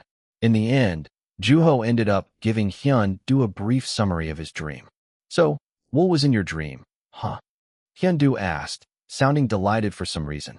I read one of his books in the study before going bed. It must have stayed with me. Which book? This and that. I read one of Mrs. Beck's books too. I also came across some first editions that I hadn't seen before. Hyun-do seemed to remember where he kept his books for the most part. Crossing his arms, Hyun-do asked, what else did you read? The White Book, Juho replied honestly. Although he had described it as a book, it was closer to being a manuscript. Then, without hesitation, Juho proceeded to ask, Mr. Kong wrote that one, didn't he? So you recognize it, huh? His style is rather unique. Did you read all of it? Hyun-do asked calmly. No. Why not? I felt like I needed to get your permission. At that, Hyun-do chuckled quietly and said, do you not remember what I said when you first came here? I do. You already have my permission. Then, clenching his hands into fists, Juho asked, when I found the book and realized that it had been written by Mr. Kong, I just couldn't read on. Besides, I wanted to read it under a better state of mind. Then, the young author brought up the question that had been burning in his mind, and Hyun-do waited for Juho to finish calmly and patiently. How come Mr. Kong couldn't finish writing that book? Juho asked. Because he ran out of time, Hyun-do said briefly. Just as the young author had expected, The White Book was Wool Kang's last work, which was yet to have been released to the public. Juho wouldn't dare treat it lightly. How is it that you have it, Mr. Lim? It was given to me.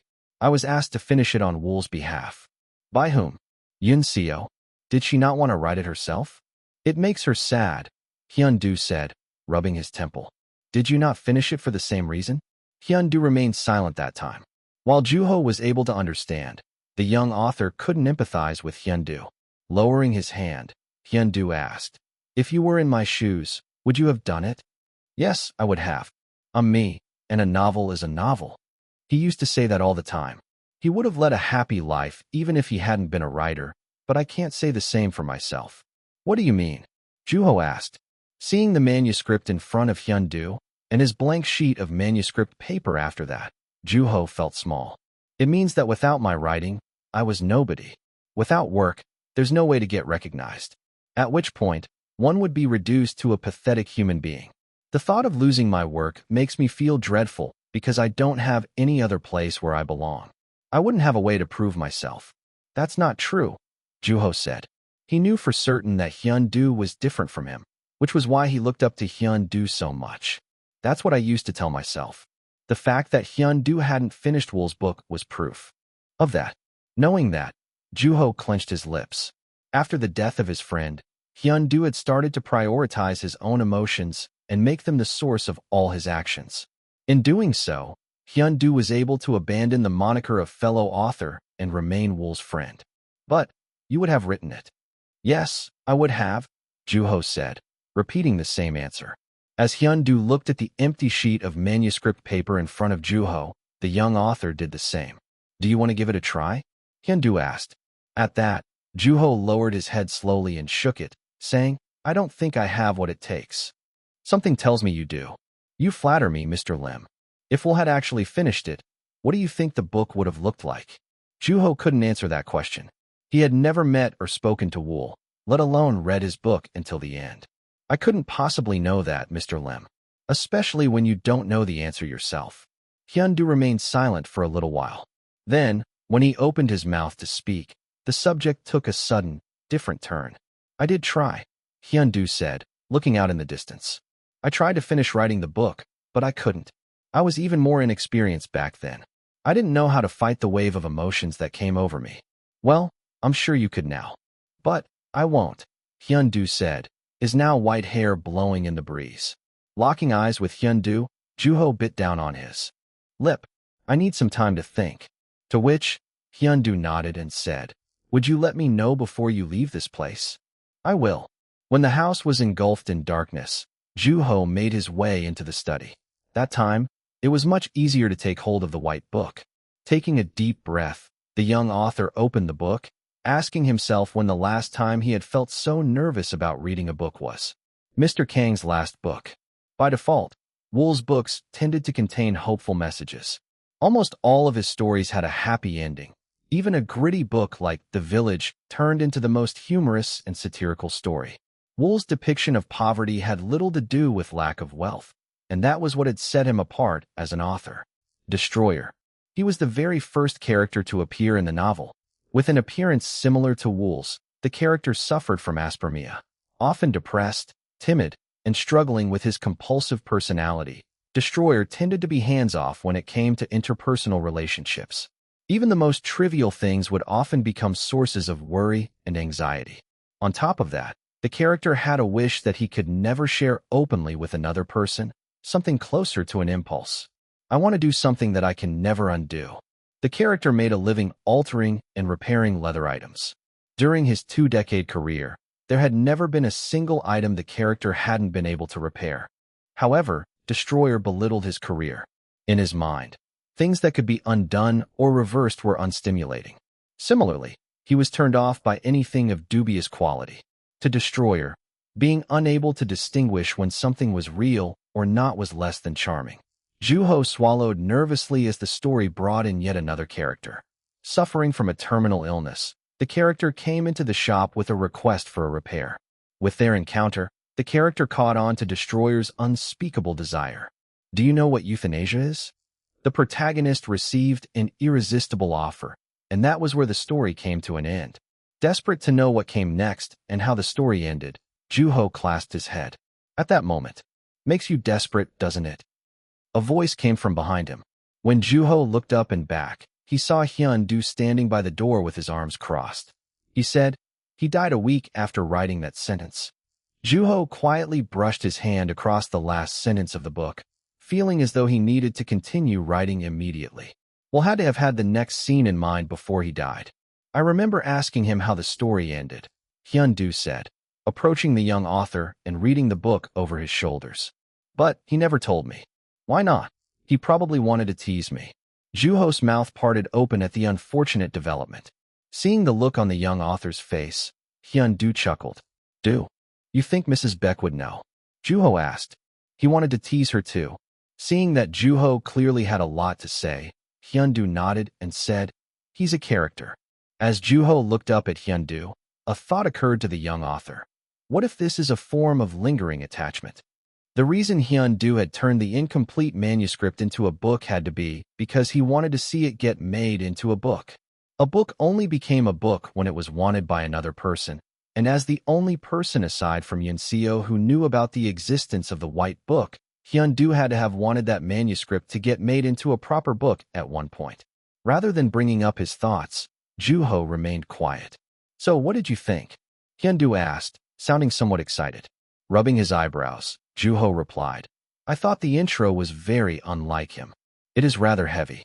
Among Wool's bibliography, there was no other book that was as dark as the White Book. Yet, upon reading it, Juho couldn't contain his excitement in experiencing Wool Kang's unreleased book. "I thought I'd never get to meet him, but something makes me feel like he's back from the dead. Do you think you'd be able to do it?" "I don't know. I'm not gonna lie, it is intimidating," Juho said honestly. Every sentence was exuding with Wool's presence, and picking up where the novel had left off on his behalf was bound to introduce inconsistencies.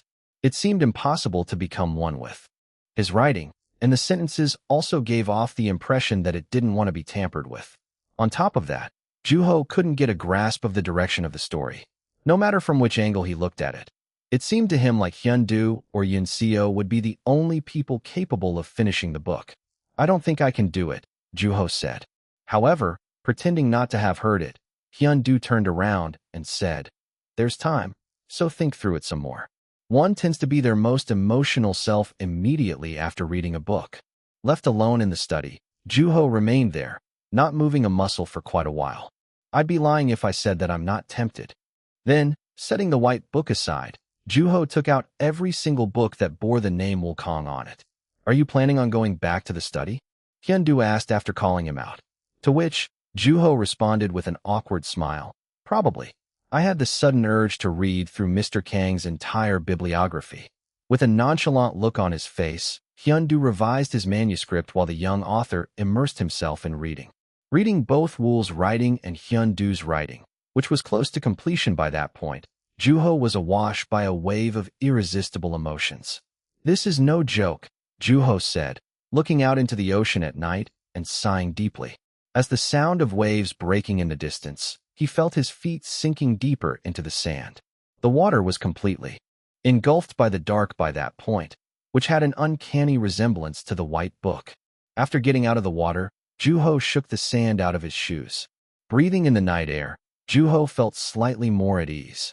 Smelling roasted clams in the air, he sat on the safety rail and looked out into the ocean. "There you are. Hey, Mr. Lim. I was looking for you." When Juho checked the time, he realized that it was quite late. Then, remembering that he had walked out without telling Hyundu, a look of regret appeared on the young author's face.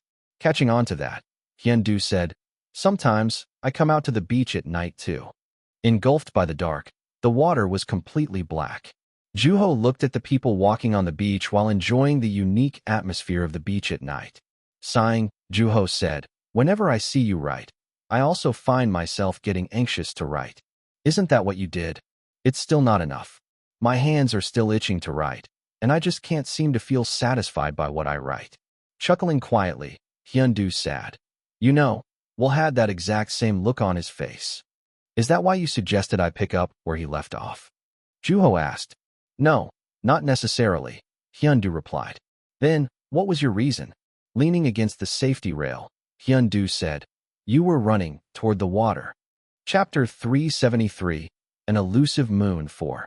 "I'm sorry," Juho asked, caught off guard by Hyundu's remark. "You didn't really want to go in the water, did you?" Hyundu asked.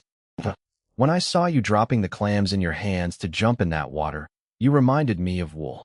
I remember him doing just that." Blinking awkwardly, Juho stared at Hyundu. "That's why I suggested it to you." Then, the sound of fireworks rang in the distance and a musty whiff of gunpowder followed. As Juho remained silent, Hyundu made the suggestion once again, "Give it a try."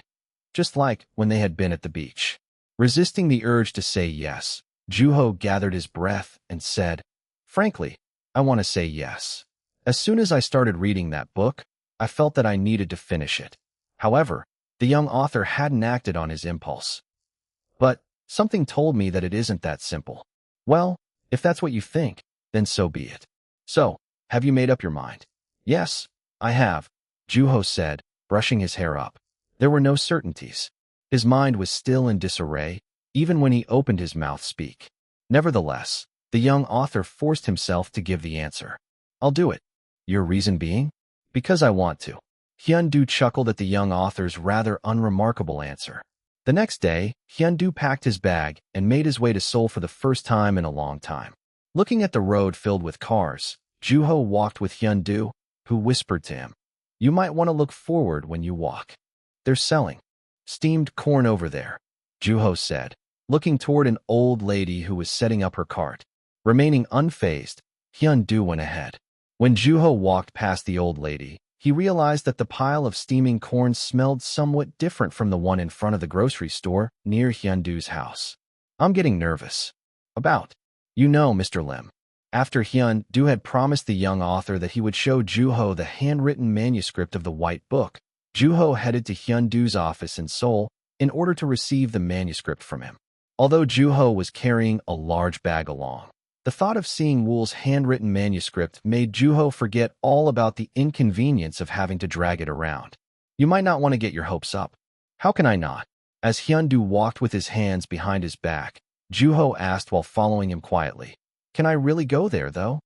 Do you not want the manuscript?" "Oh no, it's nothing like that."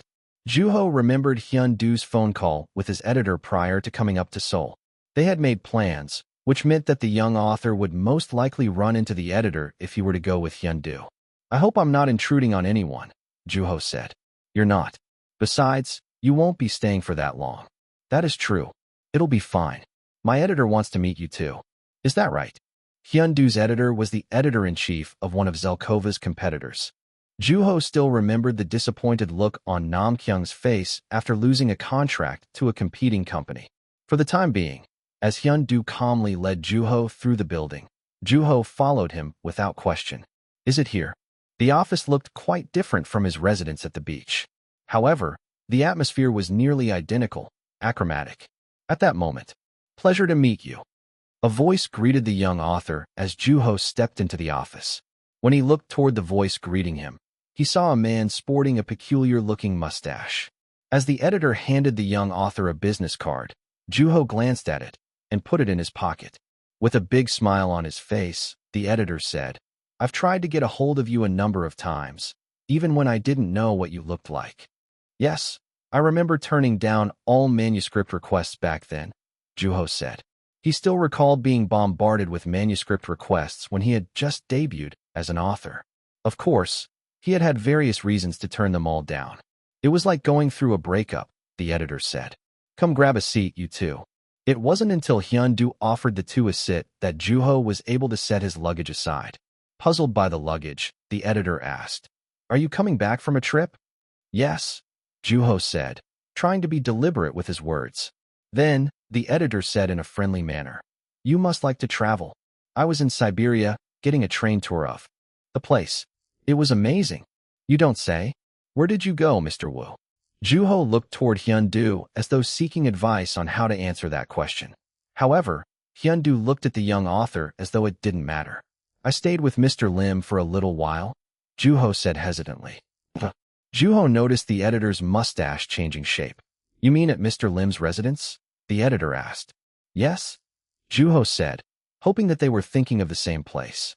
Then, looking betrayed, the editor called out to Hyun-do, "Mr. Lim, I thought you didn't take visitors. I can't concentrate when you're around. I told you, I make a great assistant. I don't need an assistant." As Juho chuckled quietly, the editor asked as his eyes sparkled with interest, "What made you go all the way there, Mr. Wu?" Just because. Just because. That's right," Juho said confidently, and the editor rubbed his mustache, puzzled. He didn't seem to buy the young author's answer entirely. "Seeing as you even took luggage, you seem to have stayed with Mr. Lim for quite a while. I wrote a book while I was there. May I ask what it is about?" "So, I saw this crow when I went to the beach with Mr. Lim." Then, Juho proceeded to give the editor a brief summary of the story, and the editor listened intently to the young author, maintaining a straight face throughout. Every time he nodded, Juho was able to imagine what he would look like when reading a manuscript. "I'd love to see it," the editor said, and Juho chuckled it off.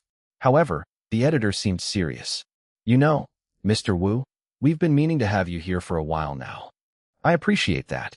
Do you happen to have the manuscript on you? I was under the impression that you were here to meet with Mr. Lim. Well, I was hoping to meet you too. Have some tea, you too," Hyundu said as he poured some tea for the editor and the young author. Of course, it had been brewed quite strong. Sitting on a tilted chair, Hyundu said, "Don't mind me. Take your time.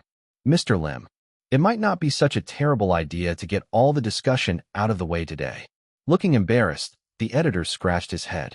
However, before long, he looked at Juho with greedy eyes and asked, "The crow wasn't the only thing you saw there, was it?" As the editor added once again that he wanted to see the manuscript, Juho replied after some brief hesitation, "I can show it to you, but I have no intention of publishing it." "Understood," the editor said briefly. Then, Juho took manuscript out of his bag and handed it over to the editor, who started reading without hesitation. Having an editor, let alone the editor-in-chief of a publishing company, read their manuscript was a nerve-wracking experience to which no author was immune.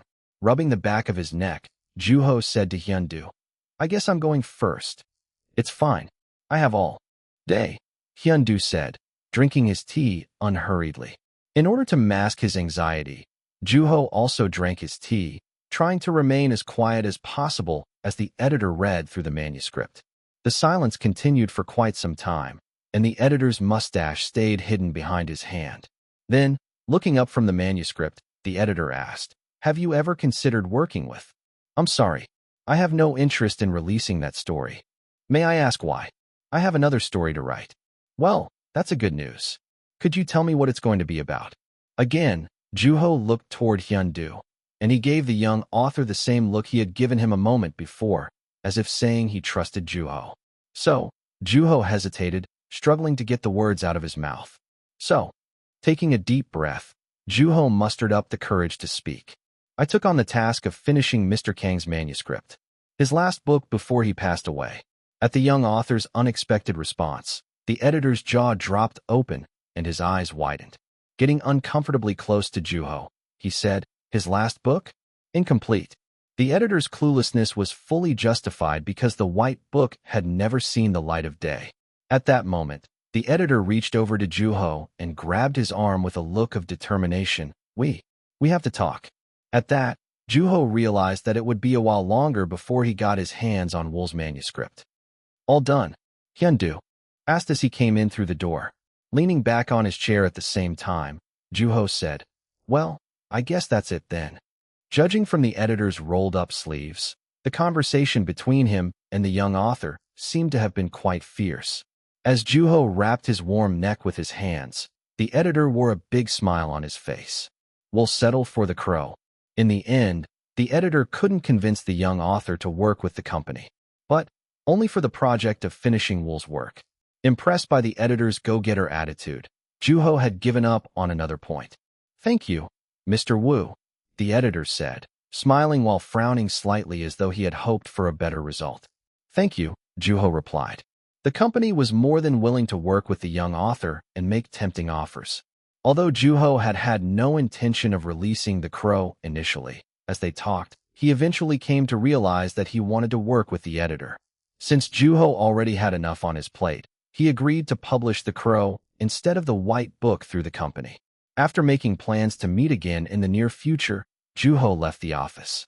"Thank you for waiting, Mr. Lim," the editor said with a big smile, bowing to Hyundu. "Seems like you two had a lot to discuss," Hyundu said, nodding. Then, he called to Juho, and the young author sprung up from his seat, realizing that he was about to finally get his hands on a certain manuscript. After going into another room, Hyundu brought out the document envelope that contained Woo Kang's handwritten manuscript of the White Book. "It's actually a copy. Yun Seo has the original." "That's more than I could ask for, Mr. Lim. It's yours." Using both of his hands, Juho took the envelope from Hyundu politely. Meanwhile, the editor looked at the envelope as though he had an idea of what was in it. With the envelope in his hands, Juho became anxious to get out of the office, itching to read the manuscript. Well, I'm gonna get going now. Take care. I'll let you know when I get back. As Hyundu nodded haphazardly, the editor reached out for a handshake and said, "We'll meet again, Mr. Wu." After shaking hands with the editor, Juho left the office without hesitation. "So you gave it to Juho, huh?" "Yes." For the first time in a long time, Yun Seo brought out a bottle of whiskey. Although she picked up the bottle up herself initially, she handed it over to Hyundu instead and picked up her glass. "I had already handed that manuscript over to you, so I don't have anything to say." "I'm aware," Hyundu replied, adding, "But I thought you should know." After rolling the whiskey around in her mouth, Yun Seo swallowed it. "So, Juho's taking over it, huh?" Yun Seo said, almost as if murmuring. Her late husband hadn't been able to finish the book he had started writing, and reminiscing to the time when he had been alive, Yun Seo drank her whiskey. "He never told me how that story ended. I asked him so desperately. He was one of a kind. That's why I loved him." "Well, what can I say?" Yun Seo cackled at Hyundu's response. Then, she stared intently at Hyundu. They had become used to seeing each other's old, wrinkled faces, and their white hairs were proof of how much time had passed since Wool's death. "I thought you would take over that manuscript," Yun Seo said. "I told you I wasn't going to," Hyundu replied. "I thought you were just playing hard to get." Yun Seo was well aware that Hyundu had mixed feelings for Wool. While Wool had been alive, the three had always competed against each other. However, none of them had been able to win, and in the end, they had all grown from that. "I wanted to be great," Hyundu said. The friend who had been walking ahead had suddenly stopped in his tracks. Now, Wool's books were not only great, but permanently branded as being the works of a genius. More specifically, of a genius who had passed away much too early. That was how the late author was remembered by the world. Honestly, Yun Seo started off, and Hyundu looked at her, who was looking out the window. "I've tried a number of times," she said as the image of Yun Wu's face rushed past her mind. Chapter 374, An Elusive Moon 5. "That's my first time hearing of it."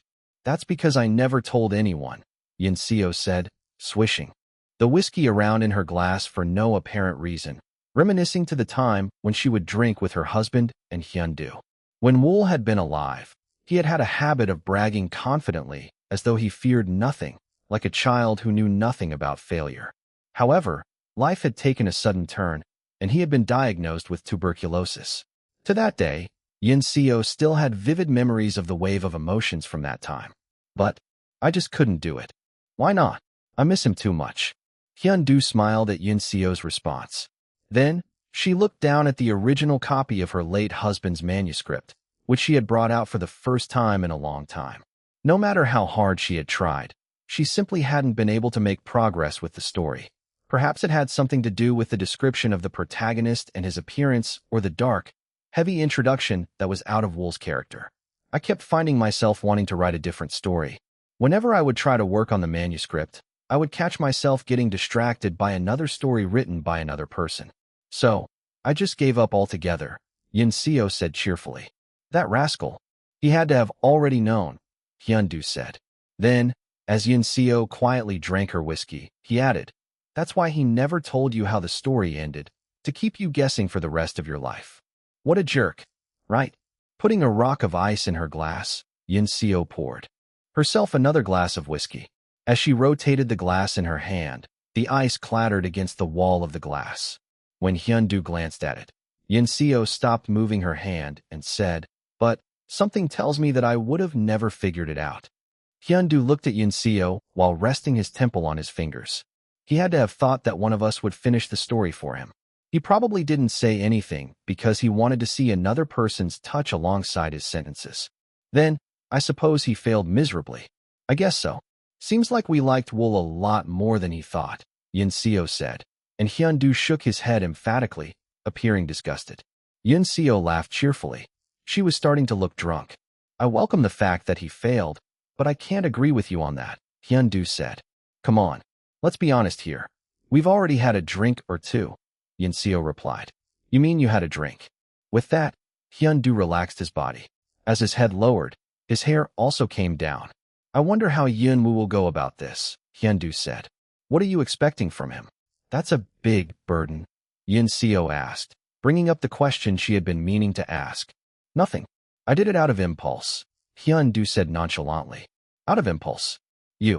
Brushing his hair back, Hyun-du gave Yin Seo a brief summary of what had happened at the beach. With lips trembling and nearly blue from being soaking wet, Juho had looked quite pitiful.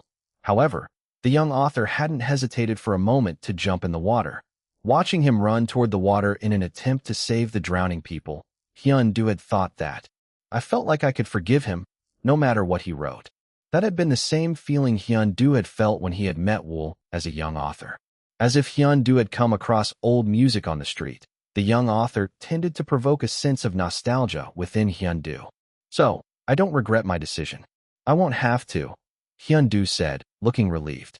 However, sounding slightly bitter, Yin Seo replied, well, this is Juho we're talking about here, so he might just figure out the answer to the riddle that we would have had to wrestle with for our entire lives. I didn't think about that, but that sounds like a plus to me, Hyun-du said, brushing his hand down the manuscript on the table. At that moment, the landline started to ring, and Yin Seo rose from her seat and answered it. At the same time, Hyun-du sat up on his chair. An interview? At that, Hyun-du looked toward Yin Seo, raising his eyebrow. Similarly, Yin Seo looked at him with a furrowed brow. About Wukong. Yin Seo slowly moved her eyes at the mention of her late husband's name. And his last book? Hyun-du rubbed his chin. He had expected interview requests to start pouring in at some point. Then, shortly after the question, Yin Seo swiftly turned down the interview.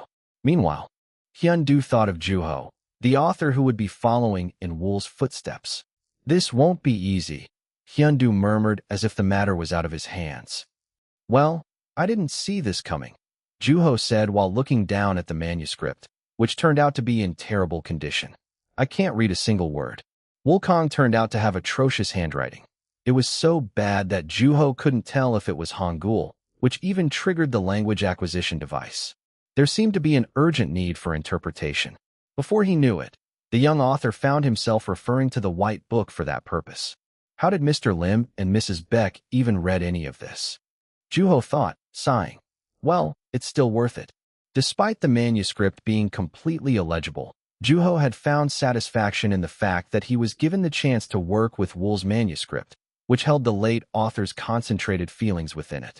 Even the awful handwriting seemed to contribute to that idea by conveying the author's pain. What I wouldn't do to meet him. Even if he was on his deathbed, Juho thought to himself once again. As time passed, his mind became filled with even more questions. Then, without hesitation, Juho closed his eyes. The house had become quite dusty during his absence, which made the air very stuffy. The clock was off, its third hand pointing at the same spot, still ticking. It sounded very annoying. Where is he? Juho said as he opened his eyes, flabbergasted. Although he had waited for Wool at the same spot in his dream, the late author had been nowhere to be found. There was only one possible explanation for that. You're not going to make this any easier for me, are you, Mr. Kong? Wool had to have wanted it that way. Although Juho had been wrestling with the manuscript for quite some time by that point, there had been no progress. In the end, Juho went to bed that night, still feeling confused. Then, when morning came, Juho was awakened by the sound of the doorbell. Having slept for quite a while, Juho got out of bed, feeling well rested.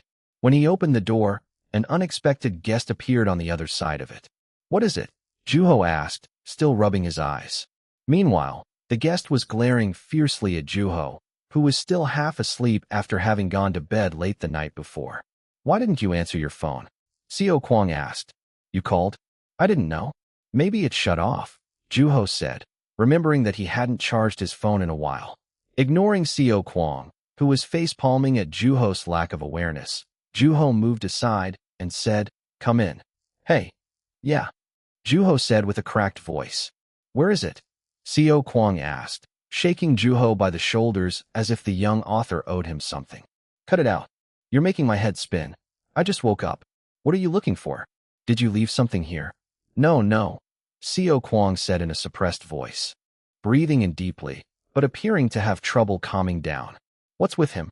He wasn't this crazy when he was translating my book, Juho asked himself.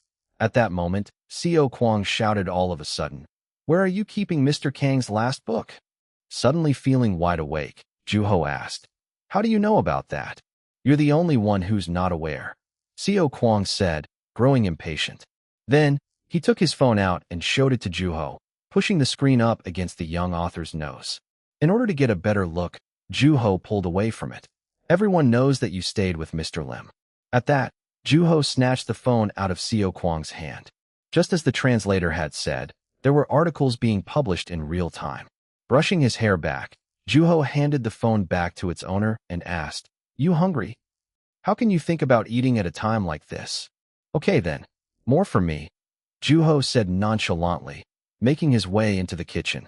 There was no use crying over spilled milk, and that being the case, Juho thought he might as well eat something. "Oh right, my phone," he said, remembering to charge it to let Hyun-do know that he had gotten home safely as he had promised. Then, as Juho made his way into the kitchen after sending Hyun-do the brief text, Seo Kwang suddenly got on his knees and begged, "Please, Mr. Woo, I'll do anything." Juho had a vague idea of what the translator wanted. Looking down at him, the young author replied, "No." Juho wasn't afraid to let Seo Kwang know that he wasn't looking to share. At which point, Seo Kwang, with his mouth agape, stared at Juho and proceeded to grab on to the young author's pants, begging even more. When Juho still didn't budge, Seo Kwang lay in the middle of the living room, threatening that he wouldn't leave until he got what he wanted. However, quickly realizing that threat wasn't all that effective, Seo Kwang ran out of the apartment and brought back a small gift with which to bribe the young author. Of course, Juho still didn't budge. However, in the end, growing tired of him blabbering, Juho caved in and yelled, "Okay, all right." However, when Seo Kwang received the manuscript from Juho, the translator was met with shocking disappointment. "What is this?" he asked, sounding appalled, his hands shaking ever so slightly. As the translator rubbed his eyes and blinked repeatedly, Juho drank the coffee Seo Kwang had brought him as bribe and said, "It's Mr. Kang's handwritten manuscript. I can't read a single word," Seo Kwang exclaimed. Although the look on his face was quite funny to Juho, the translator seemed to be devastated. "I seriously can't read any of this. Is it in a different language? Did Mr. Kang do this on purpose? Is it encrypted or something? Oh, maybe I need to look through a mirror. Who knows?" Despite being fully aware that a mirror would be of little help, Seo Kwang seemed to have trouble. Moving on. Eventually, he came to terms with the fact that the manuscript was completely illegible. Although he grumbled with his brow furrowed, the translator still treated the manuscript with care and respect. He was also aware that the manuscript was a copy. "Happy?" Juho asked. "Hold on," Seo Kwang replied, squinting his eyes and staring piercingly at the manuscript in an attempt to interpret it. Juho looked intently at his friend, who seemed to have forgotten to breathe. "Anything?" "No," Seo Kwang said, turning his head and exhaling sharply. Then, putting the manuscript down, he buried his face on it. "I've humiliated myself for this. Oh, this cruel fate of mine," Seo Kwang said. As Juho patted him on the shoulder in an attempt to comfort him, Seo Kwang moved Juho's hand away from him harshly, asking, "How are you going to read this?" "I can't read it either," Juho replied. "Don't you lie to me. I'm serious." Then, looking as if in deep despair, Seo Kwang said, "You know, I feel like an idiot right now. I have a reference copy. You little." At that moment, Seo Kwang changed his attitude and charged toward the young author. Juho swiftly dodged his tackle. "Don't even think about it," Juho said. "You know what? You can be really stingy sometimes. This is Mr. Kang's manuscript we're talking about. Sorry, but I'm not showing it to you." Unable to think of a response, Seo Kwang grumbled. Woo Kang's writing tended to bring out the possessive nature of its readers. Everyone wanted to know the author for themselves. However, Woo Kang was a well-renowned author in Korea, and people were somewhat disgruntled by that. They were probably unhappy that the author had left his fans too early. The emotions within his books tended to be unrefined and raw, and his fans also tended to behave that way. In the end, Seo Kwang gave up and plunked down on the floor. "Heard you wrote a new book too," he asked. "Oh, at Mr. Lim's?" Juho replied. "Yeah, that. Heard you're gonna release it soon. I wasn't planning on it at first, but yeah, it kind of happened." "Isn't Mr. Lim also working on a new book?" "He is. We were writing around the same time. Do you know what it's about?"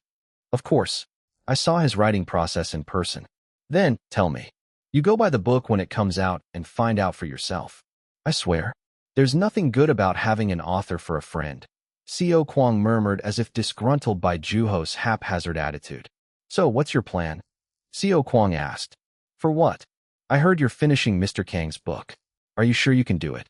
Rubbing the back of his neck, Juho replied. I'm already stuck, actually. What? Seo Kwang exclaimed, giving Juho a judgmental look. As Juho shrugged it off, Seo Kwang threw the rice puff, which he had bought for himself, at his author friend. You gotta do better than that. You don't wanna make Mr. Kang look bad, do you? No, I do not, Juho replied. Should the young author fail, the consequences were bound to be brutal. After imagining an uncertain future for a brief moment, Juho stopped as he realized what he needed to do about the character that didn't exist within his fantasy world. How do you think I can meet him? Juho asked. Who? Mr. Kang. Okay. How are you planning on meeting somebody who's already dead? Seo Kwang asked as if he had heard something absurd. Then, looking at Seo Kwang, Juho said, Maybe I'll be able to see him if I die. Chapter 375, An Elusive Moon 6.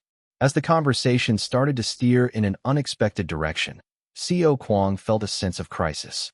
On the other hand, Juho looked completely unfazed, drinking from the straw peacefully, as if completely unaware of what he had just said. Feeling burdened by what he had just heard, Seo Kwang looked at Juho with narrowed eyes. Don't you do anything stupid after you're done with that manuscript. Stupid? Like what?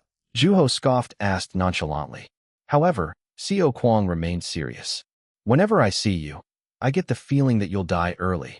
Okay, that's just a whole nother level of trash talk. It's not trash talk. It's a legitimate thought. You tend to rush things, you know. Seo Kwang had often felt like Juho wouldn't live as long as the others, something that caused him significant anxiety. Anything rushed tended to yield a similarly precarious emotional experience. Then, seeing that Juho had stopped talking, Seo Kwang rubbed his eyes and corrected himself in a hurry. As in, like a dog. A dog.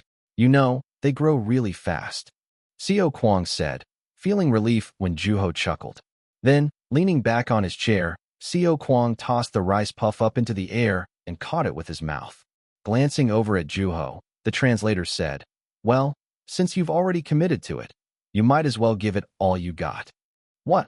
Then, Seo Kwang took the rice puff in his hand and crushed his, the snapping sound fading into the air. It's already hard enough as is to wait. Given that the White Book would be a collaboration between Wukong and Yunwu, almost all of their fans would feel like Seo Kwang. Juho rubbed his chin. He was well aware of the expectations that would be put on him when he agreed to finish Wu's book. You mean you can't wait to find out if I'll make a fool out of Wukong or not? That's part of it, Seo Kwang said. Curiosity of that was bound to exist when taking up a task that had been left unfinished by another person. Massaging his shoulder, Juho replied, I wonder if you'll be the first one to show up at my door to beat me up for doing Mr. Kang a disservice. Me? Beat up Yunwu? Nah, I doubt that. I'll just keep it at cursing you out. Juho imagined the disappointed look on his friend's face, something with which he was well acquainted. In his past life, Juho had learned for the first time that disappointing someone could hurt significantly more than getting beat up. I gotta see him, no matter what, Juho murmured, resting his chin on his hand. Meanwhile, Seo Kwang stared at Juho with a slightly disconcerted look. Don't do anything extreme, my friend. Although it was better to stay alive, Wukong was still nowhere to be found. Juho remembered having heard about Wu from Yun Seo at one point. According to her, he had been incredibly stubborn and tended to do whatever he pleased. Apparently, he had also tended to be rather unpredictable, which meant that he would only show up when he felt like it. Sigh. Juho was tempted to draw him out somehow, but the young author's position didn't allow him to focus solely on Wu either. Between the late author and Juho, there existed a crow. Is everything okay? When Juho looked up, he saw his editor's shiny head. It's nothing, Juho replied and asked, How's the manuscript? I think we can keep it as is. Juho was paired up with a new editor, someone assigned by the editor-in-chief. Looking quite nervous, the new editor took the manuscript from the young author. Due to the nature of the work, most editors tended to be quite sociable. Those who weren't so tended to work hard to improve that aspect of themselves. The editor in front of the young author seemed to fall under the latter category. Staring at his balding head, Juho asked, "Are you hot?" "I'm sorry," the editor asked, looking up, his face glistening. "You seem to be sweating a lot," Juho said. "Oh, I'm fine. Thank you for your concern." The new editor's attitude was somewhat rigid. Remembering the editor-in-chief, whom he had met at one point, Juho nodded. The editor-in-chief had been confident in the editor's skills, and Juho hadn't gotten a bad impression from the editor either. Besides, in Juho's mind, it was more interesting that there were editors as diverse as authors. "This part here." "Yes," Juho replied, looking at the spot his editor was pointing. It was the part where Juho had lost control of his emotions while writing. Then, placing the final draft next to the first draft, the editor started his explanation, rushing slightly to get the words out of his mouth. "So, this book is definitely on the darker side of things." "You think so?" Juho asked, tilting his head. Although the young author hadn't intended for the novel to be heavy, he was also aware that it wasn't lighthearted either. Seeing the look on the young author's face, the editor added in a hurry, "Not that it's a bad thing. The struggle between the crow and the protagonist is completely justified." "Right," Juho replied calmly. Then, clearing his throat, the editor added, "It almost feels as though the two characters have dedicated their lives to fighting, but at the same time, it doesn't make you wonder if it's really necessary to fight that hard, which only happens because the narrator specified what the crow is to him. There's something very convincing about their struggle." Juho listened intently to his editor and his feedback. As far as Juho could tell, the editor was speaking very cautiously. But things get a little less straightforward toward the end of the story. "Less straightforward, right?" Juho said, nodding in agreement. By then, the editor seemed to be much more at ease. The crow becomes much too metaphysical toward the end, which, in turn, makes the narrator look like he's losing his mind. Of course, that isn't to say that it's wrong in any way. The narrator definitely has issues that he needs to deal with. Personally, I was hoping that the story would stay a bit more rational, the editor said, wiping the sweat off of his forehead with a handkerchief. "I understand. It's something we've already discussed," Juho said. Just as he had said, the editor had suggested that the author take a slightly less ambiguous approach toward the end. Since Juho had been thinking something similar, the author had been able to take up his editor's suggestion. On the other hand, Juho tended to go overboard with the abstract, and Nam Kyung had often pointed that out to him. In actuality, it had been a habit that had come with age. As Juho grew older, his stamina also naturally diminished. Therefore, when he wrote, he left things ambiguous rather than being deliberate. The contrast was comparable to the difference between a sinking beer bottle and a professional swimmer diving into the water. Then, pushing the edited version toward the editor, Juho said, "So, I made some changes accordingly. The ending is what makes this book what it is." "You never fail to impress me, Mr. Wu," the editor said, holding the edited version of the manuscript in his hands with a bright smile. Having a feeble appearance to begin with, the smile on his face made him look even more innocent. Staring intently at his face, Juho said, "All thanks to you." At which point, the editor's cheeks flushed bright red. "Your writing never ceases to amaze me, Mr. Wu. It's truly an honor to be working with you," the editor said. Juho remembered hearing the same remark when they had first met. As they were being introduced to each other, the editor-in-chief had said, "He reads your books the most out of the entire editing department. Eventually, he'll follow in my footsteps as editor-in-chief." Back then, the editor had sweated profusely. Although appearing calm, the sweat had indicated to the young author that the editor had been trying as hard as he could to remain that way. "I've read The Crow, right?" "I was overwhelmed," the editor had said, covering his mouth. At which, Juho had chuckled awkwardly. Then, after explaining the strength and charm of the book bashfully, the editor had asked, "I assume that there are some changes you'd like to make?" From then on, the two had gotten into a heated debate, which had been very exhausting. It had been as if the editor had learned from the editor-in-chief himself. Because of that, Juho had found himself having no time to work on the white book. Having finished revising the manuscript for The Crow, Juho let out a deep sigh. "Now, I can focus on Mr. Kang." At that moment. "So, are you planning on going back to Mr. Kang's manuscript?" the editor asked out of nowhere. However, Juho remained unfazed, as it wasn't entirely unusual for the editor to bring up that subject. The fact that Juho was working on Wool's unfinished book was already widespread news. As the young author nodded, the editor said, "Well, if you need any help, please don't hesitate to call me. Actually, the chief asked me personally to show him the manuscript once it's finished," Juho replied with a smile. Then, looking toward Juho with sincerity, the editor wiped the sweat off his upper lip and said bashfully, "I just don't have the guts to ask for a favor like that. So, are you planning on showing it to the chief?" "No, I haven't even started on it yet.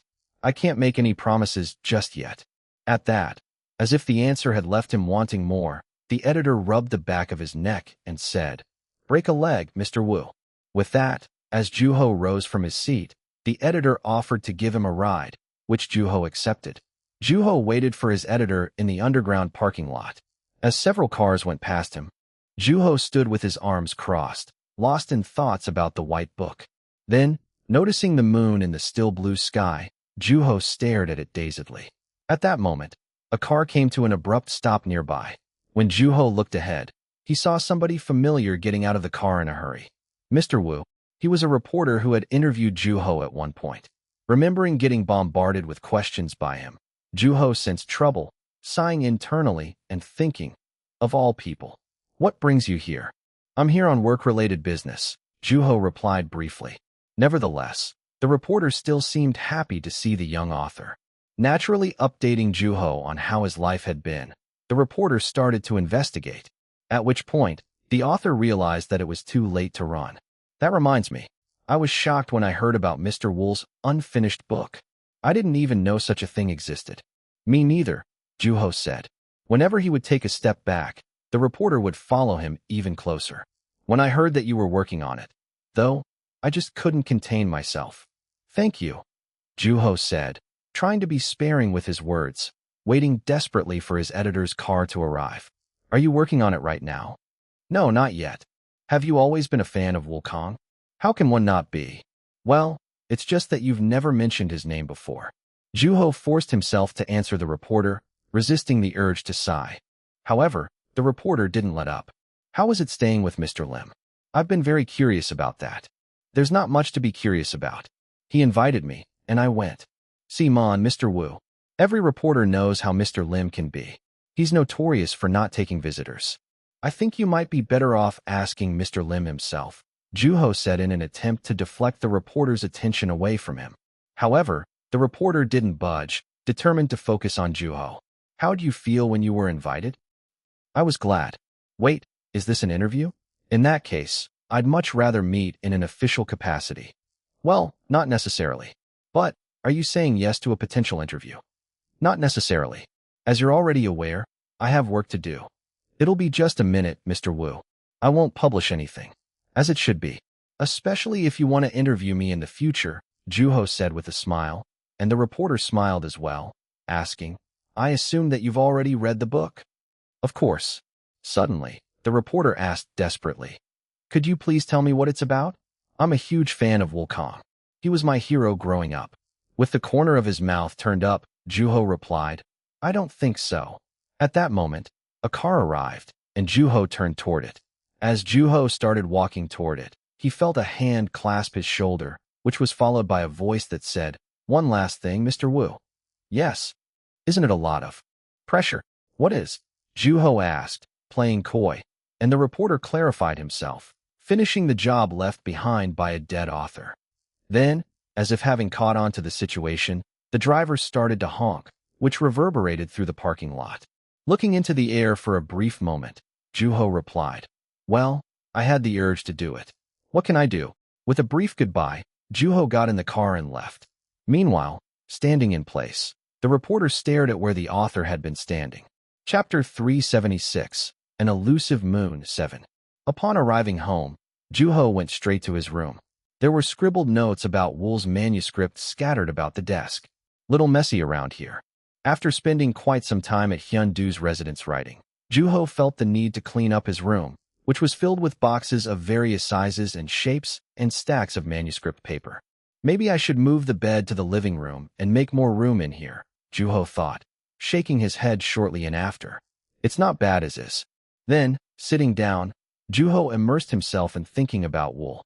The years he had been born and died, his debut title, experiences, appearance, personality, relationships, things he liked and disliked, where he was from, his writing style, his go-to subject, and his frequently used vocabulary. Given that Wool had already died, getting a hold of information like that was hardly a challenge. Understanding Wool's life would help Juho interpret his book. Feeling the need to better understand the author, Juho opened his laptop to start writing. Snow?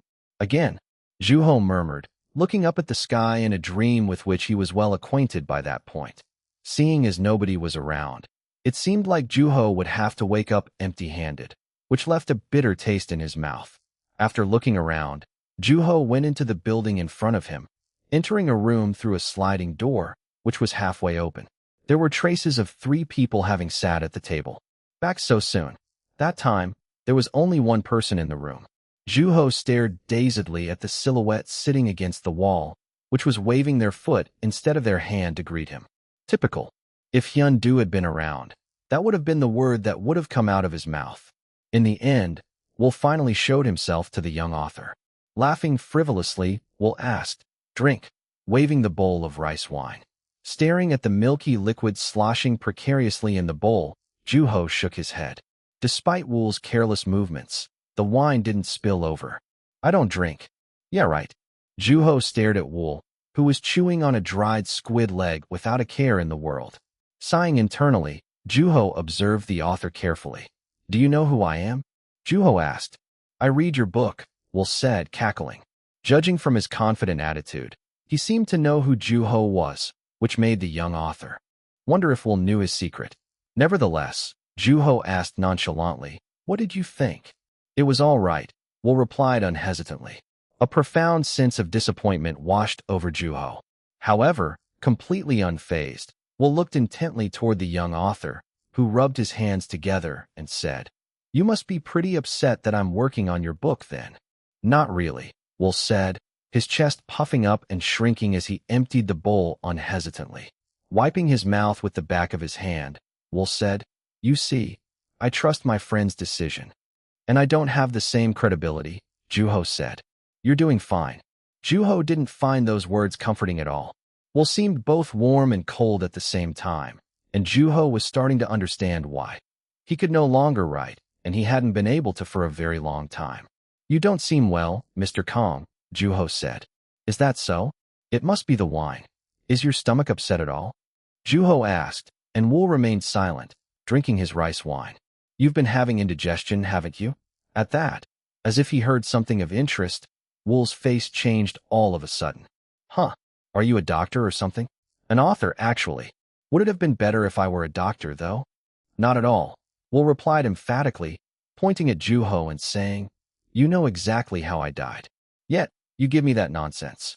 However, Wool didn't seem angry. Rather, he seemed lively. Juho carried the conversation on cautiously. "Mr. Lim told me once that I'm similar to you and that I should always be careful not to have indigestion. Is that right? So, you know what this life is like, which means you should be able to finish my book just fine." I wanted to hear your side of the story. Sitting completely still, Wool remained silent. "How are you going to end the story?" Juho asked. "Getting right to the point, are we?" "I don't think you understand, Mr. Kong. There's nothing more anxiety-inducing than a story that cuts off in the middle." "Oh, trust me, I know. My writing tends to charm people," Wool replied. Although cunning with his words, his attitude remained playful and lighthearted. "What happens to the protagonist?" Juho asked. "Who knows?" Wool replied. "Does he take the customer's offer? Does he actually kill someone? The answer should be in my writing. Don't you think? In what ways are you similar to the protagonist?" "Me? Similar? I'm me, and a novel's a novel. You shouldn't treat the two the same," Wool said, rising from his seat with a bowlful of rice wine. Then, walking over to the sliding door, he threw it out, staining his shoes. "I appreciate you pestering me. I was starting to get bored," Wool said with a mischievous smile. Then, licking the rice wine off of his hand, he said, "Ask Yun-seo or something. She'll know," sounding as though getting ready to leave. At which point, Juho hurriedly bombarded Wool with questions. What was your mindset when you wrote that book? What were you trying to say? What kind of story were you writing? What does the protagonist want? What kind of choices does he make? Instead of giving him an answer, Will nodded slightly. Despite the amount of rice wine he had had to drink, he didn't seem drunk at all. In fact, he had the look of an innocent child on his face, similar to the one Juho had seen on Yunseo's face. Look up, Will said, and Juho did just that. There was a bright light, which gave Juho a bad feeling. It's morning. Upon opening his eyes and rubbing them, Juho sat up on his bed, still feeling groggy from the dream's lingering effect. The room was quite bright. Damn it, Juho let out, sighing. Sitting completely still on his bed, he immersed himself in thought. Oh ho ho, you look like crap, Gunwoo said, sounding amused. Letting out a big yawn, Juho replied. Thanks. You look like you're in a good mood. Is it obvious? Gunwoo said, clearly not intending to hide it. Sitting next to him, Junsu sighed as if worried that his colleague would never grow up. Wearing his usual welcoming smile, Junsu asked, Did you not sleep well last night? No, I had a rough night, Juho said, drinking the tea Junsu had brought out, which tasted kind of bland. Juho had gotten used to drinking stronger tea during his stay at Hyundu's residence. Smacking his lips, Juho put the mug down. Catching on. To his reaction immediately, Junsu asked, Is the tea not to your liking? Oh no, it's just that it's been a while. Then, fiddling with the mug, Juho asked, When's Mrs. Beck coming back? She went out for a walk, so it won't be long now. That reminds me, we had no clue that Mr. Kong had an unfinished book, Gunwoo said, resting his chin on his hand while grumbling. My jaw dropped open when I heard it. I kept asking Mrs. Beck what it was about, but she wouldn't tell me. She wouldn't. She said that you were working on it and that I should wait till it was released, Gunwoo said. Then, glaring fiercely at Juho, he added, If you ruin that book, I'll make sure you never write another book again. How intimidating, Junsu said mockingly. Junsu? Seriously? Gunwoo exclaimed. However, Junsu deftly ignored his remark and changed the subject. Personally, I couldn't be happier about this situation. Why? Mrs. Beck's been very, very passionate as of late, Junsu said, putting his hand on his chest while appearing deeply impressed. What do you mean? Juho asked. Mr. Kang's unreleased book? Getting released after all these years? Gunwoo said as if Juho was asking an obvious question. It makes her thrilled. She, Mr. Kong, and Mr. Lim used to be rivals. Then, the room sank into silence, which indicated to Juho that they were all thinking the same thing, mourning Wool's death and the past, while waiting for the three rivals to reunite in another form. At that moment, looking up as if remembering something, Junsu said, Wait a minute, do you even have time to be out here with us? What do you mean? Gunwoo asked gruffly. To which, Junsu replied in a calm tone of voice, You said that you missed another deadline recently. Oh my, did you have T.O. bring that up in front of Juho? Looking at Gunwoo, Juho asked, Did you miss another deadline? No, it's just that. That's right. Yet, he keeps doing things that he'll regret, Junsu said. Rolling his eyes as he tried to think of an excuse, Gunwoo succumbed to his anger, saying, I had a lot on my plate, okay? I've been getting a lot of work from different places lately. That's all the more reason to build credibility. Well, I can do it. I mean, you can tell me that all day. I got scolded by Mrs. Beck too the other day. Then, raising his eyebrow, Juho asked, Has anyone told you that you've gotten kind of cocky? Who do you think I am? I'm not you, you know. Well, have you? Okay, I have. What do you think Mrs. Beck scolded me for? Gunwoo barked back, scruffing his hair and adding, I'm not missing another deadline. I swear. I'll bet my right hand on it. At that moment, I don't think your hand is worth that much. A voice came from the door, and the three rose from their seats simultaneously in order to greet Yunseo. Looking toward Juho, she said, Hey Juho. Hello, Mrs. Beck, Juho replied, sounding slightly more nervous than usual. Handing the bagfuls of fruit to her pupils, she asked, You're not just here for dinner, are you? I had something I wanted to ask you. Actually, Juho replied. Come with me. After locking eyes with Junsu and Gunwoo briefly, Juho followed Yunseo. How was it staying with Hyundu? She asked lightheartedly. Oh, it was very good, Juho replied with a slight delay, and after looking around her room, which was where Yunseo would usually talk privately with her pupils, including Gunwoo. Although Juho had visited the house more times than he could count, the young author had never been to Yunseo's room prior to that day. Since he wasn't a pupil of hers, he had had no reason to be there. Contrary to Hyun-doo's residence, which had been dull and achromatic, Yunseo's room had a much more comforting atmosphere, and the green sofa only served to accentuate that. "It's bleak there, isn't it?" she asked. "A little. He has a stubborn side to him, so he has to do what he wants. It doesn't matter how many times I talk to him. It wasn't any different when he was renovating the place either." Then, remembering the painting in the room he had stayed at Hyun-doo's residence, Juho said, "There was a painting in the room I used. I had to force him to take it," she said, seemingly curious about what had happened during his stay. Juho answered her questions one at a time. "Did you learn a lot?" "Yes, I did." "Did you see him right?" "I did." As Yunseo nodded, Juho clenched his hands into fists and said, "I read Mr. Kang's manuscript too." "Yes, so I've heard. I was told that he handed it over to you," Yunseo said, chuckling quietly. "Heard you read all of my husband's books. I'm guessing that you had already made up your mind the moment you started reading that white book. Am I right? I mean, it is tempting." At that, Juho fessed up. Then, studying Yunseo's expression, he asked in passing, "Is it okay that I finish it?" "Well, the press is already raving about it. You wouldn't want to stop now and make a fool of yourself. It doesn't matter what the press thinks. If I were you tell you to stop, do you think you would listen to me?" Yunseo asked, sounding slightly mischievous, which felt very similar to Wool. "Probably not," Juho said. "I know. You can be stubborn too." At that, Juho lowered his head. There was yet another reason for why he couldn't stop. "Honestly, I've met someone." "Who?" "Mr. Kong." Yunseo remained silent at the unexpected response. Fumbling with his fingers, Juho added, "I asked him how the story ended, but he never told me." Chapter 377, The Spirit of Wukong, 1. Yunseo laughed cheerfully. She seemed happy to hear that Will hadn't changed one bit, even if in one's dream. "I guess some people never change." Then, looking down slightly, she murmured, "So, you can see him." "Yes." "As an author, Wool is a frightening opponent," Yunseo said out of nowhere. However, it wasn't hard to understand her words. "I remember all the emotions I felt back when we used to write together. He, how should I put it, seemed like somebody who had a bit more time in his hands." Juho remained quiet. Then, catching on to what Juho was thinking, she asked, "Funny that he was the first to go, don't you think?" "A little bit. Now that I think about it, maybe he knew. Maybe he was trying to write as much as possible at the last minute," she said, reflecting on everything. Then, studying the look on Juho's face, she asked, "Should we talk about something else? I have a feeling that a genius like you wouldn't find a subject like this all that comfortable." "I'm okay, Mrs. Beck." "You are different.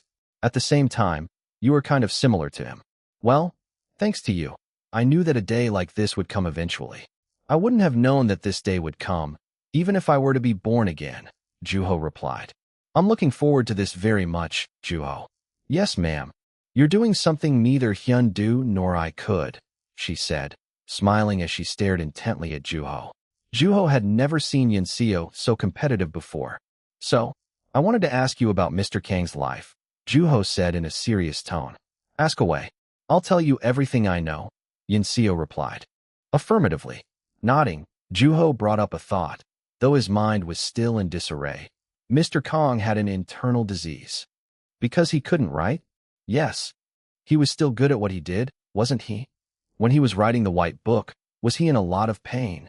At that, Yunseo breathed in, sighed heavily, and said, "I don't know," which was surprisingly ambiguous. "When I first found out about the book, he was already at a point where he couldn't even move on his own. I got to experience how frightening the disease can be in person and how miserable it makes a person struggling with it. Sometimes, I would help him write while he dictated the words to me, and every time, I asked how the story ended," Yunseo said, her lips moving a little awkwardly, which told Juho that she was talking about something she hadn't in a long time. A slightly rusty piece of decoration came into the young author's view. It seemed to be an antique. "Back then, I liked that Will didn't tell me the ending to the story because it made it seem like a promise that he wasn't going to die." Juho looked intently at Yunseo's eyes and asked, What was Mr. Kang's take on death? I can't speak for him, but he did seem to wrestle with life and death from time to time, Yinseo replied. Was he afraid? I'm sure he was, at least a little bit, but he never showed it. Was he ever in despair? I'm sure he was at one point. As far as I know of him, he probably came to accept it. How was he in his last moment? He went in peace. At Yinseo's answer, Juho thought back to his own last moment. Death was a subject he excelled in. Do you think Mr. Kang knew when he was going to die? That's an odd question. Nobody knows when they'll die. Even by premonition? Maybe. He was so passionate when he was writing that book. Yes, he was a confident person by default, but it was especially more apparent when he was writing that book. I remember him saying that it would be his favorite book to have ever written. Favorite, huh? That's right.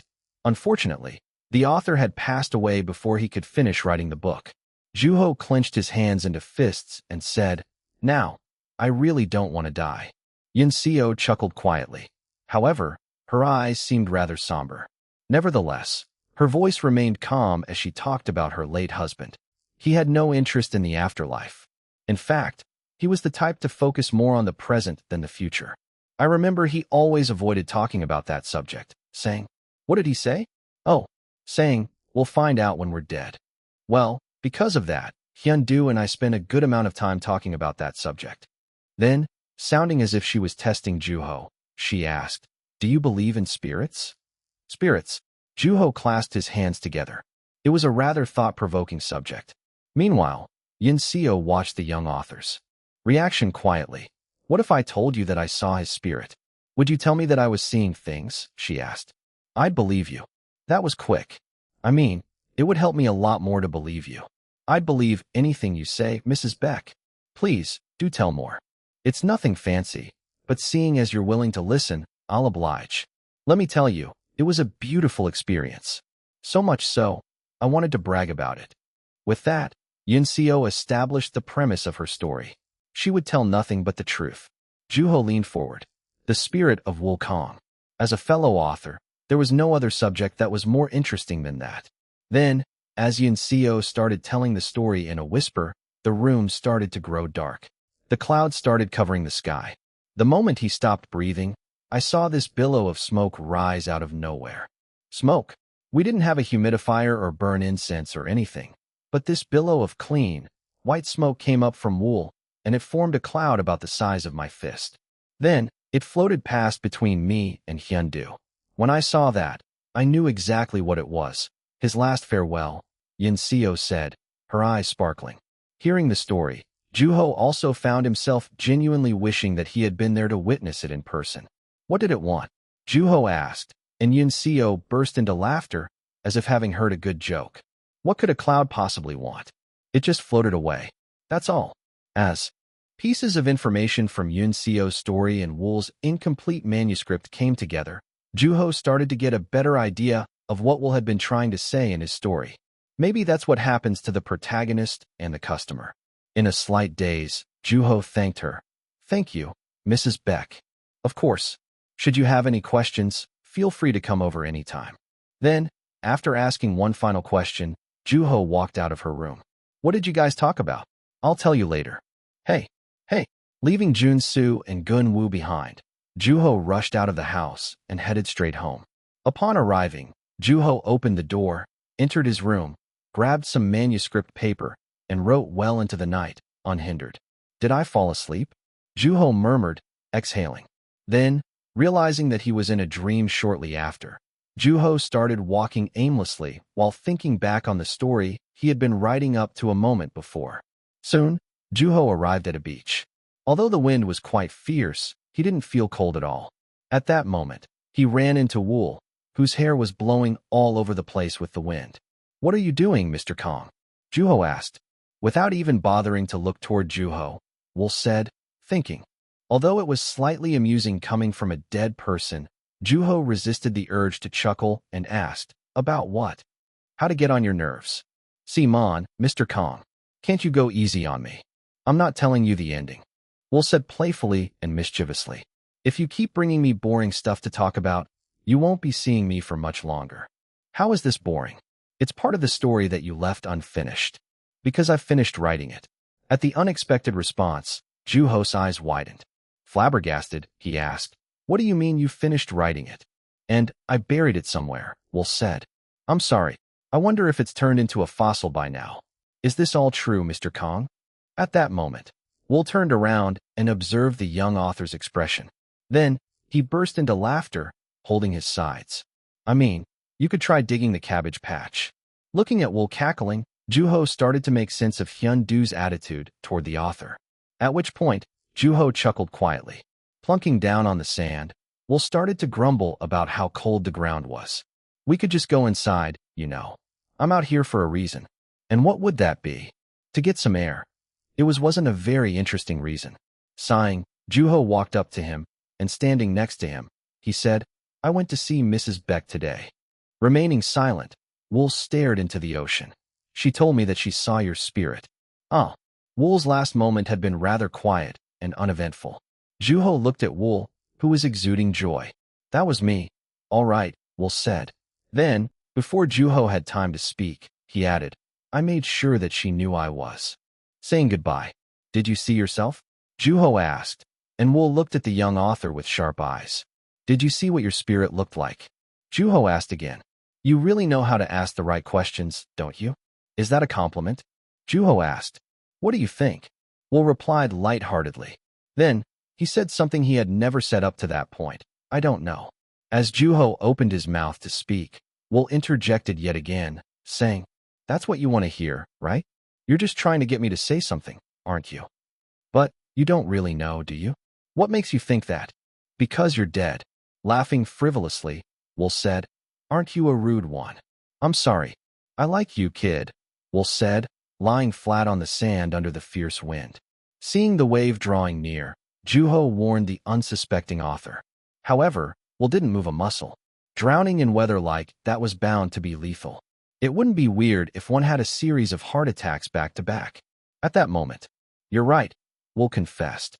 "I don't know what I looked like in Yunseo's eyes because I was dead. I lost the one and only opportunity to see what my spirit looks like. It's a bummer, really." Since being diagnosed with tuberculosis, Wool had known that he hadn't had much time left. He knew what it felt like to get eaten away from within by the disease. "That's why you started writing that book, right?" "I wrote in a hurry too. But you couldn't finish it." "Well, that was me," Wool said, his hair blowing in all directions. "That story was left incomplete on purpose because it best represents who I am. I'm a free soul. I can end my story however I want. On top of that, I get to experience it myself because life is long. Think about it. A story with a predetermined ending. Where's the fun in that?" Then, a certain thought occurred to Juho, which he brought up promptly. "Were you by any chance? You don't think I'm some moron who can't even finish writing a book within a week, do you?" Wool asked with both of his hands behind his head. The tips of his fingers were turning pale. "Although, I wouldn't have thought in my dreams that I'd die a week later. Man, thinking back to that moment still terrifies me. My body still remembers what it feels like to suffocate in its own blood. Maybe that's why I have trouble sleeping at night." "You go to sleep at night?" "Well, I'm a person, and a person's gotta sleep." Juho couldn't tell where Wool was being serious and where he wasn't. At which point, Juho felt a strong urge to sigh. However, it wasn't long before that urge turned to laughter.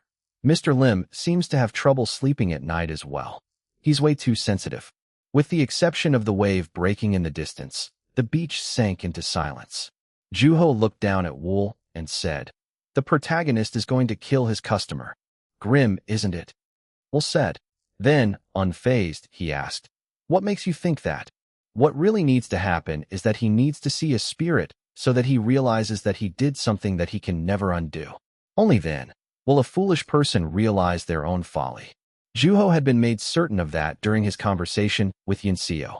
There had to be a reason why Wool had made the protagonist completely devoid of morality, and Juho had shared his thought on that with Yunseo as he exited her room.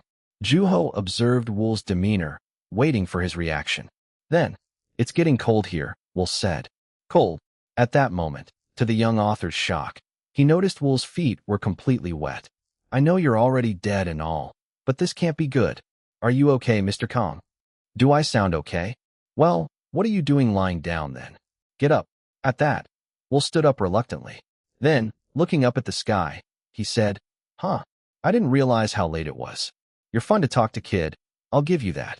Is that right? Maybe it's because you've died once. At that moment, the beach became engulfed by the dark. The sun had gone down. It was night, and an enormous moon was in the sky. Was the water cold? Will asked. Cold enough to kill me. Juho replied after some time. Will let out a dry chuckle. Chapter 378. The Spirit of Wukong, 2. If you go in there again, I just might tell you, Will said calmly, pointing toward the black water, while sounding as if sending Juho out on an errand. After some contemplation, Juho asked, You mean it? Yeah. Or would you rather me go in the water and call out for help? Would you come to get me then? Remind me again why you want to see me drown? Well, because it's interesting, Will replied with an innocent smile, his hair blowing all over the place and covering half of his face. So, you were given a second chance, huh? Well, lucky you. It reminds me of the leather goods that went through the protagonist's hands. Will's face looked quite haggard, hiding the truth by lying and bluffing. The author was blatantly making a fool out of Juho. When Juho looked at him with narrowed eyes, Will responded by turning up the corner of his mouth, which gave the young author a bad feeling. Will's smile tended to mean trouble. The more Juho became cautious and wary, the happier Will seemed. You know what? You're not too bad. I'm sorry. Hyun-do sure knows what he's doing. He's got sharp eyes, Will said, sounding genuine that time, as if his attitude had done a complete 180. Then, he patted the young author on the shoulder with force. Juho felt no impact. So, are you going to tell me how the story ends? Juho asked. Actually, why don't we call it a night? Already. Hello? It's dark out. Besides, I'm freezing, Will said, rubbing his arms and shaking in an exaggerated manner. Contrary to Hyun-do and Yun-seo, there was no weight or dignity to his demeanor. As Will started sniffling, Juho said, Well, that's what you get for getting yourself wet in the middle of winter. Yeah. Phew. It's freezing, Will said, turning around and walking away. Mr. Kong. Wait. It was a rather sudden farewell. As Juho reached out his hand to grab him, he woke up. When he checked the time, it was just past 8 p.m.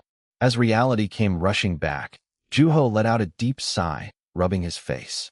The dream had been nowhere near as helpful as he had hoped. I'm going back to sleep. Then, Juho drew the curtains and closed his eyes in the dark room. I can do this, Juho thought to himself, breathing slowly. However, there was little to be done about his ears, which were even more sensitive than usual. The whirring refrigerator in the kitchen could be heard. On top of that, his feet started to itch, and his pillow became uncomfortable. In the end, Juho kicked the blanket off, tossing to and fro on the bed. After what felt like an eternity, Juho checked the time once again and realized that only 10 minutes had passed. Wide awake, Juho stared at the ceiling. The lack of ventilation made the room very stuffy. Damn it! Feeling wide awake, Juho gave up trying to go back to sleep and dragged himself out of bed. The protagonist decided to kill his client. Underneath the sentence was the plot of the story that Juho had organized. The protagonist had the ability to restore any goods to their pristine state, making them look like they had never been used before. Although he had never had a client in his life, that client was also the person who would leave a flaw in the protagonist's life that could never be erased. Upon killing his client, the protagonist witnessed their spirit floating away from the body, at which point the protagonist came to realize what he had done. Juho imagined the life ahead of him. Will I be able to measure up to Mr. Kong? Then, Juho started writing. At the end of the narration was a homeless man. The narrator was a young man who happened to be crossing the bridge at the time. Upon coming across the homeless man, the narrator started asking him questions, as if interviewing for a job.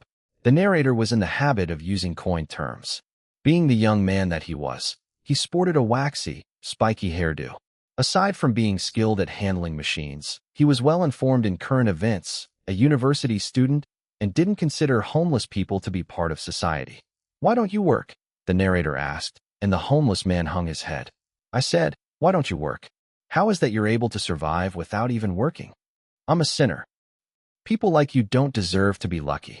The homeless man remained silent, as if agreeing with the young man. Do you admit your wrongdoing? The narrator asked lightheartedly.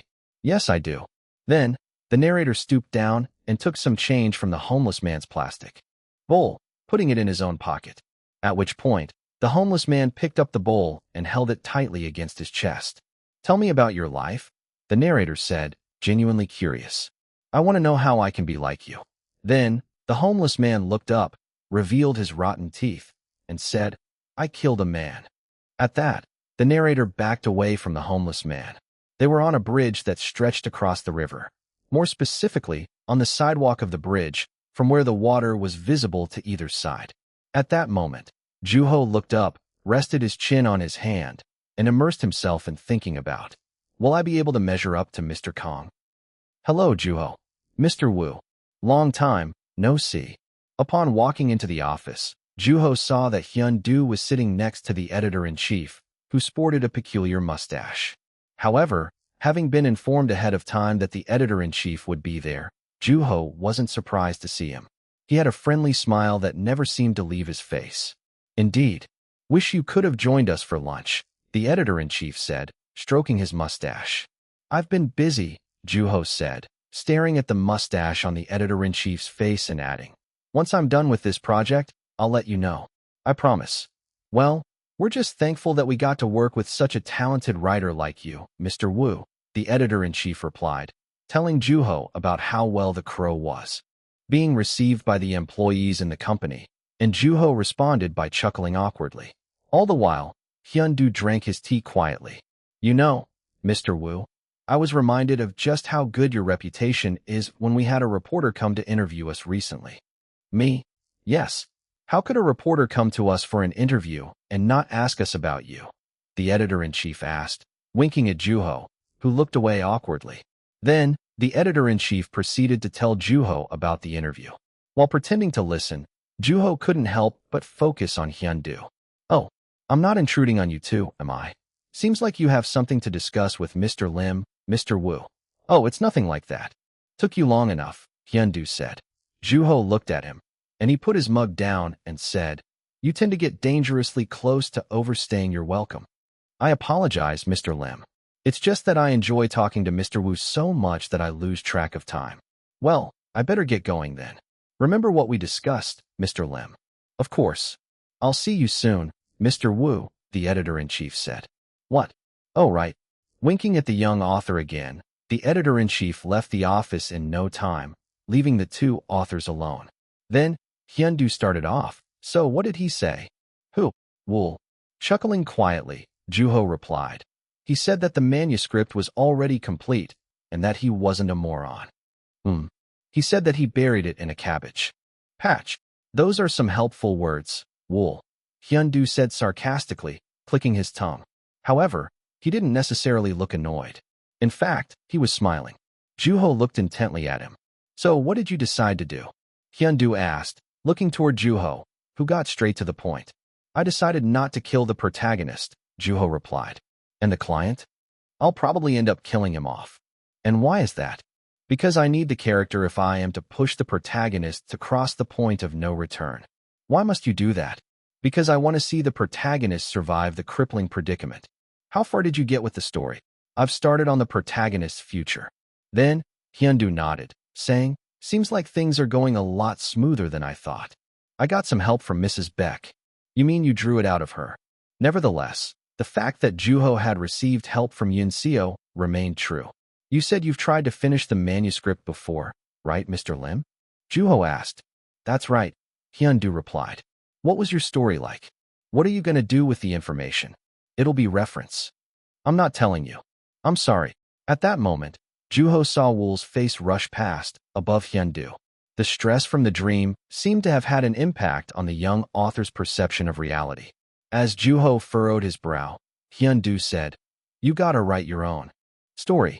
After remaining quiet for a little while, Juho asked, is it because it's not finished? Is that why you'll never show me the manuscript? That's part of it. Seems to me that you're not exactly in the position to give Mr. Kong a hard time, Mr. Lim, Juho said, and Hyun-do chuckled quietly. Juho moved on to another question. How did Mr. Kong come to accept that his life was coming to an end? After looking into the air for a brief moment, Hyun-do replied haphazardly, I'm not sure. You don't know? How would I? Hyun-do said, locking eyes with Juho. At which point, Juho realized that Hyun-do had misunderstood the question, much like Yin Seo had. How did you come to accept Mr. Kang's death, Mr. Lim? Juho asked. Picking up his mug, Hyun-du replied without drinking from it. Up to the moment of his death, I tried to turn his last hours into writing, killing him off in all sorts of ways, be it meaninglessly, heroically, meaningfully, silently, agonizingly, or peacefully. Will clung on to me with all kinds of looks on his face. Death tended to stir up negative, unhealthy thoughts, and an author's thoughts were bound to turn into writing. But after he died, I couldn't write a single word. Because your imagination had come true? No, I realized that I was exhausted. So, I took some time away from writing, and soon, I was able to get back on my feet and write, Hyun-du said, murmuring. I still can't forget the moment when his spirit left him. At that, Juho looked up. With the exception of the unreleased manuscript, there had been no mention of spirits in Wool's books. I'm sure Mrs. Beck did something similar, Juho thought to himself while imagining her writing. That was my first time seeing a person die in front of me, but I gotta admit, it wasn't all that special. Though, I had a hard time accepting it as reality back then. Hyun-du had been slowly accepting his friend's death over the years. Although life was long, the moments within it were short-lived. Juho imagined Wool standing on the beach and looking out into the ocean as if he was frozen in place. Why don't we go for a walk? Hyun-du asked. I'm sorry, I need to get some air. Initially opening his mouth as if he were about to say something, Juho rose from his seat instead of speaking a word. After walking around the office for some time, the two made a stop at a convenience store in order to buy some water. Noticing the employee glancing over in Juho's direction, Juho pulled his hat down. The employee seemed quite lazy, taking no interest in helping out his customers, his eyes fixed on the screen of his phone. As a faint swear came from the speaker of the phone, the employee burst into laughter out of nowhere. Juho studied the look on Hyun-du's face as the older author calmly paid for the water. I don't need a bag, Hyun-du said as the employee was about to put the water bottle into a plastic bag. To which, the employee mumbled, okay, not even bothering to enunciate his words. Thank you, Hyun-du said, turning around. Yep, the employee said haphazardly. As Juho stood in a daze, Hyun-du asked, did you want to get something? If you're hungry, pick something. I'll buy. It's okay. Although Juho wasn't all that hungry, bringing business to a store whose employee was less than willing to help his customers was simply not appealing to the young author. Nodding calmly, Hyun-du opened the door, ringing the bell attached to it, which sounded louder than usual for some reason. What do you think he was talking about on the phone? He was probably talking to a friend.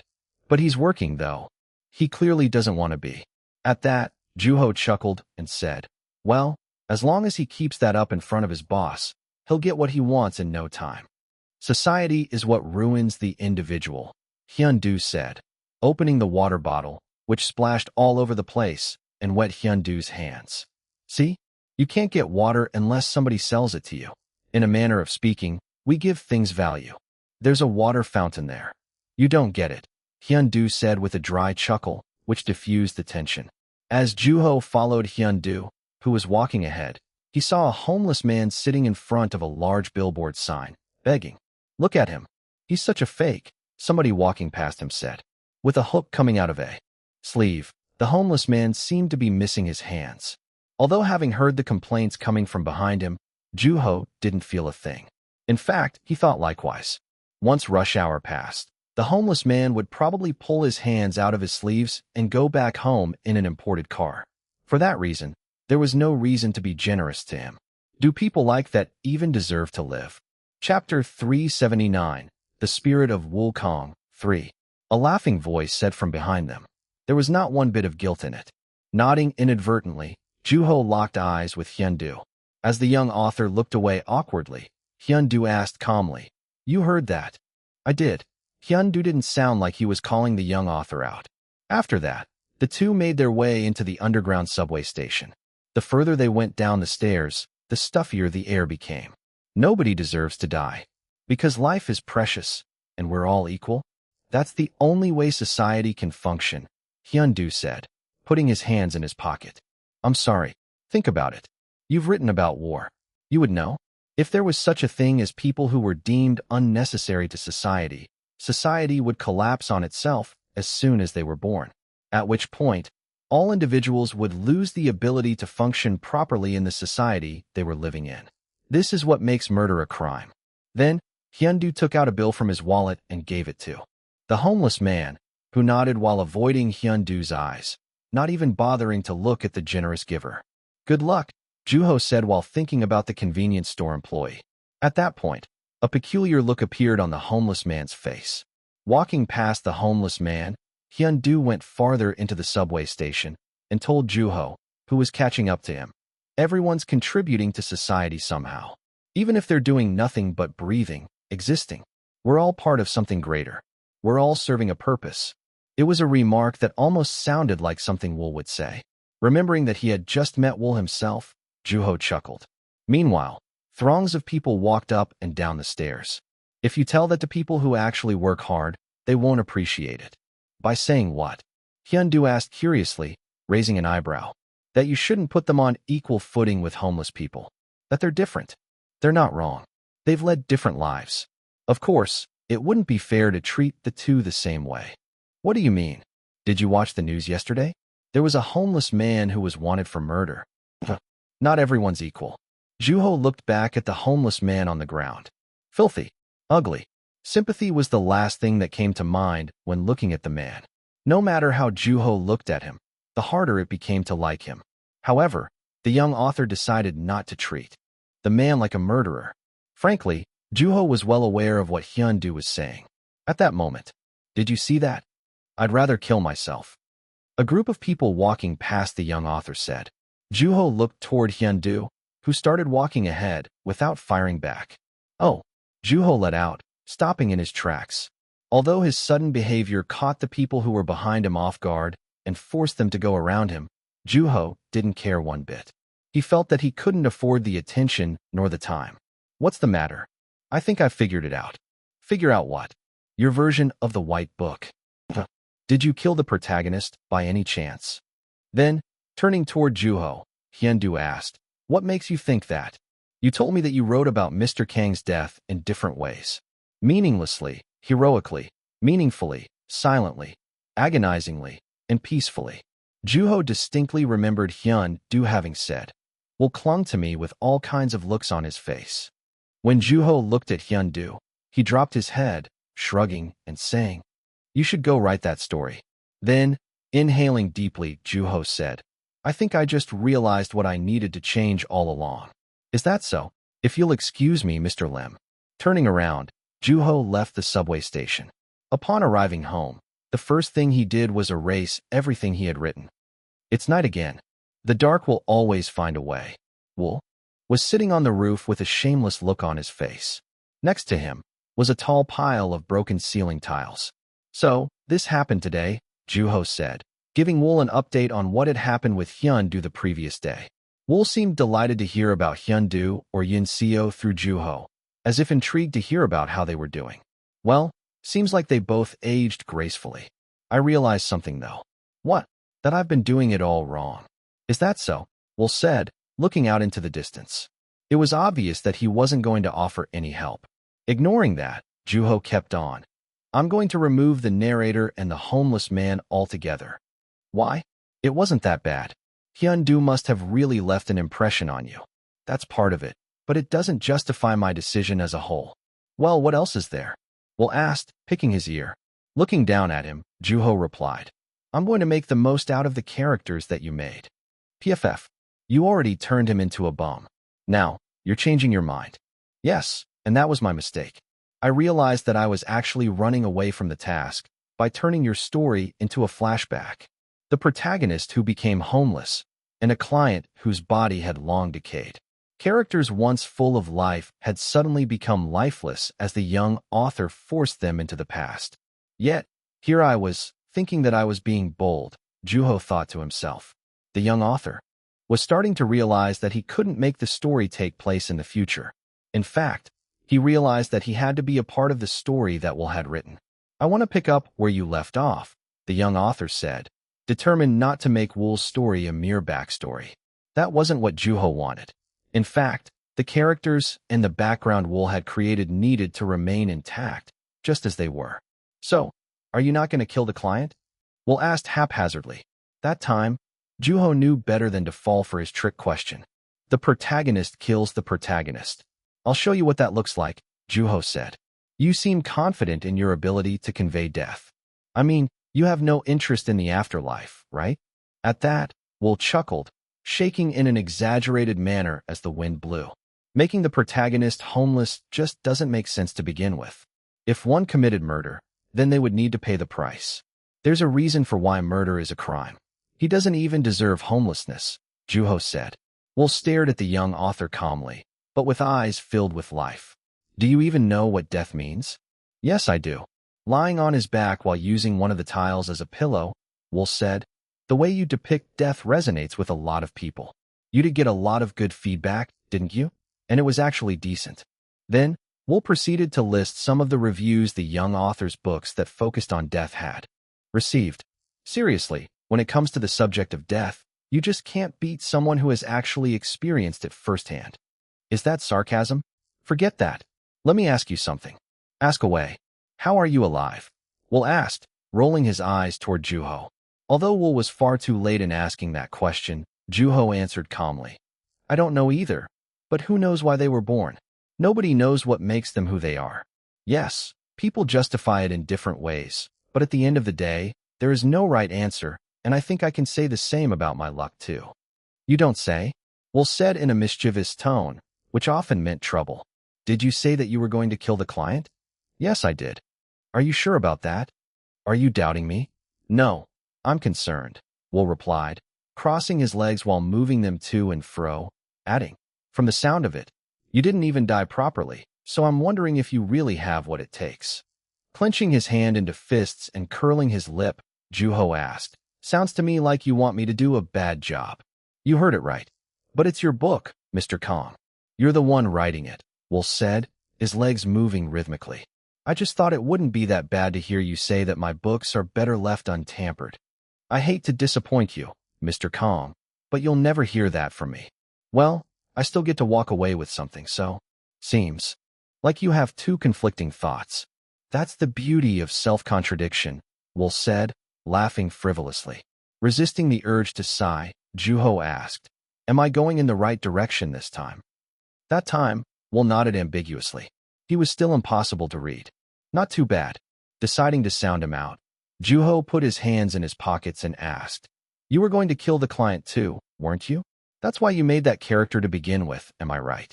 You got me, Will said, still wearing the same mischievous smile. Swallowing nervously, Juho kept on. How does he kill the client? Look over there, Will said, pointing down at something. Juho looked down, but it was too dark to make anything out. And off he goes, Will said, pushing the young author's shoulder. Grabbing Will by the wrist, Juho asked, I'm serious, Mr. Kong. Was it obvious? Will asked, can we take this a little more seriously? Well, where's the fun in that? We're not looking for fun here, Juho replied, and suddenly, the mischievous smile faded from Will's face. Would you like to know what it means to die? He asked. That time, feeling as though there would be an irreversible consequence, Juho couldn't answer as willingly. Knowing the answer to that question would mean that he was no longer alive. Nobody who was still alive knew the answer. See? It takes the fun right out of it, Will said, turning around as if getting ready to leave. However, Juho didn't let go of his wrist. Hesitating, Will asked, what is this about? I'm not done yet. Well, look at you all smarted up. I guess picking people's brains did pay off somehow, huh? He buries the client alive, doesn't he? At that moment, Will's eyebrow twitched. When he had pointed toward the ground, that had been the truth. It's a person who gets buried in the cabbage patch, not the manuscript, isn't it? At that moment, a gust of wind came along. Juho couldn't keep his eyes open. Do you think you have what it takes? With that, Juho woke up, Will's voice still lingering in his ears. Mr. Wu? Mr. Wu. Nam Kyung's voice sounded off from the receiver. Having dozed off, Juho sprung up, startled by the editor's voice. Did you just pass out? No way. I had a visitor. Please, Mr. Wu. Letting out a big yawn and clearing his throat, Juho put the phone on speaker mode. Nam Kyung's voice reverberated through the room. Where were we? Juho asked. I asked about your progress. I started writing. At the young author's response, Nam Kyung let out a long exclamation. Catching on to the editor's ambition, Juho chuckled quietly and started to explain himself in an attempt to lower the editor's expectation. I just started it. I don't know, Mr. Wu. You tend to write a lot faster than most people. But this is different. I never had to finish another author's book for them. And that author is Wu Kong, right? Then, Juho started to grumble about his situation, which amused the editor. Well, I don't have much ad since I don't know what kind of story Mr. Kong left behind, but break a leg, Mr. Wu. Also, remember to let me read it once you're done writing it, the editor said. We'll talk when I'm finished. Oh, I really hope we can work together again on your next book, Nam Kyung said, sounding like an insurance agent. Replying haphazardly, Juho moved his hands to the keyboard. Then, as if hearing the sound of the keys, Nam Kyung's voice tensed up slightly, and he asked, I'm not interrupting, am I? Mr. Wu, I am in the middle of writing. You know, the story Wu Kong left behind. Should I hang up? Having learned from Hyun-do, Juho had reached the point of being able to write while talking on the phone. It's okay. I can multitask. So, do you think you can let me in on what you're writing, Mr. Wu? Nam Kyung asked desperately, to which Juho replied, as long as it's a snippet. Really? Then, Juho read from the manuscript of his story about the homeless man and the young narrator, which he had erased from the main manuscript. The narrator asked, Juho said, closing his eyes. Thankfully, Wu was nowhere to be seen. His last words still lingered in Juho's ears. Do you think you have what it takes to write about death? At that moment, a dog barked in the distance. What's their relationship? Hello. Yes, I'm here. Having forgotten that he was on the phone, Juho replied with a slight delay. There isn't a whole lot to it, really. Well, you heard enough, right? I'm hanging up now. I have a lot of work to do. Hold on. Don't forget to call me when you finish the manuscript, all right? Otherwise, I'll assume that you failed. Well, seems like Mr. Kang's capable of intimidating even an author like. At that moment, Juho hung up without hesitation, switched his phone off, and started typing away. Chapter 380, The Crow Never Dies, 1. After a morning exercise and a shower, Juho felt light and refreshed. Lately, he had been able to sleep very well, sleeping through just about anything, from the alarm to the phone ringing. Even if somebody were to break in and kidnap him, Juho would have slept right through it, completely oblivious to the situation. Now, the problem was that he was sleeping too well. Meanwhile, concerned about looking for a job, Seo Kwang was going through a miserable time. When Juho was talking to him on the phone while eating breakfast, Seo Kwang sounded quite discouraged. I'm begging you, Juho. You're my only hope. Is there any way you can finish writing that book soon? Seo Kwang asked, and Juho laughed it off. In the end, irritated by Juho's nonchalant attitude, Seo Kwang hung up the phone. Now, let's think about how the client comes to visit the protagonist, Juho murmured, as he cleaned and organized the desk. Research data, manuscripts, coffee cups, a plate of leftover delivery food, a notepad, the book. Wu Kang's sentences. Categorizing them was hardly a daunting task. Was death what he wanted? Did he regret anything in his last moments? Juho said to himself, closing his eyes, waiting for Wu Kong. However, Wu was nowhere to be found. In the end, sitting on the chair, Juho answered the questions himself, no and no. Juho was feeling clear-headed that day. As if the fog in his mind had been lifted, Juho was alert and aware. With his arms crossed, Juho spun himself on the chair. When he stopped spinning, he came face to face with the manuscript on the desk. Tapping on the letters with his finger, he said, during his 20-year career, the protagonist had never failed at his job. Not once. He had always lived with murderous intent in his heart, but he had kept himself busy, restoring things to the state they were in before they started wearing out. That was about the extent of information the client had about the protagonist. The protagonist had bloodthirst hidden deep within him. At the same time, he had the ability to restore things to their original state. Uncrossing his arms, Juho started typing on his laptop. Anybody would kneel if they were standing before God. That would be especially true for those who were terminally ill. At that moment, Juho couldn't help but chuckle. To the client, the protagonist was God. Desperate to live, the client wanted to be restored to his healthy self, like the leather goods that had been restored by the protagonist. However, They couldn't have both life and God. Even the goods that had been restored by the protagonist were bound to wear out eventually. As the shortage of oxygen became more and more apparent after getting buried alive, the client's regret also started to grow, reminding the client of the consequence of their decision. Soon, a spirit appeared. Death. The room became filled with vicious typing noise. When Juho looked away from the screen to check the time, he realized that he had been typing for 10 minutes non-stop, and the throbbing pain in his fingers' joints was proof of that. Taking a short break, Juho thought, I wonder what Mr. Kong would do. Looking at the protagonist and the client in the manuscript, Juho leaned his head back, feeling good. Thanks for making time, Mr. Wu. I understand you're busy. I can't say no to free food, Juho said to Dong Baek and Jiang Mi, whom he hadn't seen in a while. Please, feel free to choose anything you want, Mr. Wu, Dong Baek said, putting the menu in front of Juho. Meanwhile, the server waited to take their orders. Upon doing so, the server walked away, leaving the three on their own. At which point, Jiang Mi asked anxiously, I heard things are going very smoothly. Is that right? I'm doing what I can. Looking at the expression on Juho's face, Jiang Mi narrowed her eyes and said, Modesty is only a virtue when practiced in moderation, Mr. Wu. But, I'm serious, Juho replied. Well, you do look like you're in a good mood. Maybe. At that, Dong Baek and Jiang Mi's faces lit up simultaneously. As the president signaled the editor with his eyes, she responded with a subtle nod and asked, How much longer do you think it'll be until it's finished, Mr. Wu? I can't say. You are planning on releasing it, right? Otherwise, you just might make me cry. Well, Simon, tell us, how is it staying at Mr. Lim's residence? Jiang Mi said, changing the subject. After Juho gave a brief summary of the experience, she let out a long sigh, saddened by the reminder of Wu's death. I wonder why he had to leave us so soon. It's a tragedy, Dong Baek said, brushing his hand down his face. It was clear that he was genuinely mourning the death of the talented writer as a fan rather than a businessman. You seem to be a fan, Juho posited. I'm a huge fan, Dong Baek replied almost instantly. As Jiang Mi reminded him to get a hold of himself, the president coughed and added, I used to dream of becoming a writer while reading his books. Mr. Kong taught me how fun reading can be and how powerful writing can be. If he hadn't been an author, I wouldn't be here now, he said, sniffling. There was a deep sadness in him. I got very emotional when I found out that he passed away. Did you? Cry.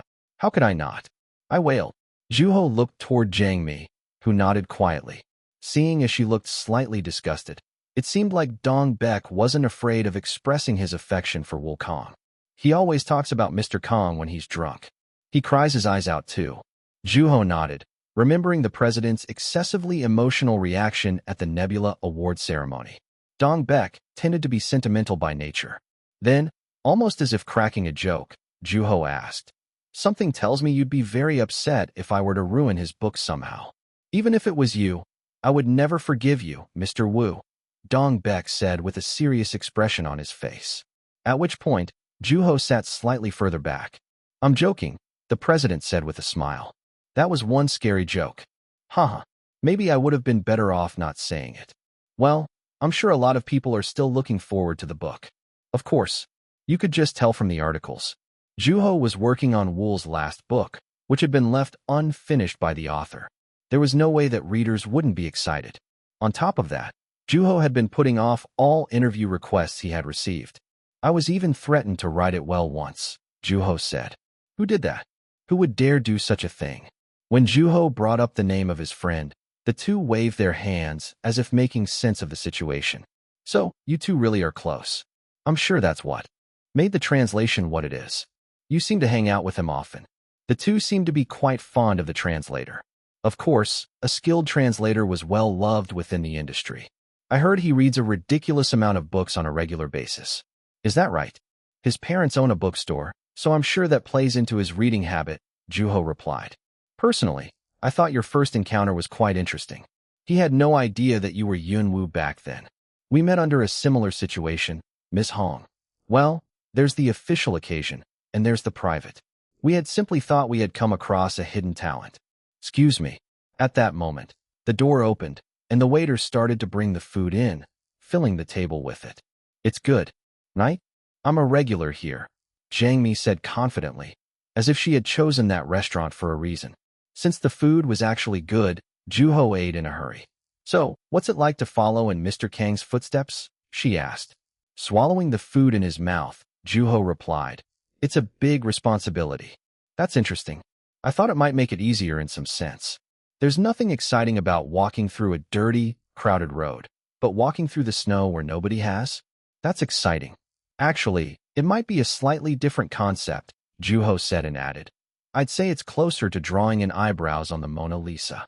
I don't know, Jiang Mi said, rubbing her arm. Juho shrugged. Sounds like the manuscript was already in decent shape to begin with, Dongbek said. Licking his lips, Juho chose his words carefully. In terms of quantity, no? But, I'm sure Mr. Kong had a certain ending in mind. He had to have had the entire story mapped out in his head. Is that visible in his writing? It is. So, you know how it ends, Dongbek said, rubbing his chin. Yun Wu had always exceeded the president's expectations, and every single one of the young author's decisions had been outside of Dongbek's imagination. At Juho's response, Dongbek nodded and reiterated the young author's answer. So, what you're saying is that you're working with the characters made by Mr. Kong. Am I right? Right. In essence, I think that's what it means to pick up where he left off. Now that you put it that way, that is kind of intimidating. It's almost suffocating, really. It could be. But it turned out to be a lot more fun than I thought. Juho had been drawing himself closer to the characters created by Wu. Continuing in his footsteps by completing the lives of his characters was an exciting thought. Killing off Mr. Kang's characters is surprisingly nerve-wracking. Wait, as in, pretend you didn't hear anything. Having the urge to be part of the project, which was more intense than anything she had felt before, Jiang Mi covered her mouth. She wanted to be the editor behind turning that manuscript into a book. Considering the rapid growth of the company, making a quality product was more than possible. In fact, she was confident that she could get as close to ideal quality as possible. Jiang Mi looked toward Dongbek. He also seemed to share that thought, and his tightly clenched lips were proof of that. Have you been getting calls from other publishers, Mr. Wu? Yes, I have. I've been turning all of them down, Juho replied with a gentle smile. Dongbek's eyes were sparkling with interest, and they were quite reminiscent of Hyun Du's editor. You have my number, right? If you need any help, please don't hesitate to call. As a huge fan of Wu Kong, I'll do everything within my power to help. At no cost. I'll keep that in mind. We've been working with a lot of talented writers lately. Oh, did you see our new mystery literary magazine? It's been doing quite well. All right, I've seen it. We're also in talks to release a book with Ms. Yoon. You're close with her, right? Ah, yes. San Young. We're quickly becoming known as a publisher capable of catching two birds with one stone. As Juho smiled, the two also smiled. Although the meal turned out to be a fierce mind game, Dongbek Publishing couldn't win the young author over in the end. When the meal came to an end, Juho rose from his seat in order to go to the restroom. We'll be taking care of the bill. What do you say we have some tea over at our office, Mr. Wu? Sounds good. Drying his hands, Juho walked out of the restroom to the hallway while thinking about the protagonist's next victim. If the protagonist were to end up on death row, many more people would have to die by his hands, which meant he would have to see more souls leave his victims' lifeless bodies. At that moment, as Juho was humming and making his way back to the table, a person jumped out of nowhere.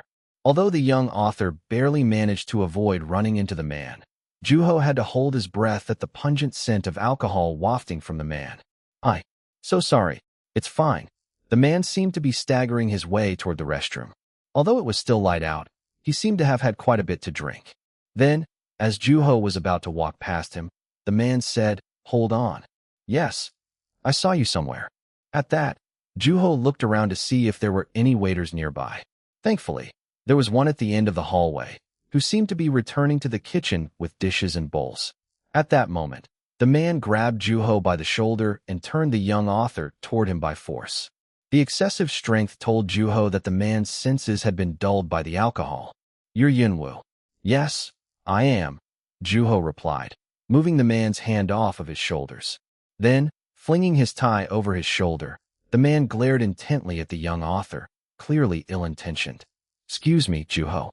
Called to the waiter, who looked around in the young author's direction, obviously confused. It wasn't until Juho waved exaggeratedly that the waiter started walking toward him. Then, as Juho was about to walk away with a sigh, the young author stopped in his tracks at the provocative words that came from the drunkard. There is no such thing as coincidence. Chapter 381. The Crow Never Dies. 2. What did you say? Juho asked, looking at the man's face, which was flushing bright red. Whenever the man opened his mouth, a pungent stench of alcohol came wafting out. What did I say? The man said to himself in a slur. Seeing no point in carrying on the conversation, Juho turned away. However, the young author was stopped yet again by the drunkard. Didn't you say you were writing that one book? Oh yeah, I remember now. While the waiter was still rushing to get to them, the man said, Tell me the truth. You're paying someone to write for you, aren't you?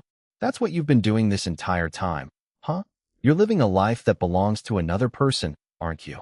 Seems like you're not a big fan of Yunwoo. Obviously, the man said, pushing Juho against the wall. Then, when the man raised his hand as if getting ready to hit Juho, the young author grabbed him by his tie, which had been bothering Juho quite a bit. With the tie in Juho's hand, the man stopped staggering. You clearly don't like me. What? Juho asked, laughing. Exaggeratedly and spitting all over the place, the man replied. I cannot stand spoiled brats like you who have it easy growing up. You think you're better than everyone. You make it sound like you know me. I know what you think of homeless people. I've read your books. You made them seem like they don't deserve to live, and I'm sure that's exactly how you see me. You think you're above failures? You think life will be peachy. Just because I give my readers the freedom to interpret my books doesn't mean that I'll let you insult me. Oh ho ho. Is that right? Prick. I can't stand those fanboys and fangirls who are obsessed with you. What's so special about being a good writer? Instead of responding to his insults, Juho chuckled. At that moment, the waiter arrived and interjected. Sir, we're going to have to ask you to leave. At that, Juho let go of the man's tie. Sensing commotion, the customers started looking in the young author's direction. At which point, Juho looked away from them. You just wait. Life can't always be good, and you of all people need to know what it's like to hit rock bottom. Your time is coming. No, you're wrong. I'm doing this, and I'm going to do it well, Juho replied, looking away from the drunkard to see Jiang Mi and Dong Beck. Glaring fiercely at the man, the editor said, Mr. Wu's new book will move the hearts of many, except yours. Provoked by Jiang Mi's remark, the man opened his mouth to fire back. At that moment, Dong Beck stepped in to interject. I am terribly sorry, sir. Please, forgive her. She can be quick to speak at times. Sir, Jiang Mi let out. I'm sure you'll love it too, the president said, and Jiang Mi's face lit up almost instantly. Chuckling, Juho said, I thought I was the writer. Did you call me out here to pressure me, Mr. Lee? Of course not. If anything, our job is to alleviate that pressure. Well, give us a call, Mr. Wu. You're very thorough. I'm impressed. Hey, I'm not done with you. Prick, the drunkard shouted. Quietly brushing his shoulders, Juho replied, I won't sue. Don't worry. Leaving the infuriated drunkard behind, Juho left the restaurant with Dong Beck and Jiang Mi, who offered to drive the young author back home. While Juho was getting out of the car, the president said, Give us a call, Mr. Wu. Will do, Juho said, waving at the car until it faded into the distance completely. As soon as he stepped in through the front door, Juho realized how exhausted he was. Well, this isn't good, he said while looking at the screen of his computer, which was filled with news articles about what had happened at the restaurant the day before. Some even claimed that the young author had gotten into a fist fight. Seeing them, Juho sighed deeply. Okay, Juho said to his agent on the phone. I understand. I'll do the interview. It's going to be short, right? Then, after answering a few more questions, Juho hung up, sighed, and tossed the phone on the bed. Since the incident at the restaurant, delaying interview requests became no longer possible. Although Juho much preferred to wait until after he had finished writing the book, reality left him no choice. Calming himself down, Juho started typing away on his laptop. In order to see his true self, Destroyer wanted to see his own spirit, which could only be seen within death. Well aware of that, he decided to put an end to himself. Unfortunately, the realization that he had started on the wrong foot came to him a tad too late. Maybe the ocean, Juho murmured. Swallowed whole by the waves. Even the simplest task, such as breathing, became the most laborious endeavor. The waves kept sweeping the sand under his feet, making it impossible for him to distinguish where he was. Juho's hand came to an abrupt halt, but after relaxing his aching shoulders, he kept on. You can do this, Juho. Despite the crow cawing outside, Juho kept typing away, unhindered, exposing the character's faults and shortcomings. Although he had gone into the icy water, the protagonist came out alive, and Juho continued to write in order to keep him that way. Then, as Juho introduced another character, who would go into the water instead of the protagonist, darkness swallowed the young author. The crow. Its sharp claws dug into the back of Juho's hand, scratching it. Although it was painful, there were no marks. Locking eyes with the crow, Juho wondered, what if this is my spirit? Not now, Juho said, waving annoyedly. Are you okay, Mr. Wu? Nabi asked while driving. Looking out the window at the scenery rushing past, Juho replied, Yes, I'm fine. You seem pale. I'm really okay. I probably just didn't sleep well, Juho said, almost as if making an excuse for his condition. Unconvinced, Nabi asked the young author, Do you have indigestion? I haven't eaten anything, so there is nothing to digest, Juho said, waving his hand in denial. But it's way past lunchtime. I've been busy. After a brief pause, she furrowed her brow and asked, Are you going to be okay during the interview? Of course. I keep my promises, Juho said, turning toward her and pouting. However, Nabi still didn't seem convinced. Well, why don't we get you a sandwich or something? There's a bakery over there. I'm not hungry, though. You don't know how embarrassing it is when your stomach growls in the middle of an interview. The more you talk, the hungrier you get, Mr. Wu. In the end, she went into the bakery and brought back 2 bagfuls of bread. Picking one at random, Juho forced himself to eat. This is good bread. Good to hear. As Juho focused on eating the bread, Nabi asked, It's not easy to work with Mr. Kang's writing, huh? Drinking from a carton of milk that Nabi had brought back along with the bread, Juho nodded. Definitely not. That's natural. If you were blazing through it, I would have thought that something was wrong. You're picking up what another writer left behind, so you can take your time, Mr. Wu. I'm almost at the end. I can't say I'm surprised, Nabi said. Then, glancing over at Juho, she asked, Wait, when you say that you're almost at the end, exactly what it means. I'm almost at the end of the story. Counting how many days Juho had been working on the project, Nabi said, No wonder you're so tired. You're not overexerting yourself, are you? Instead of giving her an answer, Juho crossed his legs, looked out the window and asked, Do we have time? Of course. We left early. Why do you ask? Do you think you could stop the car? I'm sorry. Nabi looked toward Juho and examined his face. He was covering his mouth. Could you stop the car? Juho said, mumbling. Oh no. It must be the milk. As the car came to a stop, Juho jumped out of it and rushed into a nearby cafe in order to use the restroom. Concerned, Nabi watched him go. What kind of story has he been writing?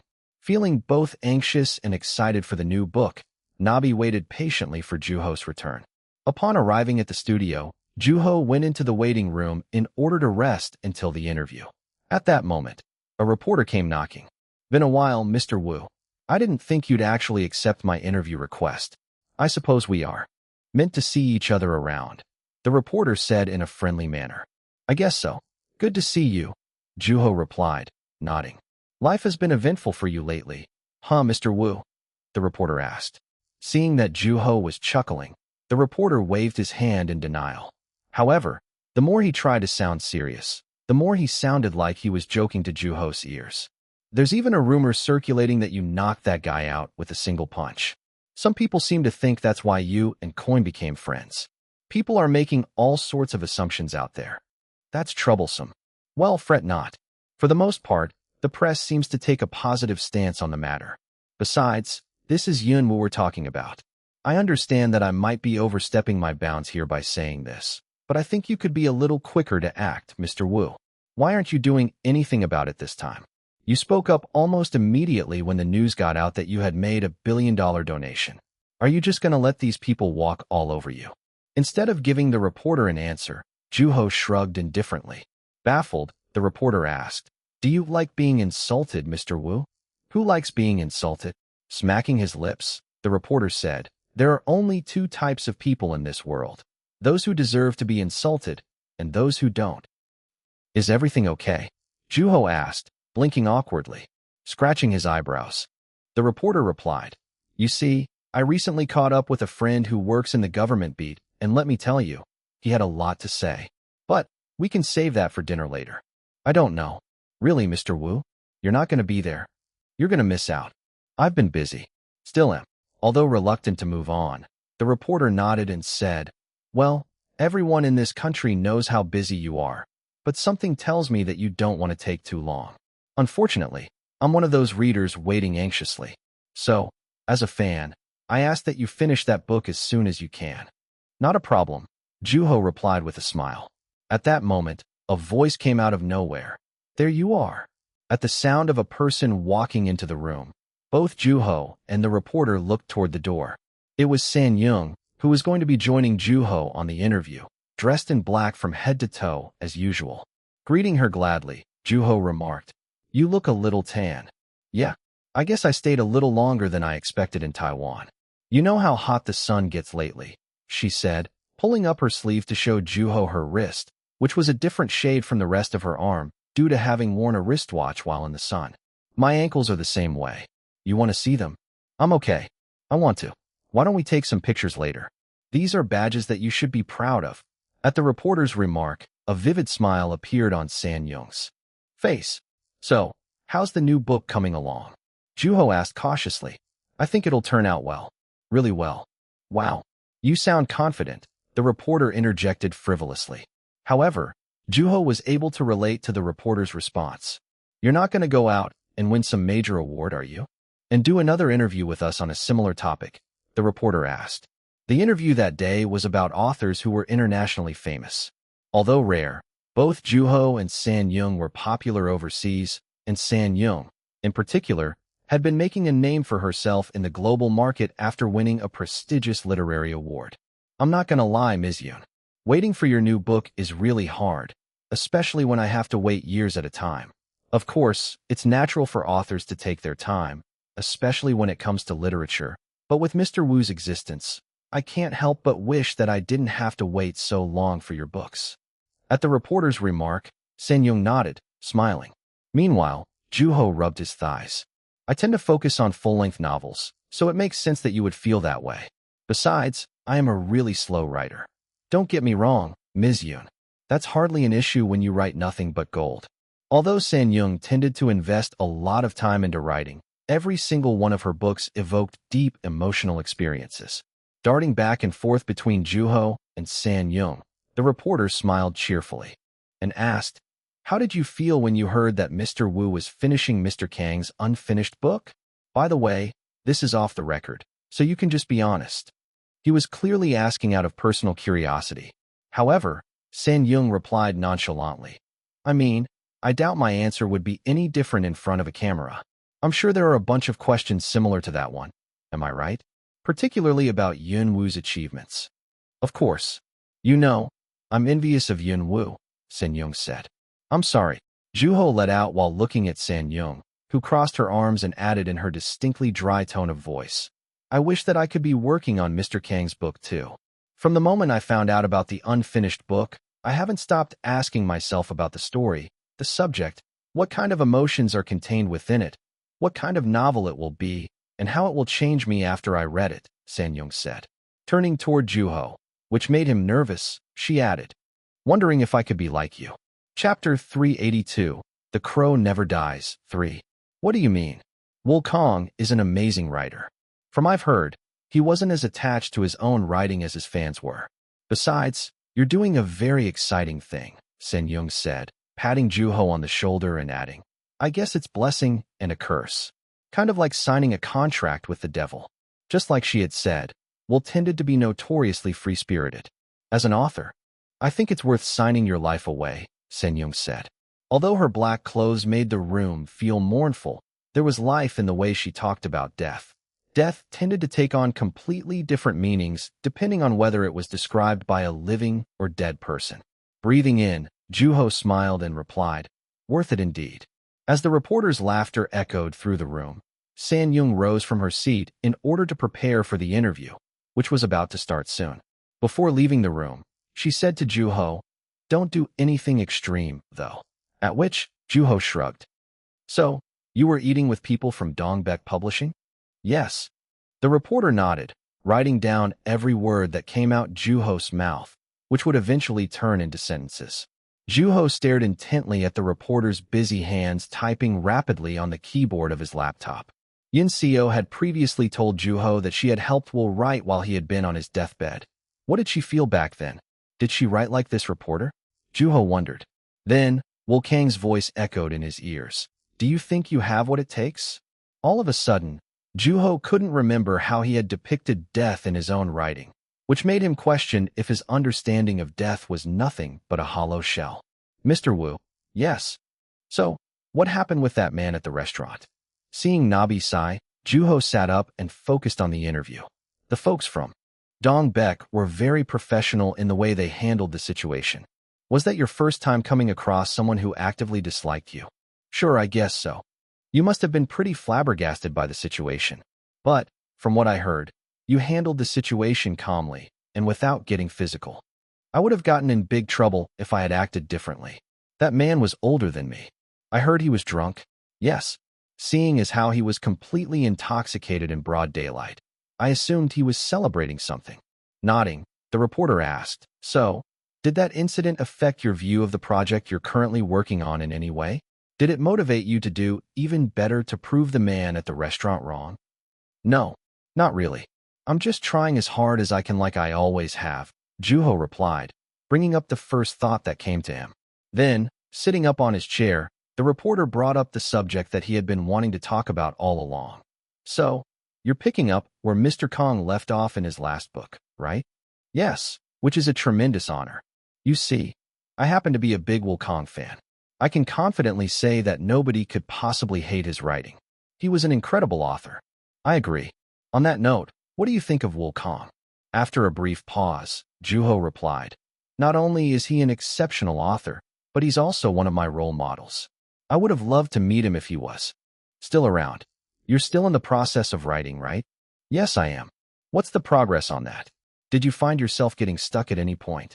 "I'm always hesitating on something." Then, with a brief chuckle, the reporter asked, "You're known for being a fast writer, but it seems like you're taking your time with this particular project. Would you agree?" "I'm not gonna lie. It turned out to be a lot harder than I originally thought.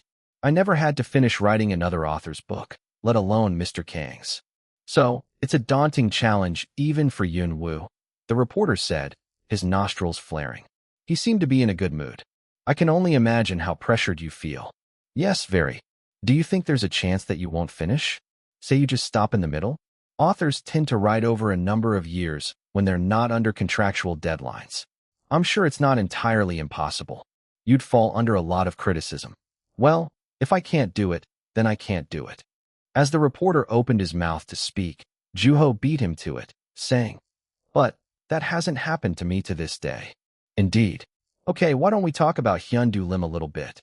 From then on, the reporter raved on and on about Yin-seo, Hyundu, and Wool for nearly 30 minutes. As Nabi signaled to him that his time was almost up, the reporter reluctantly said, "Okay, this is the last question of the day," trying not to appear exhausted. Juho nodded. "If you found yourself in the same situation as Will Kong, what do you think you'd do?" "What do you mean? What if you found yourself in crisis all of a sudden, while you're writing?" Juho looked around by reflex. Every staff member there was looking at him. Clenching his lips tightly, Juho replied, "I'd pour everything I have left into my writing." "So, you're saying that you'd finish it no matter what?" Whatever he might be writing at the time, leaving an unfinished story behind was something Juho refused to do. Death can wait. As the interview came to an end, applause echoed from the staff. Juho rose from the seat. Since he had already expressed that he wasn't going to be at the dinner, Juho was able to leave without much trouble. Later, while he was waiting for Nabi, the reporter came looking for the young author. Although Juho tried to look away, the reporter was quick to catch on. Getting uncomfortably close to Juho, the reporter asked, "So, how are things coming along?" "What exactly?" Studying Juho's face, The reporter asked. You didn't just start writing, did you? You're very persistent, you know that. Well, it's just that I'm curious. I can prepare myself if I know when to expect from it. Pushing the reporter away, Juho replied, It's confidential. Clicking his tongue annoyedly, the reporter put his hands in his pockets and said, Well, take all the time you need, Mr. Wu. You're still young. You gotta live up a little. Go clubbing or watch a baseball game. Go out and play with your friends. Something. What does that mean? You're very different from your peers, Mr. Wu, and it's apparent even in the way you speak. Whenever I talk to you, it makes me think I'm talking to a really prominent author, especially today. Scoffing, Juho replied, I was having digestion troubles. Do you have indigestion? The reporter asked, and Juho shook his head. Seeing Nabi walking toward him, Juho said goodbye to the reporter. Well, I'll see you around. Break a leg, Mr. Wu. Oh, the sooner, the better. Didn't he just tell me to take my time? Juho thought to himself, smiling and turning away. This isn't it, Juho said, scruffing his face. In front of him was the first completed draft. Unhappy with the result, Juho bit his nail. After killing the client, the protagonist came to face the spirit of the client, which was something that he had never experienced in his 20-year-long leather repairing/altering career. The spirit was unforgettably beautiful. Then, upon seeing the cloud of smoke, which was about the size of his fist, the protagonist came to realize that he had committed a crime. There was yet another desire in place of the desire that had been satisfied by his client. Now, he wanted to see a spirit. More accurately, his own spirit. The only reason Destroyer had been able to see his client's spirit had been because he had been alive at the time of the killing. With that knowledge, the protagonist sought out a way to see his spirit while he, himself, stayed alive, coming up with all sorts of theories and testing them. Out-of-body experiences, cults, photos and videos, mirrors. Can one identify a spirit through hearing? How long can a spirit maintain its shape? Is there a way to preserve it? Does the way in which the person dies impact the shape of the soul? Can one eat the spirit? Can I stitch it with a needle and thread? Can I repair it as I would a leather good? Where is it headed? Why do people die? Why must there be an end to life? Flipping through the pages, Juho rubbed his eyes. Wouldn't there be a resemblance between the souls of the parents and that of their child? Destroyer nervously sought out a subject with which to test his theories. The first victim that caught the protagonist's eyes was his co-worker, with whom he had been working for the entire duration of his career. The co-worker had a son and maintained a good, healthy, father and son relationship with him. From the moment the son was born, they had never been apart from each other, and the result was that they both had beautiful spirits that looked quite similar to each other. Destroyer despaired that his parents were no longer with him and that he, himself, wasn't capable of producing a child. In the end, the protagonist came to a single conclusion. Nobody has to know that I did it. The moment the protagonist reached that conclusion, he went down the path of becoming a death row inmate in no time. Then, flipping through the manuscript, Juho chose a sentence at random and read it.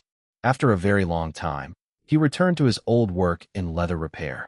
However, Destroyer failed at his job for the first time. Having become used to killing, his hands were no longer capable of carrying out the tasks of his old job. In other words, they had changed permanently. By this point, things like spirits actually seem like good things, Juho murmured, resting his chin on his hand. Juho had written a story about a protagonist who changed completely. With the biggest challenge out of the way, everything else was bound to fall into place on its own. With only a limited time left in his life, Destroyer could no longer escape the present, whether he saw another spirit or not. Will I be able to measure up to Mr. Kong? Resisting the urge to yawn, Juho immersed himself in thought. Is this going to be good enough? The more Juho read his writing, the less apparent the answer to that question became. With countless deaths taking place, Juho couldn't tell whether he had done a good job or not. Leaning back on his chair, he let his head drop back and felt his consciousness fade away, his hands losing strength. As he closed his eyes, he heard a crow outside the window. It cawed. I almost fell asleep there. Cawing obnoxiously, the crow sounded quite angry. There was no way he could have a pleasant dream while listening to that harsh sound. Besides, meeting Wool was the last thing he wanted to do. Hey there. Damn it. Juho realized that he was standing on the safety rail of a bridge. When he looked to the side, He saw Wool lying flat and precariously on the rail somehow. Even the slightest breeze was bound to tip him over the edge. I knew it. It wasn't long before Juho realized that he was having a nightmare. Under the bridge was a river, and one misstep was more than enough to plunge the young author into the water. Meanwhile, Wool stared at the river. What are you doing here? It's not safe. Why? I'm enjoying the suspense, of course. You might regret it. I've learned that that's not entirely true. I mean it. We need to get down, Juho said in a serious tone, sighing. Even looking down made his heart feel like it was sinking. Nope, Mr. Kong.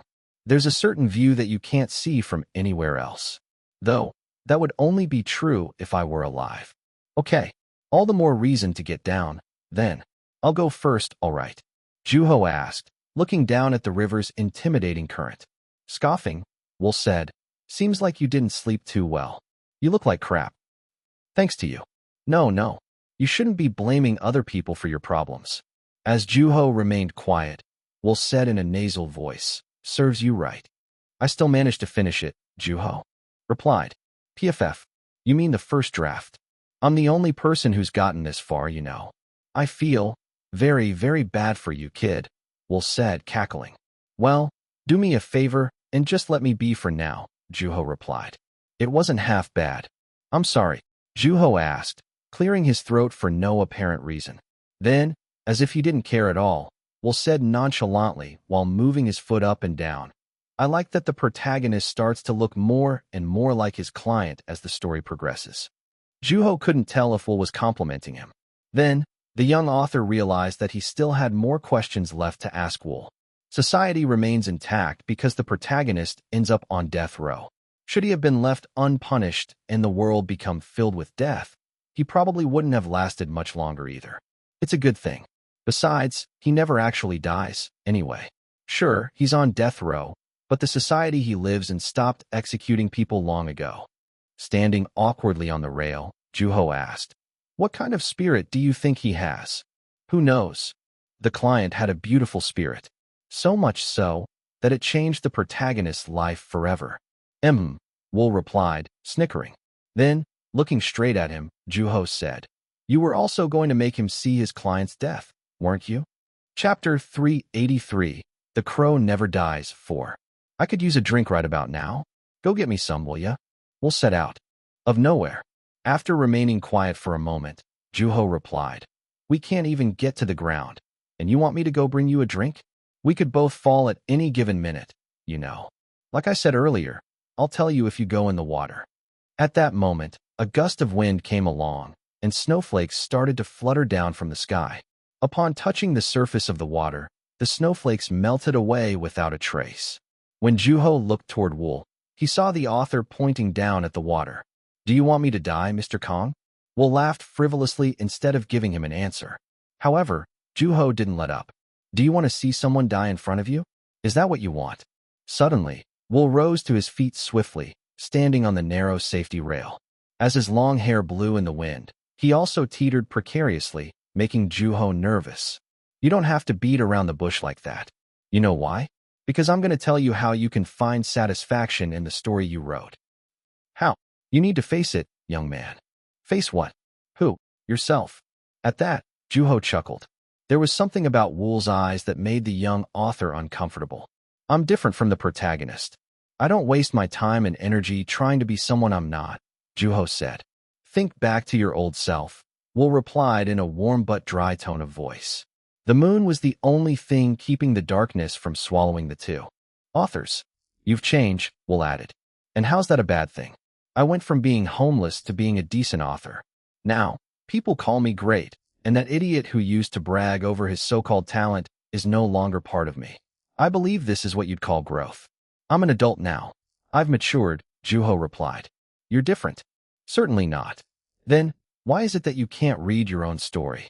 Juho furrowed his brow, clenching his teeth tightly as his patience started to fail him. I don't see how this is relevant, Mr. Kong. How is it that you can see the crow?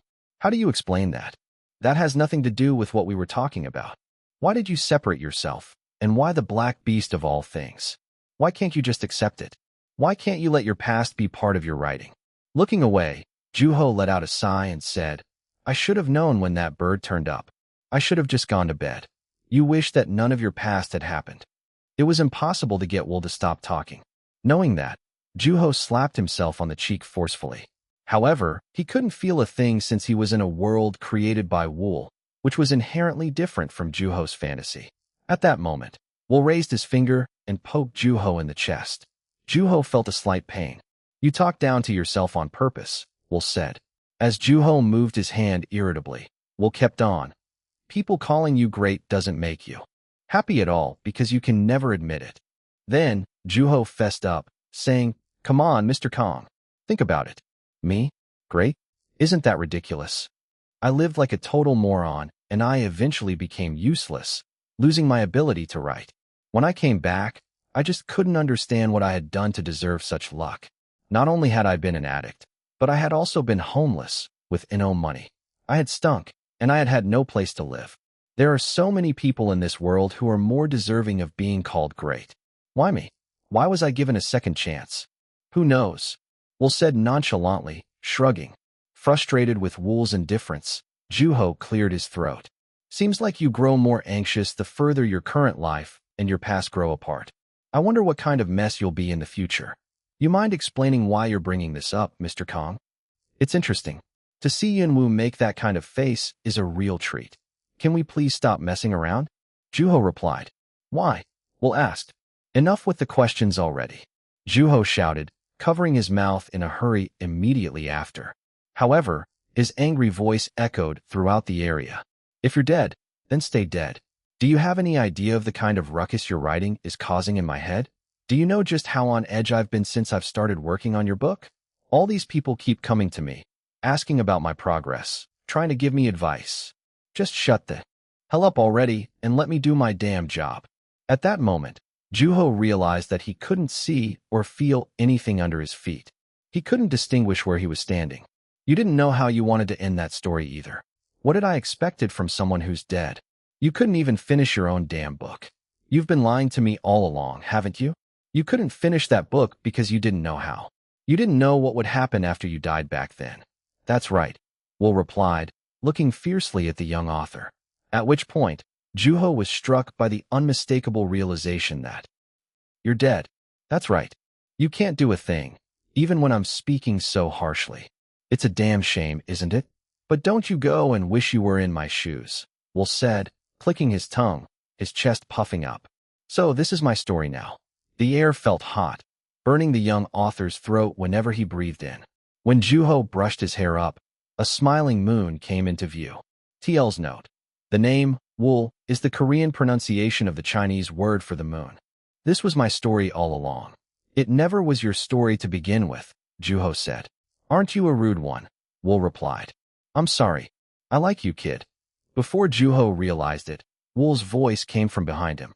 When Juho turned back, he fell from the safety rail, locking eyes with Wool, who seemed to be mouthing words as if trying to tell Juho something one last time. Then, feeling a strong impact against his back, Juho screamed. "What the?" The legs of his swivel chair were spinning on the ground, reminding him that he was back in his room.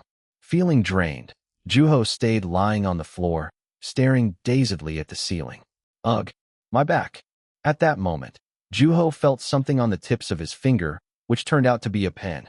He chuckled, remembering what Wool had told him to do, to write his own story.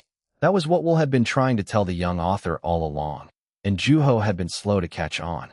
This was my story all along. Then, Juho picked up the chair, sat down, and started reading through the manuscript. At which point, he realized the areas he needed to improve almost immediately. And I was telling Mr. Kong that it was his story. Biting down on his lower lip, Juho started typing away, writing a story about a lunatic who came back from the dead. "So, this is the final draft," Nam Kyung said, pushing his glasses up and organizing the stack of paper with reverence. Seeing as though the editor was shaking, Juho asked, "Are you cold?" "No. The contrary," Nam Kyung replied in a suppressed voice, struggling to contain his excitement. "We have to release this as soon as possible. It needs to be read by every single person on this planet." While remaining quiet, Juho listened to the editor's thoughts on the story.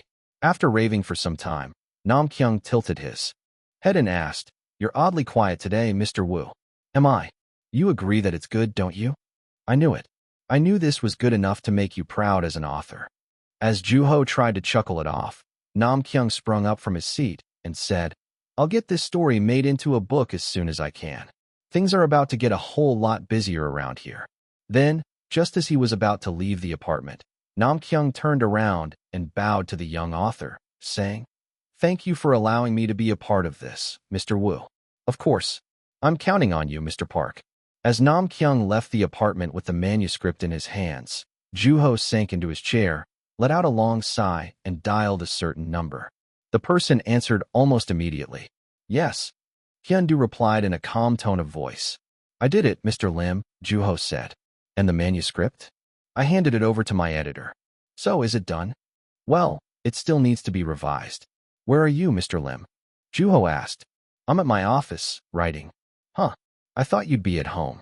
For some reason, the young author had been assuming that Hyundu would be writing peacefully at his home when the time came to deliver the news to him.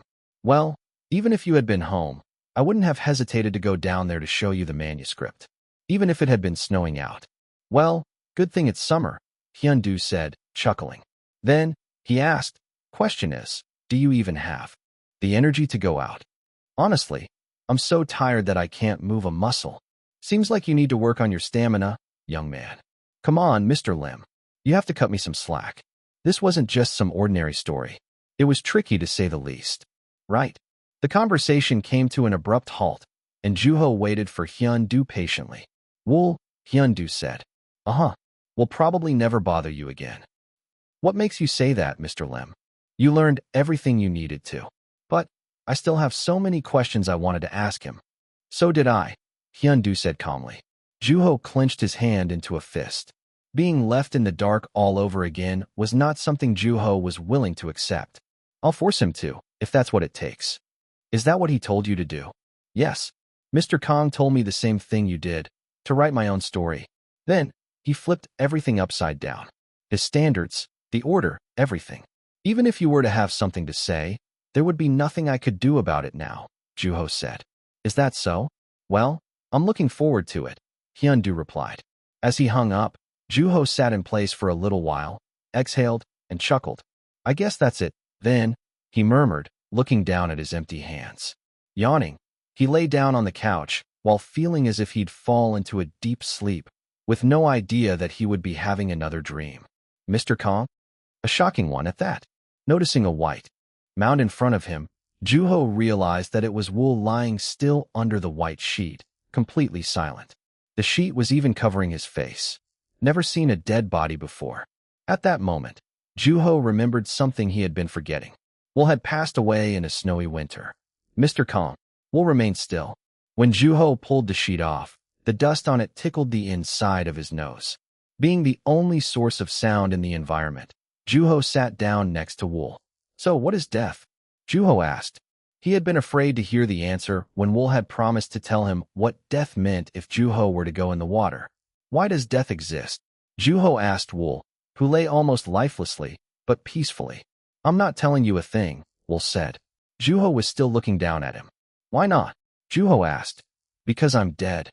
Wool replied in his usual, light-hearted voice. His black, unkempt hair reminded Juho that Wool had died much too young. Lucky bastard, Wool said playfully. I'm sorry, Juho said by reflex. You don't have to act like you've committed a crime, you know. Don't be like that. Nobody's a victim here. But, if you don't accept that soon, you'll die? Juho clenched his lips. I never accepted that I was sick. At least, for a long time. Can we stay on track here? If an alcoholic denies that they're addicted to alcohol, they can never stop drinking. Juho listened quietly, his trembling hands still, holding on to the white cloth. Since you came back from the dead, you have to experience death all over again, Wool said, rubbing his stomach. I don't want to die, Juho said, terrified by the author's stiff movement. Me neither, Wool said like a child. Soon, returning to his adult voice, he added, think about how you got so lucky. I was trying to write, Juho replied. That you did. At the cost of selling myself. You mean your shameful past? Yes, I was trying to write. You did the right thing, Wool said, his lips parched. The air was quite dry. Maybe there is no such a thing as coincidence after all. What do you mean? Juho asked. I wonder if God gave you a second chance because of your name. But my name isn't actually Yunwoo. What did I just tell you? To look away from the truth is to die. Feeling pricked in the heart, Juho dropped his head and asked, What must I do? There was a concern that Juho had been living with ever since he'd come back from the dead. It had been like a ticking time bomb hidden deep within him, and there was no way for him to free himself from it. Do you think I'll die on the same day as the first time? Chapter 384. The Crow Never Dies. 5. Juho still remembered his last moments vividly, and his body still remembered what it had been like to struggle in the water. Since coming back from the dead, there had always been a deep-seated question in his heart. Will I die the same way? Needless to say, the young author wanted to avoid that fate at all costs, feeling a desperate need to change from his old self. However, before he knew it, that fear had dressed itself as negligence and hid in his subconscious. It had been his dream to become something even greater than a genius, the great storyteller. Juho wanted to change desperately. I think you're asking the wrong person here, Will said, cackling frivolously.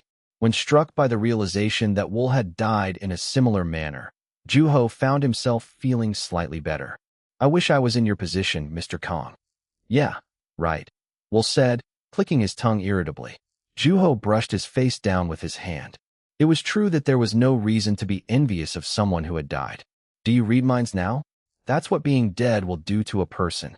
At that moment, sensing a presence behind him, Juho turned around. A crow was peeking its head in through the sliding door. Upon seeing the bird, Juho felt a strange coldness travel from the floor, up his leg, giving him goosebumps. It can't be here, Juho thought to himself as he rose from his seat and started stomping his feet on the ground. I want to kill it. Enough, Will said firmly. To Juho's surprise, Will was looking at the crow and smiling. Confused, Juho furrowed his brow. Don't be heartless now. Let the bird in. It's cold out, Will said. I don't think it's much better in here, Juho replied. Well, just leave it be. That bird is smarter than you think. Juho clenched his lips reluctantly and watched the crow as it walked in through the door and headed toward a corner of the room, remembering that he had never seen it fly. Who knows? That bird might know when you're going to die, Will said. It's an animal, Mr. Kong. Well, it's still funny, Will said, closing his eyes. Juho tapped on his shoulder, which felt hard to the touch. Mr. Kong, I don't think you should sleep in the cold like this. I'll be fine. I have something to tell you. What? I finished it, Juho said. I know, Will replied. Swallowing nervously, Juho asked desperately, What did you think? So much for yelling at me. I thought it was your story, which is why I'm asking. Last time we talked, you said that it wasn't half bad. How did I do this time? At least you didn't make a fool out of me. That goes without saying. When Will remained silent, Juho shouted his name, at which point a mischievous smile appeared on Will's face. You did well. I did. That's right. I liked it. I would have kept it simple toward the end, but nevertheless, it was still interesting. Oh, personally, writing about lunatics isn't my thing. I would have never done that, Will said. The hand with which he was rubbing his stomach started slowing down, eventually stopping. Mr. Lim told me that you'll probably never show yourself to me. Again. Where are you headed now? Beats me. So far, talking to Will had been mostly infuriating. It was clear that Will was trying to provoke the young author.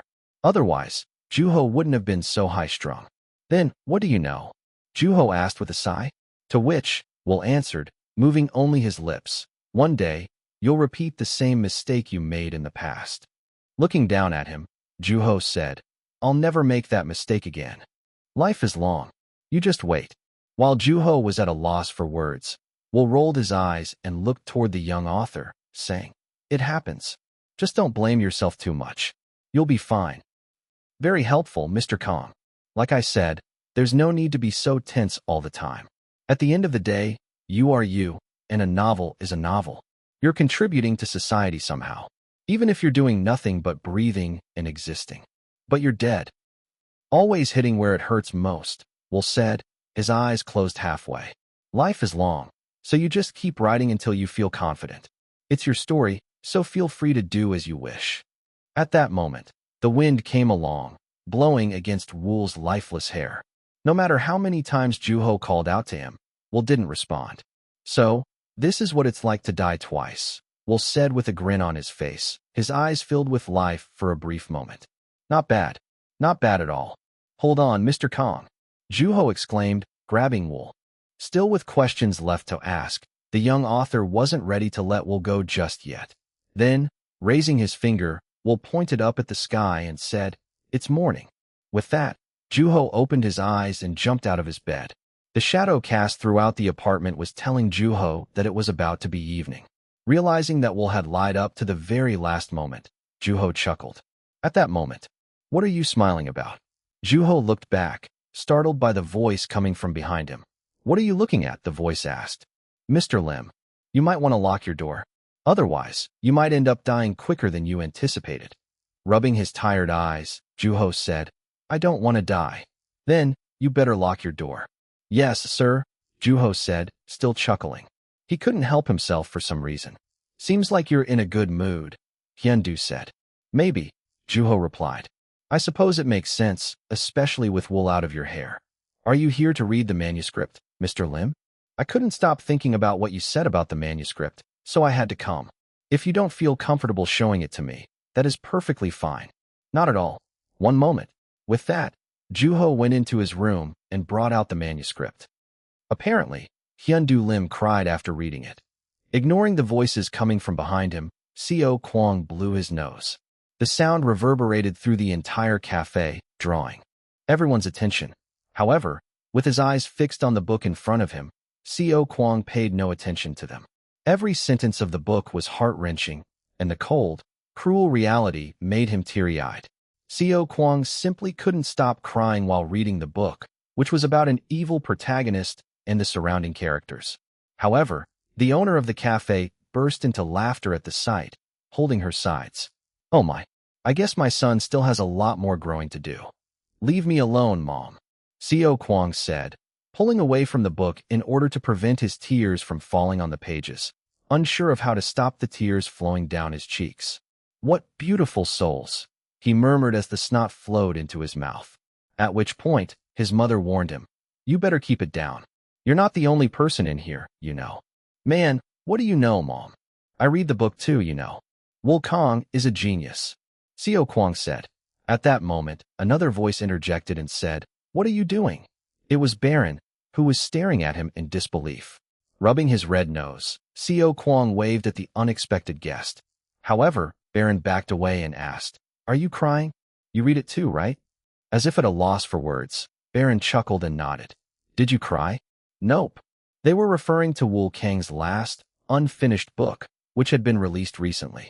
Needless to say, the book had been met with tremendous acclaim. In actuality, Baron had cried for the first time in a long time while reading Yun Wu's book. Picking up Co Kwong's book, Baron said, "I don't know if it's because the author wrote it while he was on his deathbed, but it felt very different from his other books." "I agree. Wu Kang's books aren't usually this depressing," Co Kwong said, pulling tissues out of the box. If he had actually finished it before he passed away, the book wouldn't have been the same. "I was caught off guard by how easily Juho killed off the client." "I know, right?" Co Kwong exclaimed, agreeing emphatically. The client's death scene was arguably one of the most discussed parts of the book.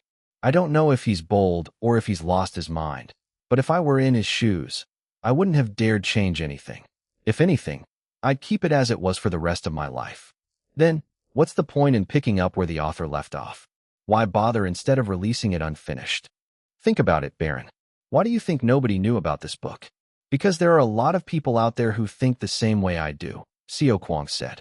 Then, adding in a whisper, "Frankly, Juho appeared in agony too." "Did he? Now that I've read the book, I can see why. I mean, that prologue is just way too intense. Wu Kang established such a strong framework that it's almost impossible to ignore. It almost made me wish that Juho would have left it intact," Co Kwong said. "I'm sure Juho thought the same. Yet, this is the product he puts out. You know, I don't think I mind seeing that agonized look on Juho's face for a while longer," Co Kwong said half-jokingly, clenching his hands into fists. "Poor guy. I gotta admit it, though. It gave me the most satisfying reading experience in a long time," Co Kwong said. "I agree.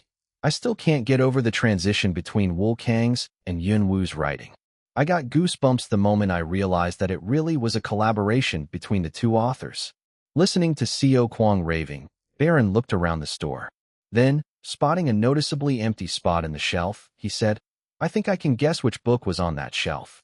Well, there isn't much of a point in saying it, is there? I've been in the mood for more Wukong lately. Do you carry his books? Of course, Xiao Kuang said, getting a book from another shelf, which was also quite empty, and Baron was made certain that there would be a Wukong wave all over again in the near future.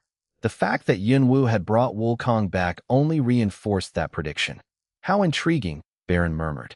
Although the author was no longer around, his stories still remained relevant and in print, and that was most likely going to stay that way even after Baron and Yun Wu died. I felt like getting myself a pair of leather gloves after reading that book. Genuine leather is expensive. Maintenance is a pain in the neck too. So, you've already done the research, huh? Baron asked. Seriously, Yun Wu really knows how to write about death, Xiao Kuang said. But there was something slightly different about this book, don't you think? Baron asked. So you felt that too, huh? Those who had been reading Yun Wu's books were bound to have noticed an uncanny difference in his recent book. The young author had showcased a different side of himself through the new book. Although Xiao Kuang and Baron had assumed that it had something to do with the author finishing a book that the original author had left unfinished, that assumption was becoming less and less convincing. Yun Wu's portrayal of death always felt like it was being told from a first-person perspective, Xiao Kuang said. But this time, it almost felt like you were watching somebody else die, Baron replied. Though, I'm sure the protagonist being a murderer plays a part in that. You mean the depiction of the character, right? Yun Wu had always pursued change and brought back something new and original. In Baron's mind, the snot hanging from Xiao Kuang's nose was proof that the young author had succeeded. A massive one at that. Maybe he's grown up too. Well, people don't call him the great storyteller for no reason. I guess he's living up to his reputation, Baron said. Rubbing his nose, Xiao Kuang added, so, after reading that book, I imagined Juho dying. And? Baron asked, furrowing his brow slightly. He fell from above. From above. Yeah, plummeting down. Baron blinked awkwardly at Xiao Kuang's bizarre remark, thinking, that's a weird way of putting it. You mean? Murdered? Probably suicide.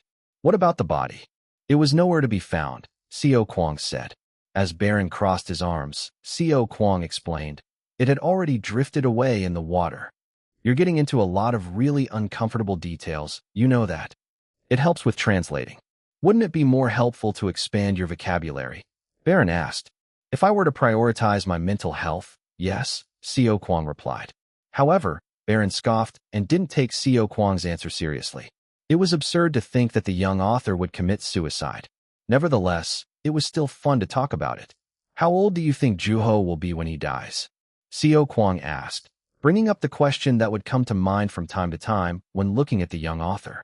Wincing at the question initially, Baron concluded that no one was capable of answering it. How am I supposed to know? Who do you think I am, God? Well, I hope he sticks around, Xiao Kuang said. To which, Baron curled his lips and said, I hope he keeps writing. For as long as he can. I agree, Xiao Kuang said, still sniffling, and added, I wish we could all live long lives, preferably together. What in the world are you guys talking about? Xiao Kuang's mother asked, tossing her son a towel, and added, go wash your face. Chapter 385. Repeating the past mistakes. 1. How much is it? On his way to Yin Xiao's house, Juho made a stop at a fruit stand nearby in order to buy some fruit. In response, the vendor quietly pointed toward a wooden board that indicated the price. At which point, Juho took out his wallet in order to pay. Made of genuine, high-quality leather, the wallet was a recently given gift from San Yung, who had included a brief thought on the young author's new book in the form of a letter. It was clear that she had chosen it carefully. However, because Juho tended to pay no attention to his outer appearance, a genuine leather wallet stuck out like a sore thumb. After putting it in the back pocket of his pants, Juho started walking up the hill. Hey. Hi. Gun Wu greeted Juho with a sullen look on his face. After looking up and down at the young author, he stepped aside to let Juho in. What? Juho asked. Nothing. You look like you have something to say. You've read my book, haven't you? Wow. Gunwoo let out ambiguously, as if chuckling. So, you're flat out saying that it's your book now instead of Mr. Kang's. I wrote it so. I can't tell if you're just gutsy or confident, Gunwoo said, rubbing his earlobe. Then, pointing toward the door to Yun Seo's room, he added, Mrs. Beck thinks you might have actually met Mr. Kong. She's waiting for you. When Gunwoo went out the door sniffling, Juho asked where he was going. To which, he replied, I'm going out for a walk, waving his hand and walking down the hill. With that, Juho stood in front of Yun Seo's room, somewhere he had been in previously. Upon knocking, Yun Seo's voice came from the inside. Come in. Juho opened the door. The air was noticeably different from the living room. When Juho saw Yun Seo, she had a book in her hands. More precisely, a book written by Wool Kong. I'm revisiting it, she said. I can see that. I found myself thinking about him after reading your book. I'm glad to hear that, Mrs. Beck. With that, Yun Seo offered the young author a seat, and Juho sat on the exact same seat he used during his previous visit. Locking eyes with her, Juho started off by saying, I did it. Remaining silent, Yun Seo stared intently at him. I did something neither you nor Mr. Lim could. It appears so. What did you think? What did I think? Yun Seo said, smiling. Having prepared himself ahead of time, Juho looked intently at Yun Seo, ready to accept any kind of thought or feedback. What do you think? She asked. About. Did you like how it turned out? No. Then. Juho couldn't answer readily. Noticing that the room had become darker, he said, I think I did my best. And? Yun Seo asked. And for what it's worth, I'm trying to be satisfied with it. You're trying to be. As in, I'm very satisfied. Yun Seo rested her chin on her hand and stayed silent. I didn't write alone this time, and I'm confident that it was for the better. Did my husband give you any insights at all? No, just a lot of trash talking. Then, a look of interest appeared on Yun Seo's face. Nodding, she said, I was very satisfied with the book. So much so, that I was glad that I wasn't able to write it myself. You did a wonderful job, she said, gently grabbing Juho's hands. Then, smiling mischievously, she asked, You know, I wanted to compliment you publicly, but I've been holding myself back since I thought it'd be better to do that in person first. Now that we got that out of the way, you wouldn't mind me talking about you in interviews, would you? Of course, Mrs. Beck. It would be an honor. I'm sure Wool's thinking the same thing. Feeling relieved, Juho said, I don't know if you've heard, but there's a rumor circulating that Mr. Lim cried after reading my new book. Do you think it's true? Who knows? I doubt he'll tell me, though, even if I ask. Well, I'm not ashamed to admit that I cried, Yun Seo said with a cheerful smile. You did? That's right. I was constantly sniffling as I was reading. Upon hearing that his book had made another person tearful, Juho felt a strange sense of accomplishment. Then, rising from her seat, Yun Seo walked toward the bookshelf, which was filled with books, every single one of them written by Wool Kong, clearly old and worn out. At which point, Juho was reminded that Yun Seo was no longer as young as she had been in his dream. Giving into his impulses, Juho asked, How did you accept Mr. Kang's death? I did nothing, she said, staring at the name Wool Kong. And just like that, I got old. Time hadn't waited for her to move on from her husband's death. Rubbing her arm, Yun Seo said, When I came to my senses, I found myself trying to survive. When my husband died, I wanted to die with him. But you get hungry, so you gotta eat, and because you gotta eat, you gotta work. And naturally, you discover things that you want to do in the process and come across things that you want to write about. That's how I got to where I am now. At that moment, Juho sensed a presence behind him. When he looked back, there was a crow peeking its head through the door crack. Juho looked toward Yun Seo, who didn't seem to notice the crow. You said you see the crow too, right? Juho nodded quietly. Wool was like that too. Do you know what he told me just before he died? I'm sad to see the little guy go. Wool and the crow had been one, and Wool's death had meant that the crow would also die. After a brief pause, Juho said, I'm not sure if I follow. Me neither, but one day, I'm sure I will. After all, life is long, Yun Seo said, walking past Juho. When the young author followed her with his eyes, he saw her open the door. A refreshing breeze followed. We buried him, she said. Juho realized that the thought of visiting Wool's grave had never occurred to him. Would you like to come with Juho nodded willingly. Then, rolling up her sleeves, she said, "Well, we should eat first. Gunwoo went out to buy some meat, so he should be back any minute now." With that, Juho followed Yunseo out of the room. When he looked back, he saw the crow sitting on the same spot he had been sitting on, nodding. After staring at it for a brief moment, Juho looked away. "Look," Yunseo said, pointing toward the blue sky and at the crow flying toward the moon. "When do you think you'll die?" Juho asked the crow sitting on the gravestone. It was busy picking at its feathers. Clicking his tongue, Juho said, "You might not want to stay there if you don't want trouble." At that, the crow started to cough fiercely. Sighing, Juho reached into his chest pocket and took out a cigarette, lighting it, and taking a deep drag off of it. After smoking some more, Juho put the still-lit cigarette on the gravestone, breathing out the smoke. "Long time no see, Mr. Kong," Juho said, stroking the round gravestone. The grave seemed well-maintained.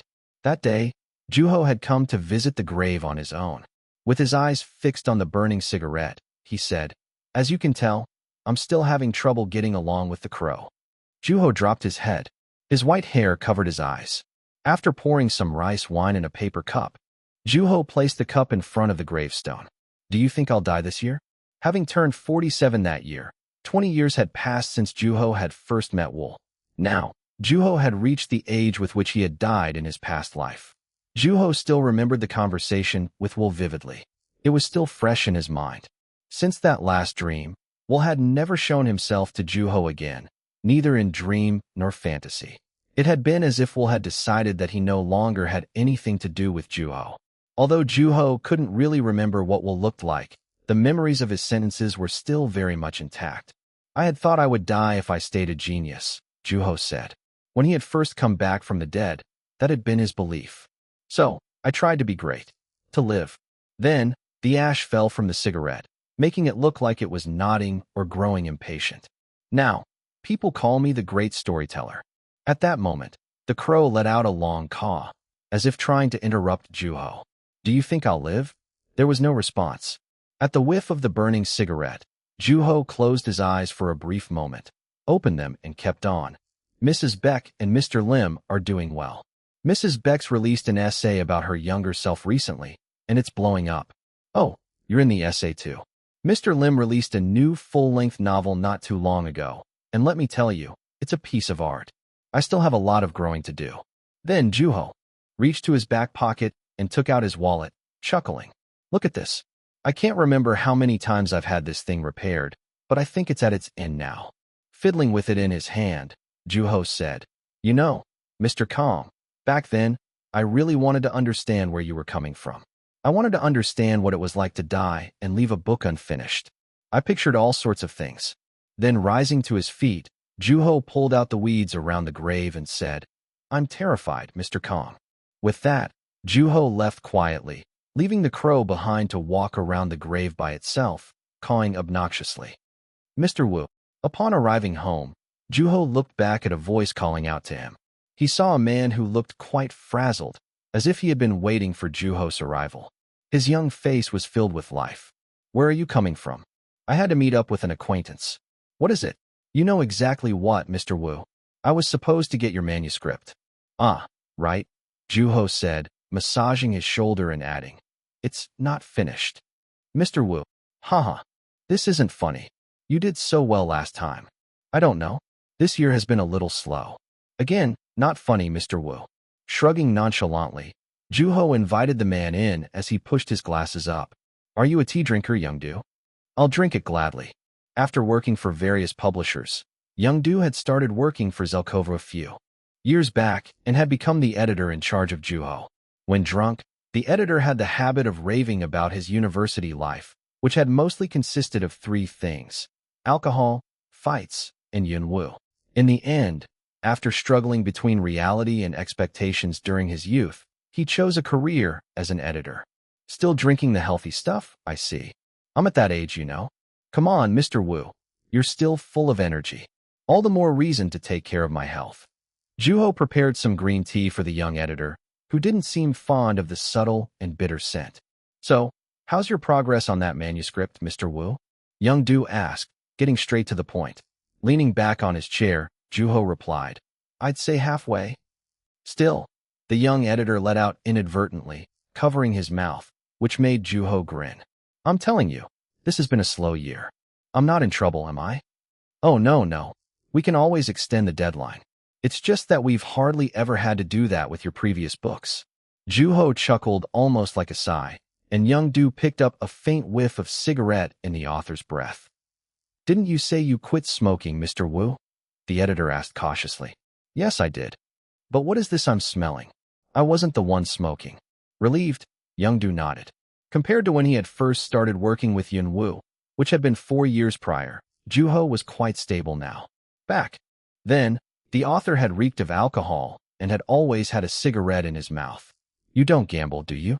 No, but I do meet up with my friends for old time's sake on occasion, though.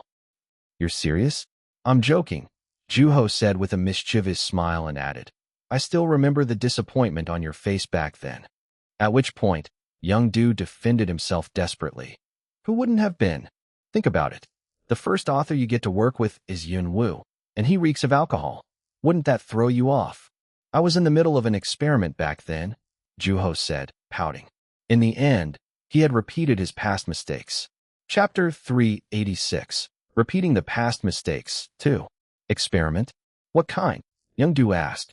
Remembering having explained every bit of it to the young editor, Juho blinked awkwardly. The author even remembered the look on his editor's face. Did I not tell you? Juho asked. Well, I remember you beating around the bush the entire time, saying things like, I had to in order to survive, or the crow told me to do it. I had no choice. I don't know, Mr. Wu. I didn't know how to make sense of the things you were telling me, Young-do said, and Juho nodded lightheartedly. Young-do had long grown tired of Juho's absurd stories. Although Juho had worked fiercely back then, there was no getting around the anxiety as the time of his past death drew closer and closer. When anxious, people tended to make mistakes. You're not going to tell me, are you? The editor asked, furrowing his brow. As Juho snickered at the look on his editor's face, Young-do let out a small sigh and said, I guess even Yun-woo isn't immune to growing old. I thought that was pretty obvious. A genius boy turned genius middle-aged man. People call me great, you know, Juho said, furrowing his brow playfully. I thought you didn't like that nickname, Mr. Wu. Humans can be fickle like that, you know? Juho looked out the window. There was a crow resting on the branch of a big tree. Although high enough off the ground, the bird remained still on the branch, without flying off. Disgruntled by that, Juho rested his chin on his hand. I see that the tree is sprouting. It's a big tree. Isn't it already heavy enough? You must be going through a lot if you're that worried about a plant. You know, Mr. Wu, if you keep me on the edge of my seat any longer after having written such an amazing intro, I just might die. You won't die that easily, Juho said. Chuckling, Young-do scratched his temple and asked, Do you think I can take a look at the manuscript? Sure thing. After going into the room, Juho brought out the manuscript. With his eyes fixed on it, the editor said, Don't you just love the feel of a handwritten manuscript? At that, Juho chuckled quietly. Taking the manuscript from the author carefully, Young-do started to read through it. Juho's clean, well-trimmed handwriting made for an easy reading experience. Although Young-do noticed the author's penmanship deteriorate as the story progressed, he didn't go out of his way to point that out. This story reminds of The Great Gatsby. A wealthy partier, Gatsby was a character who wrestled with his hypocritical inner self. As he had done as a young author, Juho had blended two distinctive writing styles into a single story, which enabled him to depict the inner thoughts of the protagonist more effectively. However, despite the tremendous potential for success, the story was yet to be completed. At the thought of the story collecting dust in the corner of a storage room, Young-do clenched the manuscript tightly in his hands. Of all places, Young-do murmured as if sighing, but covered his mouth in a hurry. Smiling, Juho said, You know, I really like that you're an honest man. I'm sorry, Mr. Wu. I'll be more careful. Shrugging, Juho asked, Well, what did you think? After staring at the words on the manuscript quietly and briefly, the young editor cautiously studied Juho's expression. In response, Juho nodded, as if giving him permission to speak his mind. I think you're being a bit of a perfectionist here. I mean, it's still the first draft. I agree, Juho said, admitting it willingly and catching the young editor off guard. Walking toward the refrigerator, he asked, "Drink?" "It's still light out, Mr. Wu. Besides, I have plans later." "Wait, do you really have alcohol in your refrigerator?" "I kept a bottle for a certain occasion." When Youngdu looked back to check whether Juho really had alcohol in his refrigerator, he saw Juho grabbing a bottle of water. Returning to his seat, the author added, "I want this story to be better than any other story that I've written. Those are my honest feelings." "Why?" Youngdu asked. "Think of it as the grand finale." At that, an alarmed look appeared on the young editor's face. "Wait, you're not retiring, are you, Mr. Wu?" "Me? Retire? That'd be absurd. I'm at the peak of my career." "Well, there are authors who say that they want to retire when they're at the height of their writing careers. Well, I can tell you right now that's not going to be me. I'm not going anywhere, even if people say that I'm too old to write." "Then, what did you mean by grand finale?" Instead of giving him an answer, Juho rubbed his chin and asked, "Have you ever felt like you knew when you were going to die?" "I'm sorry, did you ever have a premonition that you'd die soon?" "I don't know. I mean, sure, I asked myself what would happen after I died, but I'm still 30, young and free." "So, on that note," Youngdu said nervously, and Juho waved his hand to reassure his editor. "What I mean to say is that I always write like it's going to be my last story." "Oh, right. That makes sense," the young editor said, nodding. And adding, "That's very admirable of you, Mr. Wu. The better the book, the better for the publisher." There was no need to rave on any longer when the author himself was well aware of the problematic areas in the manuscript. "I'm counting on you, Mr. Wu. We'll push back that deadline for now, but I hope you can finish it in time this time," Youngdu said, and Juho shrugged nonchalantly. "Well, that's that. Oh, have you given it some thought?" "About?" "Simon, Mr. Wu. You said you'd consider it when we talked about it last time, remember? Judging." "Oh, that. I decided not to." At that, Youngdu dropped his head. His face was filled with disappointment. At the same time, he seemed to have expected Juho to turn him down. "I can't say that I'm surprised," Youngdu said. "I think you should just tell him to give up." "I'm not the only person qualified to judge, you know," Juho replied. "But you're the only Yunwu there is." "Like I said, there are plenty of people who qualify to be judges," Juho said. Then, looking toward his editor, the author said, "Let me ask you something. Why are you so insistent on convincing me? I don't intend on being a judge for any occasion." "I don't think you realize your talent, Mr. Wu." "My talent," Juho said, chuckling. However, the young editor seemed serious. Going through his bag in a hurry, Youngdu took out a certain manuscript and said, "This is the manuscript that you liked last time we met. It went into print just yesterday. The president seemed happy with it too. If it hadn't been for you, that one rookie author from last year would have never seen the light of day. The year before that, you liked a manuscript that I hadn't even gotten to yet. Now, that author is one of the leading figures of the literary world." "That's because he is a good writer himself," Juho replied. "One can't become a star on their own. If people can't appreciate their talent, then what's the point?" "You have sharp eyes, Mr. Wu. Even if you had been an editor, you would have had a massively successful career," Youngdu said, handing a portion of a manuscript to Juho. "On that note, do you think you could give this one a read?" When Juho gave him a disgruntled look, Youngdu avoided eye contact with the author, pushing the manuscript toward Juho. Although reading a rookie author's manuscript was always a delight, a great learning experience, and a motivator, Juho simply couldn't afford the time to read those as often as his editor asked him to. After some contemplation, Juho said, "On the off chance that there's a problem, I'm taking no responsibility.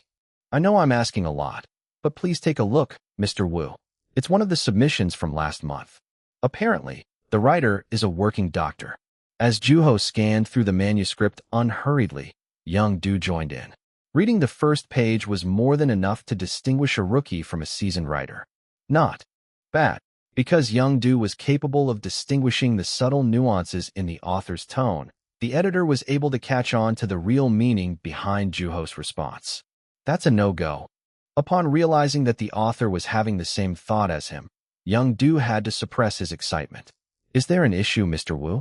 "Others seem to think that it's pretty good," Youngdu said, playing coy. "I don't recall saying that there's an issue," Juho replied. "Okay, then, what do you like about it?" You're very persistent, you know that. I'll keep it to myself. Rubbing his chin, Juho flipped through the pages of the manuscript unhurriedly. I have a feeling that this is the first piece the writer has ever completed. I'm sorry, Youngdu asked, caught off guard by Juho's answer. Paying no attention to him, Juho said, "It's not bad, though. Wouldn't that make him a genius? Especially if this is the first draft?" "I don't know. What do you think?" Juho asked. Since Youngdu already had an answer in mind, he was able to give it readily. "I mean, sure, it reads like it was written by an amateur, but that's nothing a bit of revision can't fix. Personally, I like the idea of the story." I had no idea that it might be his first novel, but his sentences are incredible." "I agree," Juho said, looking at the editor and urging him to speak more on the matter. If the editor had already made up his mind to work with the author, he wouldn't have brought it to Juho in the first place. Realizing that Juho had already caught on to his excitement, Youngdu, looking like he'd been pricked in the heart, explained, "Though, it does kind of seem made up." It had been the only, yet fatal, flaw of the manuscript. As Youngdu smacked his lips, Juho put the manuscript down. "Well, everyone has their own standards, right? I think this will definitely sell. Personally, I'd like to read this writer's other stories. You know, Mr. Wu, it would make my life so much easier if you were more straightforward." "It's your decision," Juho said, drinking his tea, and Youngdu stared intently at the author as he drank the bitter liquid. "Do you think you can write a testimonial for someone, Mr. Wu? You're asking a lot of favors today. I was hoping that you could think of it as the cost for the deadline extension. I didn't realize we were negotiating." "I'm just joking, Mr. Wu." Yun Wu's testimonial was highly sought after. The phrase recommended by Yun Wu alone had the power to multiply a book's sales several-fold. For whom, if you don't mind me asking? Fortunately, Juho wasn't exactly like Hyun-do, who was infamous for refusing to write testimonial for anybody. However, once Juho said no on a matter, nothing would change his mind, not even an acquaintance or one of the higher-ups of a publishing company. The author debuted last year. I don't know if you remember, but he drew a lot of attention. He's actually releasing a new book this year. Here's the manuscript. Juho picked up yet another manuscript and scanned through it for a similar duration. After which, the answer became clear. "No." "May I ask why?" Youngdu asked while internally complaining about Juho's convoluted nature. Rolling his eyes, Juho looked toward the young editor and asked, "Who's the editor in charge of the author?" "He's a co-worker of mine who's been around longer than me. I have a favor to ask you. Make sure that editor and I don't end up working together, even if it means you having to work for another publisher." "That won't happen.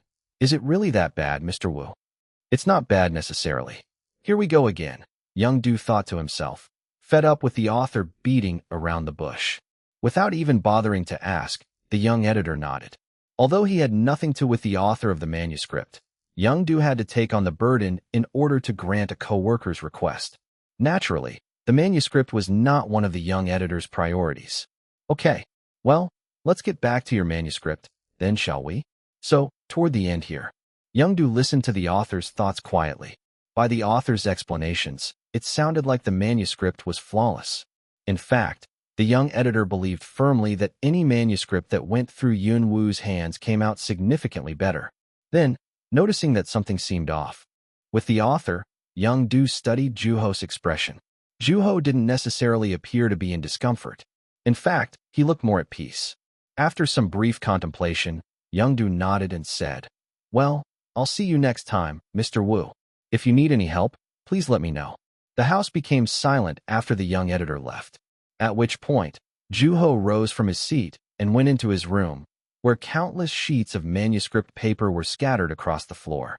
Walking over them, Juho lay himself down on the bed. The windows were completely covered by the towering stacks of paper, making the room dark. After closing his eyes deliberately, Juho woke up from his nap about an hour later, yawning and murmuring, still no sign of him. Chapter 387. Repeating the Past Mistakes. 3. "I guess this is it," Juho said, putting the pen down, brushing his hair up, and massaging his wrist. Despite spending his entire morning on it, Juho had only written 4 sentences in total, which brought him a sense of crisis. The situation was a lot worse than he had thought. Realizing how restless and uneasy he was becoming, Juho chuckled. Was it this bad back then too? Juho rose from his seat and stretched. He hadn't been able to write in his past life either, and when he had been around his current age, holding a pen had been the only thing he had been able to do. The author looked toward the window, which was blocked by the stacks of manuscripts.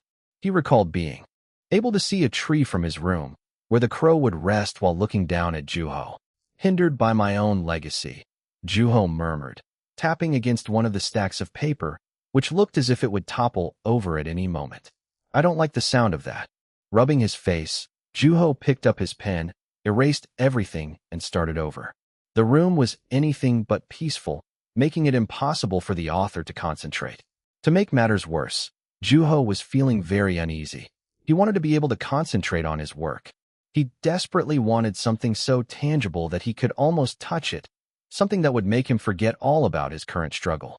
However, the room was filled by a cruel silence. The battle against the unseen tended to feel empty and futile. Then, checking the time, Juho rose from his seat. They should be here any minute now. Closing the door on the way out of his room, Juho went to the kitchen and took some meat out of the refrigerator in order to cook it before his guests arrived. Then, a series of knocking sounds came from the front door just in the nick of time. Hey, Juho said, greeting his guest. I smell meat, Seo Kwang murmured as he took his shoes off. I need to lose weight, though. More for me, then. Well, I can't let you eat alone, Seo Kwang said, putting his bag down and sitting down. At the sight of the books peeking through the opening in his bag, Juho chuckled. Isn't it heavy? Juho asked. Not at all. You've been working with coin, right? How's that been? As if he had been waiting for Juho to ask, Seo Kwang unfastened the top button of his shirt. I am dying. I just can't seem to figure out a way to preserve the unique feel in his writing. I've been using your old work as reference, but I don't know. How the heck did you do it? Let alone 20 years ago. Maybe you're stuck because you're using my work as reference, Juho said, trying to laugh it off. You translated 6 of his books. Help me out here. When Juho brought out the meat, Seo Kwang started eating voraciously and unhesitantly. Did you forget to eat? Juho asked. I did today, but you still have plenty of time until your deadline, don't you? I have 2 projects stacked on top of each other, so there's barely enough time. I'm telling you, having a successful career is exhausting. Are you going to be okay? It's nothing I can't handle. Looking at Seo Kwang, who was busy eating with his head down, Juho said, You're getting old. Are you trying to start a fight? Your hair's thinning. To that, Seo Kwang replied defensively. Hey man, I don't need you to remind me of any of that. My dad's already been bugging me about getting married. Then, waving his chopsticks, the translator added, He just will not give up. I've already dedicated my life to books. I'm going to live the rest of my life surrounded by them. I don't know why. He keeps pestering me so much when he already knows all that. Reminds me of your first love, Juho said. Bring out some sauce, will ya? I need something to cut through the grease. At that moment, even more guests arrived. Sunhwa, Bom, and Baron. With her nostrils flaring, Sunhwa walked in unhesitantly and said, You started without us. While Bom greeted Juho and Seo Kwang gladly, Baron handed Juho a gift. What is this? It's a painting. It came out nicely this time, and I figured it would suit your taste. When Juho tore the wrapping paper, he saw the painting. From time to time, Baron would send Juho a painting as a gift. After looking at the oil painting for a little while, Juho put it in his room. I don't get it. These kids are terrified of me. Well, it's probably because you're in charge of an entire grade. Remember how scared we were of those teachers? I thought the Chinese teacher was the scariest, Sunhwa said, chewing her food. Then, she proceeded to grumble about her work. I tried to get some advice from Mr. Moon, but he's anything but helpful. He keeps telling me things like how to write a good resignation letter. Mr. Moon, I thought he'd retired from teaching. He did look a lot happier after he stopped teaching. Juho nodded in agreement. After years of reluctantly continuing his teaching career, Mr. Moon had finally called it quits, and among the number of jobs he had tried after that, writing had been one of them. In the end, the teacher had debuted as an author fairly late. His debut title was pretty good, though I wasn't all that impressed after that. I guess he was the talented type after all, Seo Kwang said nonchalantly, drinking the beer Bom had brought. If Mr. Moon had been there, the translator would have quickly found himself in trouble. As Juho stared intently at him, Seo Kwang asked, "Are you going to have some?" At that moment, silence took over the room. "No thanks. It tastes terrible," Juho replied, shaking his head. "Right. That's the Juho Wu I know. I thought you had lost your mind back then." At one point, Juho had taken up alcohol, smoking, and gambling, and all of that had started with a thought. Maybe I'll be able to come up with something after a drink or two. It's just a drink. What's the big deal?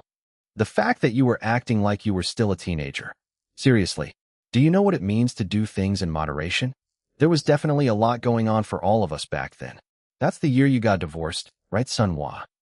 Seo Kwang asked Sunhwa, pointing toward her. At which point, she bent his finger and replied proudly, "Single life is the way to go," guzzling down on her beer. "You don't say," Baron replied. "I wasn't talking to you, you know." Sunhwa replied to the father of two, who was drinking quietly. There was a gold ring on his left ring finger. "How's your younger child doing?" Juho asked. "He's doing well. Too well if you ask me. I'm telling you, nothing makes me prouder than looking at him." "Is he a troublemaker?" "I'd be lying if I said he wasn't." "Why didn't you bring your wife?" "She's over at her parents'." Baron no longer had any personal time. However, as if he wasn't bothered by that reality, Baron ate with a look of satisfaction on his face. Pouring himself a cup of juice, Juho said to Baum, "I rewatched that drama you wrote." "Did you now?" "It was just as good the second time around. It already feels outdated. I don't know what to do with myself whenever I see it on the TV," Bom said, shaking her head. "Good times," she added, staring into the air. It had already been a decade since the drama she had written had come out. Now, Bom was working as an accountant, and seeing as she hadn't switched jobs, she seemed happy with it. "It was so popular back then. I thought you'd become a star screenwriter. It wasn't sustainable to say the least. I couldn't handle it, so I just dropped it. I felt like I was taking a leap of faith, but I guess it's all in the past now," Bom said, chuckling as if she had already moved on. "Man, I wish I could quit," Sunhwa said, dropping her head. In an attempt to comfort her, Bom patted her on the back. When Bom had decided to quit screenwriting, the decision had called for tremendous courage and determination. "We have a Mr. Moon 2.0. Here." "Shut up, Seo Kwang." While quietly listening to his friends talk, Juho swished the liquid around in his cup. Having been friends with them for decades, the author was able to tell what his friends were thinking about just by looking at their faces. "What about you? How's writing?" Seo Kwang asked. "I recently asked for an extension," Juho said, rubbing his nose. "Huh. Serves you right," Seo Kwang said, seemingly delighted by the author's struggle, and Sunhwa responded by kicking him. "What seems to be the issue?" Baron asked calmly. Crossing his arms, Juho replied after some contemplation. "Let's just say that I want to do better, but I'm not sure of which direction to take." As Baron crossed his arms quietly, Juho said lightheartedly, "My editor thinks the intro isn't too bad. So, it's the ending of the story that's giving you trouble." "I just can't seem to make any progress," Juho said and looked toward Boehm, who, after some contemplation, asked, "What if you talk to Mr. Lim about it? Isn't he your go-to person for advice?" "I don't know. You know plenty of other authors too, don't you? I don't want to bother them for something like this." "See? That's the issue," Sunhwa said, clicking her tongue. To which, Juho tilted his head and asked, "What is?" "You just don't know yourself." "What do you mean?" With that, Sunhwa started preaching to Juho. After listening to her intently, Juho glanced toward Seo Kwang, who was resting his chin on his hand and murmuring, "No wonder the kids don't like you." Who? Who doesn't like me?" From then on, the atmosphere rose quickly. "You know, it's been really nice out lately," Bom said excitedly. "Let go see the flowers," Sunhwa said. To which, Seo Kwang scoffed and said, "Isn't it a little soon for that?" "Last year was pretty fun, though," Baron said, wiping his mouth while reminiscing about the past. However, taking in consideration how dry the air felt, Juho had a feeling that they wouldn't be seeing any flowers anytime soon that year. What now? Juho had gone out for a morning walk. If it hadn't been for the crow blocking the way, his day would have been off to a refreshing start. As Juho gave it a disgruntled look, the crow cawed all the more. Lately, the bird had been appearing more frequently. "I don't even drink anymore. Why are you still here?" Instead of giving him an answer, the crow hopped in place. "Okay then. I don't have to tell you anything either, Juho thought to himself, walking right past the bird. At that moment, Juho, the author, heard two voices call for him simultaneously. After looking around briefly, Juho saw the twins on the other side of the street waving at him. Their eyes were just as long and thin as they had been in high school. Standing in place, Juho waited for them to cross over to him. What a coincidence. Is that a pun? Juho asked, and Gong Pao grinned. There was a thin scar running down his cheek. My brother clearly thinks he's funnier than he really is, Gong Il murmured. Although the two had looked nearly identical at one point, they were noticeably different now, and the scar on Gong Pao's face definitely contributed to that. I think your scar's fading, Juho said. Is it? I can't really tell. I never really pay attention to it. The scar on Gong Pao's face had come from a business trip 16 years prior. Having been near the scene of a bombing, Gong Pao had been seriously wounded by the debris from the explosion. Remember what happened back then? It was so weird, Gong Il said, chuckling lightheartedly. Although she had had no clue that her brother had been injured, Gong Il had felt a sharp pain on her left cheek around the time of Gong Pao's accident. Thinking that her teeth were hurting, she had gone to a dentist recommended by Sun Hua. Although the dentist had suggested that Gong Il get her wisdom teeth removed, the actual source of the pain remained a mystery to that day, and Juho remembered having written a full-length novel about terrorism after that. What brings you guys here? I can't remember the last time I ran into you two together. I was visiting my sister-in-law. She packed us some food, Gong Il said, waving the bag in her hand. I see. Would you like some? Our family makes really good kimchi. It's fine. I have plenty of the food my parents sent me. At home. Then, would you mind sharing some with us? While cracking jokes with the twins, Juho looked around. The crow was sitting on a tree nearby while looking down at him. Upon locking eyes with the author, the bird started moving around. What are you looking at? Gong Pao asked. Shaking his head, Juho replied, Nothing. Chapter 388, The Crow's Whereabouts, 1. Upon arriving at his apartment, Juho saw an unexpected guest waiting for him by the door. Walking unhurriedly toward the guest, Juho greeted the person gladly. What brings you here, Mr. Park? Why? To see you, of course. Nam Kyung said, pushing his glasses up. Seems like you still go on walks? The editor added as he sat on the couch, and Juho nodded. You seem well. So what did you want to know? Juho asked. I heard you pushed your deadline back, and did you really come all the way here for that? Juho thought to himself. I just wanted to make sure that you're doing okay. You're not in a slump or anything, are you? Nam Kyung asked in a serious tone. Clasping his hands together, the editor added. What seems to be the issue? Beats me, Juho replied. Don't lie to me. What makes you think that? Shaking his leg, Nam Kyung replied. It's not in your nature to be that calm when there's something you don't know. Juho nodded, agreeing with the editor's assumption. The author knew very well the cause of his slump. Staring intently at Juho's face, Nam Kyung said, Well, at least your apartment looks nice and tidy. Remember when you trashed the whole place with manuscript paper? That was ages ago, Juho said. Wait, you didn't read Mr. Lim's book again, did you? Is that what happened? No, it's nothing like that, Juho said calmly. Having just returned from a walk, he was feeling quite tired. As Juho lay on his back on the couch, Nam Kyung said, Hey. Yes. Juho replied, staring at the ceiling. You do know how significant this year's award is, right?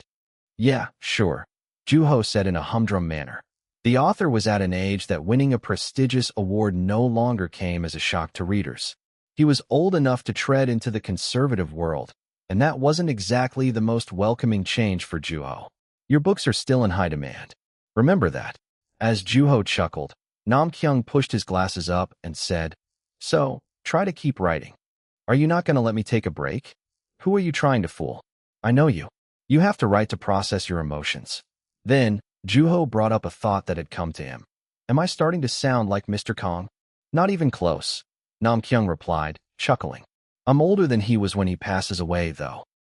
Don't you even think about following in his footsteps. At that, Juho remained silent, and Nam Kyung rested his chin on his hand, staring intently at something. The window shook as the dusty wind came blowing against it. You've avoided writing about death since you finished Mr. Kang's book. After Juho finished Wool's book, he no longer wrote about death. Wool and his writing had influenced Juho, one of the results being fear of death. Juho was terrified of death now. When I asked you why you stopped, you said, I got tired of it. Remember? I do, which turned out to be a lie. I remember that too, Juho said, admitting to it willingly, and Nam Kyung asked nothing further. Well, if you're not sure about what to write about next, I don't think it's a bad idea to try writing about death again. Scratching his eyebrow, Juho thought of an excuse. I have a deadline to meet, though. We can always push it back. Don't worry. Just forget about meeting the deadline and try to focus on writing whatever you want of your heart's content. So, that's why you're here. Call it management. Juho sat up on the couch, brushed his hair back, and said, I'll think about it. Don't get too experimental, though. I wish. My body just can't handle the abuse anymore. What you came up with back then was good, but it wasn't very Yunwoo-like. Is that so? Most people don't question their identity at that age, you know? Bursting into laughter, Juho said, I guess that's true. Juho had started drinking when the memories of his past life had started to fade away. During that time, the author had often written books, more experimental in nature, mixing two different writing styles, distorting them, or experimenting with inconsistencies. That had also been the time when his books went through the most number of revisions in his entire writing career. Back then, Nam Kyung had been strict about distinguishing what was salvageable and unusable. The author's last day was drawing near, and there was no way for Juho to know if he would live more or less than what he had in the past. Perhaps his lifespan had been predetermined all along. Ignorance often triggered imagination, and Juho grew increasingly depressed as his future became more and more certain in his head, which was getting filled with paranoia and delusions. Traces of those emotions were present in the books he had written in the last several years. Is there a crow around here? Nam Kyung asked upon hearing a caw. The crow was still lingering around Juho's apartment. It's a good-looking bird. I think it was born here somewhere. It kind of grew on me, actually. Is that right? Nam Kyung said with disinterest. Then, after having dinner with the author, Nam Kyung went on his way. So that's what he said. I can see that you haven't changed one bit, Yinseo said. She was sitting on a rocking chair while listening to Juho tell her about the conversation between him and Nam Kyung, which had taken place months prior by that point. It troubles me that I'm still not sure of what to do. The sun was quite bright that day, and the sounds of cicadas reverberated in the air. Have some fruit. Thank you, Mrs. Beck, but I'm very full. The house was quiet, and there was no one else aside from Yinseo and Juho there. Yinseo no longer taught or took in pupils. Instead, she focused only on writing. When Juho had asked her if she had grown tired of it, she had shaken her head and said that she felt that the time was right. That crow hasn't been around much lately. You're right, Juho said, looking in the same direction as Yinseo. The crow was nowhere to be found, similarly to the one that would normally linger around Juho's apartment. On the other hand, the bird tended to be unpredictable, so it wasn't all that surprising to the author. Juho watched Yinseo pick up a cookie and put it into her mouth. What would you do if it came back to life? You mean the cookie? Yes. Chuckling quietly, she said, I'd probably eat it again. Right? Juho said, feeling slightly depressed. Is that what you're trying to write about? Yinseo asked with interest. Scratching his chin, Juho replied, I've been thinking about it, but I don't think I'll follow through with it. Do you have any suggestions for what I should write about next, Mrs. Beck? Leaning back and staring up at the ceiling, he murmured, Can't believe I'm still thinking about this at this age. Resting her chin on her hand, Yinseo said, That's because you're still writing at that age. Juho looked toward her, wondering if she had the same concerns. However, he chose not to ask. I just feel so distracted lately. I want to focus on writing, but I just can't seem to make it happen, Juho said. That happens. It would be nice if you had someone who inspired you, Yinseo replied. Tell me about it. What if you take a few months off from it? You like to travel, don't you? That's not a terrible idea. At that moment, the faint sound of a bird came from the distance. Although it was barely audible because of the cicadas, it definitely sounded like a bird to Juho. Did you hear that? Juho asked. Hear what? Never mind. Maybe I'm hearing things. You could stay the night if you're tired. Then, Juho laughed out loud. Do you think you'd die in peace knowing that you're leaving a book unfinished? Juho asked. No, Yinseo replied. sounding more confident than ever. But it did take a load off of me when I read what you did with Wool's story. Why is that? The idea of having another person finish my story on my behalf isn't offensive to me. After a brief pause, Juho said, I don't know if I feel the same way, Mrs. Beck. And that's perfectly fine. I'd do everything I could to make sure that I finish what I started before I died. As Yunseo nodded quietly, a warm breeze blew into the room. I used to think that way before I started teaching. I thought I would never change. Something tells me that the day I can understand that will never come, Juho said. He had no intention of teaching anybody. At that moment, a series of knocks came from the front door, followed by the whimpers of the dogs living on the hill. I'm not expecting any guests, Yunseo said, tilting her head. I'll go check, Juho replied as he rose from his seat. The knocking didn't stop even as he was walking toward the front door. Coming. As Juho opened the door, the sound of the outside world became vivid. Do I know you? Juho asked as he saw the young man at the door, who was dark-skinned and dressed in ragged clothes. Yunwoo? The man let out, his mouth agape, which made him look silly. Can I help you? Right. The man moved his lips desperately in order to fight the stutter and get the words out of his mouth. Is this Mrs. Beck's residence? Yes, it is. Seeing how nervous the man was, it was clear that the man had shown up without prior notice. At that moment, the man shouted from the top of his lungs out of nowhere, I wanted to be taught by her. She's not taking pupils anymore. I know, but I just couldn't give up. I didn't know what to do with myself because I was so upset. Upset? Juho asked, furrowing his brow in confusion.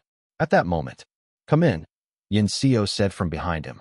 Juho looked toward her with a concerned look. However, to his surprise, she was smiling while nodding at him to say that it was okay. At the sight of Yunseo, the dark-skinned man took a deep breath. Where are you from? I found a place in the area nearby. If you're asking where I'm from, well, come on in for now. As Juho stepped aside to let the man through, the man bowed and shouted, Thank you, Mrs. Beck. The bark of a dog came from the distance along with a breeze, followed by a whiff of sweat. Seeing that the man was drenched in sweat, Yunseo brought out a cup of cold water.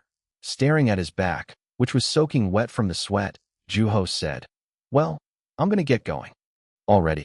Then, as Juho tried to tactfully remove himself from the situation, Yunseo narrowed her eyes and asked, You haven't even finished your tea yet. Besides, you haven't visited in such a long time. I'd be sad to see you leave so soon. But you have a guest. I insist, she said emphatically. Although Juho wasn't sure about her intentions, saying no was clearly not an option. In the end, scratching his nose, Juho sat back down. Meanwhile, the man, frozen like a statue in his seat in the living room, kept glancing over in their direction. He was quite easy to read. I didn't think that you'd actually let me in. This is such an honor, Mrs. Beck. You won't mind if I ask you to get comfortable, will you? Yes, ma'am. Maybe I can stick around for just a little longer, Juho thought to himself. Now, let's hear your story. After hesitating for a little while, the man started talking timidly, as if aware that his story wasn't exactly the most relatable. However, he sounded genuine. I was bothered by the fact that there were authors who learned from you before me. I couldn't stand knowing that I missed out on the opportunity just because I was born a tad too late. What? Juho let out, chuckling. The man was clearly upset at the rest of the world. Seems like there are a lot of things about this world that upset you. Yes, there are. I can kind of see why you write. Is it obvious? The man asked with a serious look on his face. Studying him, Juho became curious as to what kind of stories he wrote. There were countless people missing out on countless opportunities solely because they were born too late. People fill their heads with should-have-beens and could-have-beens, be it being born under a wealthy family, being a gifted athlete, having courage, knowing the future, being a hero. The list goes on. It never ends. The reality, though, is that none of those are opportunities, Juho said, drinking his tea, adding, They're delusions. There was no guarantee that the man would have learned under Yunseo, even if he were to have been born earlier. I know that, but I just couldn't get over myself, which is why I'm here, the man said, looking down. Realizing that he might have come across a bit stronger than he had intended, Juho added, Of course, that isn't to say your feelings are a bad thing. To an extent, That dissatisfaction is necessary for every author. Really, as long as you can keep it under control so that it turns into imagination and not delusion, Juho said, coughing and looking toward Yunseo, signaling for her to take over. However, she seemed deep in thought. Maybe this guy will be her last pupil, Juho thought to himself. Knowing her personality, Juho was certain that Yunseo wouldn't send the man away empty-handed. If anything, she would at least send him to learn under Gunwoo. You're an aspiring writer, I assume? Yes, ma'am. At that, a mischievous smile appeared on Yunseo's face. When Juho locked eyes with her, she said, Have you ever thought about begging to Juho? Chapter 389, The Crow's Whereabouts, 2. Tilting his head, the man gave Yunseo a confused look. I'm sorry. Ignoring Juho, who was appalled by Yunseo's suggestion and the man's dim-wittedness, Yunseo kept going. I've already retired from teaching, but we have somebody who has never taught before. So, I think you might have a better shot with Juho here. Does that mean I can learn from Mr. Wu? If everything pans out, yes. Wait, Juho said, springing up from his seat and shaking his head. What are you talking about, Mrs. Beck? I can't teach anybody. I have enough on my plate as it is. Oh, come on now. I know you have what it takes. You know my situation. Mrs. Beck, I do. What you need is inspiration. The way I see it, I'm sure you two will be able to help each other out. Please, Mrs. Beck, would you give it some more thought? Everyone lives with a fear of death. I think I'd feel more at peace knowing that someone else would take over after me. But there's a first time for everything, right? Besides, you like this kind of stuff. Although Juho couldn't think of a response, he found himself thinking of the worst-case scenario. However, looking toward the man, who was blinking awkwardly at the author, Juho was quickly reminded that teaching was not an option. No, I think we're getting ahead of ourselves here. Shouldn't we ask him first? I believe he said he came here to see you, Mrs. Beck. I don't think he'd be interested in attaching himself to somebody like me, Juho said. Then, looking toward the man, he asked emphatically, Am I right? Juho thought that he couldn't have made it more obvious for the man that he wasn't interested in teaching. However, the thoughtlessness on the man's eyes was telling Juho otherwise. Sure enough, the man looked toward Juho, bowed, and said, Mr. Wu, please take me in as your pupil. Then, prevented by Juho's hand from bowing any lower, the man looked up at the author, who said emphatically, No, I'm sorry, I'm not taking in pupils, Juho said. Why not? Because I can't. But you're Yunwoo. Why can't you? It's just not in my nature to pass things down to other people, let alone an opportunist like you. I'm not as light-hearted as I seem, Mr. Wu, the man said, and added passionately, Please, Mr. Wu, allow me to explain. I don't think there is anything to explain. Do you know what my nickname was growing up? No, Juho answered briefly. The author didn't even know the man's name, let alone his nickname. Then, the man said in a hurry, Crow. At that, Juho froze in place. The bird that had disappeared without a trace was standing in front of him as a person. Crow, huh? Yunseo murmured as if entertained by the situation. It's because of my dark skin. I constantly got picked on growing up. White heron, do not venture into the valley where crows fight. 1. I couldn't stand that poem. I remember crying a lot when I was in elementary school because I hated myself so much. And what's that have to do with anything? Juho thought, purposely drinking his tea slower than usual. What I'm trying to say is that I look up to you as much as I look to Mrs. Beck, Mr. Wu. There's a crow in one of your novels, and as far as I'm aware, you like birds. Thanks to you, I learned how to love myself. Do you understand where I'm coming from now? No, not really, Juho said to himself. Fighting the urge to sigh, Juho smiled. Of course, I'm not insisting that you take me in without even proving myself to you. If you decide that I don't have potential, then I'll get out of your hair. So, please, let me show you what I'm capable of. Okay, where's your manuscript? Juho asked. I don't have it. I didn't think I would get this far, the man replied. Well, aren't you curious? Yunseo asked Juho. Is this why you haven't been around? To show up in front of me like this? Juho thought to himself, chuckling. Since he was curious about the crow's ability as a writer, Juho finally made up his mind and said, Very well. After Juho's affirmation, the crow's eyes widened. Rubbing the back of his neck, Juho said, As for the topic and genre, I'll leave those entirely up to you. Write something with which you'll be most confident. Great. How much time do I get? Where do I write? How about a week? Juho said out of impulse. As long as you're okay with a shorter piece. You can come see me at my studio when you're done.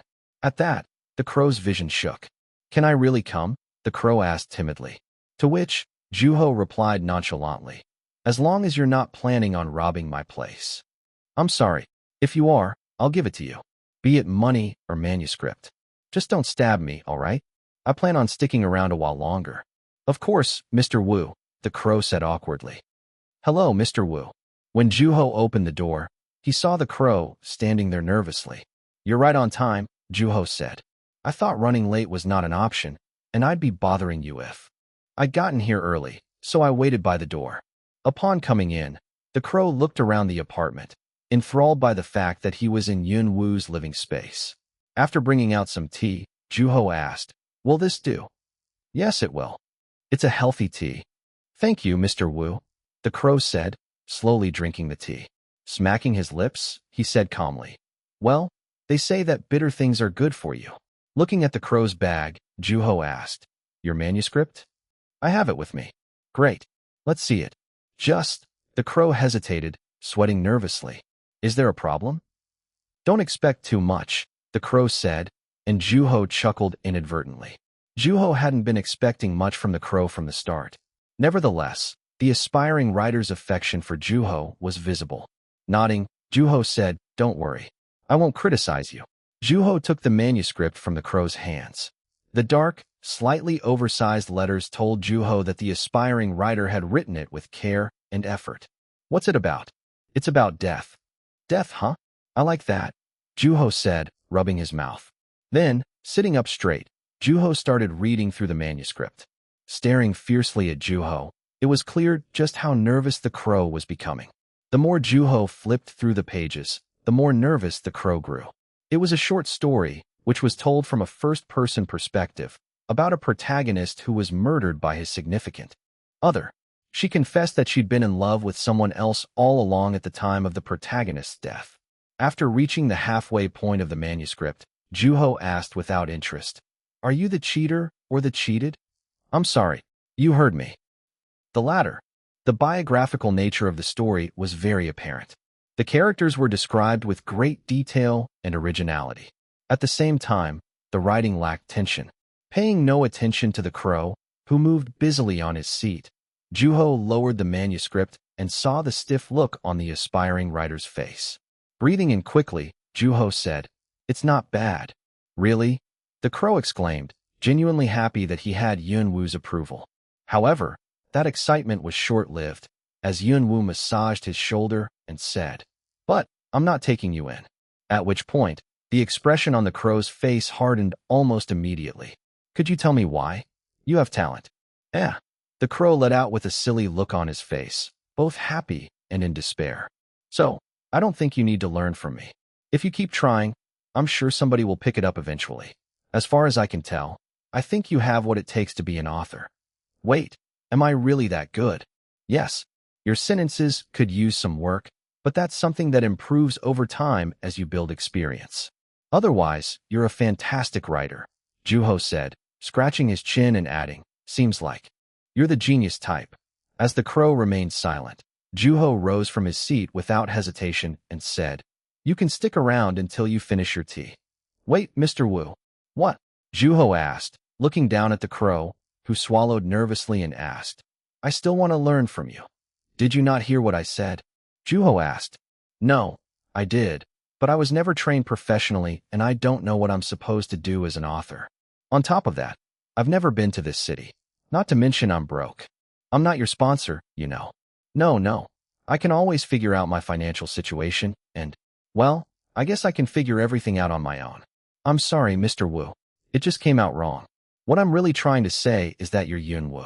As Juho tilted his head, the crow started talking even faster. And that this is a once-in-a-lifetime opportunity. I wouldn't have met you if I hadn't decided to visit Mrs. Beck at her house that day. It's almost like a coincidence. No pun intended. Your point. Please reconsider, Mr. Wu, the aspiring writer said, reluctant to let go of an opportunity of a lifetime. Knowing the crow, Juho was well aware that he wasn't going to let up anytime soon. No. Unfortunately, it wasn't a good enough reason to change Juho's mind. At which point, the crow dropped his head, rubbed his hands together, chugged what was left of the tea, and said, "I understand." After the crow left, Juho exhaled slowly while looking at the empty mug and the chair. "You couldn't have made it more obvious," Juho said, picking up the manuscript on the table. His hands shook ever so subtly as he flipped through the pages. It was an excellent story. Then, Juho went into his room, sat in front of his desk, picked up a pen, and started to write on his own sheet of manuscript paper. "About what am I most confident writing?" "Damn it," Juho let out, dropping his head, chucking his pen, and sinking onto the desk. Then, opening a drawer, he took out an old notepad. After looking at it with hesitation, Juho looked away. "What am I supposed to write about?" The crow didn't cry. "Hello, Mr. Wu. I'm here to pick up my manuscript," the crow said as he ran into the author at the door the next day. "I'm going out for a walk," Juho said, slowly studying the aspiring writer. "Can I come with you?" "I don't think so. You wait here. I'll bring it out." "Are you not going to let me in?" "It's not like you have other business being here," Juho said, turning around. At which point, the aspiring writer fessed up. "Mr. Wu, please, I want to learn from you. I confess, I left the manuscript on your table on purpose." "Go ask Mrs. Beck," Juho said, closing the door without even bothering to hear what the crow had to say. When Juho came back out with the manuscript, he saw that the crow was standing on the exact same spot. After returning the manuscript to him, Juho said, "Well, by now, did you read it more than once?" the crow asked with the manuscript in his hands. "No," Juho said nonchalantly while making his way toward his usual trail. "Why are you following me?" Juho asked. "You know why, Mr. Wu." "No means no. But, sir, I'd rather you not call me that. I've read every single one of your books, including the ones you wrote when you were young. When I finished reading all of those books, do you know what I thought? I don't know if I care enough to know. How is this person still alive?" Walking forward without even bothering to look back, Juho replied, "Are you looking for a fight, young man? If I were the one writing those stories, I would have died long ago, dried up like a mummy. You are like a well that never runs dry, and I'm like a thirsty passerby who's desperate for a drink of water.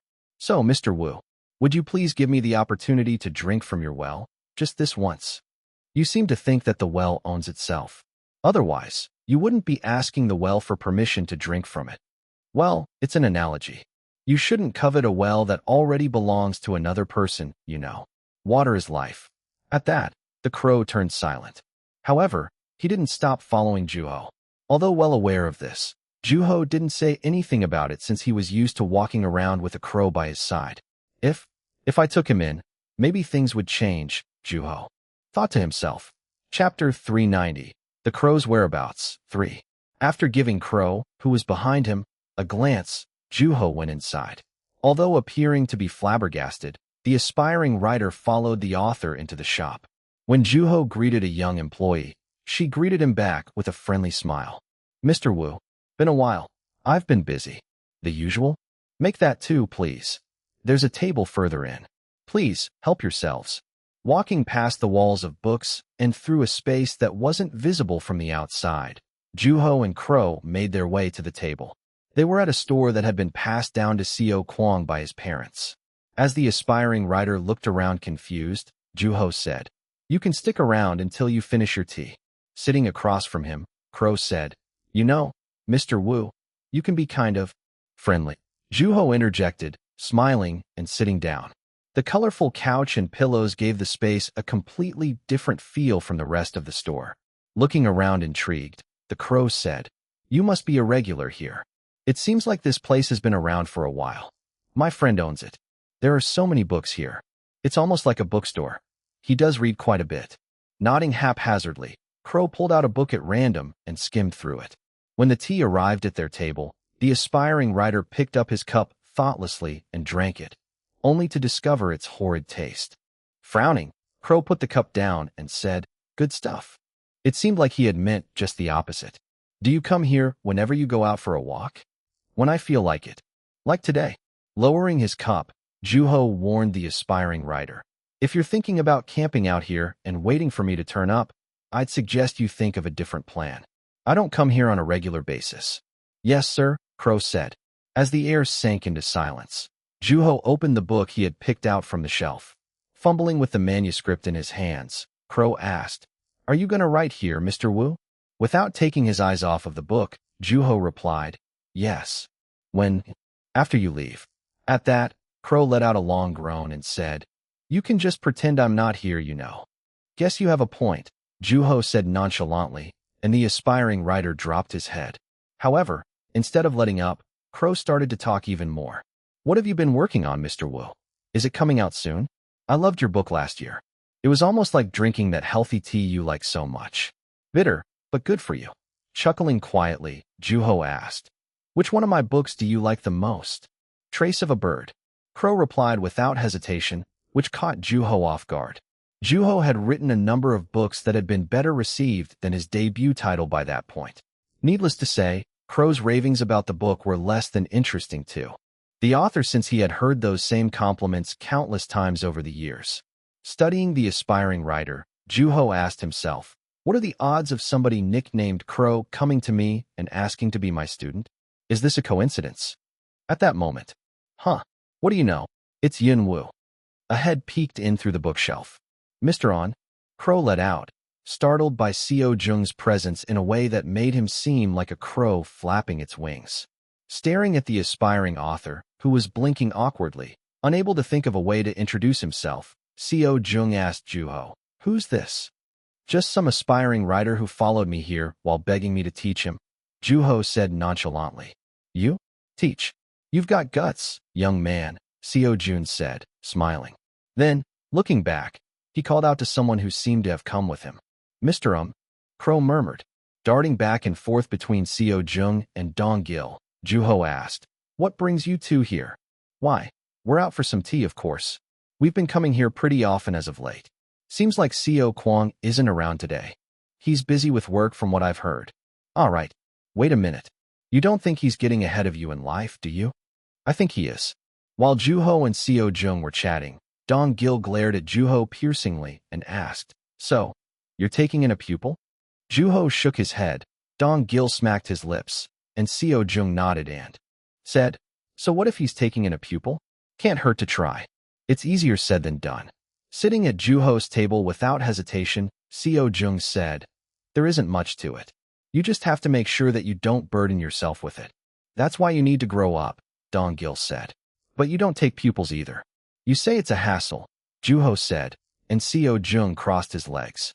There were what seemed like clumps of mud on the hems of his pants. "It's true, though. There's no bigger hassle than teaching someone. Are you for it or against it?" "Pick one," Dong Gil told Seo Jung irritably, shaking his head. After all those years, the two hadn't changed one bit. Meanwhile, Juho looked toward the aspiring writer, who was enthralled by the presence of the two authors. "I'm guessing you read their books a lot, too?"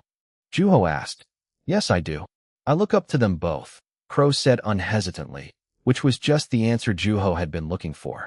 "Then, why don't you try asking one of them to be your teacher?" "I don't know about Seo Jung here, but Dong Gil has a lot of teaching experience from the lectures he gave when he was younger. I'm sure he's a much better teacher than I am," Juho said.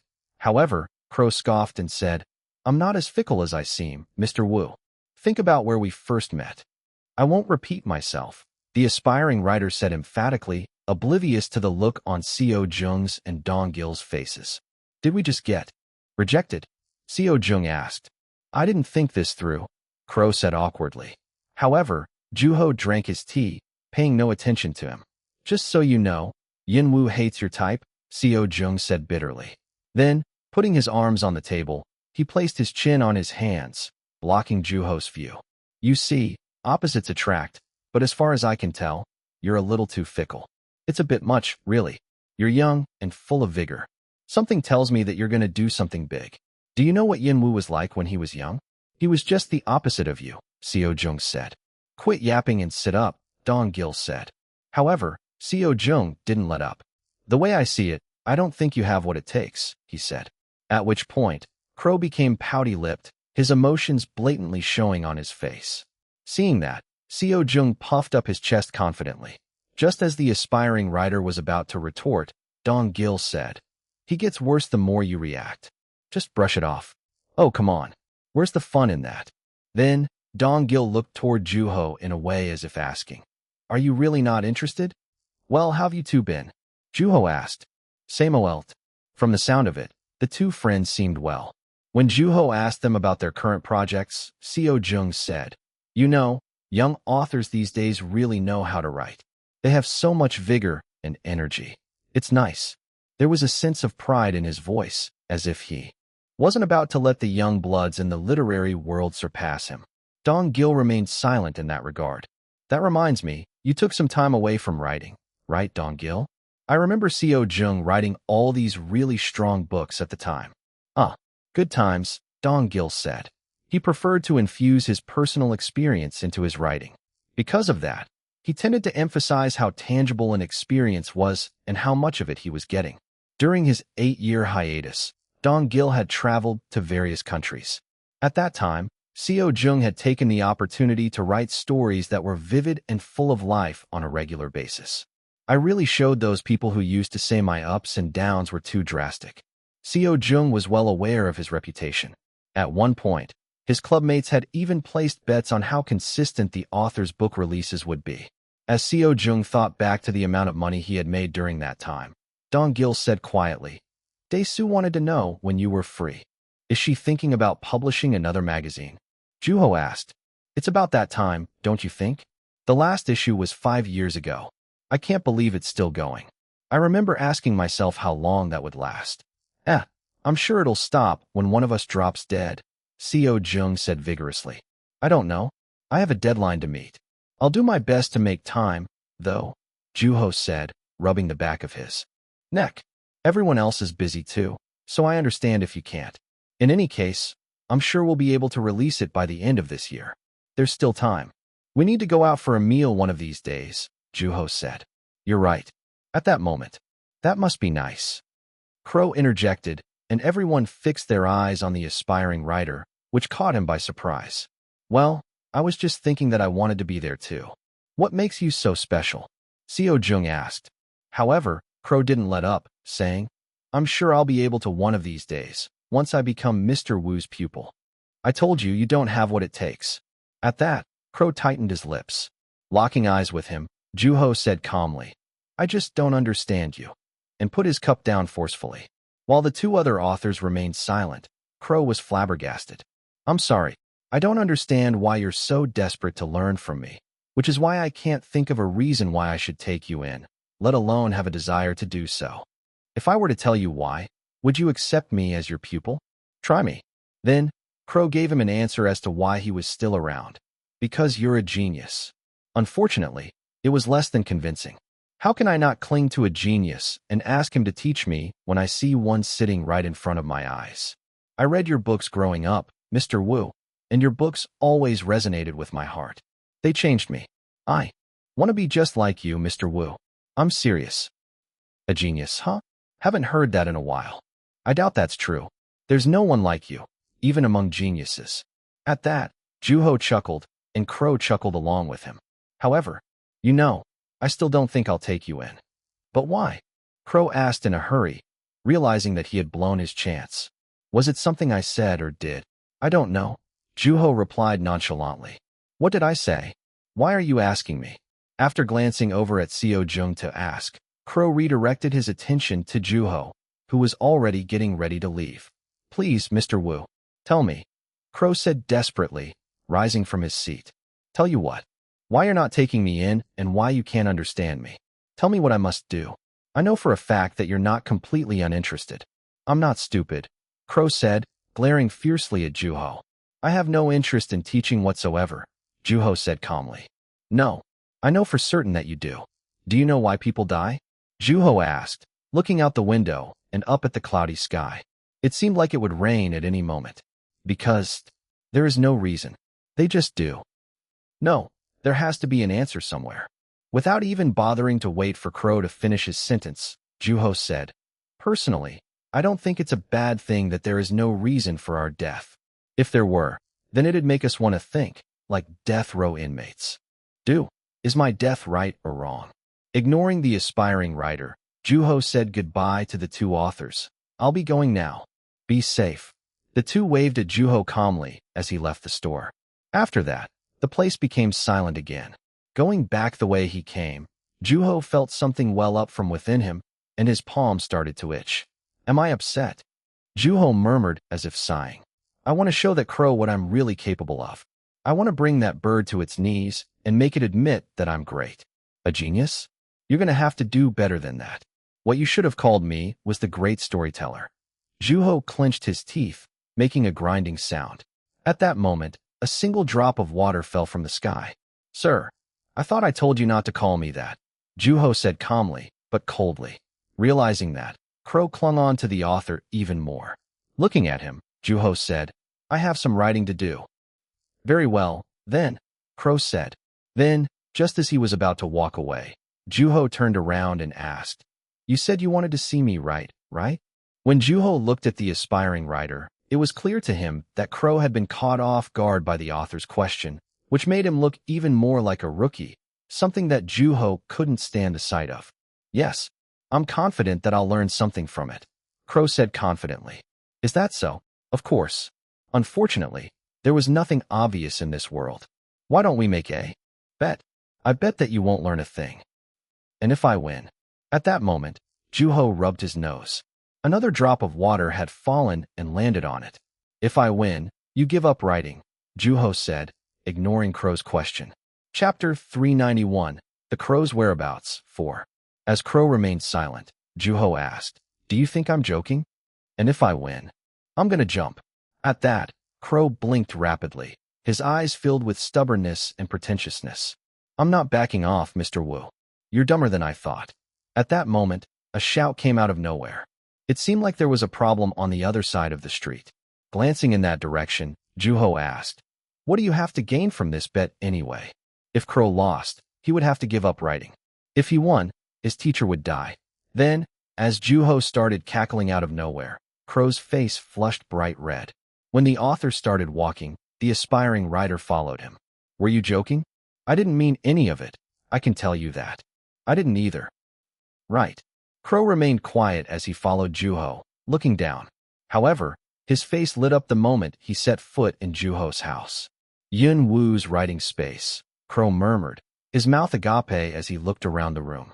Because there was no light, the room had a cold atmosphere. It was filled with mountains of manuscript paper. So, this is how much you've written, huh?